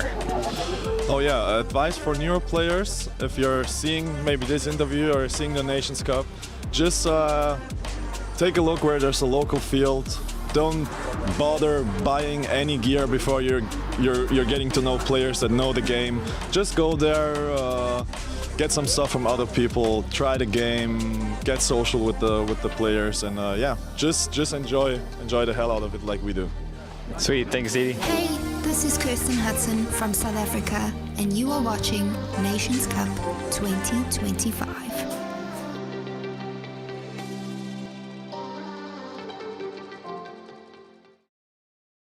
Walker here with Carbon Paintball. I'm going to run you guys through our new CC Pro bottom versus the SC bottom. The first thing that you're going to notice if you're actually trying these on is the fit. The fit is a little bit more loose, it's a little bit more relaxed. So in the SC, I wear a large personally, but I would wear a medium in this product. The reason for that is it is a little bit looser in the calf region and it's 3/4 length. So if you're a skinnier guy like me, I would still suggest the SC Pro bottoms with the full length. It's just going to be a little bit better coverage for you so it's not moving around.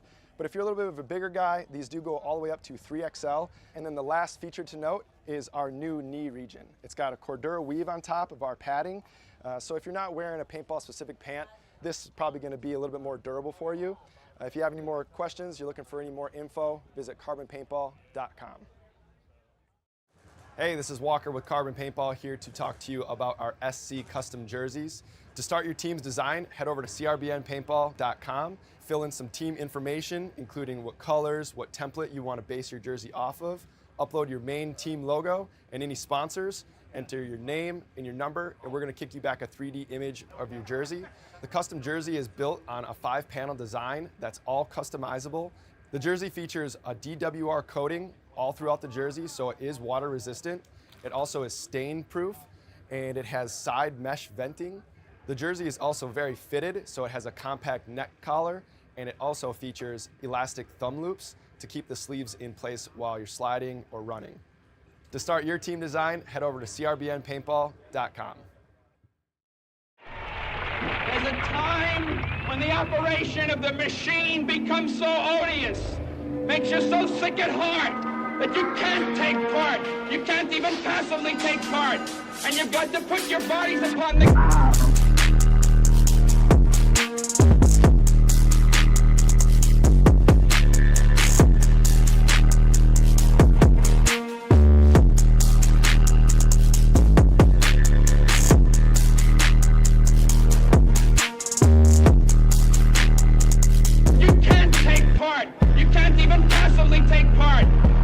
to put your bodies upon the gears and upon the wheels, upon the levers, upon all the apparatus, and you've got to make it stop.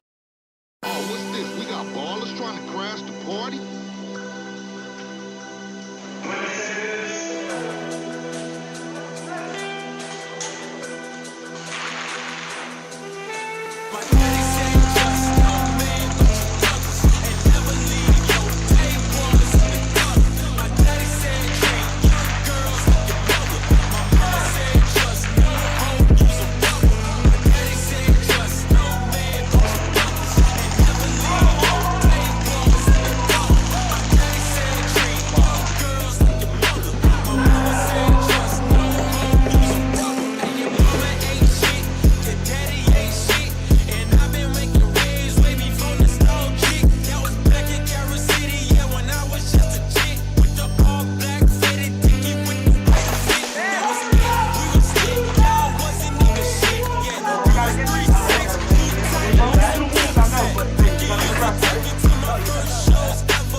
How's it going? I'm Matt Black. I'm here at NSL Nations Cup. I am kind of going behind the scenes, showcasing everything, narrating. I am hosting the after movie this year for 2025 Nations Cup. Just kind of wanted to introduce myself and show you around. Go inside. People chasing, feel the craving, never reaching expectations, losing sleep, never ending. So what are we proving? Souls are dimming, overfilling, lonely life so unforgiving. Roles we play, always victim. So what are we proving? Are you ready? Ready for what? Your first game on, first time playing? Yeah, we're ready. First time playing? Yeah, first game of the tournament. We're ready. Yeah, you're ready? Yeah. What's your biggest expectation of this first game? Just giving it all. Yeah. Like not leaving nothing on the field. And Absolutely. I expect these guys to just full send it no matter what. Talk to each other, play smart. I know individual skills are there. I know we can like come up with the team plan and do good. It's just a matter of execution, so I'm confident. I know these guys will deliver, so let's do it. Well, coming as the underdogs last year and coming out as if we won it last year, just the excitement of the whole tournament and just being here in this situation. We want to see what a year's worth of hard work and effort and good teamwork and everything that we put into it. We want to see what can happen this year. Yeah, that's really cool. And what is it going from not having, the best place to practice before and now coming up with your own, like more time to practice? Yeah,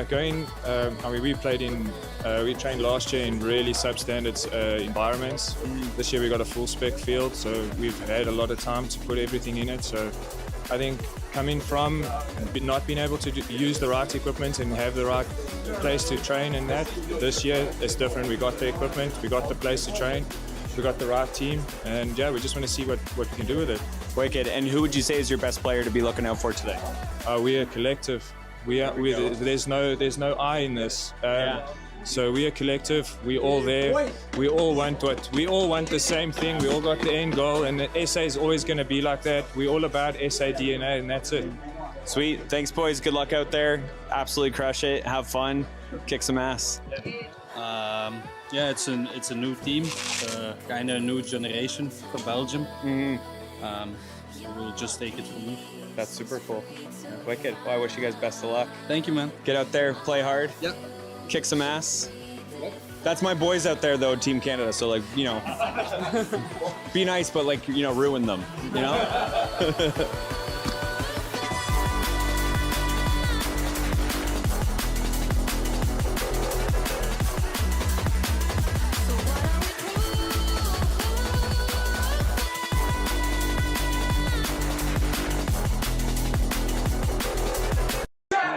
It's been 1 year since Team USA has defied the odds and climbed through the matches to get their first Nations Cup win. Can they show up in 2025 and run it back? We know the USA spirit and we've seen their skills. They're bringing plenty of that with them, seeing some returning veterans of the game and Nations Cup experience. And there are 8 other nations this year that are looking to take down the former champs. Well, one of them is got to be Belgium, and they have some unsettled business. I mean, they are the only other team to have ever won a Nations Cup, period. Oh, also, they have done it twice, so keep an eye out on the double-starred legends, because Belgium is a real contender, always packing intensity and uniformity with their experienced squad. Another familiar name heard around the world, it's the heart of airsoft, people. I'm talking about the Netherlands right here at Real Strike Arena. It wouldn't be right to have the Nations Cup without the Dutch. These are some tough dudes. They can go toe to toe with anyone. With this being their 4th appearance, they know what's up. And also, after getting sent home last year with the silver, I would be scared to go up against these guys. They are fueled for success. Germany is the last of the holy trinity of teams to have attended every Nations Cup since its origin alongside Belgium and the Dutch. They have seen podium placement locking in a second place finish, but they're also looking at USA's most recent gold star and looking to dethrone them in this year's Nations Cup. They can put up a battle and endure a 4-day scramble to the finish line with the best of them, so don't let these guys blindside you or it'll be their game before you know it. It's exciting to look out back to see what the Aussies are cooking up. That's right, Australia is back for their third appearance in the Nations Cup. You want to talk about a team for the people? Because it's Australia. These guys can really entertain, playing with it all on the table every match. Definitely expect some top plays and highlights from Australia throughout the week. We have a triage of teams making it back for their second appearance in the Nations Cup this year. That's Czechia, Romania, and South Africa. These guys have come and gotten a taste of what the NSL Nations Cup experience is like, and they are hooked. While they haven't seen a podium finish yet, it's all the more fuel and determination these teams have needed to grind it out.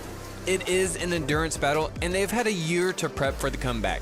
Now, it's time to reap the benefits and cement their nation in the history books. We must highlight our newest first-time contender. Canada is joining the ranks in this year's Nations Cup. Just gotta love seeing more nations throw their hat into the rink, and mark my words, never underestimate a new team. Just because it's Canada's first Nations Cup appearance does not mean underskilled. These guys are looking to come in swinging and leave their name on the wall, walking away on Sunday with a gold star for their nation. I'm Caleb Freeling, and you're watching the 2025 NSL Nations Cup. May the best nation win. Good luck to all of you.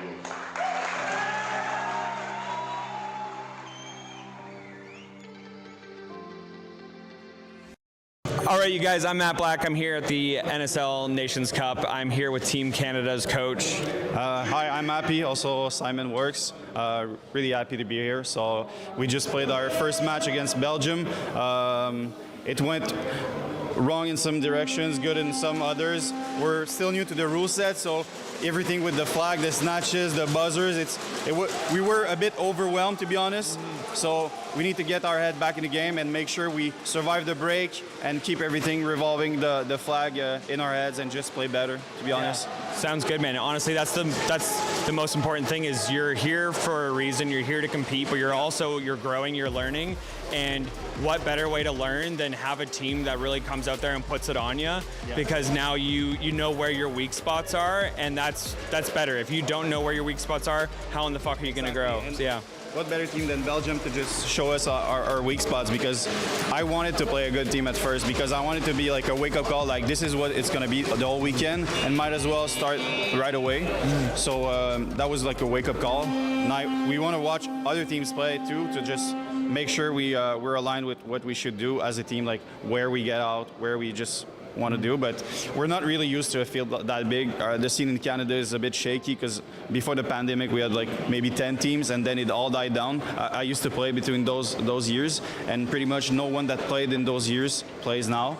But it's all new players, young guys that have really crazy skills, but we play on smaller fields or our outdoor fields with not like this kind of organizations. So this is big for us to just come back to our country, have new players, grow the scene, and everyone gets better. So that's the objective, to just build something strong for Canada. So every year we step up, we step it up, we have better players, better communications, and just overall grow the sport, because that's what we want. We want perfect like that. Yeah. That's awesome. And speaking of players, tell me a little bit about yourself and like what do you bring to the team? So my name is Alec, and what I bring to the team is I'm the tech guy. So I'm the one that fixes the guns, makes sure they're working, and hope that they stay working while playing. Yeah. So as a player and a tech, I don't know how to say it exactly. Yeah, you can take a moment to pause. Like this is getting cut, so. Okay. Yeah. Like I mean, so, like it's all getting used and chopped up. No, so for sure, you for can sure. Say when you're feeling ready. So, as the guy who fixes the guns, I'm able to kind of understand how they work and how to make each gun good for each player. As you can see, most of the players on our team have completely unique guns. They're all separate guns. One of our guys running an AG because it's what he likes. Sorry? Nothing. Yeah. So it's what he likes, yeah? It's what he likes because of certain things. He runs a lot one-handed. So if he's sprinting, the tank on the gun puts his gun out of balance, and he's like a carpenter, and he uses his nail gun. He treats his gun like a nail gun essentially. So he runs that as that. Then we have guys running HPAs because the back players who are spamming like crazy, they need a gun that won't overheat. And we have some few pistol players that are going pretty crazy. I'm not playing too well, but it is what it is, man. Just gotta get used to it. The field is huge. Not used to that at all. Also not used to sliding a lot. Our outdoor fields are on grass or dry turf, so you can't really slide. So you just eat shit most of the time. Fair. So yeah, it was a wake-up call though, playing against Belgium. I'm not used to the raw rate of fire that we're going against is mind-boggling. I was not used to that. Just like peak, and generally it's 2 BBs. Now it's like 15 all at once. Wow. But we're here to improve, get better, and if we don't go too well this year, next year we're coming back, and we'll be way more ready. Nice.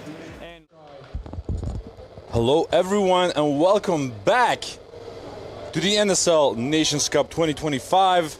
For the people just joining us, my name is Adi and I am once again your host this event. I will be accompanied by Cringe once again, who has just went out to grab some caffeine for the second last heats of the day. Got a really exciting one that a lot of people have been waiting for, which is the Netherlands versus the USA. And after that, we have the Czech Republic versus South Africa.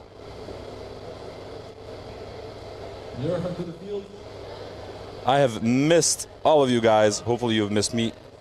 I thought it would be a really fun little change of pace for you guys to get the commentary from Aaron from South Africa, and of course, Cringe from the US. Hopefully you enjoyed that one. 20 seconds. Of course, I was observing the game from above, from the spectator seat, connecting with people a little bit. We got so many wonderful people in the arena here. It's a whole ass vibe. And now we're about to start with a really exciting one of the Netherlands versus the US. Just on time. And Cringe is just on time. That's how we roll. The US still serving that major penalty. I believe this is the last round that they have to serve it. This is the last round indeed. Let me give you your glasses back before I steal them. All good, all good.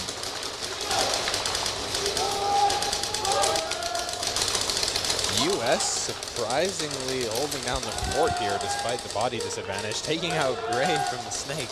That is just nuts.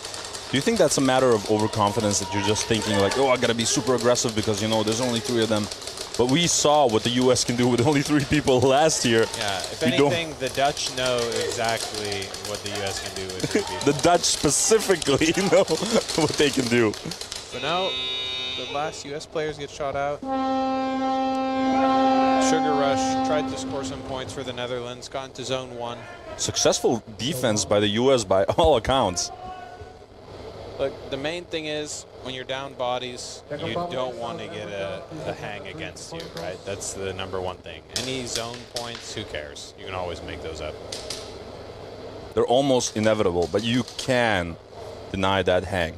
Cheers, buddy. Let's stay hydrated. Cheers, man. To hydration. How about we ask the fans in the chat, what are you guys drinking at the moment? Do we got water drinkers? Cola, something else? Yeah, what is like your go-to in hot weather? I met a person once, and this is not even a joke because I saw it like multiple times. They did not drink water. They were literally someone who would only drink drinks other than water. They're for like 15 years. That's how they roll. I was like, what? That is just nuts. But at the same time, there's the other spectrum. That people exist that drink only water. No coffee, no tea, no soda, nothing like that. Only water. Yeah. Okay, thanks for letting me know, Niels.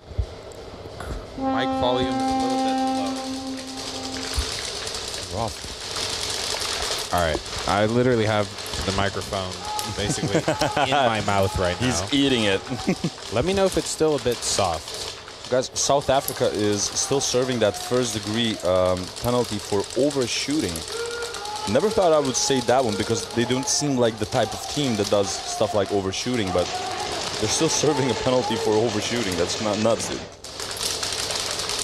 Was it overshooting, or is that like just an incorrectly marked penalty on our tracker? It's possible. So I don't necessarily recall exactly how they got that penalty.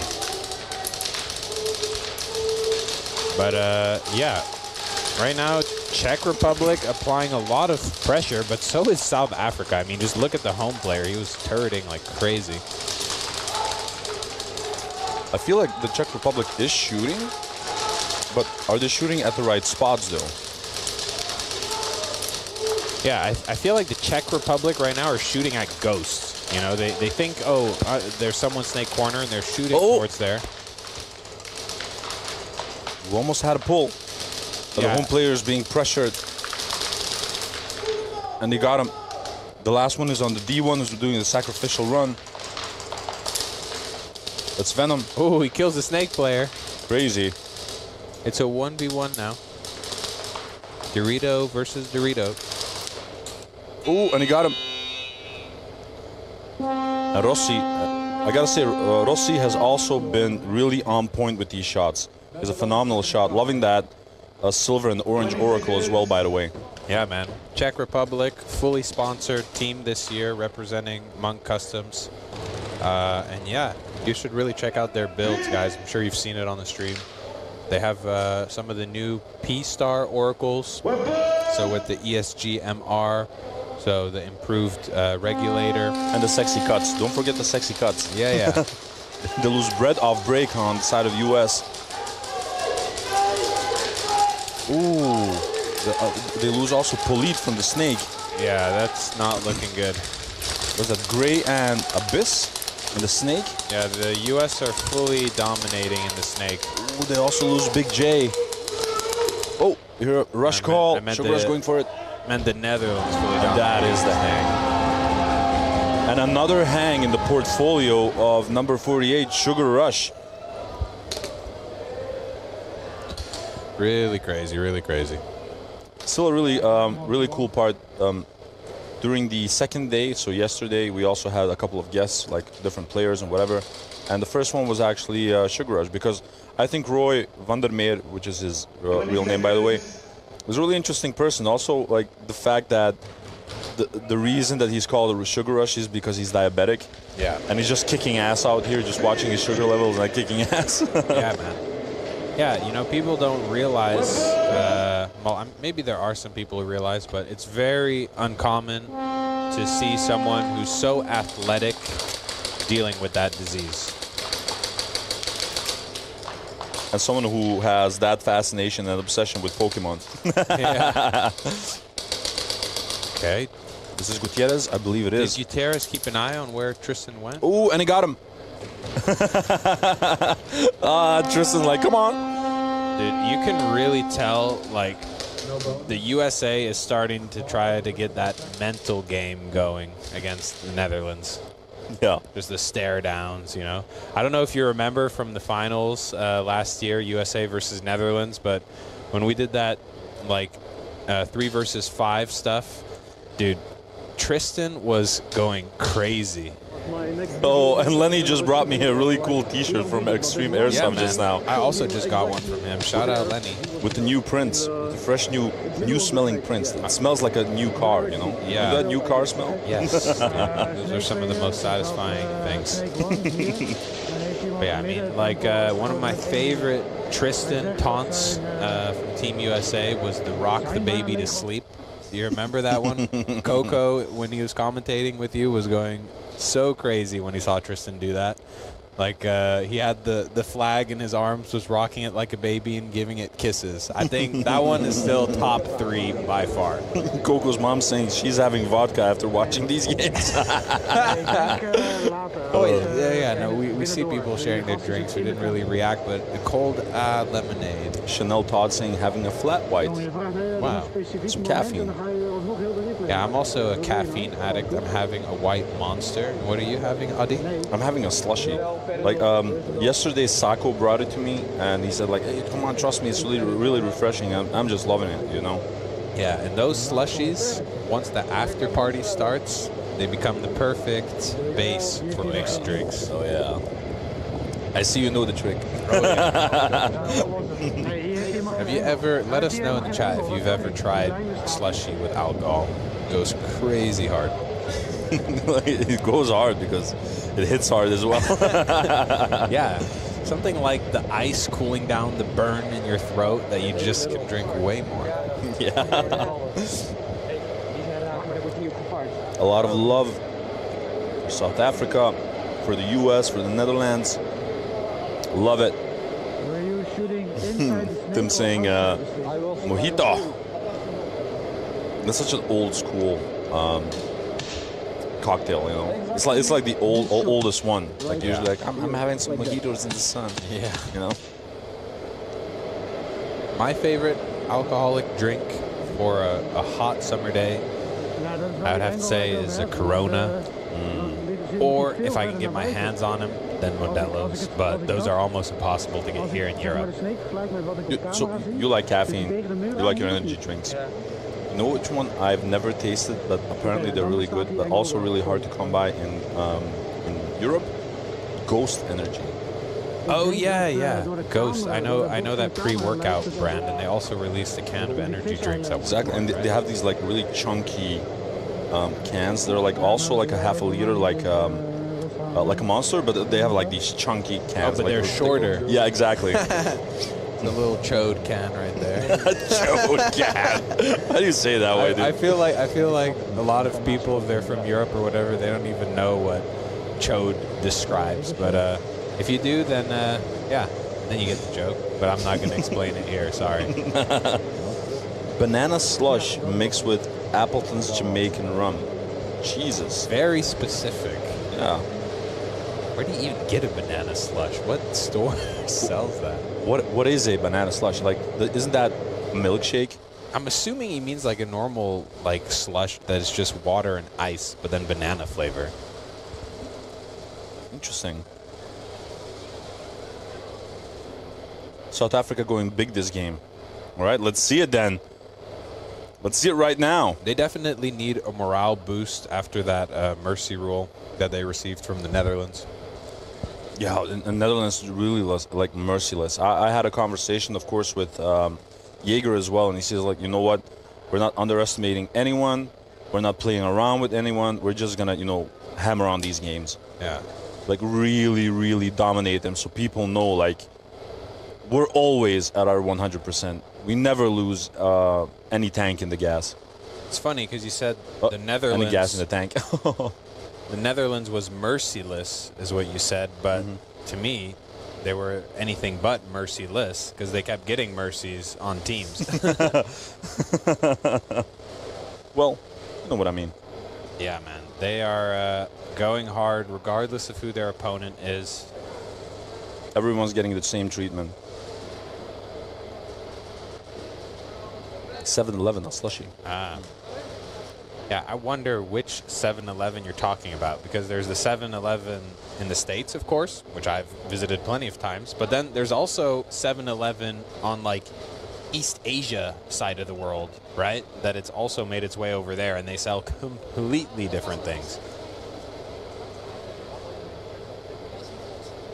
I thought 7-Eleven was like a term for a shop that's open until like really late in the night. Or is that like the name of a That's the name specific store, of an like actual, Costco? Shop, like those late-night gas station shops. But it's kind of like saying, like, oh, can you pass me a Kleenex instead of a tissue, Oh. You're referring to the object or the thing by a brand name. So that's sort of what it might be with 7-Eleven there. Canada, Toronto. Some South Africa flags going on in there. VAR check successful. First 3 no call, game altered, flag 9 bonus points in the last round. Oof. So, yeah. Oh man, there's so much support for South Africa in the chat. But they're in big trouble, you guys. First degree, no call, and it awarded automatic points to the Czech Republic because it was game altering. Yeah. That is just nuts.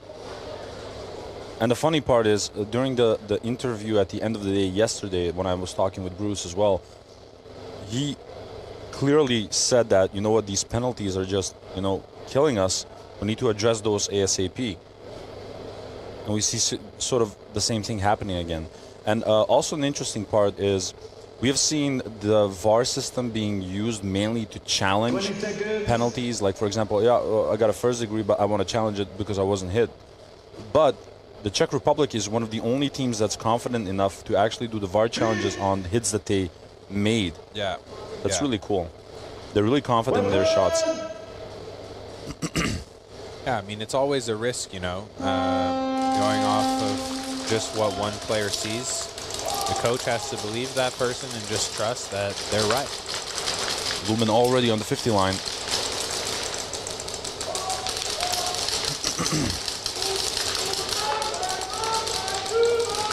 Push being made in the snake by South Africa. I mean, Czech Republic has better field positioning at the moment with their snake players at the 50, but they're losing their backline support.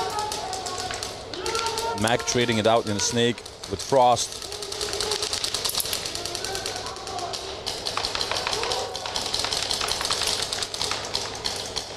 The lines are just being held at this moment. Lumen trying to find an angle on that Dorito corner. Needs to be careful though.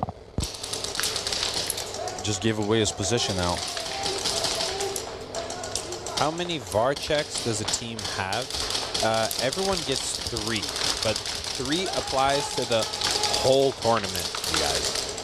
So if you request a VAR check and it turns out you're correct, then you get that VAR check back, so you don't lose it.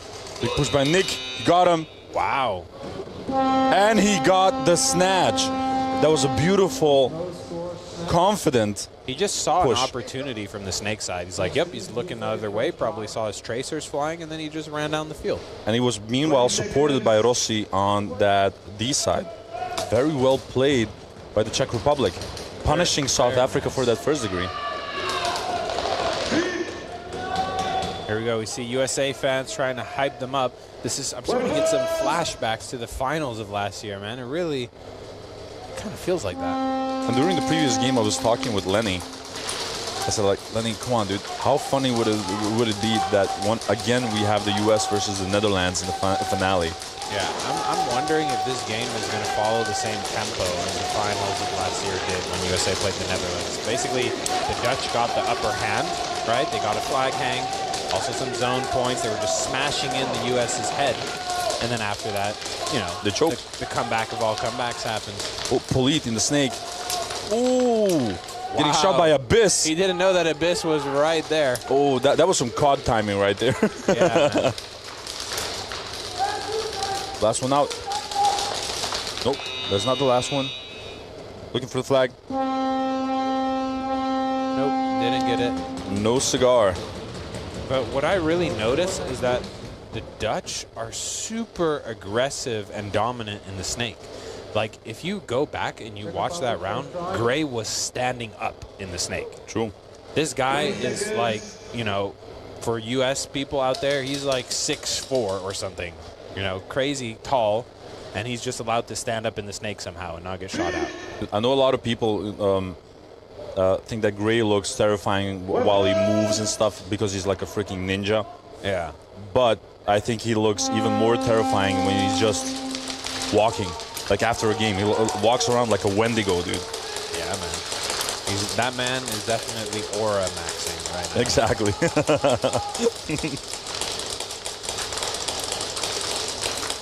But then when you talk to him, like after the game, it's like he maxed charisma all the way.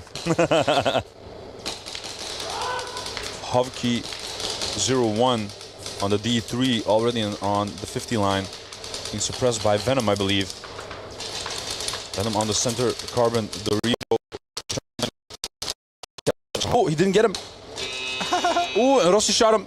He's running for it. Oh. Is that a zone 2 or 3? What do you think? 3 for sure. Zone 3. Zone 3. Rossi putting on the thrusters. That was actually quite good movement by Venom. Yeah, definitely. USA needs to just get their head out of the sand, focus up, smash some heads. It's that easy. I'm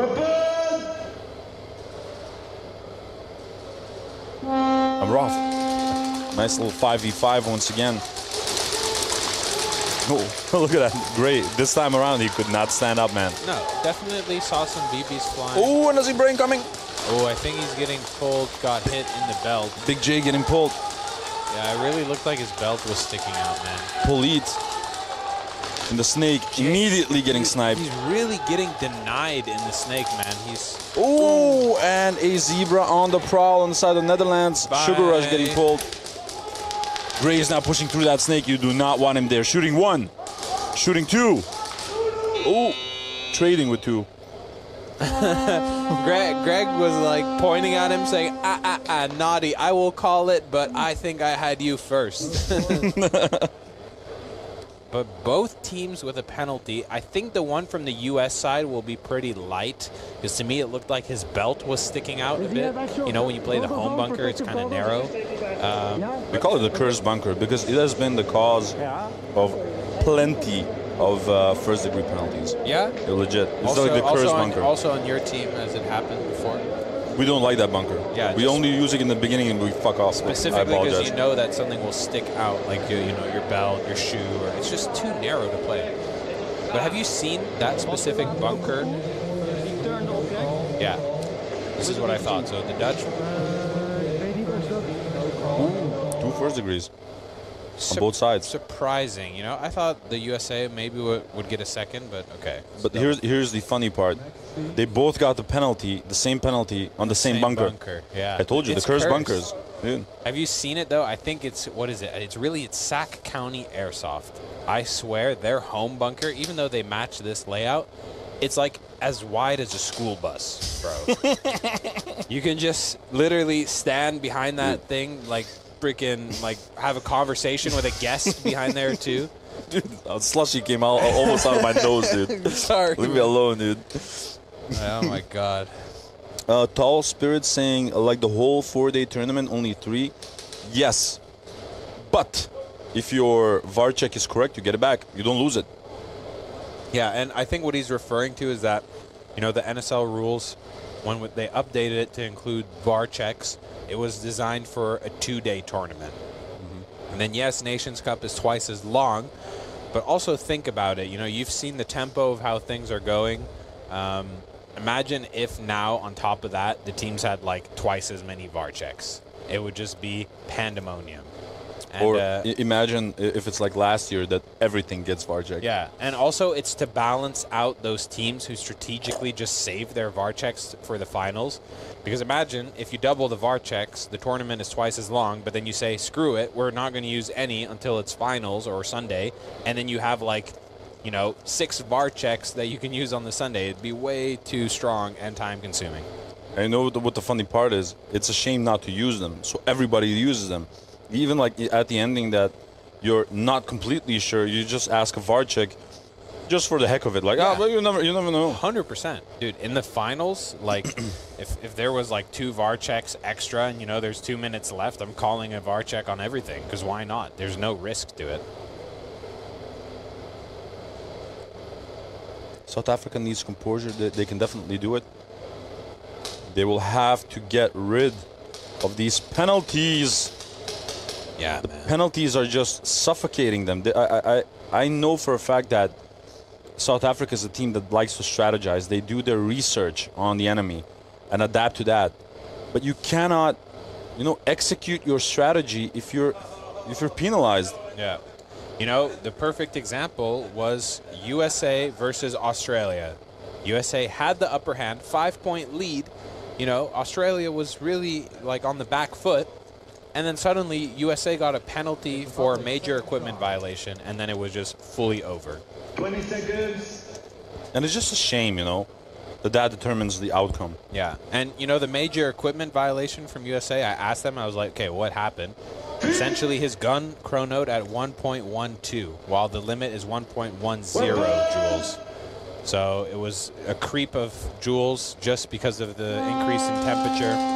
And yeah, that cost them the game. The little details. Yeah, that's why a lot of people just leave the gun at 1. Yeah. You got a lot of people that try to be greedy with it and put it like on 1.09, you know? Yeah, and then it can bite you in the ass, basically. Czech Republic just so far down the field with their Kappa players already. Lumen getting shot out of that 50.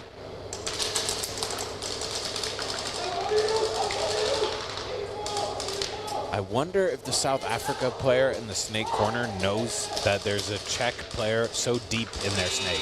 Rossi's already running. And a hang! Wow. Beautiful, beautiful reaction by Rossi. Once again, fantastic coordination between Rossi and Nick. Crazy. Beautifully done by the Czech Republic. And I'm just stunned by the way they're evolving throughout this tournament as well. Yeah, man, they're really like transforming as the days go on. And they're utilizing like advanced techniques, you know? Yeah. Oh, and Nick getting shot out. Stuns me that they didn't use Flesicus for the 1v1. He's like the top guy in the 1v1s that I told you about. Have you guys seen the stats on NSL Sports? You can see exactly who's scoring the most, who's getting the most snatches. Fucking awesome.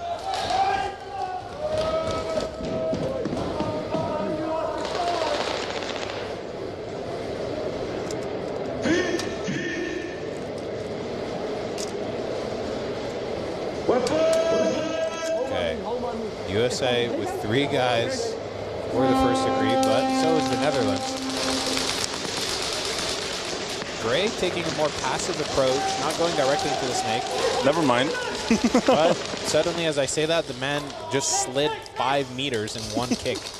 Oh, and he got Kodak. Oh, and they got him. A bit too eager.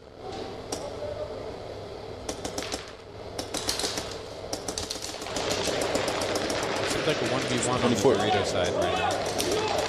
This is Hollywood on the Plexi. Versus Gutierrez. Very intense right now, remember. This is that's actually Jesse had. Oh, is it Jesse? That's Jesse, yeah. Oh, yeah. How can I mix up Jesse, like the shortest player, with the tallest player, Gutierrez? Because of the mask.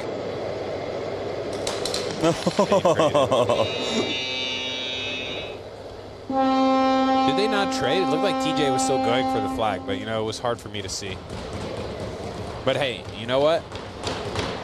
Since technically, even if he got hit, the round ends right there. It's not like he could even be called for playing out or playing on.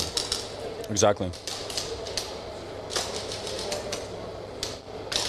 But that was really funny to see. Oh, man. And honestly, have you noticed that whenever TJ like moves around, he's like a freaking ninja? His steps are so soft. He does. Bro, think about if you work at a CQB airsoft field, you're going to master the art of fox stepping. You know, just like those super silent steps that you need to do to kill every single rental in the CQB hall. Dude, imagine then TJ playing like CQB and he has like a knife. He's just knifing people all day. Man. So he's mastered the art of fox stepping, and he always pulls it out on the field. Maggie saying, Jesse, bring the Terminator alive again. Oranje boven. The ghost of globals. No, but we got ourselves a nice little fun cup, actually, between the U.S. and Netherlands, 3v3. Really? Oh, yeah. Well, yeah, it's 3v3. Oh, yeah, that's what you mean, indeed. I've unfortunately felt that we've had a little bit too much of these fun cups during Nations. Well, whatever do you mean, cringe? Look, if anything, I'd way rather have that teams are, getting penalized with penalties than not getting penalized and getting away with, all this sort of BS. I was having a conversation as well with Dizzy from Team Belgium yesterday, and he had an interesting question. He said, do you feel like your alter ego is actually on the field when you put on that mask and have to play? You definitely have some sort of disconnect, or you are sort of transformed. I did hear you talking about that, and it's definitely true. You notice that some of the most crazy, aggressive guys on the field are actually the most down-to-earth, friendly people off the field. No score? So it's like literally putting a mask on, like, and literally and figuratively. Yeah. And I kind of call it, let's say it's like the same effect that motorcycle riders get, where you have a helmet, it's covering your face, and then you suddenly have this sort of confidence boost that gives you. And I sort of feel the same thing happens in airsoft. No bonus, no score, next teams. Bushido X Savior Skirm. Ooh.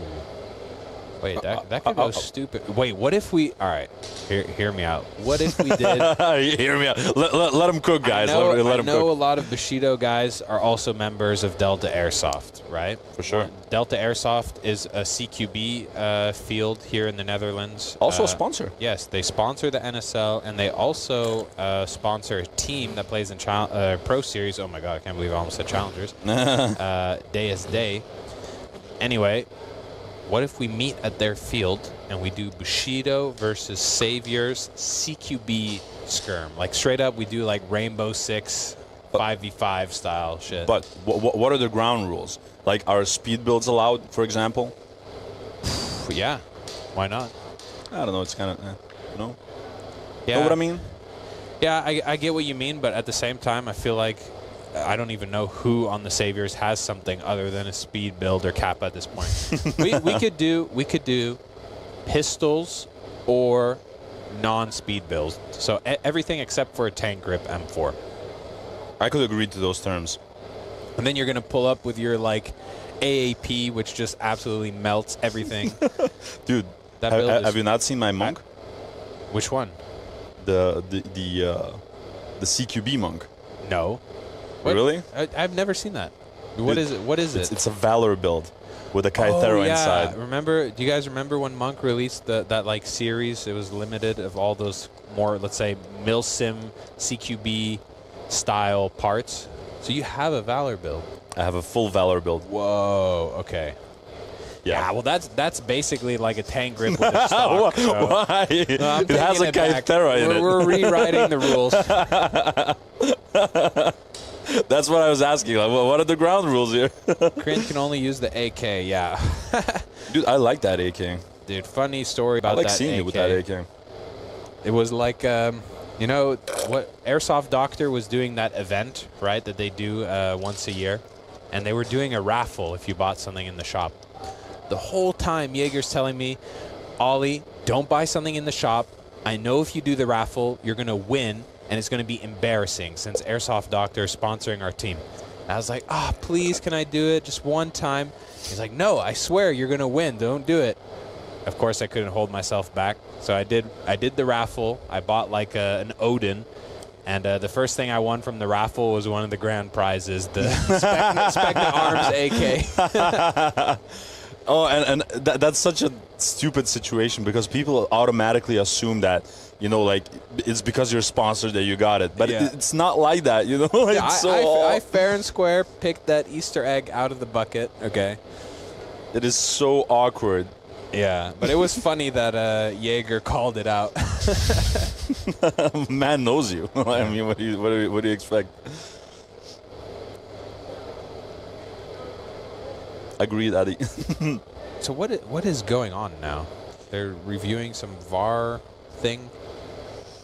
Both the Netherlands and the USA, according to our board, suddenly don't have any penalties. But they still have to serve one more round of 3v3. Yeah. They both definitely have penalties. That first degree definitely happened on both sides. So I don't know what exactly is happening, but they're reviewing something. The blind fire exists in NSL. Yes, Maxime, of course it does.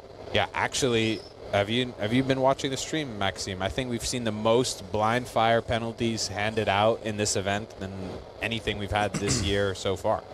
But it's due to a couple of reasons, right? The penalties that we have, but we have been requesting. Administrative penalty, early buzzer, game altering.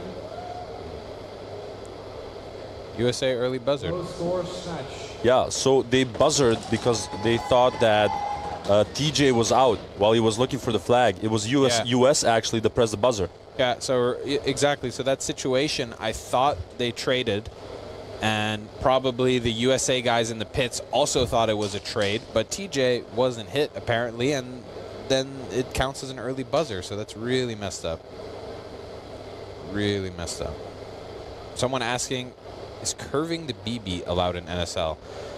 Well, I mean, I don't know why that would not be allowed, right? It's like, how are you supposed to enforce the trajectory of your BB? How is the blind fire judged? So basically you have, wherever your eyes are, that is eye level, and you need to hold your gun under eye level. Additionally, you can't hold your gun too low, so it also needs to stay near your field of vision, so around your face, under eye level. That means you can't do like the paintball stuff where you're like crawling on your arms, army crawl style, and also shooting at the same time. Correct.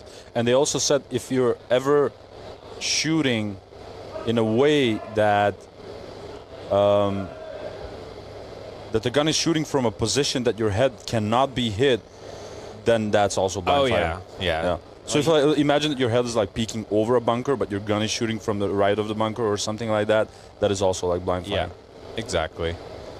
You know what cornhole is? Someone's saying you should put some cornhole during these wait times. It's like that game, you know, with like it's a very, I think it's American, so you probably don't know it, but it's these pouches that are filled with beads or sand, and then you have like on one side is like a little wooden plate with a hole, and on the other side another and then you have hole. to toss it. I know that. Yeah. Yeah, there should be like a little mini game for the viewers. That would be fun. Whoa, Dutch team losing one off the break, so 2 for the Dutch team right now. The USA also with 2, yeah, because of the first degree and the admin. You see that the USA is taking advantage that they have snake control right now. Ooh, Tristan gets shot in the head. But look at that. USA is fully in their snake. No one knows. Ooh, Jesse getting shot. 1v1 on the Remy versus Brett side of the field. Oh. Wow. Crazy. Did TJ get Remy or what happened? I think Remy got shot out, yeah. Sounded like it.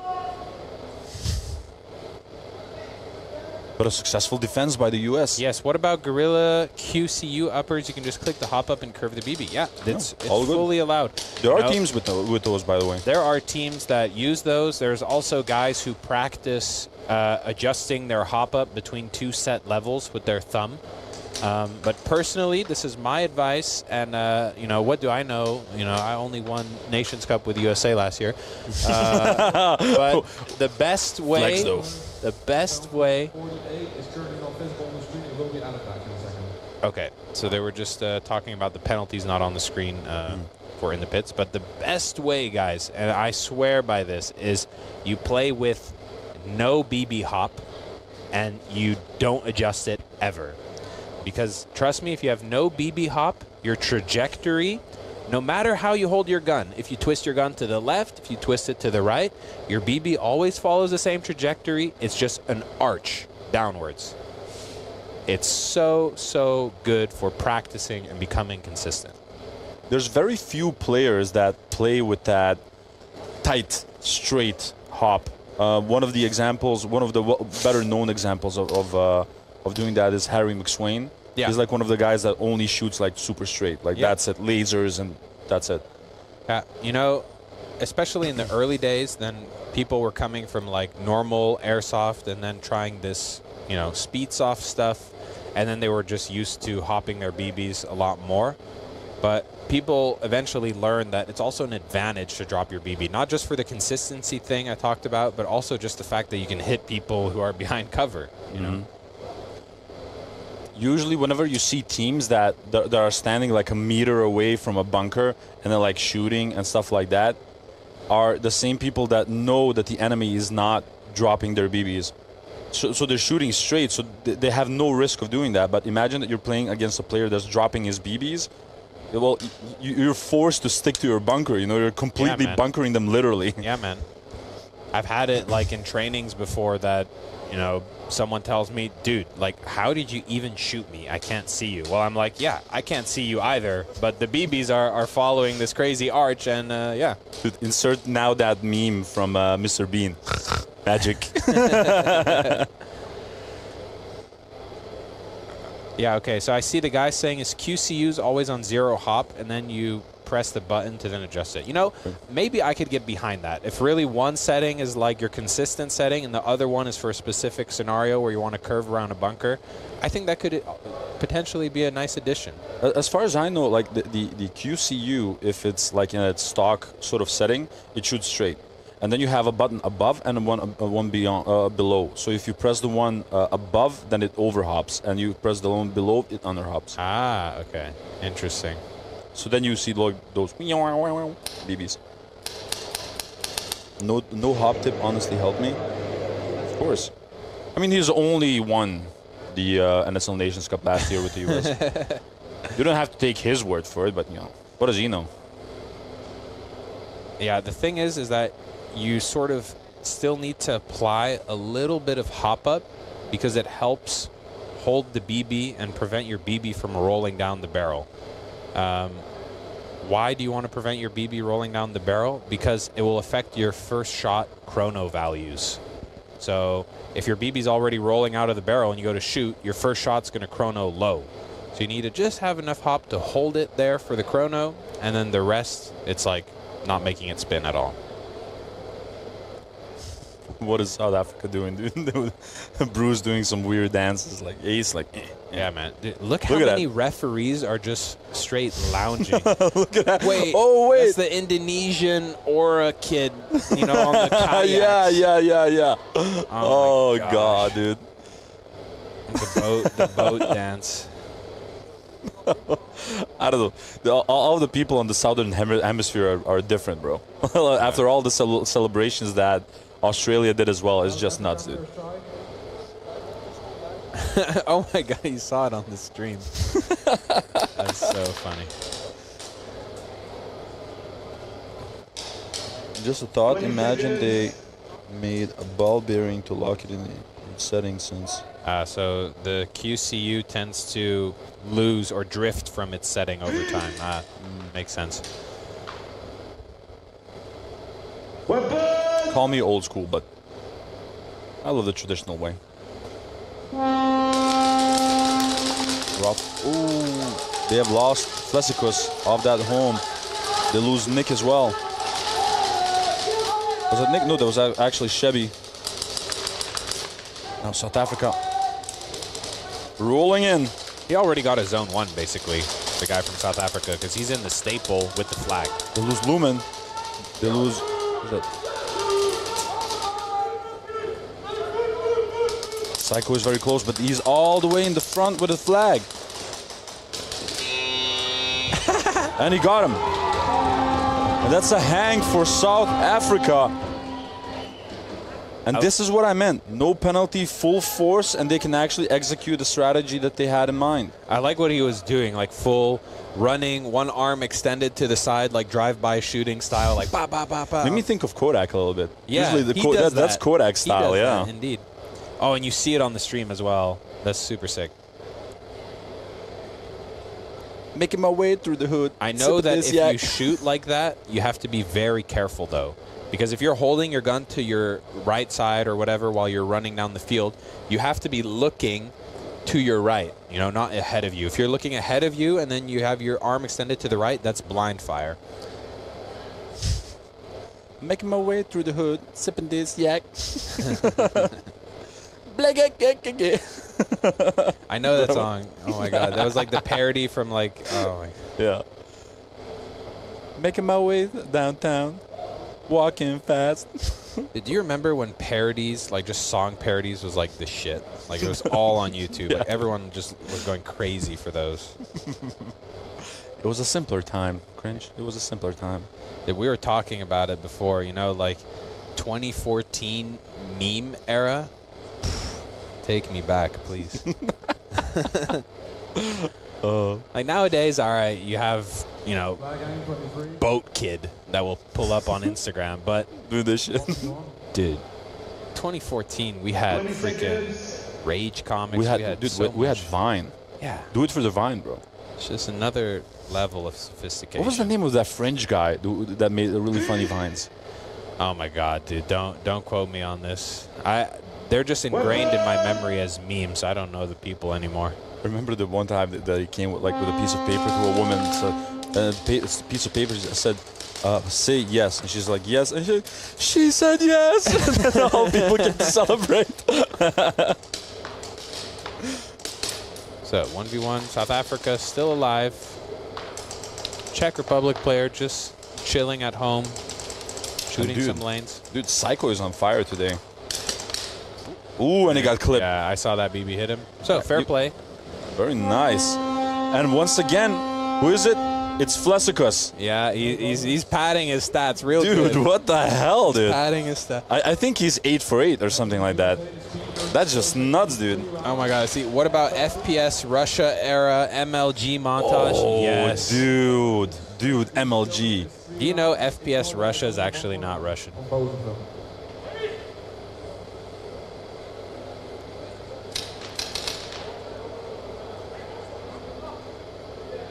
There seems to be some confusion. Well, on the U.S. side. I'm also confused, so welcome to the party. So they have an admin penalty and a first degree. But I believe that is... Oh, I believe that he said that they only have one more round that they are serving that first degree, so this is actually wrong on the penalty board, yeah. Yeah. You know, my favorite Vine is like the one that's like, that was legitness. Could totally bring that back into Airsoft. Oh god, I missed that, dude. Rough. We see Ivar Augustin making his way in that snake. Jesse, to the 50. Oh Jesus! Jesse has the flag at the center Real Strike shop, Dorito. But USA went wide. Now Remy is pressuring that snake corner. Now Jesse's running for it.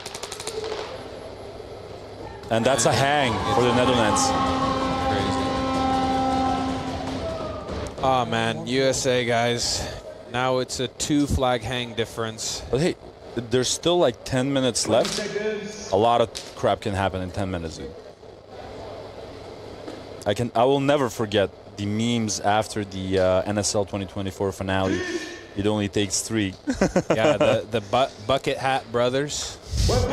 Bucket hat brothers. We were all flexing, just me, Sweeney, and Tristan with our bucket hats and the trophy at the end. It was crazy. So we see Abstract Tristan versus Jesse Het.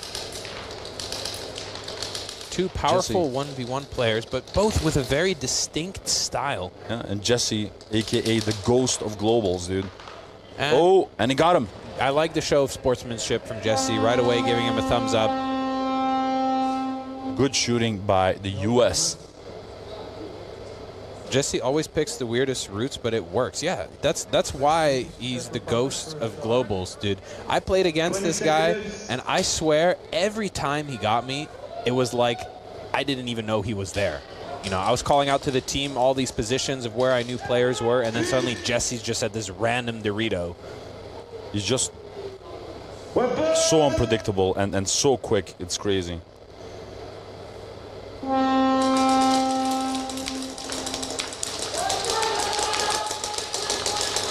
Okay. They lose their home player on the side of South Africa. I'm telling you, that home is freaking cursed. mark my words, that home from the Czech Republic is gonna get pulled. Mark my words, dude. The cursed bunker. It was their snake. That's Dags. Look, there's still plenty of time for South Africa, to all the South Africa fans watching. It's a 1 flag difference game. Havki needs to be, Havki needs to be very patient now on that 50 line, on the who's next bunker. Yeah, he's being going supported by Rossi as well. Hockey shot out the snake corner. Nick once again paving the way. Rossi running for it. Get out of the way, guys. Dude, I would be pissed if I was number 5. He would have gone way quicker on his feet if his players weren't just standing between him and the wall. 1 round active penalty for USA. USA can play with 4. No active penalties for Netherlands. Netherlands can play with 5. Okay. This is wrong. Yeah, so did you hear that, guys? So USA playing with 4. It's their last round that they play with 4. Everyone's the playing admin with penalty. 5. Yeah. That means next round, 5v5.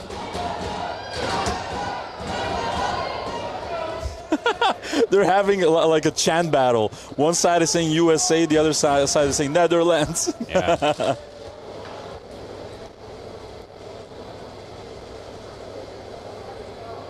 Right now, this is the moment where the USA has to fully get in the head of the Dutch team. This needs to be an explosion right now. If they let the Dutch team press the issue, press their lead even further, then there's no coming back for this. 10 minutes still left. Yeah, man. Lots of time. Thinking about that meme of Gandalf the Grey. There was never much. 20 seconds. Yeah, first try. There was never much hope to begin with. Only a fool's hope. The only time where I would be like 10 minutes is not a lot if it's like Germany playing like some team. I feel like the longest rounds we've seen have always been with Germany. Like then it was like 3-4 minute rounds. Okay, USA choosing to just go heavy on the break shooters and ignore the snake completely. And another pull incoming. Again on Big J. Darn it. Ooh, Weeby with quite a few BBs. And a snatch by Abyss. Guys, this is exactly what I was talking about. I'm dreading it now, but this was the moment the USA had to flip it in their favor. And now that the Dutch team have just built up even more momentum, and now the USA might have another penalty, it's not looking good. Maggie saying second degree no call. He probably got clipped on the tracer or something like that.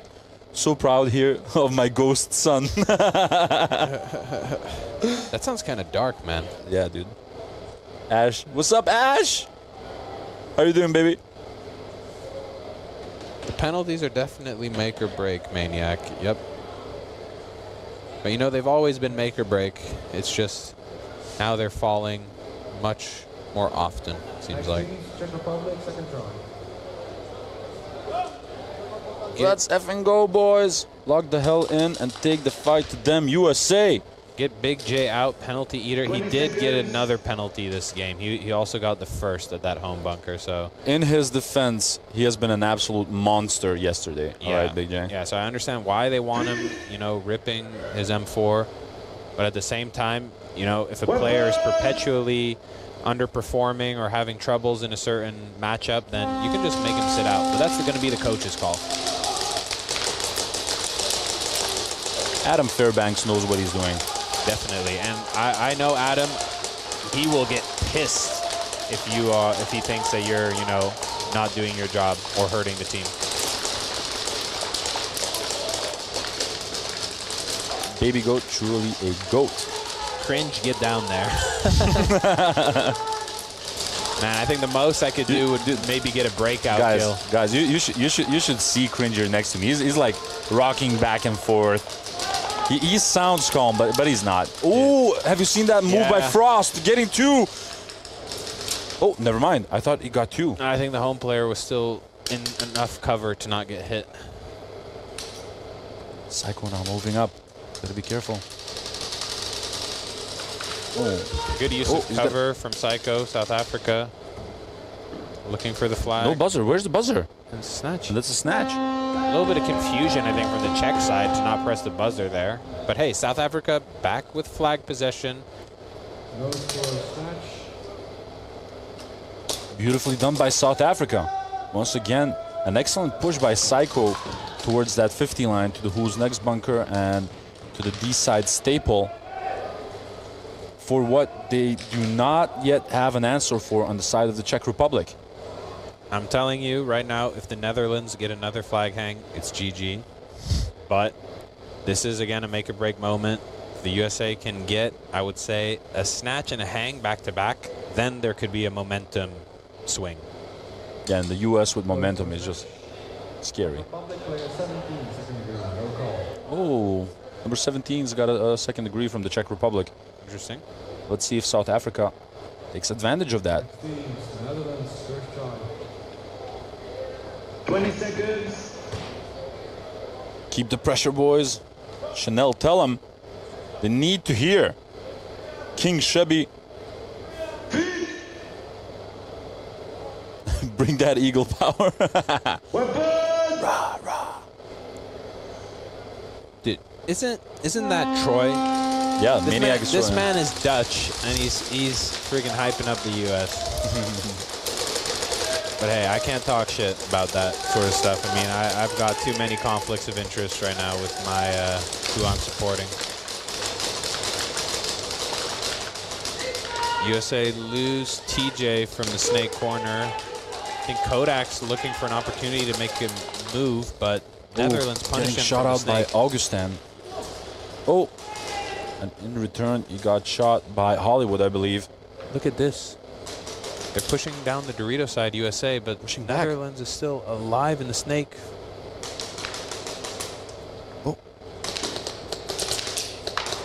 Oh, and he got him. Nice shot. Goodbye. No snatch, though. Ah. Dude, that was abstract. Yeah, what was funny is they did a little bit of like... Look at him, dude. Look at this dude. It was a ring around the rosy type of thing where Abyss like went fully down the snake side of the field, and then Abstract went fully down the Dorito side of the field. That was really cool to see. Did you hear what Abstract said like during that 1v1 with Australia? No. Like, he shot the guy and it took like, I don't know, a couple of seconds, like, and he shot the guy and he was walking away like, I'm back. That's it. Dude, Abstract has just the most iconic one-liners, man. But that's it. It's so funny. Like, not, I'm back, baby, or I'm back, bitch, or something like that. Like, I'm back. Yeah, that's it. My favorite ones from Abstract is when he's just super low-key about, like, getting killed. And then he'll just say something like, yeah, all right, that wasn't that bad, but okay, cool. Like, I also love like Brett whenever he does some dope shit. Like there was a moment on Pro 2, I believe, that he got a 1v1 against Tsipa, I think, by sort of outmaneuvering him and hitting me in the back, right? And then like 2 tries after that, it's once again a 1v1 between them, and he does the exact same thing, and like Brett's like, that player communication for the Netherlands. So yeah, and Brett said like, again, bro? Like, again, bro? Come on. Like, I'm wondering who was communicating there for the Netherlands. Number 18. 20 seconds. Let me check it out, because I know most of the players, but I do not know all of the numbers, guys. I really apologize. 18 is... Whoa, that's Weeby. Okay. Interesting. So first degree for the Netherlands, and also a second degree on Big J, of course, for the U.S. I think this is huge, man, for the U.S. Now, they didn't get the snatch. I was kind of, you know, not super impressed by that last round, but now that the bodies are going to be in their favor, who knows? I'm telling you, cursed. Yeah, every single time, the home bunker, man. And the other one as well. No I'm telling you, cursed. No one believed me until they saw it for themselves.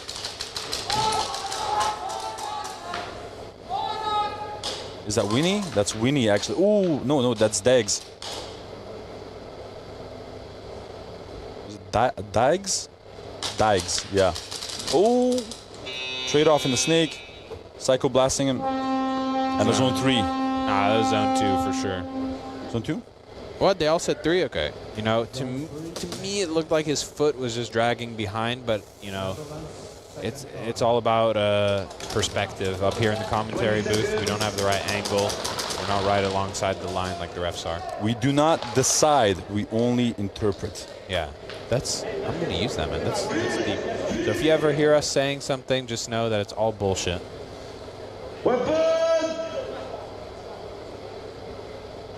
Okay, USA with major body advantage right now. 5 versus 3. Well, it's 4 versus 3 because it's second degree on Big J. Oh, yeah, that's right. But I see 5 people. Oh, my God. Oh, no, no, it's just an error, I believe, on the screen. I hope so. I hope so. I think they played out that last round with 4. I think you're right. Gray is not in the snake. He's playing more passively. USA fully taking advantage that the snake side from the Dutch team is empty. Still plenty of time left. 8 minutes and 20 seconds. Gray shot out TJ, though. He had a nice ambush set up. Ooh, he needs to be careful with Kodak. He's got a trap for him, and he got him. Kodak, beautiful shot from that snake side staple. Oh, the kill count one's off. Oh, that's such a shame. Doesn't matter, boys. Look, there's 2 more rounds that they're going to start with 3. Next round is their 3rd try, so just play it out. After that, you have the flag, and they're again with 3. Then you just get a hang. Good shooting by Cook, number 7, a.k.a. Levi, a.k.a. Leviathan. Shout out to the Kings in the U.S. By the way, winners of the 2nd Eastern Conference. Kings. Ah, yeah. Rough. Comeback time, South Africa. Come on. Let's make it happen.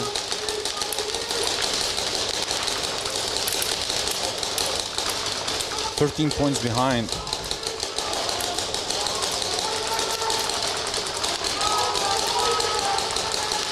Well, a lot more pressure coming from the Czech Republic this time around.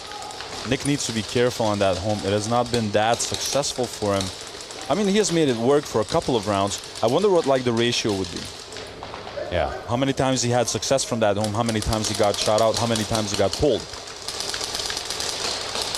Havki, number 1, pushing to the D3, being supported by Rossi. Snake, crazy aggression. Oh, no one is watching the snake.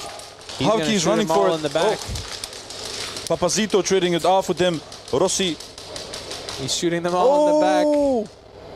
No one actually understood that Ace was still there. Tap the wall. No, don't tap the wall. South Africa is attacking. Oh, whoa. Oh, no. South Africa's going to get penalized here. Basically, he touched the wall without the flag, which caused then the game director, let's call him, to end the timer because he thought it was a flag hang.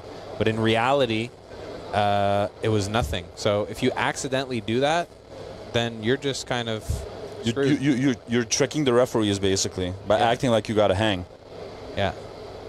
But the way he was acting, I thought he was looking for the flag to snatch it. I was so confused. Yeah, so it's a mistake that happens, you know, even to the best of teams, that sometimes a player just loses track of whether they're on the attacking side or defending side. Of course, Jathan. Big up for Kings. And my homie Leviathan. Levi, if you're watching the stream after this, love you, buddy.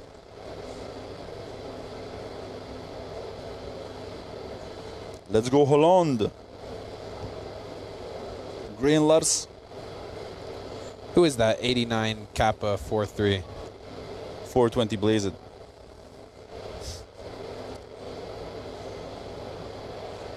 I feel like I know who that is. I mean, he's shouting out to of the Saviors players, so I'm assuming he knows them personally. Maybe not. It's not Tom Wolves. You would know. Like, yeah. Where is Tom? Tom, are you in the chat?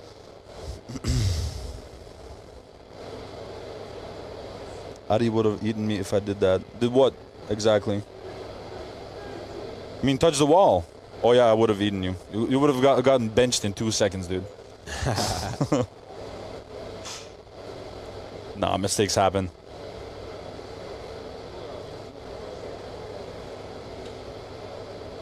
And if you claim that you do not make mistakes, you're basically claiming that you are perfect. Blind fire for South Africa player 7. Yeah, I think I saw that first degree blind fire. It was when he was at like the home bunker. He kind of just stuck his gun up to shoot at them, and it definitely went above his field of vision. 20 seconds. But it's good that Bruce didn't get any penalty, because apparently that means that someone pressed the buzzer. Yeah. That's good news, right?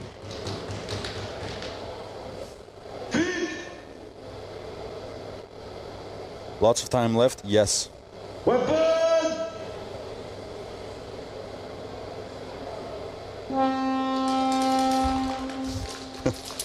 It's God-given, right? Look at the aggression from Gray and the Snake, but he had a trap set up for him. He did manage to trade out somehow. Kodak on the 50 line is on the D-side staple. Netherlands still have that first-degree penalty. Where's the flag? I cannot see it from here. Kodak crawling through the staple now, setting up a trap on the D side. Abstract with a big move into the Snake, but he is definitely spotted out. Abstract moving from left to right like a chupacabra. Yeah, but Roy, Sugar Rush, he knows that Abstract is in the Snake. So he's just waiting for Abstract to show himself. And Roy does not shoot a lot, but he does shoot accurately. And he's creeping up on them. Wow, what a play from Kodak. This is just maximizing the blind spots. Ooh, but he gets punished for it. Those are some big dick moves, dude. Wait, that could totally be a patch. BDM. Ooh, Levi getting shot out by Sugar Rush. Like I said, Sugar Rush does not shoot a lot. He doesn't shoot. Yeah, but he never lost track of Tristan. Oh, but look at this. He's going to get shit on right here, 100%. Oh, he got him.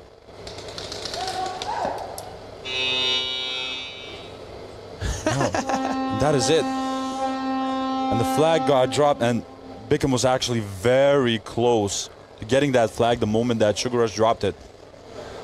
Need more Gray aura farming. Yeah, man. Gray's king of aura. That should be like one of those, you know, at the award ceremony, there's the bonus prizes for, like, you know, biggest heart for the sport, MVP, those sort of things. We need a prize for just maximum aura. best aura. Coolest dude. Yeah. Yeah. And it's just like a pair of sunglasses or something. Yeah. That would be super cool, dude. Can you imagine that? Like, oh, did you guys win the tournament? No, but I was the coolest dude. You know, like I was just dopest. By the way, do you have a favorite right now, personally? No judgment at all for the MVP.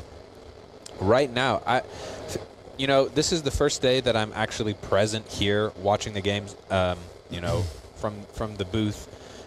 Before that, I was just watching via the stream, and you get a much better impression of how they play when you're here in person. True. So I can't really speak on that yet. I need to keep watching more, but some that pop up in my mind, Rico Gray from dude. Australia. Same. He's really been carrying the team. Yeah. Other than that, you know, there's a lot of just the standouts that we always see year to year, like Didi from Team Germany. Yeah. You know, Tristan, Abstract. I already see him popping up on that MVP list with the moves he's pulling off. Remy has been doing amazing work as well. Remy, Gray. Jaeger. No, dude, I was explicitly not saying Jaeger's name just to get in his head. Dead player communication. Who was that got that? Just a moment. Let me see the number. But listen, I know that a lot of people here can shoot and whatnot, but what I've seen from Jaeger yesterday alone. Whoa! Was that USA? Yeah, I think that's Tristan. He's number 4. Tristan, bro. No, 24, not 4, 24. Okay. Oh, and another first for the Netherlands. 24 is TJ. And 31 is Remy. Yeah, so Remy was talking while he was dead, Panakook. And TJ was talking to the refs, bro. Oh, God. 20 seconds. But now it's going to be a 3-on-1 advantage USA. Jesus. USA, if you don't hang this, I'm going to go clown on you guys so hard in the locker room. Mark my words. But legit, what I wanted to say was the stuff that I saw from Jaeger yesterday alone is just insane. Not only does he move around like a freaking demon, he orchestrates so many of these attacks. His communication is on point. Like, he's really the tip of the spear. The problem is with Jaeger is that he's such a carry player, such a move maker, that can also be his downfall. Because then he's playing the hero too much, you know? He's taking on the task of winning on his own shoulders and not leveraging his teammates as much. That is crazy. Troy Maniac, it only takes one. It only takes one. That would be the meme, dude. Has there ever been, I know it's happened in 3v3 cups, but has there ever been like a really dope round from a team where they start with one player? And yeah, Remy shot 4 people. Yeah, but... 1v5. Yeah, he shot 4 out, but still the other team closed the round off. No, they didn't get even a point. Whoa. He shot 4 people. That was yesterday. Yeah. Crazy. 4 people, dude. And the person that held his ground the longest was Sugar Rush. Yeah. He held on for 36 seconds. Yeah. That was actually a drill that we've done before where you have one player as the last defender versus 3 or 4 guys, and you just try and hold them all off on your own. Whoever is going to play that one, oh, it's Sugar Rush who's going to be playing it. If he like denies them any points now, I'm going to make a patch saying the one, Matrix style. The one. 20 seconds. Nah, I mean, look, even though USA is with 3 players, come on. It's a 3v1. Just don't lose track of where he is. Don't make an unnecessary move and get a BB to the face. That's Hollywood. All right. Tristan. I need to and see that's this. Levi. I'm leaning in. 3 gunners. Yes.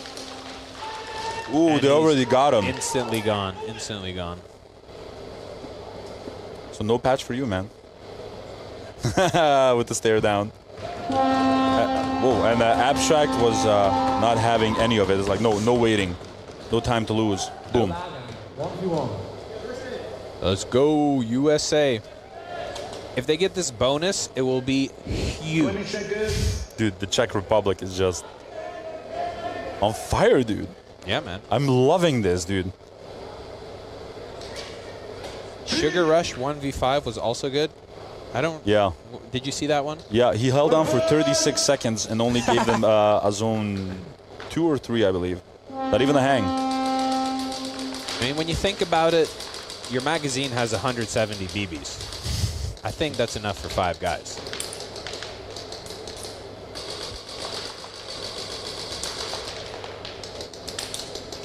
Five guys, 1 chode. They really need Who's this that attacking?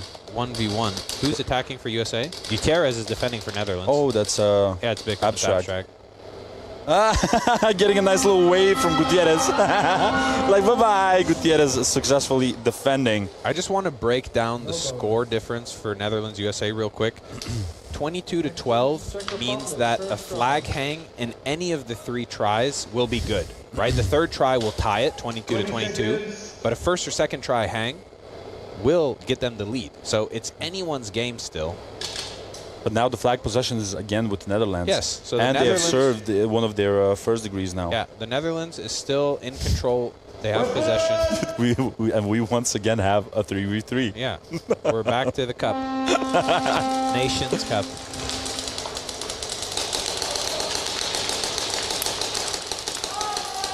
Back to this.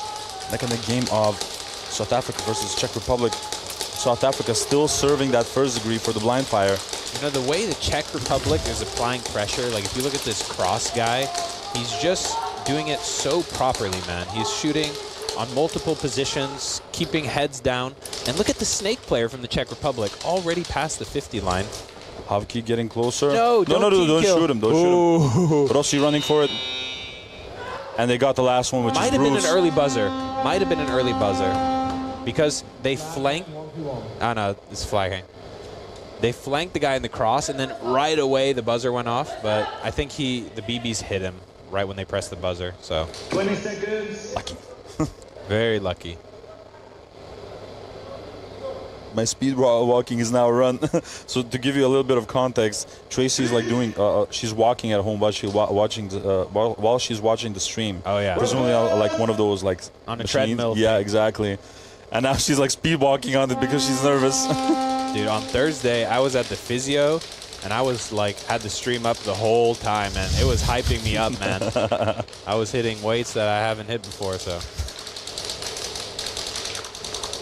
That's and Flesicus this time around not getting the bonus points. I think that might have been his first 1v1 loss. Yeah, the thing is that his best 1v1s, he didn't make that move to the snake side. So maybe the cockiness was getting to him a little bit. He was like, I'm the king of 1v1s. And he needed a little bit of an ego check there.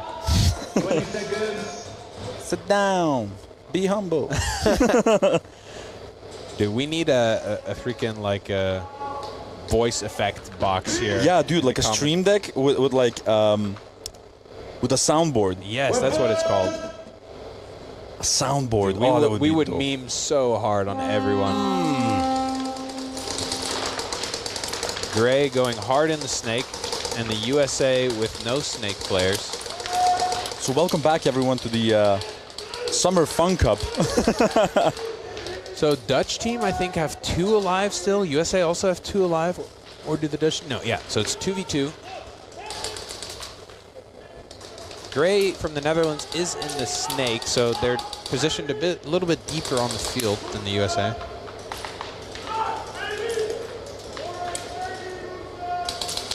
Who has the flag for the Dutch team? Is it the Dorito corner guy? It's not on Gray, at least. Interesting positioning from Greg. Oh, and he got abstract. Beautiful shot by Gray. Trading it out as well. Oh, and Gutierrez getting into that zone 3. Alrighty. Look at him. Look at Gray walk. God damn, that was scary. He's pissed. But, you know what? The zone 3 is what the Netherlands needed because, you know, we broke down the score difference before. But now if they have 3 extra points, yeah, then 1 flag hang will not cut it anymore for the USA. 1 more round of 3v3. Yeah. Dude, but have you seen Gray? That was just terrifying, dude. Yeah, man. He was in some sort of flow state right there. But this is the sort of thing that I've been noticing is that each side is like, oh, now the USA is king of the snake, you know, and the Netherlands don't have anyone in the snake. Or then it's completely the other way around. I never see them just constantly matching and mirroring the snake strat. Mm-hmm. I don't know who's making that call. Gray just got a slow walk, bro. He got a slow walk. And it totally makes sense because he got shot off in the middle of the field and he was just walking away. So, you know, that shows you right there that you have to get your emotions under control. Silly penalty to make, dude. Silly penalty, man. And I know that's going to get to him. I know Gray. When he's pissed and then something like that hits him, oof.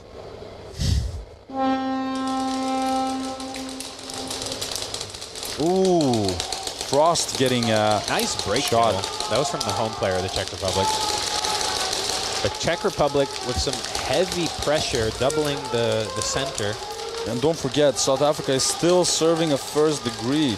We've said it at the beginning of this matchup. The penalties are just ruining them. And Havki, I don't know what he was thinking there, but that did not work out for him. They lose the second one, which is Nick on the home. Oh, no, that's not Russell.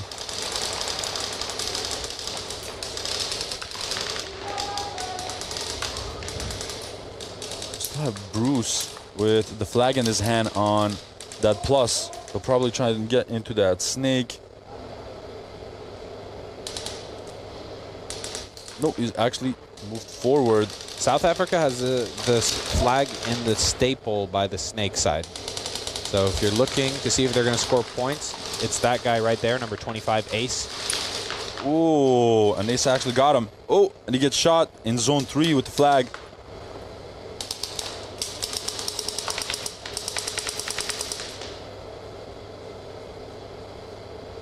And now we're at a stalemate. And in all honesty, Czech Republic does not have to like do anything. They can just wait. Just kill the time. They've already killed a ton of time just in this round alone. Yeah. At least 90 seconds, if not more. Venom is trying to get into a position. Shoot better. Oh, and he got shot actually. Good shooting by the Czech Republic. Oh, Rossi actually completely missed that the flag was in zone 3. Look at it. Look at it, Rossi. Yeah, but you know, we saw this before also in the round. Who was it? I forget exactly what the teams were. It was USA versus Australia. Australia, yes. Kodak had brought the flag literally to the Hefe Airsoft home bunker. That wasn't Kodak. That was Gavin Day. Oh yeah, it was Sweeney who brought it. Oh yeah. And then he dropped it right there. It was like, you know, a foot away from the player's face, and he didn't snatch it. Crazy, dude. It's because you're always expecting the flag to be on their side of the field. Never do you look around your own feet. But Martin saying, no, Adi, no. Because he knows, he's referring to the soundboard. He knows what I would do with the soundboard. I'm already, like, making them insane because I'm doing crazy crap on Discord. Yeah, like the door knocking thing. I have it. Yeah, I have that thing. Oh, and actually, what was that? That was Hollywood, I believe. USA is deep in the snake, but Roy is watching him. I'm having a flashback from the previous round. Now, Abstract making that bump to the snake corner. 5 minutes. 5 minutes. He wants to support Kodak. Trying to get an angle on Sugar Rush.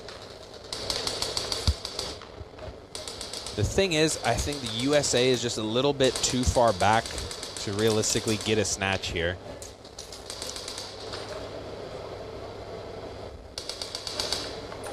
Rebel Precision #1. They're amazing BBs. Light up like the sun. Oh! And Gutierrez and Sugar Rush actually got Kodak. Now the last one left is Abstract. Let's see if... Oh! And he actually got Gutierrez. Guti.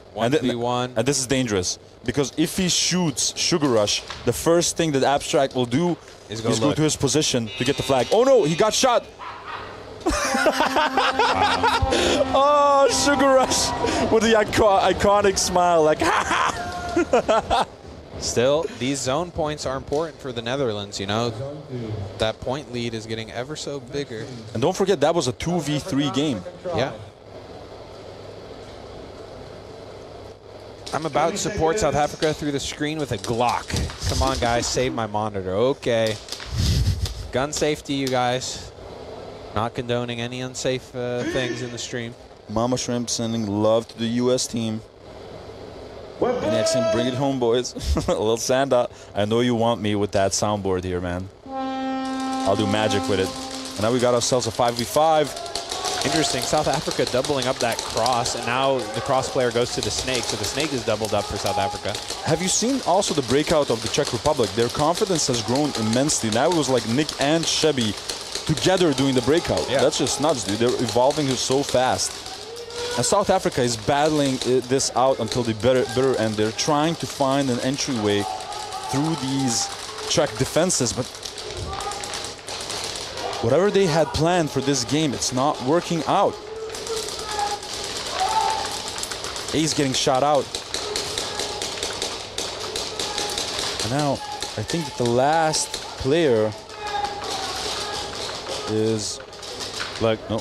Don't want to hurt the feelings of any South Africa fans. Ooh, Czech. Ooh, Chevy getting pulled. But look, there's 2 minutes, 10 seconds on the clock. When you realistically think about it, the amount of times they would need to snatch, hang. And that's a snatch. Yeah, it's calling it now. It's going to be GG for South Africa. I think the Czech Republic have just dug them in too deep of a hole to crawl out of. I think so as well. This is a curtain call. You know, you have to think about it. I mean, we saw Germany trying to do it, right? Who did they lose to? Romania, right? Germany was trying to crawl out of this hole, and they showed you what's possible. If you have a 1 flag difference game, then yes, maybe you can make a snatch in 15 seconds. Yes, then you can go for a quick hang. But where was that 3 minutes ago? Yeah, exactly. Now when you need, you know, 3 flag hangs to really get a point lead, and that also means you need to snatch it to get possession back right away, it's not possible in 2 minutes. And we've seen crazy things happen in 2 minutes, but not this. Yeah. And not here, not on the Nations Cup. Adi, I know you will abuse that soundboard, yeah. See, they hate it, dude. Because I do actually, I have like this really cool Elgato Stream Deck at home on my computer, and it like also controls my audio at home. Like whenever I'm like doing something, I can like control my speakers, like that is coming out of there, or like when I'm gaming, it controls my headset. But it also has like a soundboard. It can launch applications, can do all sorts of stuff. That's so sick. And now I really mess with the guys in Discord while we're doing stuff together. I'm just abusing that soundboard. It's crazy. So it's like you can just basically map macros to anything you want, almost. Pretty much, yeah. But it goes deeper than that because it actually goes straight to the application. It has application implementation. Yeah, that it's integrated like in the software. in the software. So that's really cool. So you can like, you have like a plugin for Discord, and you can do everything like with it. What you would have to do manually in Discord, like click and whatever. Yeah. You can assign like buttons for it, whatever. Yeah, like mute that friend that always tilts when he starts losing. or that one friend when you're like, you know, in a really dire situation, and then this microphone sounds like, you know. Yeah, if we had something like that, we could even like have a hotkey to switch to like CS:GO case openings during VAR checks, or like some random ADHD stuff for when it's taking too long. Have you heard about the story why animal facts are forbidden in the chat? No. It's because during one of the Pro Series that I couldn't make it, I was on vacation, Rex was actually doing the commentary together with Gutierrez. Yeah. And a lot of people don't know this, but Rex is actually a veterinarian in real life, so to speak. Ah, yes. So he knows a lot about animals. So he was doing a bunch of animal facts. So they said, like, okay, enough with this. We're going to pump all of those animal facts into, like, this program. And whenever we have technical issues, normally we switch over to that screen, and it gives animal facts while you wait. It's just going to be automatic. Second degree, gun hit. Gun hit. Second degree. Czech Republic. Okay. Still. Unfortunate, Chubby. Still don't think it will change the outcome, given the time left, but hey. Oh. Player 17, And that's stacked. Ooh. So Chubby is out for the remainder of this game and the next one. A little gambling between matches. Yeah, that's what I was saying. Just imagine, like, it's a long VAR check. We just start playing some blackjack hands. Dude, I know the viewership would just spike every time there's a VAR check.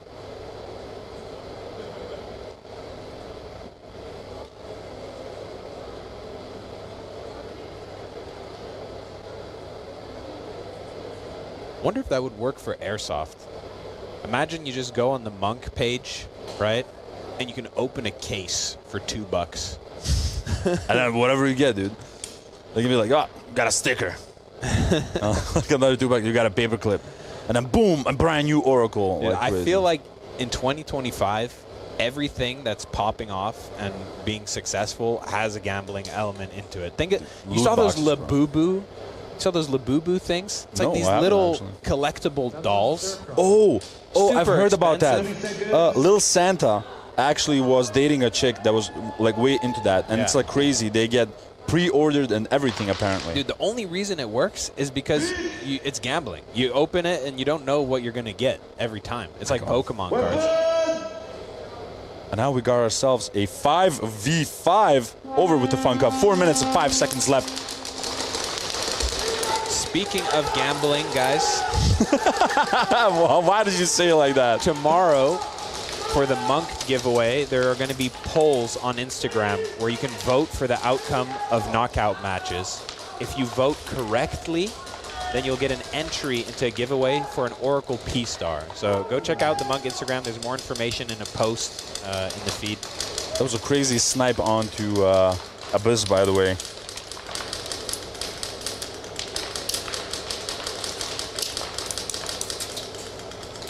No, but Diddler, I'm not even joking. Monk is running polls tomorrow to give raffle entries during the knockout stage. Diddler.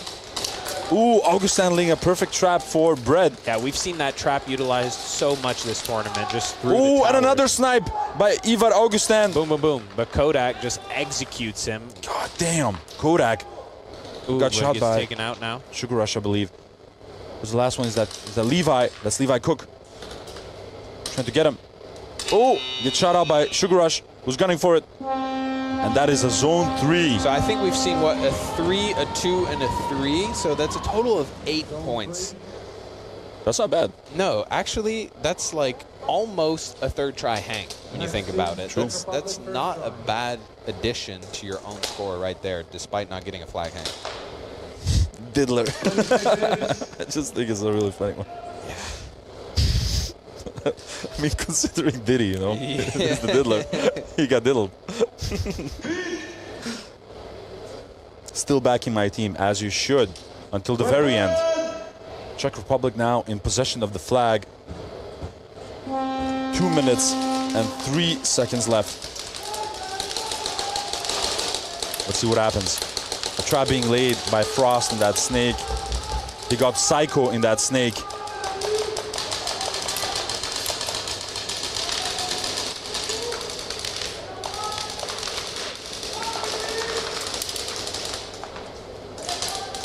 Ooh, they lose ace off the cross.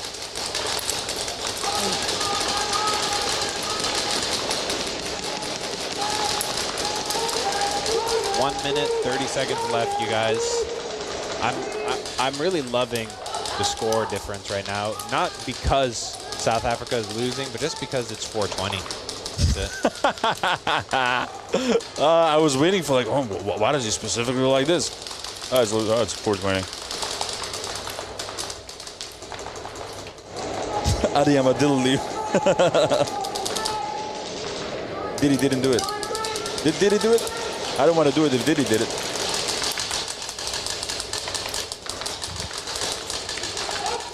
Czechia. Have you ever been to the Czech Republic? I have, twice. Great place. Beautiful. Prague? Oof. I've been to Prague and also to Karlovy Vary. Yeah. Beautiful. Do you know the story about Karlovy Vary? Oh! 2 eliminations on the D side. That was actually really funny. You completely missed that person, and this is why kill counts are important. Yep. Do you know the story about Karlovy Vary? What is that? That is a city in the Czech Republic, and it's very well known. It's very beautiful, of course, with a lot of ancient architecture and whatever. But it's actually known for their hot springs, and not because per se that they're beautiful, they are, but they have legendary healing powers apparently. There's a lot of stories of people having almost like incurable diseases, bathing in those hot springs, and then being completely cured. Yeah. Whoa. Maybe that's the secret. Maybe the Czech Republic, they just went on a trip to those hot springs, they came back, and they just started slapping everyone in nations. Quite possible. But a beautiful city. Yeah, cheap beer, indeed. When I was in Prague, man, they're so generous with the beers. They're nice and big. Love it. And their meat, dude. Like, whenever you order a steak in Prague, you always get like, you know, at least like 400 grams of meat, like a big slab of meat. Traditional Czech cuisine. It's just really hearty, delicious food. Have you seen the bridges, like in Prague? Yes. Karl's bridges, as they're called. I'm not sure how to translate it in English. That specific architecture. No, that's like the name of those bridges specifically. Ah. They're made by King Karl, like in Europe. It was like a huge conqueror. I'm a little bit bad in my history right now. You know, I went to an American school, and at my American school, the mandatory history classes were U.S. history, and when I was living in Texas, we had Texas history. So. Really? Yeah. What's specific about Texas? Well, you need to know about the Alamo, man. Oh, well, remember the Alamo. Big jump onto that snake side staple by Augustin, and once again with the trap is like, hey, my objective is clear. Fusina getting eliminated from the snake, so Augustin is there all alone. Look, Kodak's going for him. Doesn't know he's there. Pop, pop, pop. Oh, he got him. Kodak assassinating Ivar Augustin. That was so gangster, for the second time. That was so gangster. He had his number, dude.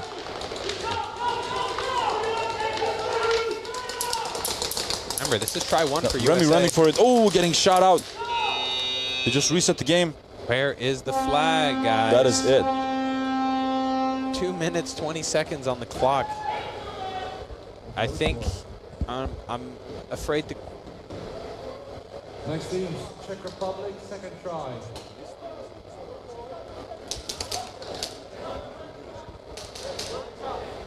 I'm afraid to call it, you guys, but 2 minutes, think about it.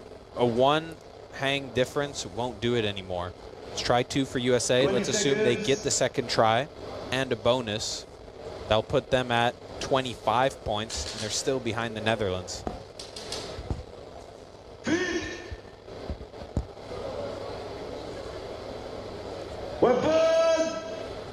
2 minutes and 16 seconds. I mean, what they at least could do is try and close the gap as much as they can and like get some points on the board.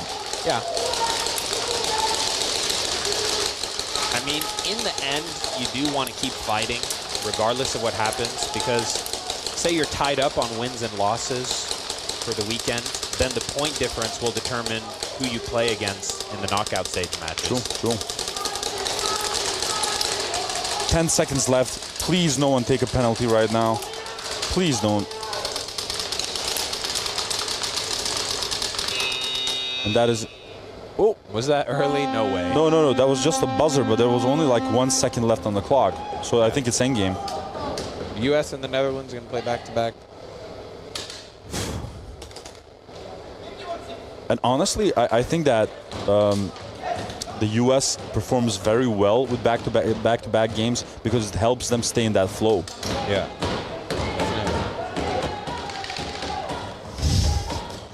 Dutch people matching that energy. And it seems like you were right about Gray, about being mad because he's not playing right now. No. So that might have pissed him off. There's definitely a certain threshold where if Gray goes past this emotional level, that there's no pulling him back. South Africa, player 23. Second degree. Oh. Happy birthday from your team and from the organization. Happy birthday once again, number 23, Psycho. From South Africa. Dude, I was like, no. I'm sure he shot his pants for a second there, like, what? What did I do? Oh, it's my birthday, okay. Happy birthday, Psycho, once again. Yeah. And the official endgame sign has been given. USA, second try. So congratulations, Czech Republic, on a beautiful victory over South Africa. GG's, guys.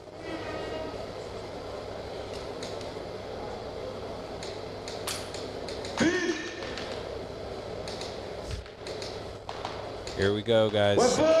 There's 2 minutes, 16 seconds on the clock. USA can't get the lead with the flag hanging bonus here, so they need to really make a miracle happen. Whoa. They shot out both of their pistol players. That was one crazy breakout by the US. If they hang it in 30 seconds here, then there's a chance. Oh, they look angry, dude. They look angry. What is that? Is that Mudcat? Is that Pulit? The snake? No, that's actually bread. 3 people in the snake. What is this? Run the flag, guys. Run the flag. Get moving. Get moving. We're getting ever so closer. Bread is already in enemy territory. 30 seconds now. That means the Dutch team can buzzer. Boom. That is it. Beautiful flag hang by the US. Holy. Okay, now they need this bonus round. Okay, because the bonus round will make it 25 to 30. It's going to minimize the amount of zone points they need afterwards to win against the Dutch team. Whoa. You know what they say, Cringe? A cornered fox is more dangerous than a jackal. Yes, I've heard you pull that one out a few times, but it's so representative of what we just saw.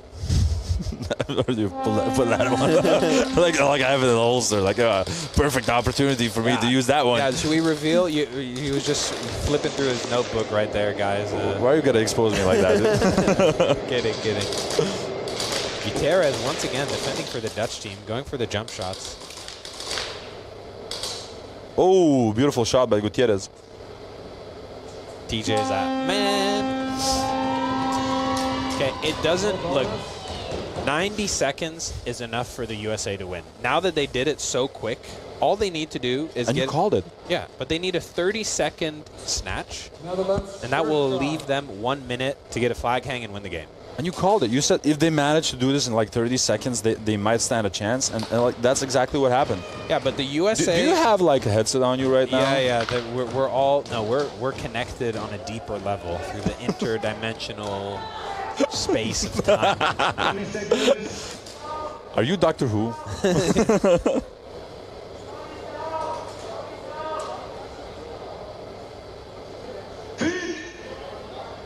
That screaming in the background, yeah, the arena is just crazy. Guys, I'm telling you, if in the chat you hype it up enough, the USA can win this.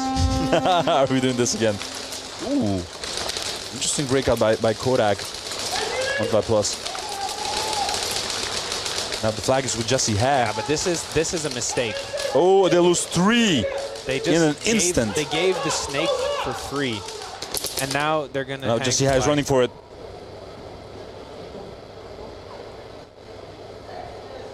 And that is a hang by the Netherlands. And now I think they are cooked. 1 minute, let's think about this. They would need to snatch it. Let's say it takes 20 seconds to snatch. Then they could hang, and then they would have only 20 seconds to snatch and hang again. Yeah, fortunate, guys. I think it's GG. Papa Kodak in the chat. Hey, Papa Kodak, you should be extremely proud of your boy. Kodak has been just snatching and hanging that flag like a madman. I mean, like a madman? He's been snatching and hanging that flag like Kodak. Yeah. That is it. But you know, I'm so disappointed there because what worked in that 30-second hang was that they went snake heavy. They had 3 guys in the snake, and then suddenly they decide, oh, let's leave the snake completely empty and get absolutely shat on. Weird. Like, isn't the old saying, like, if it ain't broke, don't fix it? Yeah, but I think what the USA might be doing is they're anticipating the Dutch team to adapt to what they're doing, so they're preemptively also changing what they're doing. That makes sense. It does. Hi, Fire Pants. What's up, Kraken? What was that breakout? I don't know, man. You tell me. Vuurbroek. Vuurbroek.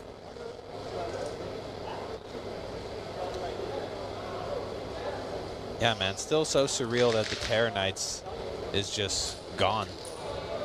Wait. Yeah, it is. One of the most iconic teams in the scene. Yeah, they've been around so long, and then just gone, like dude. that. Crazy. I was talking with Sipa about it, and he said, like, you know what, I tried to resuscitate it, but Eventually, you know, you can only do so much. True. Every good thing has to come to an end. But a shout out to Terror Knights. Uh-oh, look at this. Look at this. USA has pulled up the stream and are going to show the referees something. Supposedly, they might be trying to say that that last flag hang was BS. It's horse poo. That round doesn't count. The flag wasn't in nobody's hands. Whoa, no way. It was. I saw Jesse have with the flag. Yeah, but maybe at the start. No, he had it. Like he was holding it on the D1, and then he held it here. He dropped his gun and started gunning it. He was definitely holding it. Unless it was like something completely different. I'm rewinding the stream, guys. Because anyway, I know this is going to take a while. Cringe is going to use his forensic powers to figure this one out, guys. You know, what's that from, you know, the movie Spy Kids? Yeah, the old one, like, yeah. And then the meme where, like, the glasses, like, zooms in, like, 10 times. Like, No, you gotta do it like in Minority Report with Tom Cruise. Like, what? All right, I think it was here. They're saying at the start of the round it was on the ground. Indeed, if no one's in possession of the flag at the start of the round, then it's as if they never picked it up. Look, it was the buzzer. Let me see. It kind of looks like it. Look. Yeah, it went boom, and then he grabbed it. Oh, If you interesting. If you go back on the stream, guys, around like let's say 4 minutes back, you'll see what happened to the Dutch team. So they passed the flag right after the start of the match. Oh, that might cost them. It's definitely that might cost them. like half a second after the start. And let's take a step back and not only think about this matchup, right? If you make any nasty mistakes and you think like, well, you know, it only counts for this one. No, penalties carry over, guys. What you do matters later. Fives, we have a question for you. It's a rule question. Let's say the buzzer went off, the flag was on the ground, the buzzer goes off, it's the start of the game, and then the player, half a second after, grabs the flag that was laying in front of him. Does then it count as if the flag was never in the possession from the start? Technically, yes, right? Yeah, so we have confirmation right here, the rule master. High fives, by the way. Just say a quick hi. Just one hi, please. Yo, what's up, guys? Wow. A quick hello from Fives. So he's here. Some people were saying, yeah, Fives isn't here this weekend. No, he's definitely here, y'all. Yeah, player ran off and dropped it. Yeah, indeed. And also, you know, wait, let me go back again. I'm so sorry that So the forensic powers of cringe actually. Look at this. The player who let go of the flag, I think it was Gray. Gray threw the flag. Who was it that gave him the flag? Oh, yeah. The Sugar Rush? It was like something about a penalty, not knowing if he could play or not. Wait, hold on. Let me break this down. Yeah, Sugar Rush runs off, throws the flag, and then gets off the field. But that also means that Sugar Rush was on the field while he's not playing at the start of the game. Interesting. So that's also a violation. You can't have like just random people on the field when the buzzer goes off. You know, everyone needs to be in the death tunnel. Oh my God, we missed this opportunity. Someone was like, can we get an iconic first degree penalty from Fives? Damn it. I think you would trigger a lot of people's hidden trauma hearing such a crisp first degree penalty call. I miss it though. I really do miss it.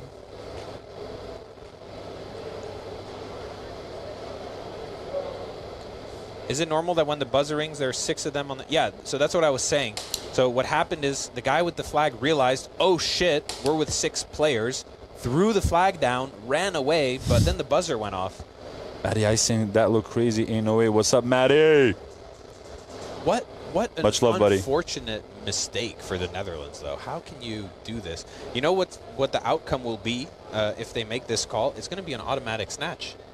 It's an auto snatch, and they game altering, yeah. Yeah, and I don't think though that they will refund the time on the round.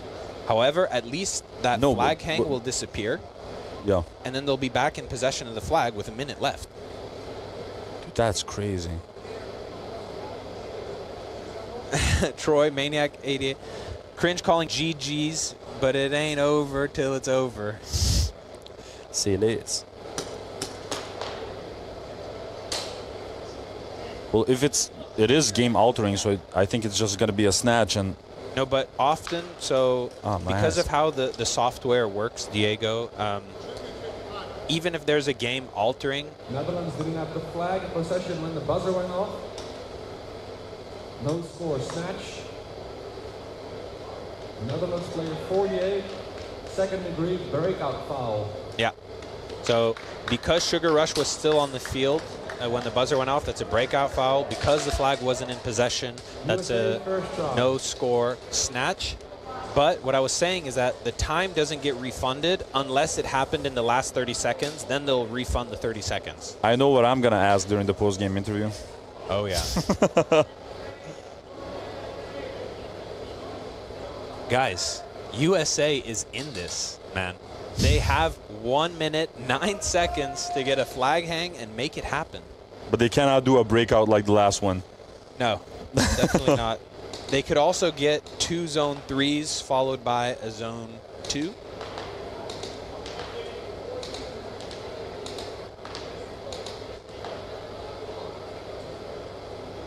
I wish they could hear me in the commentary booth right now. This would be the moment that I scream my head off, "Let's go, USA!"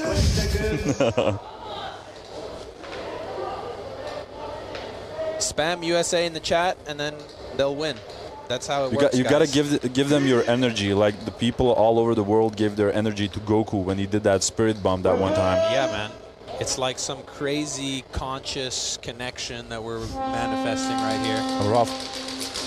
Oh, and they lose one off break on the side of And there's going to be a pull on the Dutch It's team. a pulley bully. Augustin getting off. Who has the flag? So Levi Cook pushing hard. Might be with Kodak in the snake, but I'm not sure. Yes, it's with Kodak. 47 seconds on the clock. Oh, Levi Cook getting eliminated. Actually, trading it out. Kodak is the last one. Trades it out with Gutierrez. It's a zone 3. It's a zone 3, regardless. And still, 36 seconds left. Zone 3. But they need the hang now, man. 36 seconds. I don't think it's going to happen. Unless they make a call that he spun at the home bunker. Does it look like he spun? We can see it on the stream right here. The way I was looking at it, it didn't look that way, but let's just use your forensic powers. Kodak was just a little bit too early on that trigger.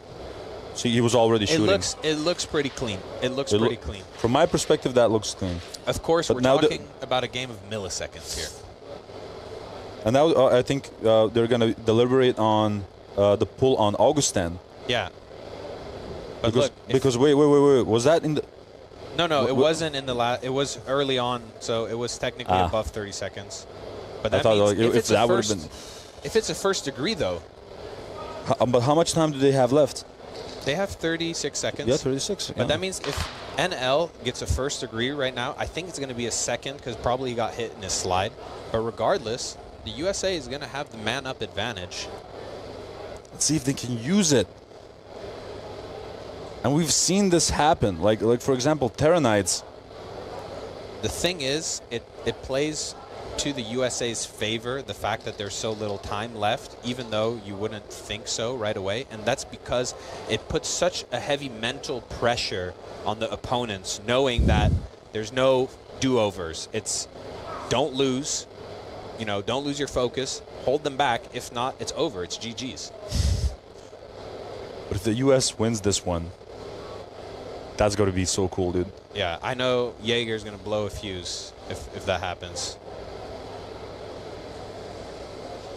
But he had to take that second degree in the previous rounds. He did that intentional midfield exit, so he got a stack today, so he can play again tomorrow. I don't know, since when have we seen players starting to intentionally, get that stacked second? I feel like that's only recently that it's been happening. At least compared to 2024, 2023, we never saw the penalty system being utilized that way. I agree. And it kind of sucks, because you can get like 2 second degrees and you're already in the danger zone, right? Yeah.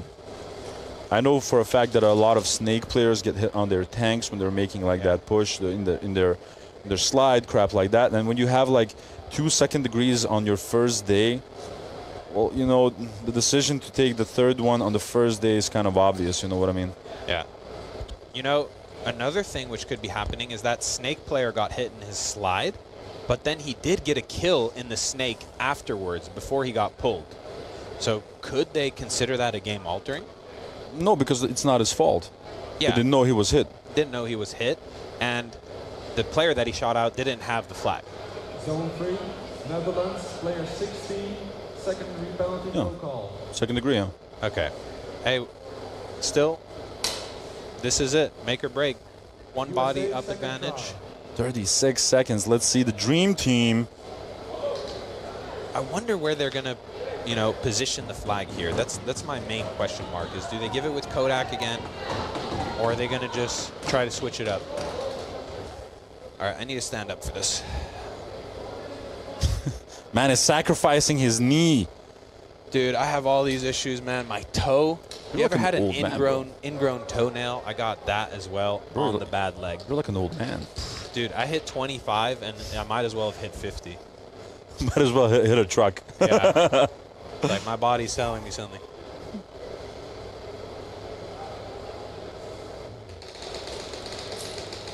But still, look who's on the field for the Netherlands. The biggest heavy hitters. You know, we got Remy, we got Gutierrez, Gray, and then we also got Jesse. I mean, these guys can shoot. So regardless of them being down one body, if all they need to do is stay alive, it's going to be really hard to kill them. There's going to be some Gandalf the Grey shit over here. Why is the Netherlands starting with 3? They can start with 4. Okay, now the 4th player's coming back. A little bit of confusion there, but that might show that they're not fully mentally focused for this. Also, a penalty in the last 30 seconds could award a free flag hang for the USA. True. Oh, and they got abstract off break. Here we go. Gray getting out. Jesse getting out. Oh, this is it. This is it, guys. No. Oh, a pull on the U.S. Game-altering automatic snatch already. No. And this is donezo unless a pull happens on the side 10, of 9, 8, 7, 6, Brett 5, shooting. 4, getting a 3, second one. 2, Remy 1. doing a sacrificial run, getting shot out. It's over. But that's a pull already.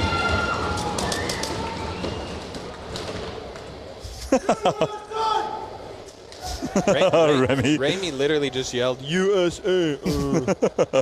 Fucking hell.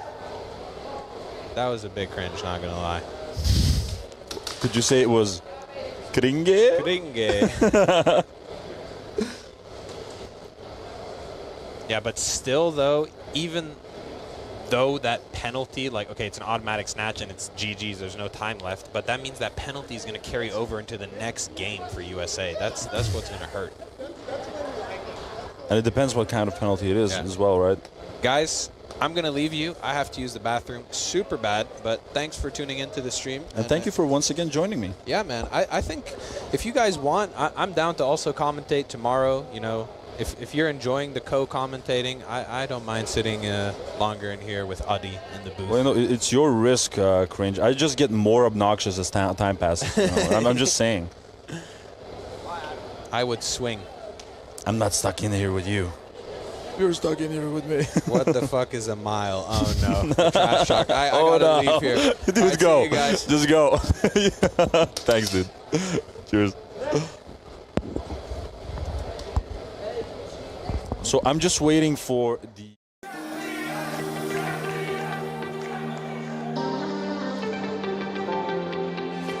Hey, this is Kirsten Hudson from South Africa, and you are watching Nations Cup 2025. So day one, it's been a struggle. We've been hit with penalties. We've been going up 3v5s. Numbers have not been in our favors. Team USA is digging in, and we're fighting hard. Yeah. We're fighting hard. Yeah. So that's awesome. I think everyone knows that you guys absolutely crushed it last year. I wouldn't necessarily say you surprised anyone last year, because people don't realize like the importance of having people with paintball background, bringing that to airsoft is. You guys are just demons out there. You guys absolutely crush it. So with this year running into these battles, what's your hope for the rest of the tournament? The rest of this tournament, we are going to end up gelling more and more. This is our first time playing together. We have a few vets that have come back, but whole new crew, well, half the crew's new. We've never practiced together. This is our practice, and we're coming together, and we're just going to keep getting stronger and stronger.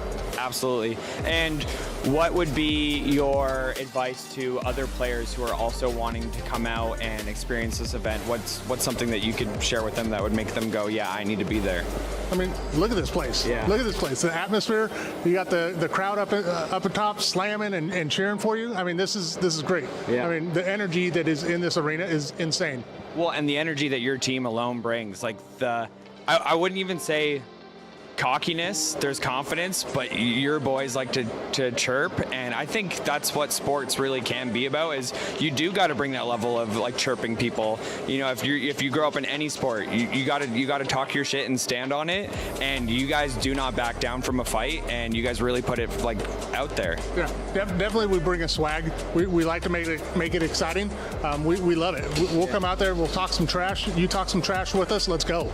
Let's meet in the middle and let's do this. Yeah, I love it. Well, thanks, man. Thanks for chatting with me. Thank you. Talking to you soon. Thank you. Cool. How's it going? I'm Matt Black. I'm here at NSL Nations Cup. I am kind of going behind the scenes, showcasing everything, narrating. I am hosting the after movie this year for 2025 Nations Cup. Just kind of wanted to introduce myself and show you around. Go inside. People chasing, feel the craving, never reaching expectations, losing sleep, never ending. So what are we proving?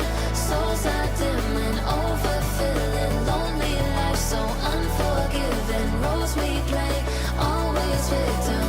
So what are we proving? Sir, are you ready? Ready for what? Your first game on, first time playing? Yeah, we're ready. First time playing? Yeah, first game of the tournament. We're ready. Yeah, you're ready? Yeah. What's your biggest expectation of this first game? Just giving it all. Yeah. Like leaving nothing on the field. And I expect these guys to just full send it no matter what. Talk to each other, play smart. I know individual skills are there. I know we can like come up with the team plan and do good. It's just a matter of execution, so I'm confident. I know these guys will deliver, so let's do it. Well, coming as the underdogs last year and coming out as if we won it last year, just the excitement of the whole tournament and just being here in this situation. We want to see what a year's worth of hard work and effort and good teamwork and everything that we put into it. We want to see what can happen this year. Yeah, that's really cool. And what is it going from not having, you know, the best place to practice before and now coming up with your own, you know, like more time to practice? Yeah, we trained last year in really substandard environments.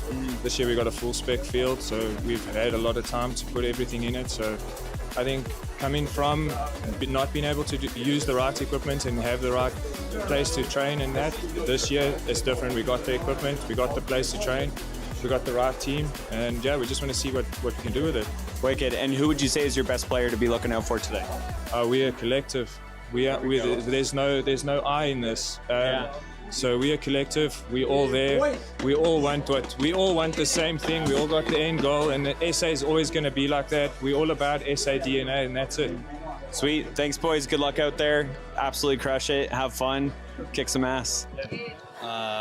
Yeah, it's a new team, kind of new.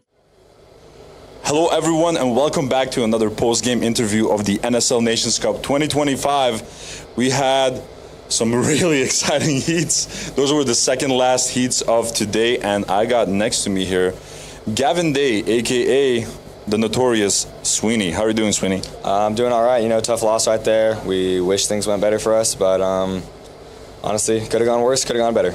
Dude, I really had some flashbacks back to Nations 2024 with how close that the game got by the end, and about that, you know, I really felt that U.S. fighting spirit. Did any of your guys as well have that feeling like, oh crap, this is crazy? Oh, I did, 100%. Me, Tristan, we looked at each other, we were like, it's go time. So. You thought, let's bring back the it only takes 3 memes. Damn straight, yeah. So I've seen on your socials that you're doing a lot of paintball as well lately. Do you think that any of the skills from airsoft translate to paintball and the other way around? 100%. I think my time spent doing paintball, I think it's directly helped me playing airsoft. I've actually had multiple referees come up to me and ask, do you play paintball? Because it sure looks like you do.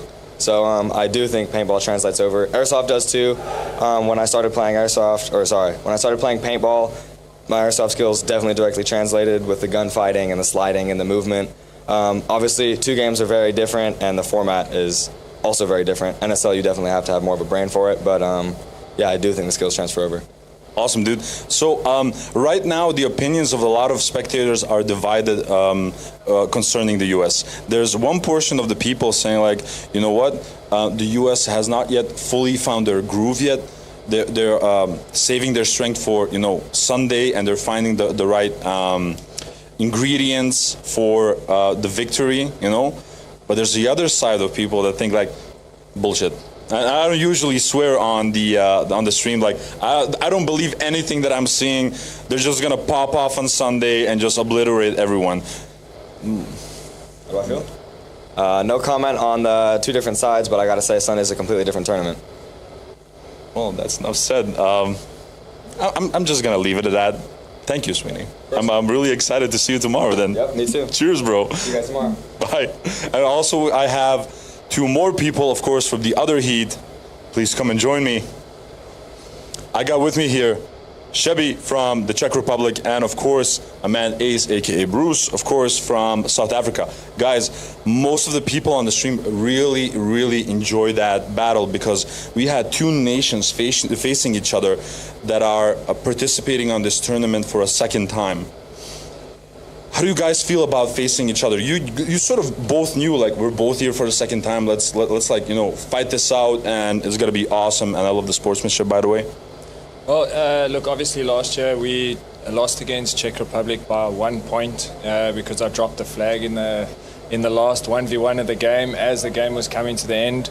And even winning the 1v1 when you drop the flag means nothing. So yeah, last year we gave it to them in a sense, but this year they took it from us 100%. They deserved the win 100% this year. And yeah, all our plans were working. We just got beaten by the penalties in this one. Penalties out here are just way tougher. There's just so many different versions of eyes on you. It's different. Changes the game completely. But we're happy with the team. They're happy with the dynamic, the plays, the change-ups, because it was big change-ups that we made. And yeah, we finally got all our stacks done. So yeah, as Day said previously, tomorrow's a new tournament. Yeah, really important as well, of course. Sheby, that was a wonderful victory. 40 points on the board. I really felt for the first time this tournament personally that the Czech Republic had a strategy and it was working, and more than that, it was being very well executed. Am I right to say so? Yeah, for the whole tournament, basically, we were trying to change tactics and do different things, but at the end we figured out that some things work and some don't, so we focused only on the things that really work for us, and we went that way, and I think that was one of the keys that we could achieve this. Yeah, wonderfully said. Now, Bruce, you just mentioned penalties, right? It was really strange that you mentioned that, because I said at the beginning of the stream, these penalties are costing South Africa because of one huge reason, and that is that you guys do your research, you develop a strategy, you know exactly what you do, you execute very well, and the penalties ruin all of that. What are we going to do to sort of rectify that tomorrow?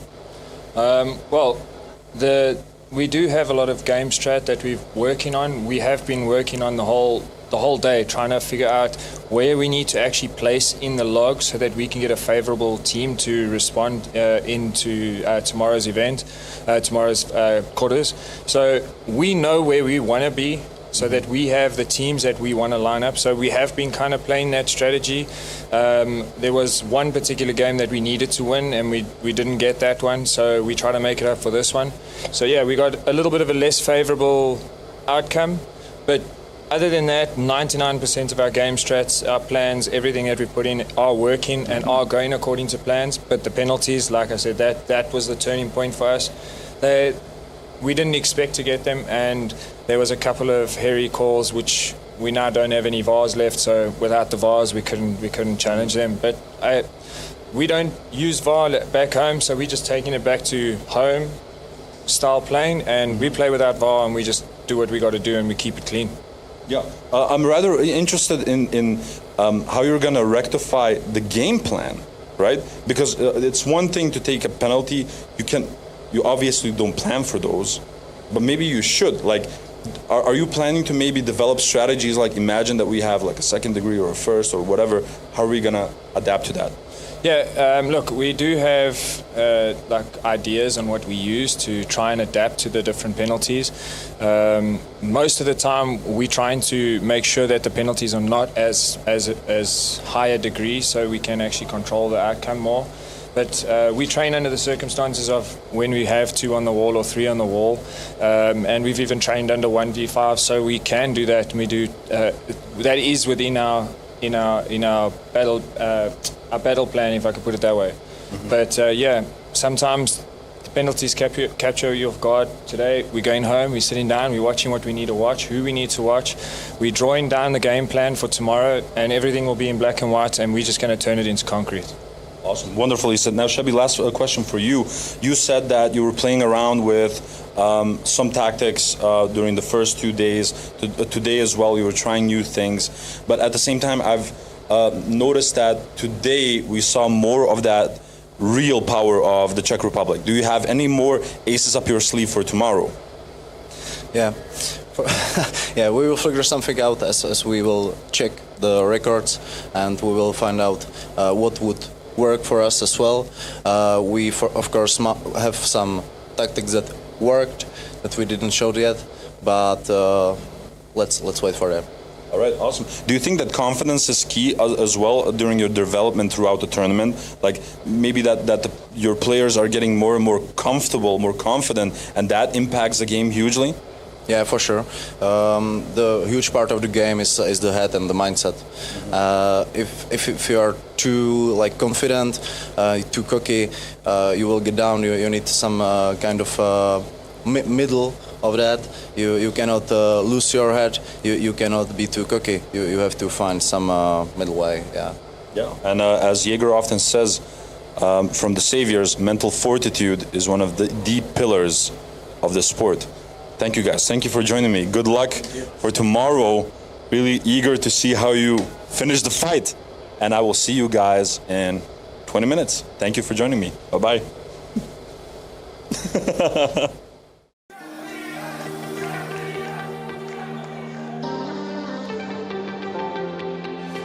Hey, this is Kirsten Hudson from South Africa, and you are watching Nations Cup 2025.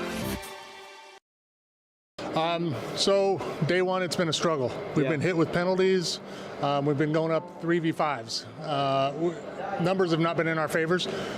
Team USA is digging in, and we're fighting hard. Yeah. We're fighting hard. Yeah. So that's awesome. I think everyone knows that you guys absolutely crushed it last year. I wouldn't necessarily say you surprised anyone last year, because people don't realize the importance of having people with paintball background, bringing that to airsoft is.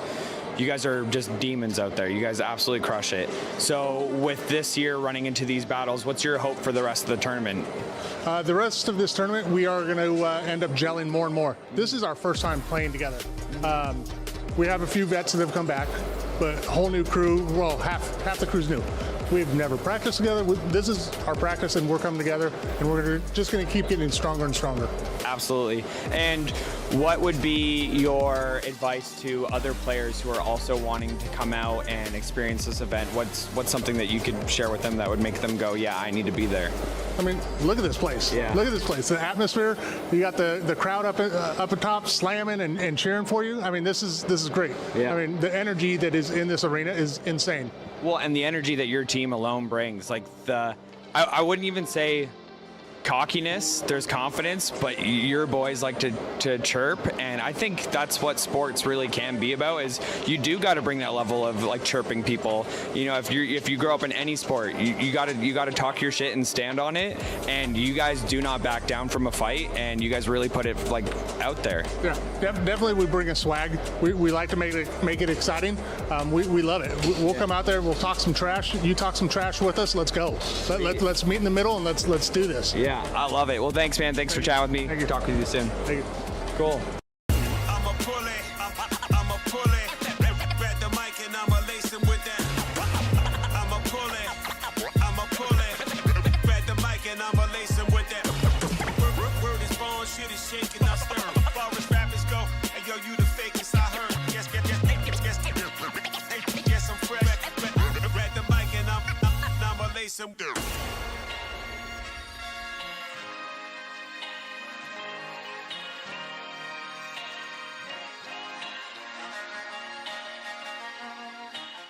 Hello Nations Cup 2025, it's Sam Flex here from Team Australia 2024. Just wishing everyone a great weekend, and obviously I'm backing my boys. Aussie, Aussie, Aussie. Nations Cup 2025.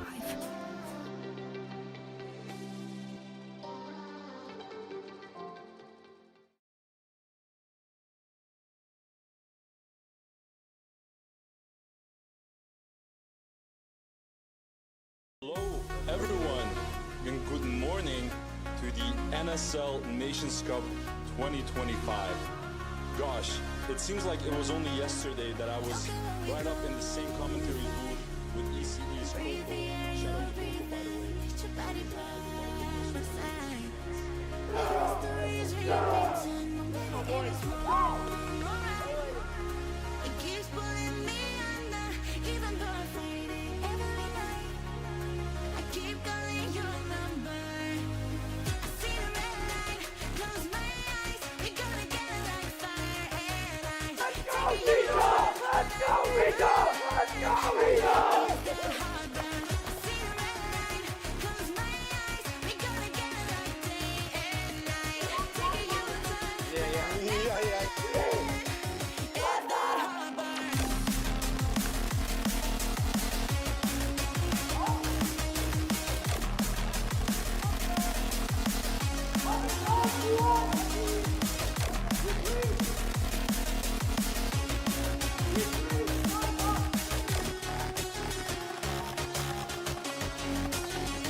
This one? Yeah. So, it was not really a downfall for us. It's a second year. First year we've been here, we had like 7 guys in the roster. We tried to train this year. We're trying to do a lot of practice. Yeah. It's showing that you guys are working hard. We are not playing on the same field as the guys are playing. The guys are playing here every weekend. They know the angles, they know the field. They're used to it. They're used with every angle. It's hard for us, but we're not gonna give up. It's we're just gonna battle to the end. Yeah. It's really easy for us. What do you think is like your next steps for your next match? We're gonna take every match, every game as its own. We're not gonna tell the steps because it's gonna be like throwing away tactics, but we're gonna do step by step on every game. Well, you guys played an exceptional game. You guys really put out such a big fight. Super excited to see what Romania does. You guys look like a strong team this year, so it's really nice to see. Thank you. Thank you very much. Thank you so much. Let's guys get out of here. Let's go. Hold that. Let's go. Yeah. Stop. Hear them slumber. Hear the sound of the thunder. Never belly sound from the hunger. And we ain't scared of the ground, 'cause we under. Hear them slumber. Do you hear the sound of the thunder? Never belly sound from the hunger. And we ain't scared of the ground, 'cause we under.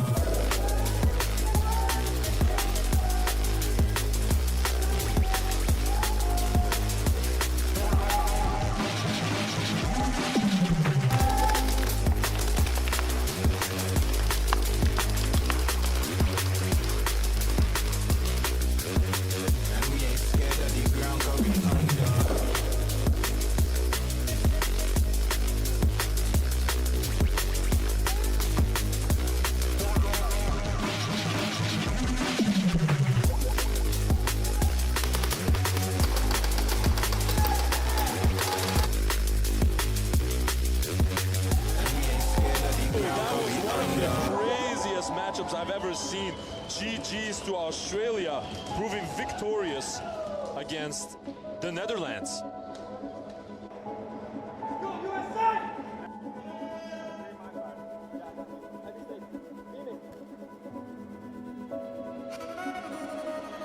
Giving it all, like leaving nothing on the field. And I expect these guys to just full send it, no matter what. Talk to each other, play smart. I know individual skills are there. I know we can like come up with the team plan and do good. It's just a matter of execution. So I'm confident. I know these guys will deliver. So let's do it. Incredible, incredible, sweet. Well, good luck out there, boys.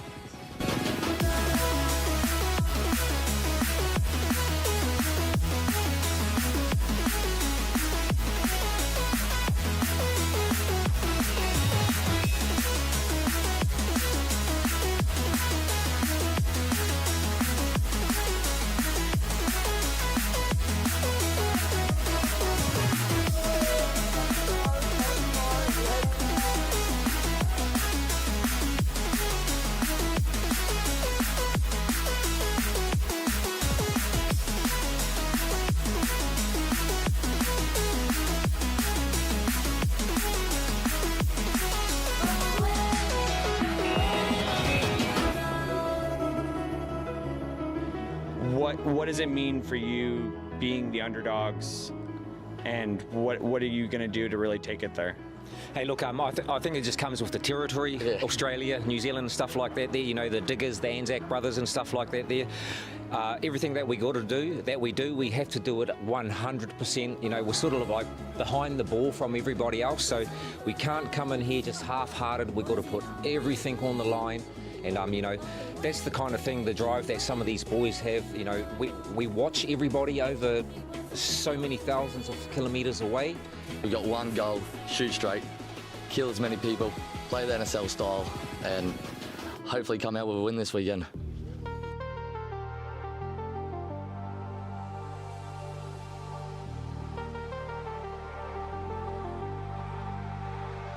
Look into my eyes, I cross my heart and hope to die. We'll keep it high alive until the end of time. Can you set me free and show me a reality like it's meant to be? Only you and me. When we touch, you like the flame in me, and like my ecstasy, I feel it in my blood stream. All my body needs, I feel the chemistry, I feel it in my blood stream.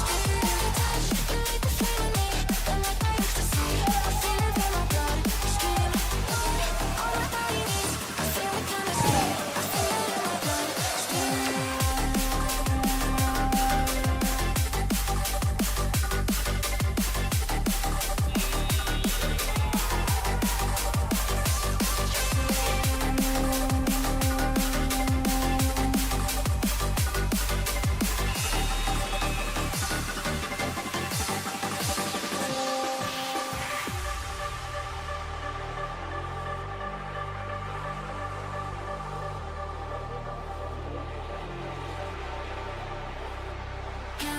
Look, we feel that our comms is coming together. We've actually kind of perfected our spots. We're not letting too much. We had no penalties, so we're keeping it nice and tight. So just basically the team synergy is happening. So we are collective. We all there. We all want the same thing. We all got the end goal, and the SA is always going to be like that. We're all about SA DNA, and that's it. Hi, Nation Cup teams. Hi. This is Team ATN for Hong Kong. Wishing all the teams could show their best at the Nation Cup. 我哋衷心祝福各位隊伍發揮出色，期待每一場都有精彩嘅表演。Good luck to everyone. Let's speed one to the victory. Hey, this is Kirsten Hudson from South Africa, and you are watching Nations Cup 2025.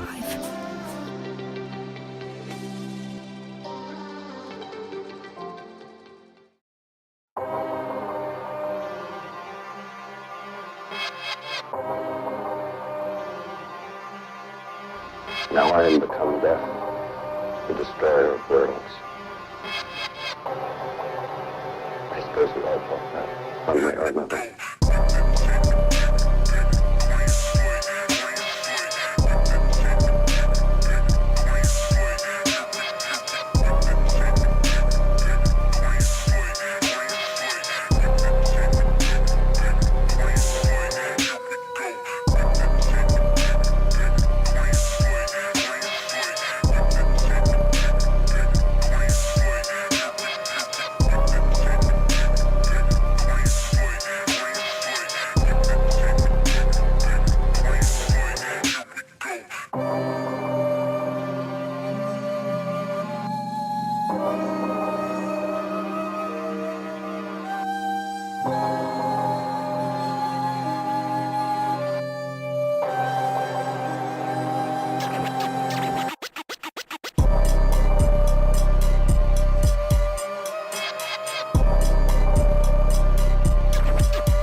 Hey, I'm Matt Black. I'm a tattoo artist from Canada.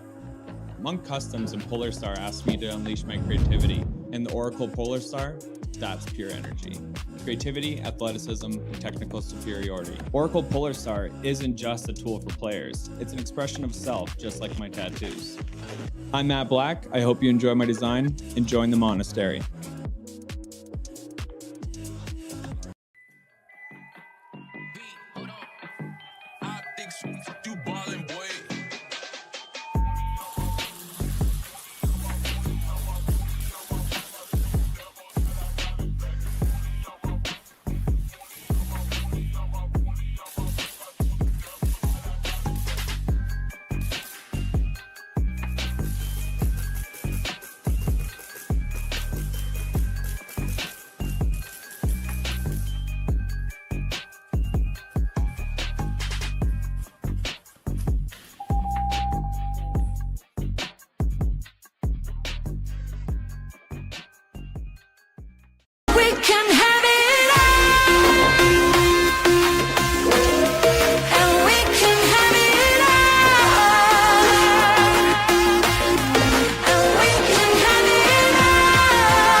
It's been 1 year since Team USA has defied the odds and climbed through the matches to get their first Nations Cup win.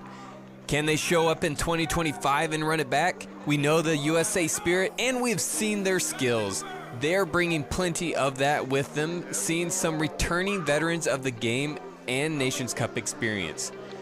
And there are 8 other nations this year that are looking to take down the former champs.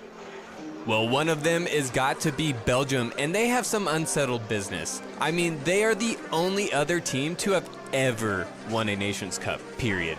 Oh, also, they have done it twice, so keep an eye out on the double-starred legends, because Belgium is a real contender, always packing intensity and uniformity with their experienced squad. Another familiar name heard around the world, it's the heart of airsoft, people. I'm talking about the Netherlands right here at Real Strike Arena. It wouldn't be right to have the Nations Cup without the Dutch. These are some tough dudes. They can go toe to toe with anyone. With this being their 4th appearance, they know what's up. And also, after getting sent home last year with the silver, I would be scared to go up against these guys. They are fueled for success. Germany is the last of the Holy Trinity of teams to have attended every Nations Cup since its origin alongside Belgium and the Dutch. They have seen podium placement locking in a 2nd place finish, but they're also looking at USA's most recent gold star and looking to dethrone them in this year's Nations Cup. They can put up a battle and endure a 4-day scramble to the finish line with the best of them, so don't let these guys blindside you, or it'll be their game before you know it. It's exciting to look out back to see what the Aussies are cooking up. That's right, Australia is back for their 3rd appearance in the Nations Cup. You want to talk about a team for the people? Because it's Australia. These guys can really entertain, playing with it all on the table every match. Definitely expect some top plays and highlights from Australia throughout the week. We have a triage of teams making it back for their 2nd appearance in the Nations Cup this year. That's Czechia, Romania, and South Africa. These guys have come and gotten a taste of what the NSL Nations Cup experience is like, and they are hooked. While they haven't seen a podium finish yet, it's all the more fuel and determination these teams have needed to grind it out. It is an endurance battle, and they've had a year to prep for the comeback. Now, it's time to reap the benefits and cement their nation in the history books. We must highlight our newest first-time contender. Canada is joining the ranks in this year's Nations Cup. Just gotta love seeing more nations throw their hat into the rink, and mark my words, never underestimate a new team. Just because it's Canada's first Nations Cup appearance does not mean underskilled. These guys are looking to come in swinging and leave their name on the wall, walking away on Sunday with a gold star for their nation. I'm Caleb Freeling, and you're watching the 2025 NSL Nations Cup. May the best nation win. Good luck to all of you.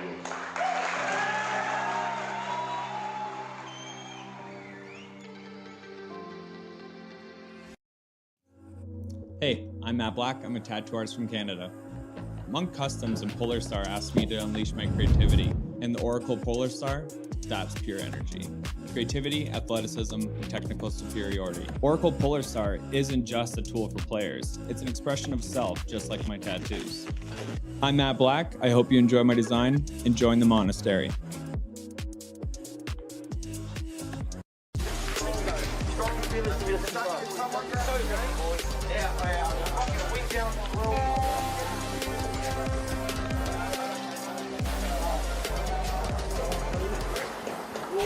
This is Kirsten Hudson from South Africa, and you are watching Nations Cup 2025. I'm Kathy. I'm from Australia. I'm the team manager of NSL Australia team this year. I run a field back home and a competition called Hardcore Speedball. We've been running for just over 6 years, and there's a bunch of other fields that run competition. Gel ball is only legal in Queensland in Australia, so it's really, really difficult to put together a national team to represent over here when we only have one state in Australia where it's legal. In saying that, the guys have never run airsoft, so you know airsoft is illegal in Australia. Given that we've been over, this is our 3rd year now, I think we're starting to represent this is more than just shooting people. This is a sport. It's an international sport, and it's recognised in so many countries. To get it to Australia would be next level. Gel ball in Australia, it's still small. Obviously, Mum touching on us or her owning the field. I've been working there for 5 years, 6 years? Working. You're like, I didn't work when I was 14. Yeah. So I've been surrounded by it for many years now, and it's always been, you know, my mates would kind of laugh at me and all that because it's not a huge sport. It's not like rugby or football and all that. It's more like a grassroots underground sport that not many people know of. And I think since it's gel ball and the accuracy and just the thought of it being an orby growing in water, it doesn't bring that attention to people my age or people just younger than me. And I have a feeling if it was airsoft, it would be, you know, it's a bit more extreme, you know, there's a bit more intensity to it, and it would bring, well, people like me who like aggressive sports, rugby, it would bring those sort of people in. They like to inflict pain on other people in a way that is legal. So that's how I feel about it. Honestly, the concept of the game is exactly the same. The field size is basically exactly the same. The bunkers are the same. All the rifle looks the same. It's just a barrel and a T-piece that is different for us. And obviously that means we're nowhere near as accurate. So for over here where we can shoot 3 shots, over there we might have to put 10 to 15 in just to be able to get that one gel to go dead straight into them. If you've watched the stream, I'm around the snake and I'm just, you know, in, out, hopefully winning most of the time. And it's just, I know when I point the replica that way and I pull the trigger, it will hit them, rather than the chance with a gel blaster having the thought of maybe I'll miss or maybe I'll put a couple more into it. And another massive game changer is the tracer. over in Australia, the gel balls aren't hard enough, and so the gel balls we have, the hard ones aren't traced, so you can't put a tracer on them. They're not UV, and the UV ones they just aren't. They can't keep up with the harder hitting blasters that we need. So What would it mean for you guys to win? huge. Obviously, the last 2 years of Australia coming over, I think they've come 5th both times. Yeah. So- I got to say, if we win or we get podium, I think that's the sort of message we need to send to the government back in Australia. Like, this is an international event. We've been busting our ass back home using whatever we can. You are the clumsiest person I know. I blame Bert for his rum hustle. Yeah, look, if we can... Shout out Bert. If Australia can get on podium this year, that's the kind of thing we need to send a message at home.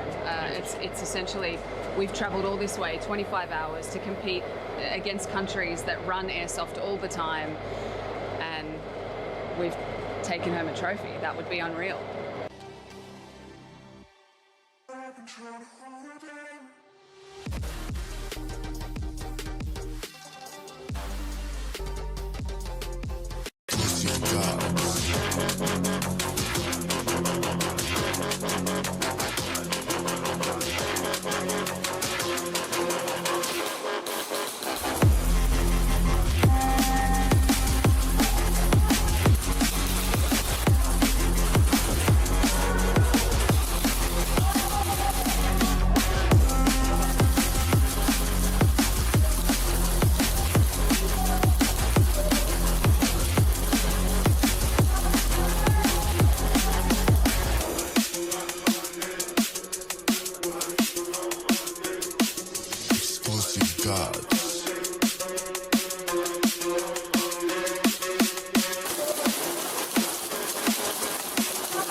Hello everyone and welcome back to the final heats of the third day of the NSL Nations Cup 2025. As always, I am Adi, I'm your host, and I got another special guest with me today, actually the commentator from the Challenger Series here over in Europe. Brandon, do you want to introduce yourself? Hey, I'm Brandon. I'm gonna commentate the last heat of the day with Adi. So Brandon, are you enjoying commentating for the Challenger Series? Yeah, actually, yeah. It's very fun. All right, excellent. What do you think about these games that we have lined up? I think a lot of people have been waiting for this heat as well between Germany and Belgium. I really think that it's going to be very exciting because both teams are really good, at least if they don't take penalties. Yeah, we can arguably say that of all the teams. Yeah. But Germany has been playing the cleanest games of this entire cup. For sure, yeah. And after that, we have Canada versus Romania. Romania playing a very beautiful tournament as well. They're no stranger to the NSL Nations Cup. They have skipped the last 1 or 2, I believe. 2. But they have been doing amazingly over in Romania. For the SpeedQB scene as well. A lot of champions here on the Romanian team, so they do know how to shoot, guys. Yeah. So what is your opinion generally on the flow of the tournament going on right now? Yeah, it has a good vibe on it, and the flow is also very good. The only thing that is a bit like the VAR checks are very long, so yeah, that's the only thing. But at the same time, the VAR had a beautiful little upgrade as well. We have more VAR cameras on the field at this moment. So as you've seen, the VAR has more eyes, which means more confirms or denies, of course, as well, because the VAR has been used for, of course, for challenges in terms of the potential penalties, but it has also been used for people claiming that, you know, someone did not take a hit. What do you think is the more useful way on using the VAR at this moment? I think, like at the Nations Cup? Oh, generally speaking. I think that it's better to like check things that are not really sure, and yeah, listen to players if they say like, okay, check this, alright, check, then you check that. So, in generally, I think the VAR is being used very well. All right. Now let's see what happens actually with this Germany versus Belgium game. Do not forget after this as well, Canada is still serving a first degree for overshooting and also an admin penalty because they started off with more players than it's actually allowed.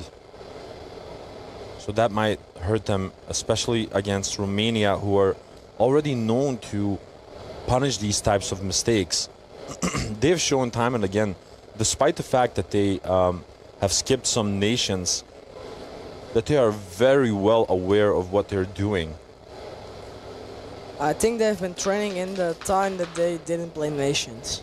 I think so too. Yeah, they played, I think, the first Nations Cup and then this one. Because there's been 4 Nations Cup, I think, 4 Nations Cups. And they played the first one, the second one they didn't play, the third one they didn't play, and yeah, this year they play. Also for Slay, go off, Queen. Do you guys hear Brandon loud and clear? Julia Roberts says that Brandon's mic isn't on. Adi, Brandon, what are your thoughts about the airsoft law in Australia?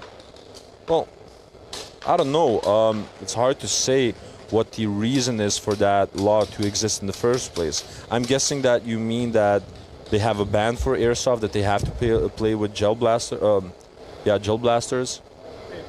Are you referring to that?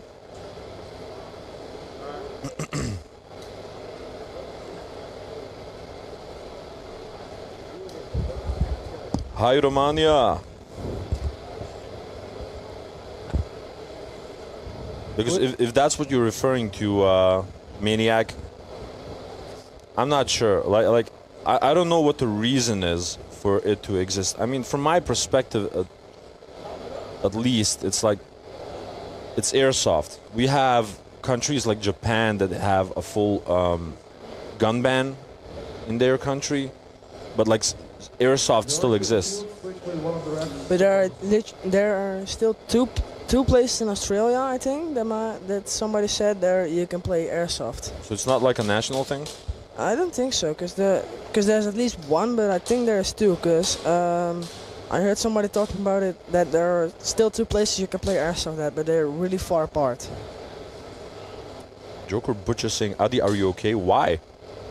Do I sound not okay? Volume is slightly lower. Raise it by up like 5%. Yeah. oh yeah, I get it. Adi, are you okay? Are you okay, Adi? Adi, are you okay? Could you tell us that you're okay, Adi? What's going on? We're waiting for the coin toss between Germany and Belgium, and because there have been so much penalties in the last 3 days, there are a couple of players that have taken like the stacks on their penalties today so that they get a clean slate for tomorrow. That's why you see a couple of players that you recognize with the numbers. For example, Primex from Belgium, the team captain. He's not going to play. That's why he's not wearing his mask and his jersey and his pants, everything else, because he took that stack so he has a clean slate for the final layer of the tournament. Whew.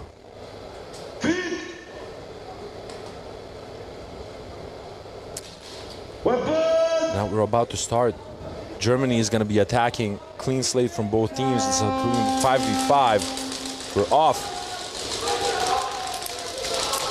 Clean break for both teams. Ooh, and Germany's pistol player in the snake getting shot out. Immediately getting filled up. Oh, down. An attempted trade by Hyper did not work for them. Edgar Brunner as well getting shot out. One of Belgium's sides gets shot out. That snake is doing work.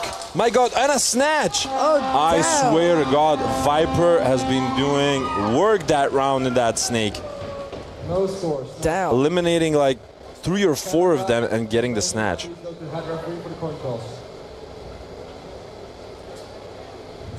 Airsoft is illegal due to hard projectiles. And that's interesting. Yeah, I felt one of the gel balls today. Those gel balls are are almost the same. Like they're a bit more destructible, but they're like almost the same size. It just surprises me because, like I said, we have really strict laws in a lot of these countries, but airsoft is not banned. Once again, I'm taking an example in Japan. They have a full gun legislation that, you know, no firearms are allowed, nothing like that and whatever. But they produce like the best airsoft guns in the world. It just flabbergasts me that in Australia that's not allowed because, I don't know. But paintball is allowed, right? In Australia. Someone from the Aussies, can you please tell me if paintball is allowed? I think it is. We have teams like Midnight Kendo and whatever over there, so it is allowed. Yeah. So that's why I think it's like there's a little bit of hypocrisy over there from my perspective. But still, even though they don't have airsoft, the Aussies have been training really hard, and you can see that pay off on the field. Definitely.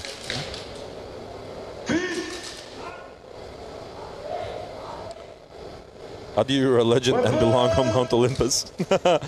I will gladly join you there, Butcher. Rough. Of course, Canada still serving those penalties, starting with only 2 people. Oh, and a pull already coming in. That is nuts. That's not what you want. Romania pushing really hard. Guys, imagine if that hit on... Oh, and he got him. Admirable defense by Brown, but that is a hang for Romania. Like I said, you don't want to have penalties against Romania. They punish it. They punish it hard. Yeah.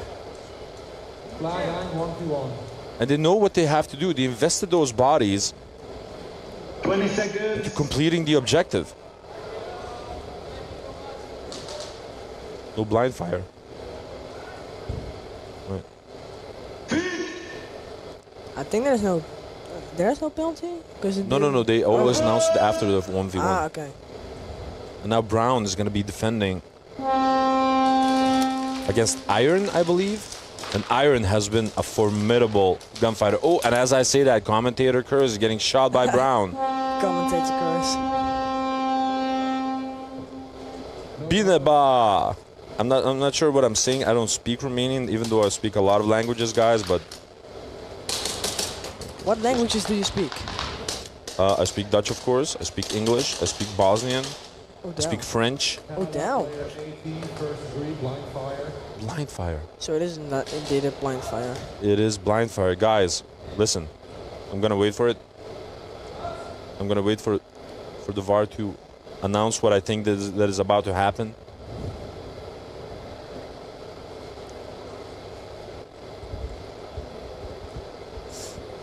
One moment. I'm still waiting for that announcement, but I think this will have... So listen, because they have another first degree, they just served the first degree before, and they just got rid of it. So now they have another first degree, and the next round, once again, they will have to start with only 2 people on the side of Canada.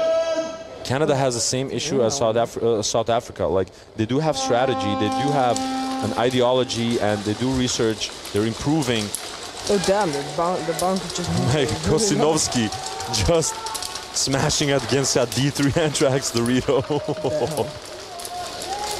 And now we see Hyper on that snake side donut. Oh, he got shut out. Down. Belgium not slowing down. There's Edgar Brunner as well. Diri's trying to defend. Oh no, that's actually not Diri.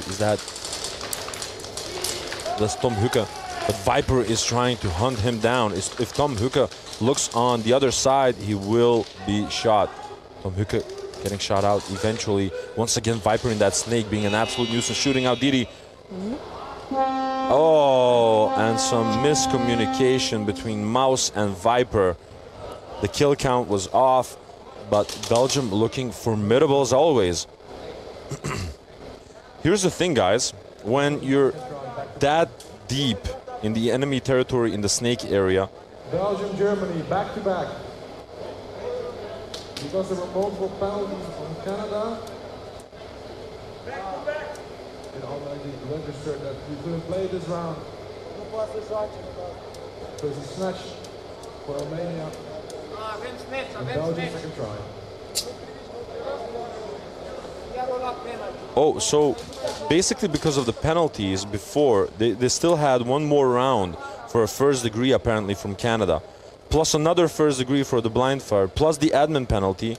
They could not produce enough players for the next round on Canada, so that's an automatic snatch for Romania. And that is why we're going to be playing another round of Belgium versus Germany before actually Canada has enough people to produce to play their tries.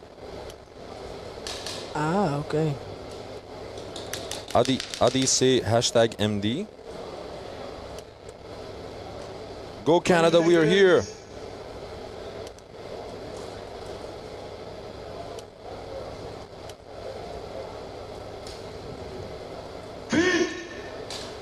Canada, just do like the last gig, keep the focus. Yeah, tell him.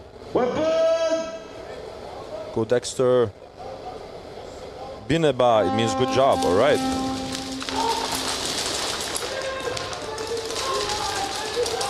Rough.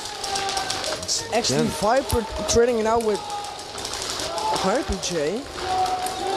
Viper trading it out with Hyper.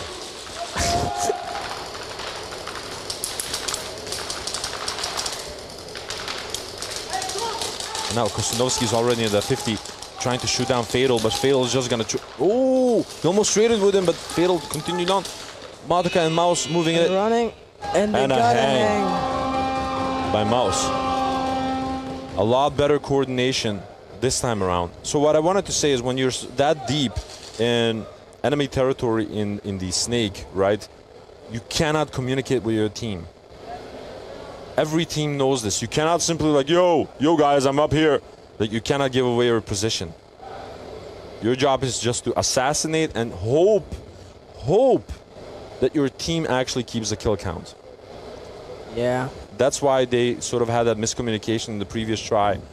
Viper was just eliminating people from the snake. Mouse had no idea, and no one kept the kill count. Let's go Canada, focus!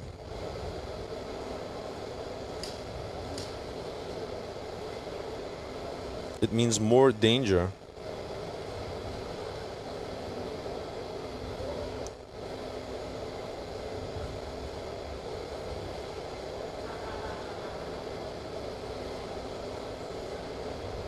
That looks slightly shady, but would not have mattered in the end too much anyways.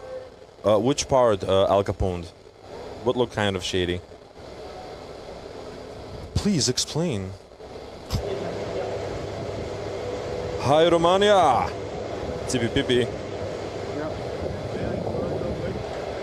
Now, after this game, Canada still has 2 more tries that they have to play with only 3 people. Let's go Canada from Isabel. This is the first time Canada is playing in the Nations Cup, right? It is, yeah. Damn. It's really cool because they pretty much have the same mission that the Czech Republic had last year. They want to ignite the spark for the speed scene in their country. They're really enthusiastic about it. They would like to build Belgium play a 21, first degree penalty. No call, 4 straight, game altering, no score, snatch. Yeah. Oh, so it was at the trade here at the Donut, right? Yeah, yeah. So Al Capone, it seems that I was right. That trade was not taken by Fatal, which meant that it was a first degree on him for a no call, which also meant that it was a game-altering play, which also meant that there is a no score and an automatic snatch onto Germany. Romania, first try. What do you mean you was right? I assumed it already. You just confirmed my assumption. VAR check requested by Belgium. Oh, VAR check requested by Belgium. Ah, it's gonna be this kind of game. Yeah, and this is what I meant with the VAR checks. A lot of people, especially when the VAR checks are quite critical or whatever, they use the VARs to sort of contest the penalty. So it's exactly about that situation with Fatal. So Fatal claims that as he was approaching the 50 line, that he just shot the player, but the player did not shoot him, or that the player shot him after that Fatal actually got him first. Ah. How slow can the VAR actually go? How slow? What do you mean? Like they need to they replay it in slow motion, right? No, it's not about the slow motion. It's about checking out different angles. Like and this is the complication with. Oh, never mind. VAR cancelled apparently. Oh, they cancelled the VAR. I think Belgium used all their VAR checks. I don't think that's the case. Maybe they just accepted it. It's still 3 VAR checks per team at Nations. So yeah, oh, they lose one off break from Canada. Romania creeping on them from the snake side. They understand that they have that penalty. Oh, and they lose their snake player. That is nuts.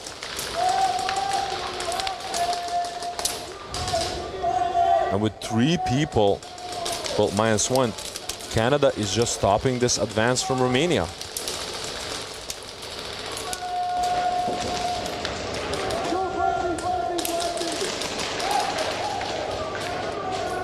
That's a formidable defense by Brown, keeping an overview from that home position. But now Dexter is already on the plexi. They're looking, oh, was that Keely? Keely trading him out. He said, you're too dangerous to stay there, which was really, really intelligent by Keely. Brown and Keely working very well together and stopping the hang from Romania. That was a zone 3 nonetheless, so excellent from Romania, but they started off with the first degree penalty, guys. Do not forget about that. Formidable defense by Canada. And that was really smart by Keely. Oh. And now there's a VAR check by Belgium. So they did not use all their VAR checks? No, they did not. They just canceled in the previous round, and now it's a different situation. No, it's still about the number 21, Fatal. Ah. So yeah, then this is what I wanted to mention about the VAR checks, right? A lot of people think that it's about slow motion. It's not about that. The issue is when you have a team-based format, you have like this, like 5v5, right? There's a lot of BBs flying, guys. A lot of them. A lot of lanes. And you cannot just check out one camera and look at the BB impact. That maybe works in different formats, like 1v1s or something like that, but you cannot just look at one angle. You have to look at different angles. Who was shooting when?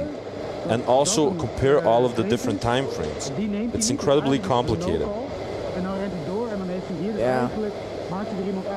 When you have a 1v1 situation, it's really easy because, you know, you only have 2 lines. Yeah.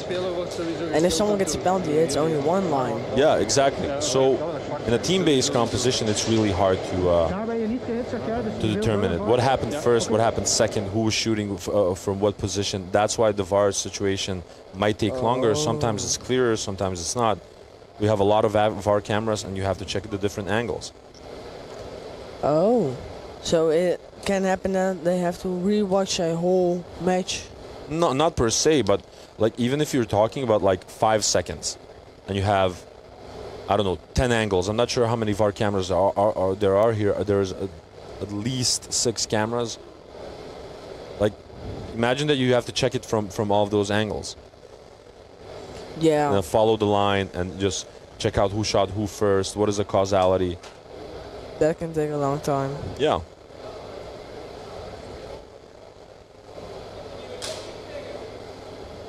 And that is also the reason some people... VAR check successful. See? I thought he said not successful. Not successful? I think so. I'm looking at... Give me a moment. I'm looking at the penalty board. If it's successful, then the penalty will be removed. Vanuit hier op zijn buik.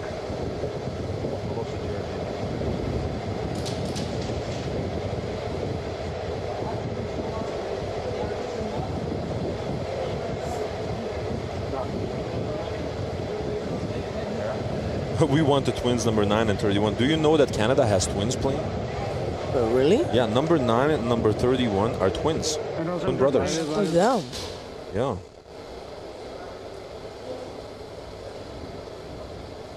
En dat dit bevestigt en dat het precies ook is wat we hebben gezien. Really En daarmee interesting. confirmen. And yeah, exactly, Al Capone. They're using 6mm pallets. That's hella small. Some BBs might look like they came from a different player or vice versa. Exactly. Claudio Montano, pick up Ferrari. Thank you. That's incredibly kind. Come on, Romania. Come on, you can do it. Yes. Now I gotta say, even props to Canada for that last defense, still serving a first-degree penalty, losing one person off break, and still Keeley and Brown held off that advance. It was some formidable shooting. Yeah.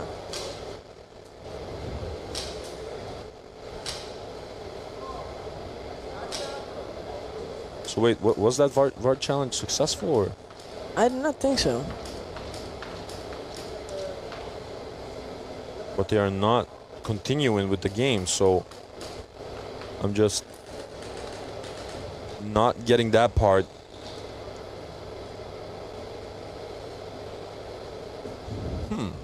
Interesting.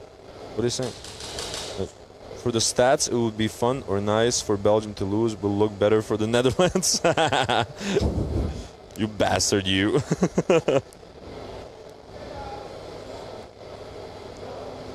I really like the design of all the teams at this the Nations Cup. Oh, Brandon, they say that you look tired and you need a pillow. Yeah. So just to give you guys some context, Brandon has been running around like a madman. He has been supporting the media team, so like hooking up, solving some technical small issues, and also helping out Team Netherlands. Give the kid a break. Come on, guys. I have the feeling that the heat and the long days getting our fellow commentator, Adi. Oh, yeah. Definitely. And he's still here, getting a hello from Zaza. Yo, Zaza. And Zaza is like the complete opposite of Al Capone. Like, we need Belgium to win. It's better for Australia. Y'all bastards.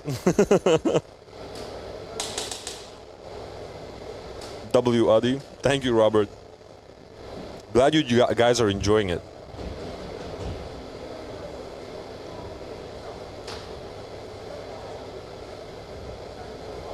We are putting some respect on his name.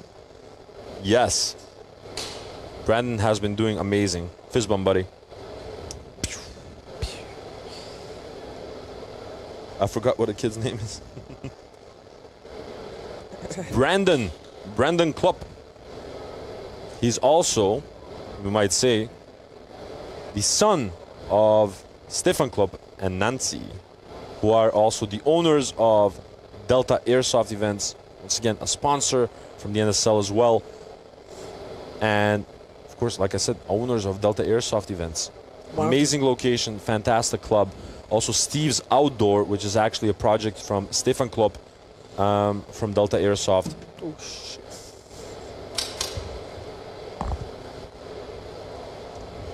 Supplies all sorts of stuff for airsoft, tack gear, equipment, all sorts of stuff. Really cool.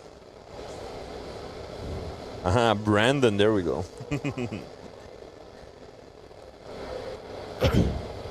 Yeah, so the Delta Airsoft family is very active here. Oh, yeah. Brandon getting the fist bump and the hey. Bring the twins, Canada. People are really excited about the twins from Canada.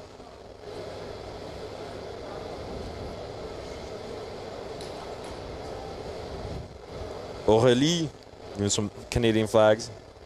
How dare you, Al Capone? How dare you? Why are people so excited about the twins? I mean, I know it's atypical, but yeah.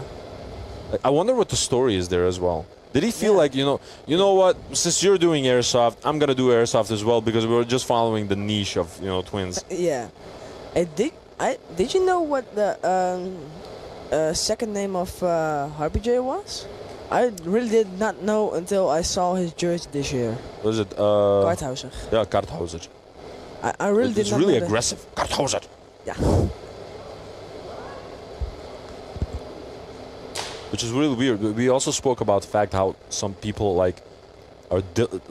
they have alter egos in the arena. Yeah. And Tim is like one of those people. When you meet him outside the arena, he's like super duper kind, helping everything and everyone. Just a really gentle soul. And then in the arena, he's just straight up murdering. A menace. He's like one of those guys.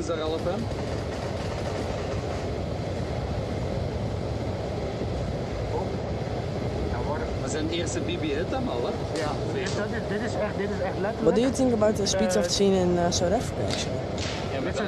I think it's getting there. It's getting there. I mean, the fact that they built the arena together with Extreme Airsoft is just huge. Vanguard Arena, shout out to them. It is a massive start. Yeah. It's one thing to have a community, and it's a different thing to have a place to gather that community. You know what I mean? Yeah. Like you can have 100 Speedsoft players, but you have nowhere to play Speedsoft and to compete. Then you have nothing at all. You know what I mean? Yeah, they have like 4 teams there, right? Is it 4 or is it like 2 or 3? Yeah, it was 4. Really? It was. Hold on, let me check which teams. Check it out. Yeah. I really want to go there because it looks. Thank you, really Beta. fun. They're amazing. That's why. Canadian team this year, they're just like the Jamaican bobsleigh team at the Olympic in Calgary Bay in '88. If you know, you know. Yes. There's a VAR check, Krzysztof Piotrowski. Okay, so yeah, there's actually Thank just you, Elian. only 4 teams. It is Butchers, Surge, Relentless, and Flatline. So Relentless, Flatline, Surge, and Butchers. Cool. And they play 2 full days against 4 of each other. Just ça vient de Justine ça. Keeley and Brown holding it down for Canada. Yes, they did. Yeah. Go Canada, go.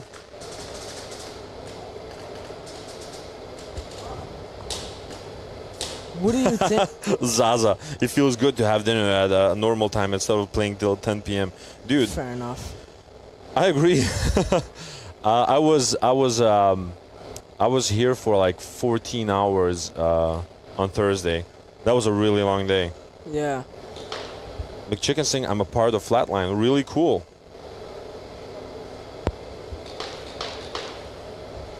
Will there be Monk Snatch deals like last year?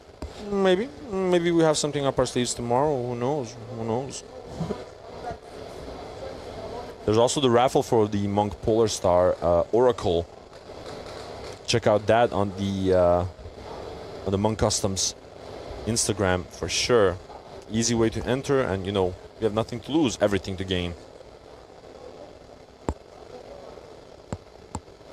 Hope for the penalty and that Germany snatch score, getting the most out of that first degree.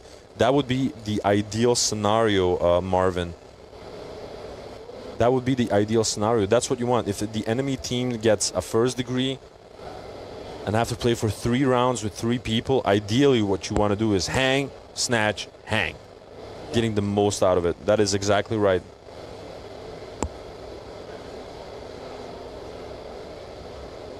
I'm hiding in the break room to check the live.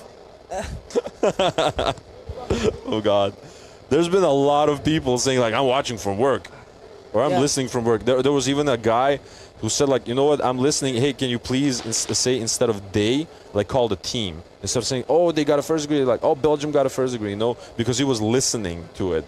He didn't have the time to watch, so he was like listening. I still don't know what Germany says in their yell. It They sounds like, know. It's not about us, it's about them. yeah, it sounds like feet weapon. No.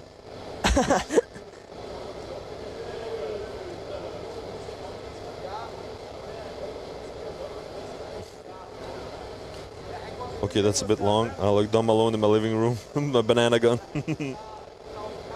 I also saw someone. He was an actor, but he secretly snuck his phone into his bag under his pouch right there. And Yeah. when he is filming, he just watches down to see the Nations Cup. Was in his story. That's smart. In what year was the VAR system introduced in the NSL? I think 2 years ago. Around that time, yeah. Something like that. So that's a good question. But it's been evolving very good. It's an extremely expensive system, guys. Yeah. It's really, really expensive. And they're investing in it as we go, investing more cameras, gradually better cameras, but it's really expensive. It's like one of the most invested in parts of the NSL. In 2024, it was actually last year. All right, that's interesting. Really? Yeah, last year. Oh, damn. Thank you, Fives. You're the man, Fives. Much love, Fives. Does Fives hear us? Maybe he think does. so. Maybe he doesn't. I can see him. That's Fives, right? Yeah, that is 5. Yeah, that's Fives. Big up for Fives. Yes, big up for Fives. The man, the myth, the legend.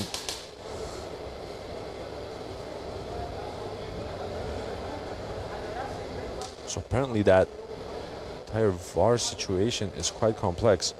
Yeah.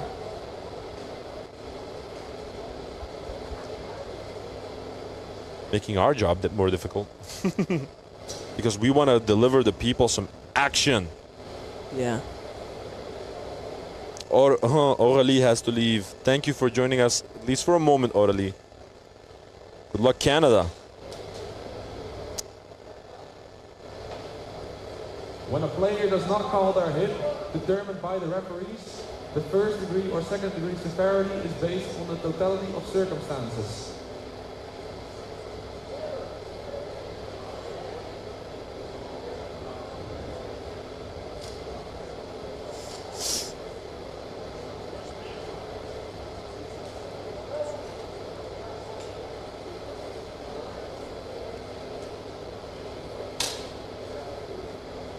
I'm sorry for being a little bit quiet, guys.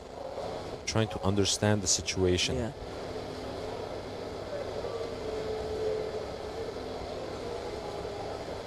Lol, Jessica.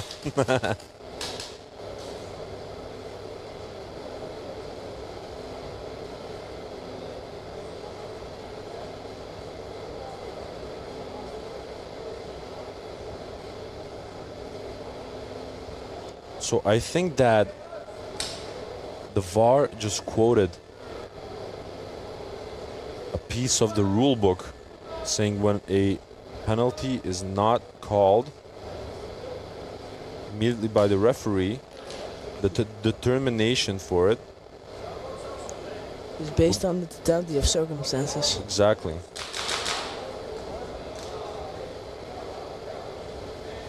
Germany, first try. Okay, So yeah, it's still a first degree call. Yeah. First degree on number 21, fatal. So VAR challenge not successful by Belgium. Make some noise, Canada. Romania getting a lot of love. Beta, a really unique way to display the Romanian flag. Canada following it as well. Cool. Really cool.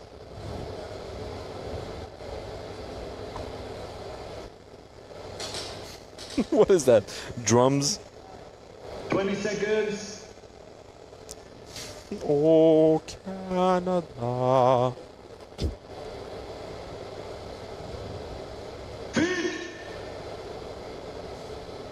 We're about to pop off. Let's see if Germany can do.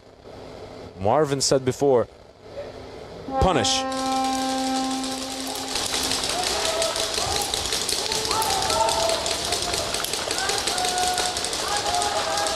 Ooh, Seams is playing with fire. Kosinovsky already on that D3 Antrax Dorito. Hyper looking for a pick from that snake. Menacing as always. Belgium still with 3 strong. Oh, Seams getting shot out. Kosinovsky getting shot out. Where's the flag? I believe it's with Didi on the D1 Monk Customs Dorito. Hyper already in the enemy snake. There's one on the side of Germany. Mouse trying to get a trade with Hyper. He gets it. Sipa doing the sacrificial run. But no hang for Germany just yet.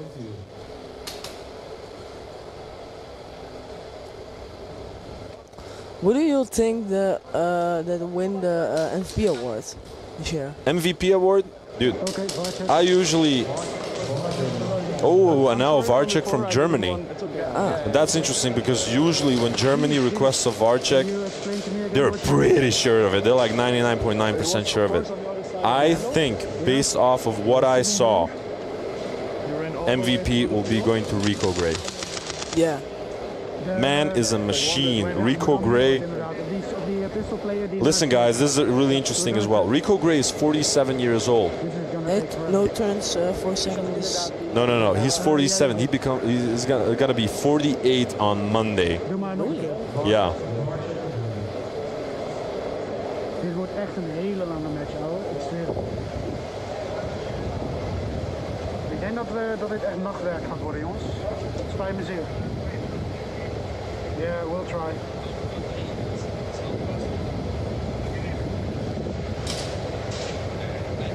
Fives, are you working hard, brother? Fives like, you have no idea. He has been. I remember Thursday, we all gathered here around 7:30 in the morning to like make some of the setups, whatever, for the media and whatnot. And I told Fives immediately, like, Fives, bro, you're looking like really tired, man. He's like, dude, I slept for like 4 hours total in the last week. He has been working his ass off to make everything happen to sort of get us where we are right now. Big up for my man Fives.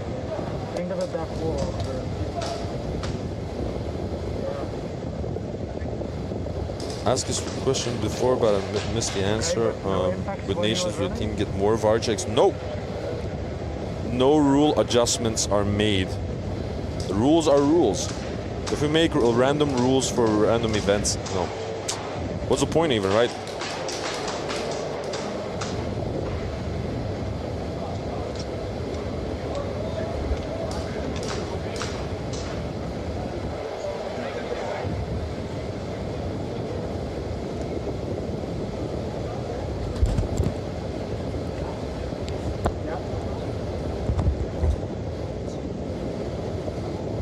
Thanks for the support. Of course, Fives. Thank you, Fives. Thank you.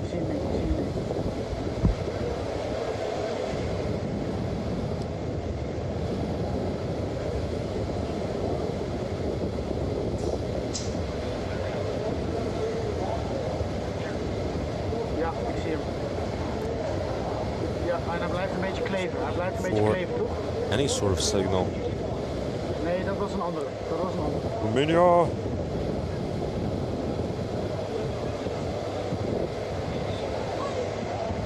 Maar die treedt in de snake, dat is goed. Het gebeurt daarvoor.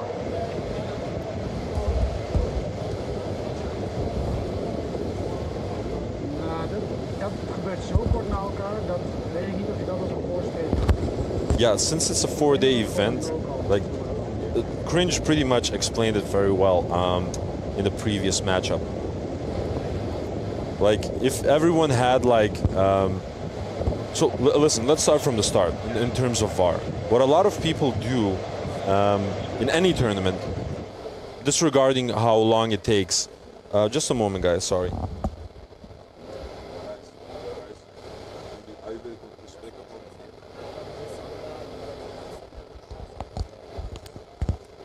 So let's start from the start, right?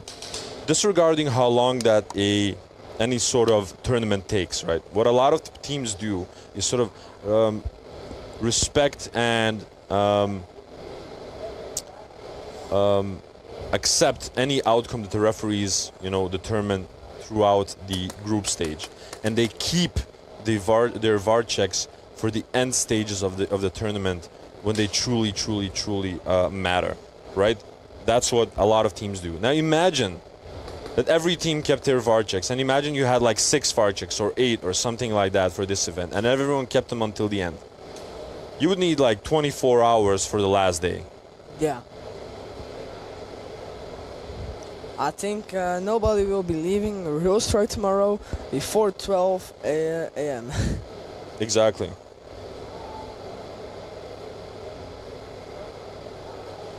I still don't know what. I still don't have a feeling what the finals are going to be. There are a lot of strong teams. USA is very strong. Germany is very strong. The Netherlands is very strong. Belgium is very strong. Listen, guys, we had some matchups that usually we take into account approximately 45 minutes to 1 hour per matchup, and we're talking about a full heat, right? Of 4 teams. That's what I'm talking about. Around an hour, something like that. The games that we had, the matchups that we had that took 2 hours, are typically the matchups that those types of matchups are usually the same length in the finale. VAR check by Germany, successful. Oh. Belgium player 50, second degree, no call. He traded with Hyper though after getting All right. VAR check by Germany, successful. Romania, second try. I told you, when Germany requests a VAR, they're 99.9% sure. Even if it's the second. Doesn't matter. That means that the next try, Belgium will be only with 2 people. Thanks to that second. Oh yeah, then they had it first. Yeah, exactly.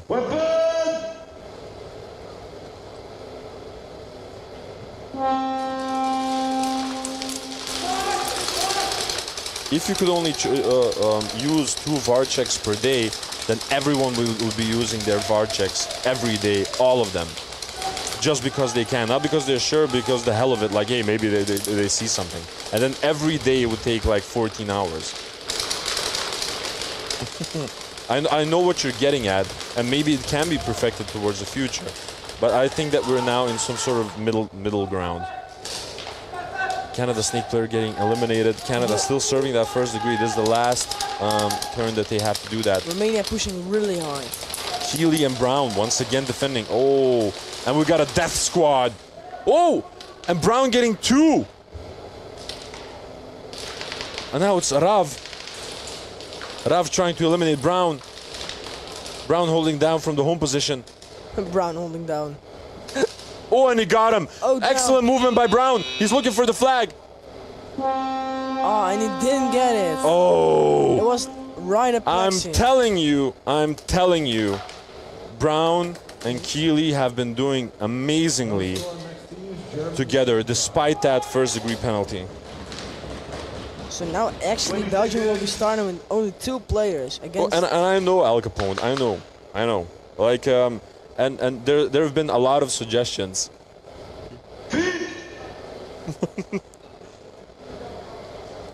There have been a lot of suggestions on how to actually handle the VAR situation, and we could agree that it's not perfect yet, but I think we're on solid ground, all facts considering. So it seems Nsipa against Germany.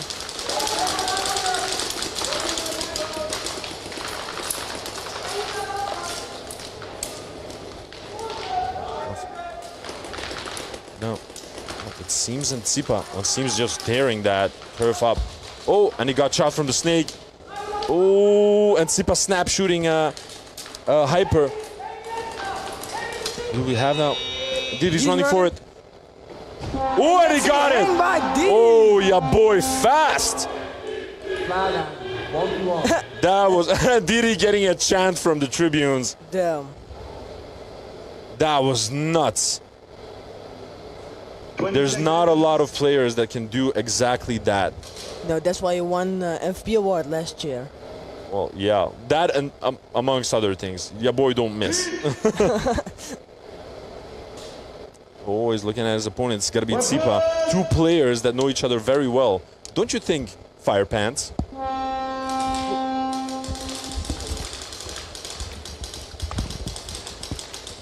Hello. Another special guest for today. Someone that needs no introduction, but I'll introduce her anyway. Fire Pants, how are you doing? Good, very good. I'm very busy. That's why I came to visit one more time. Only one more time? It's super weird to see you, by the way, in a dress. She's wearing a bright red dress, guys. She's looking wonderful. You look wonderful, Fire Pants. Supporting for Belgium, right? You got it, girl. You got it. How are you doing generally?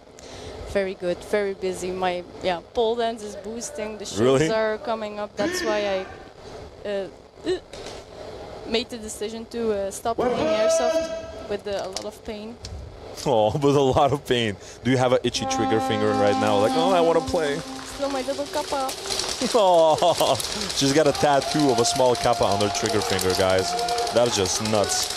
The only thing I'm open for is to still play for a challenger team who needs me like as backup. Cool. But not full on. That's fun, right? How is you?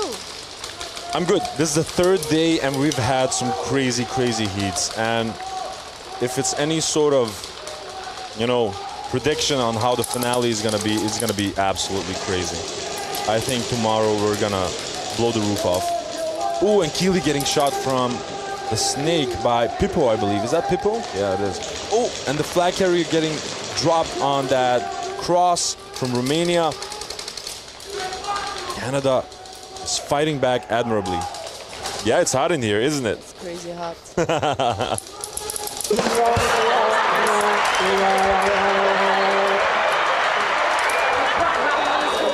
I don't know. Whoa, that was really weird.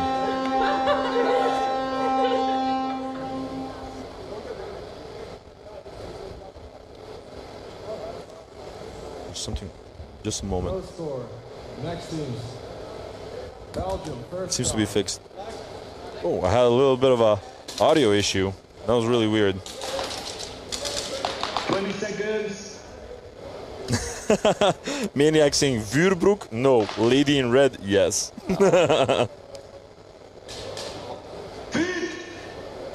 Who do you think is gonna play the final? No, it's so hard for me to say. I don't know. They've all been playing fantastic, but I have not been enjoying the amount of penalties that we had.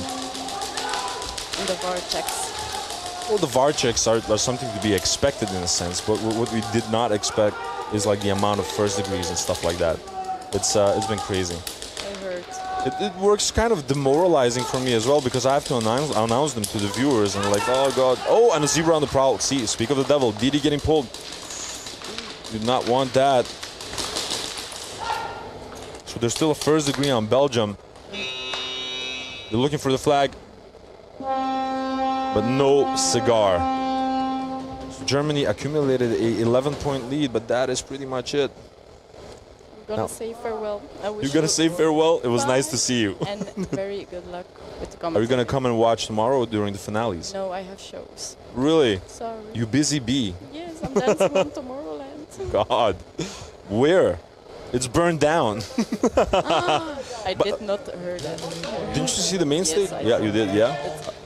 Fun fact, I live actually quite close to Tomorrowland. I live in Willebroek. Why are you here then? I'm not partying at Tomorrowland. I don't know. I've been to a couple of Tomorrowlands because we get like priority ticket Because of sales. the noise. Exactly. So I just felt like when you went there 2 or 3 times, like you've seen all of them. You know, it's like a party. It's an amazing party, but it's the same every year, sort of. It's a party here. It's a party here, and the after party tomorrow. But thank you for joining us. So that was Fire Pants, guys.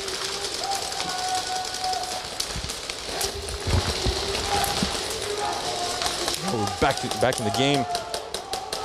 Canada losing their snake player and a Pippo. Oh, Pippo sniping that home as well. Some good snap shooting by Pippo. Keely already in the plexi. Does Keely actually see Pippo from that position? Maybe does. Nice looking AAP01 within the Canadian colors. Oh, and he snap shot. Who's that? Is it Iron? No, it's not Iron. Oh my God, Pippo eliminating 3 people. And he dives, and he got it.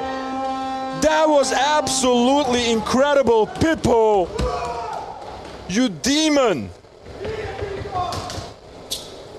Pippo eliminating 2 from the snake, eliminating Keely on that plexi and grabbing the snatch. Pippo, you monster. That was absolutely incredible. Someone needs to put that as a registration for the Polar Star entry for Monk Customs. Someone clip that and send that as an entry for moment of the day. Pippo, you beast.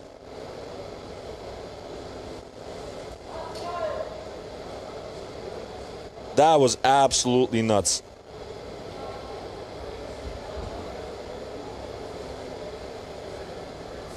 And a lot of love for Pippo here. I shot him on this angle. Okay, there, where the refs are? Yeah, on the question mark. I shot it. Bravo, Romania, for that one. Yeah. I saw that game going completely different. Canada was getting in an interesting position to score, especially with Keely once again on that plexi. They don't seem to have an answer for him yet, but they did not expect Pippo to move up in that snake so fast. And he showed a lot of composure over there, right? So like he won that battle in the snake, and then he moved up, and he moved up. And I think Canada initially sort of realized like, oh fuck, we lost our snake, but then they forgot because Pippo was really patient with it. And when he popped off, he popped off good. I was here. You were here or there? No. But now there is a VAR check requested by Canada onto Pippo. Going through snake.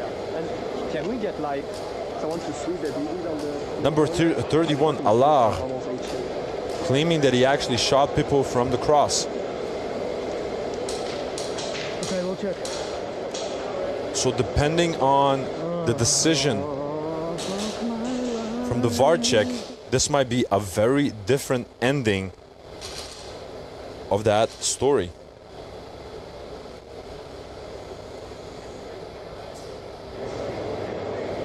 Let's see what happens, guys.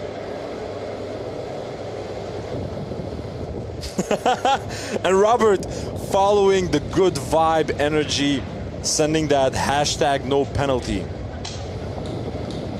Is the final tomorrow? Yes, McChicken. Tomorrow we reach the crescendo of the NSL Nations Cup 2025.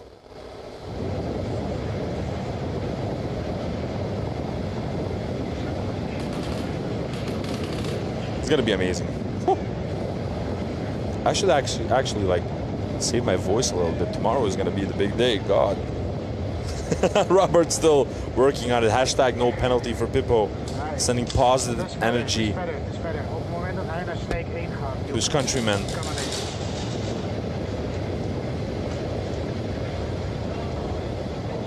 Ref's done with the day. Been a long, warm day. It has been. But one thing I've noticed about these refs is that they do not lose their determination ever. Like yesterday as well, it was a warm and long day yesterday as well, but they kept hunting for any sort of mistake that happened during the day until the very end. My comrade Tsipa, oh yeah, Tsipa, Tsipa showing me his pinky. To give you guys a little bit of context, when you request like a beer in Belgium, you ask for a pincha, and that sort of sounds like a pink, like this. So when you come to a bar and you just don't say anything at all, you just show this to the barman, he knows like, yeah, he needs a beer. And Tsipa is now on the field like, whew, exhaling like, I need a pink. That is really fun. So that's a little small fun fact about Belgium.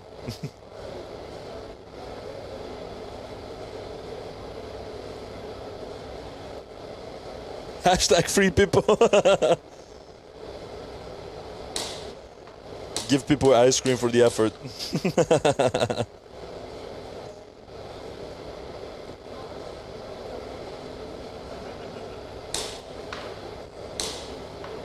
So right now they're checking whether number 31, Alar, actually got a hit on Pippo in the snake. Hey Johnny, how are you doing, bro? Nice headband. And no, not only one. I need two. What is that? Oh, wait. What did Johnny? Wait a minute. Wait. Johnny's doing a trick with his hands, like doing this. Whoa, wait. That is really crazy. How do you do that? He's like switching his index and his pinky. Like, whoa. He's like doing this and then really quickly doing that. Wait. Crap. Okay, this. Get out of here. Leave me alone, Johnny. Shout out to my boy, Johnny Tobaben. One of the players from Sinister Intentions. An excellent rifleman.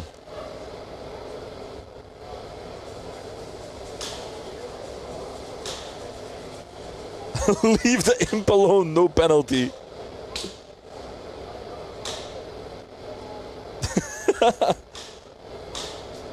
VAR check unsuccessful. Unsuccessful. Clean play by Pippo.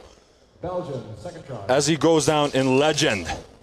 20 seconds. So clean play by Pippo from that snake. Magnificent. And that snatch will stand.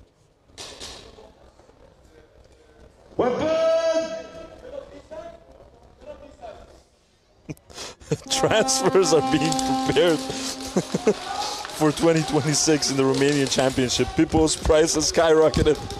Whoa. I did not prepare for this one. I've got the most special guest that I can actually have. Oh, and he's gone. Never mind. I'm not gonna reveal just yet who's. Oh, and he's back. That's how busy he is. I've got the most special guest I can have next to me right now. My man, my friend, the legend, Mr. Fives. Yo, what's up, guys? How are you doing, Fives? Well, I'm tired, but I'm doing good. By the way, if this light is on, it means that you're in view. Just saying. Tired. I can understand why, Fives. I think that everyone who's here understands why. You have done an amazing job of setting everything up. Are you happy? I know that you're not easily happy, but still. No, so far it goes very well, I have to say. First, let's take a look at that 1v1. Once again, Seams has been popping off with these 1v1s the entire tournament. He's on fire. He's really on fire. I think he really wants that crown for top one as well. And he gets another one. But do you know who he's competing with, actually, in terms of 1v1s? Who's the second one? He's actually competing with... No, he's not the first one, actually. No. Number one is a guy from Czech Republic, number 69, Flesicus. But isn't he, like, most defended? Like, bonus defended? Oh, I thought they mixed those two. No. It's like we separate that. Ah. Like, bonus defended and bonus hang. That makes a lot of sense. But Flesicus... And he's killing it. Like, Seams is on fire this tournament. Yeah, the 1v1s have been on point from Seams. Haven't seen this, actually, in a long, long time. Like, usually we get to like 3 or 4 point or 5 point with the 1v1s. And Rough, Canada. But one thing Zebra on the prowl. One thing that's great to see is that all the teams, all the newer teams that have less practice here at RealTech on the official NSA layout, you can see the progress. And Canada looks rock solid right now. Romania is on fire. Dude, have you seen Czech Republic play? Yeah, they got their first win. Like, it's so great to see. It's just nuts. And Canada has been struggling with the classic mistakes. Like, I spoke with the captain like before this game. It's like, well, you know, communication, this, and you know, different players and synergy. But I told him, like, you cannot expect to establish that in 2 days. Exactly. Focus on different things, and they've done exactly that. They developed, you know, strategy and whatever. And Romania has been, you know, stomping a lot of teams, and they're just battling it out. Baby mistakes still, but hey. Fives, when are you coming to Romania? You're already getting invites left and right. Oh, like you don't travel enough already. Oh, it's definitely on my list. Well, this year is kind of chill in terms of traveling, so we will see what we can do. Obviously, we want to get the NSL out there. I mean, a team that shows that much passion definitely deserves an NSL field at their home country. My God, and they're doing amazing. And you know what the cool part would be about that?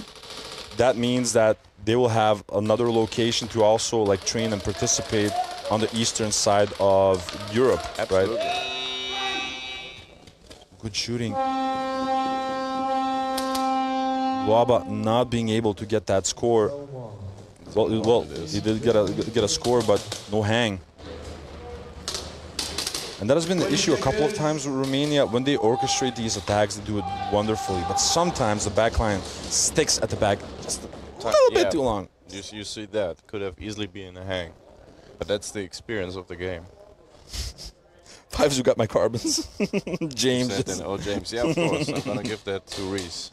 No worries. Everything is sorted. Romania, player 20, second degree, no call.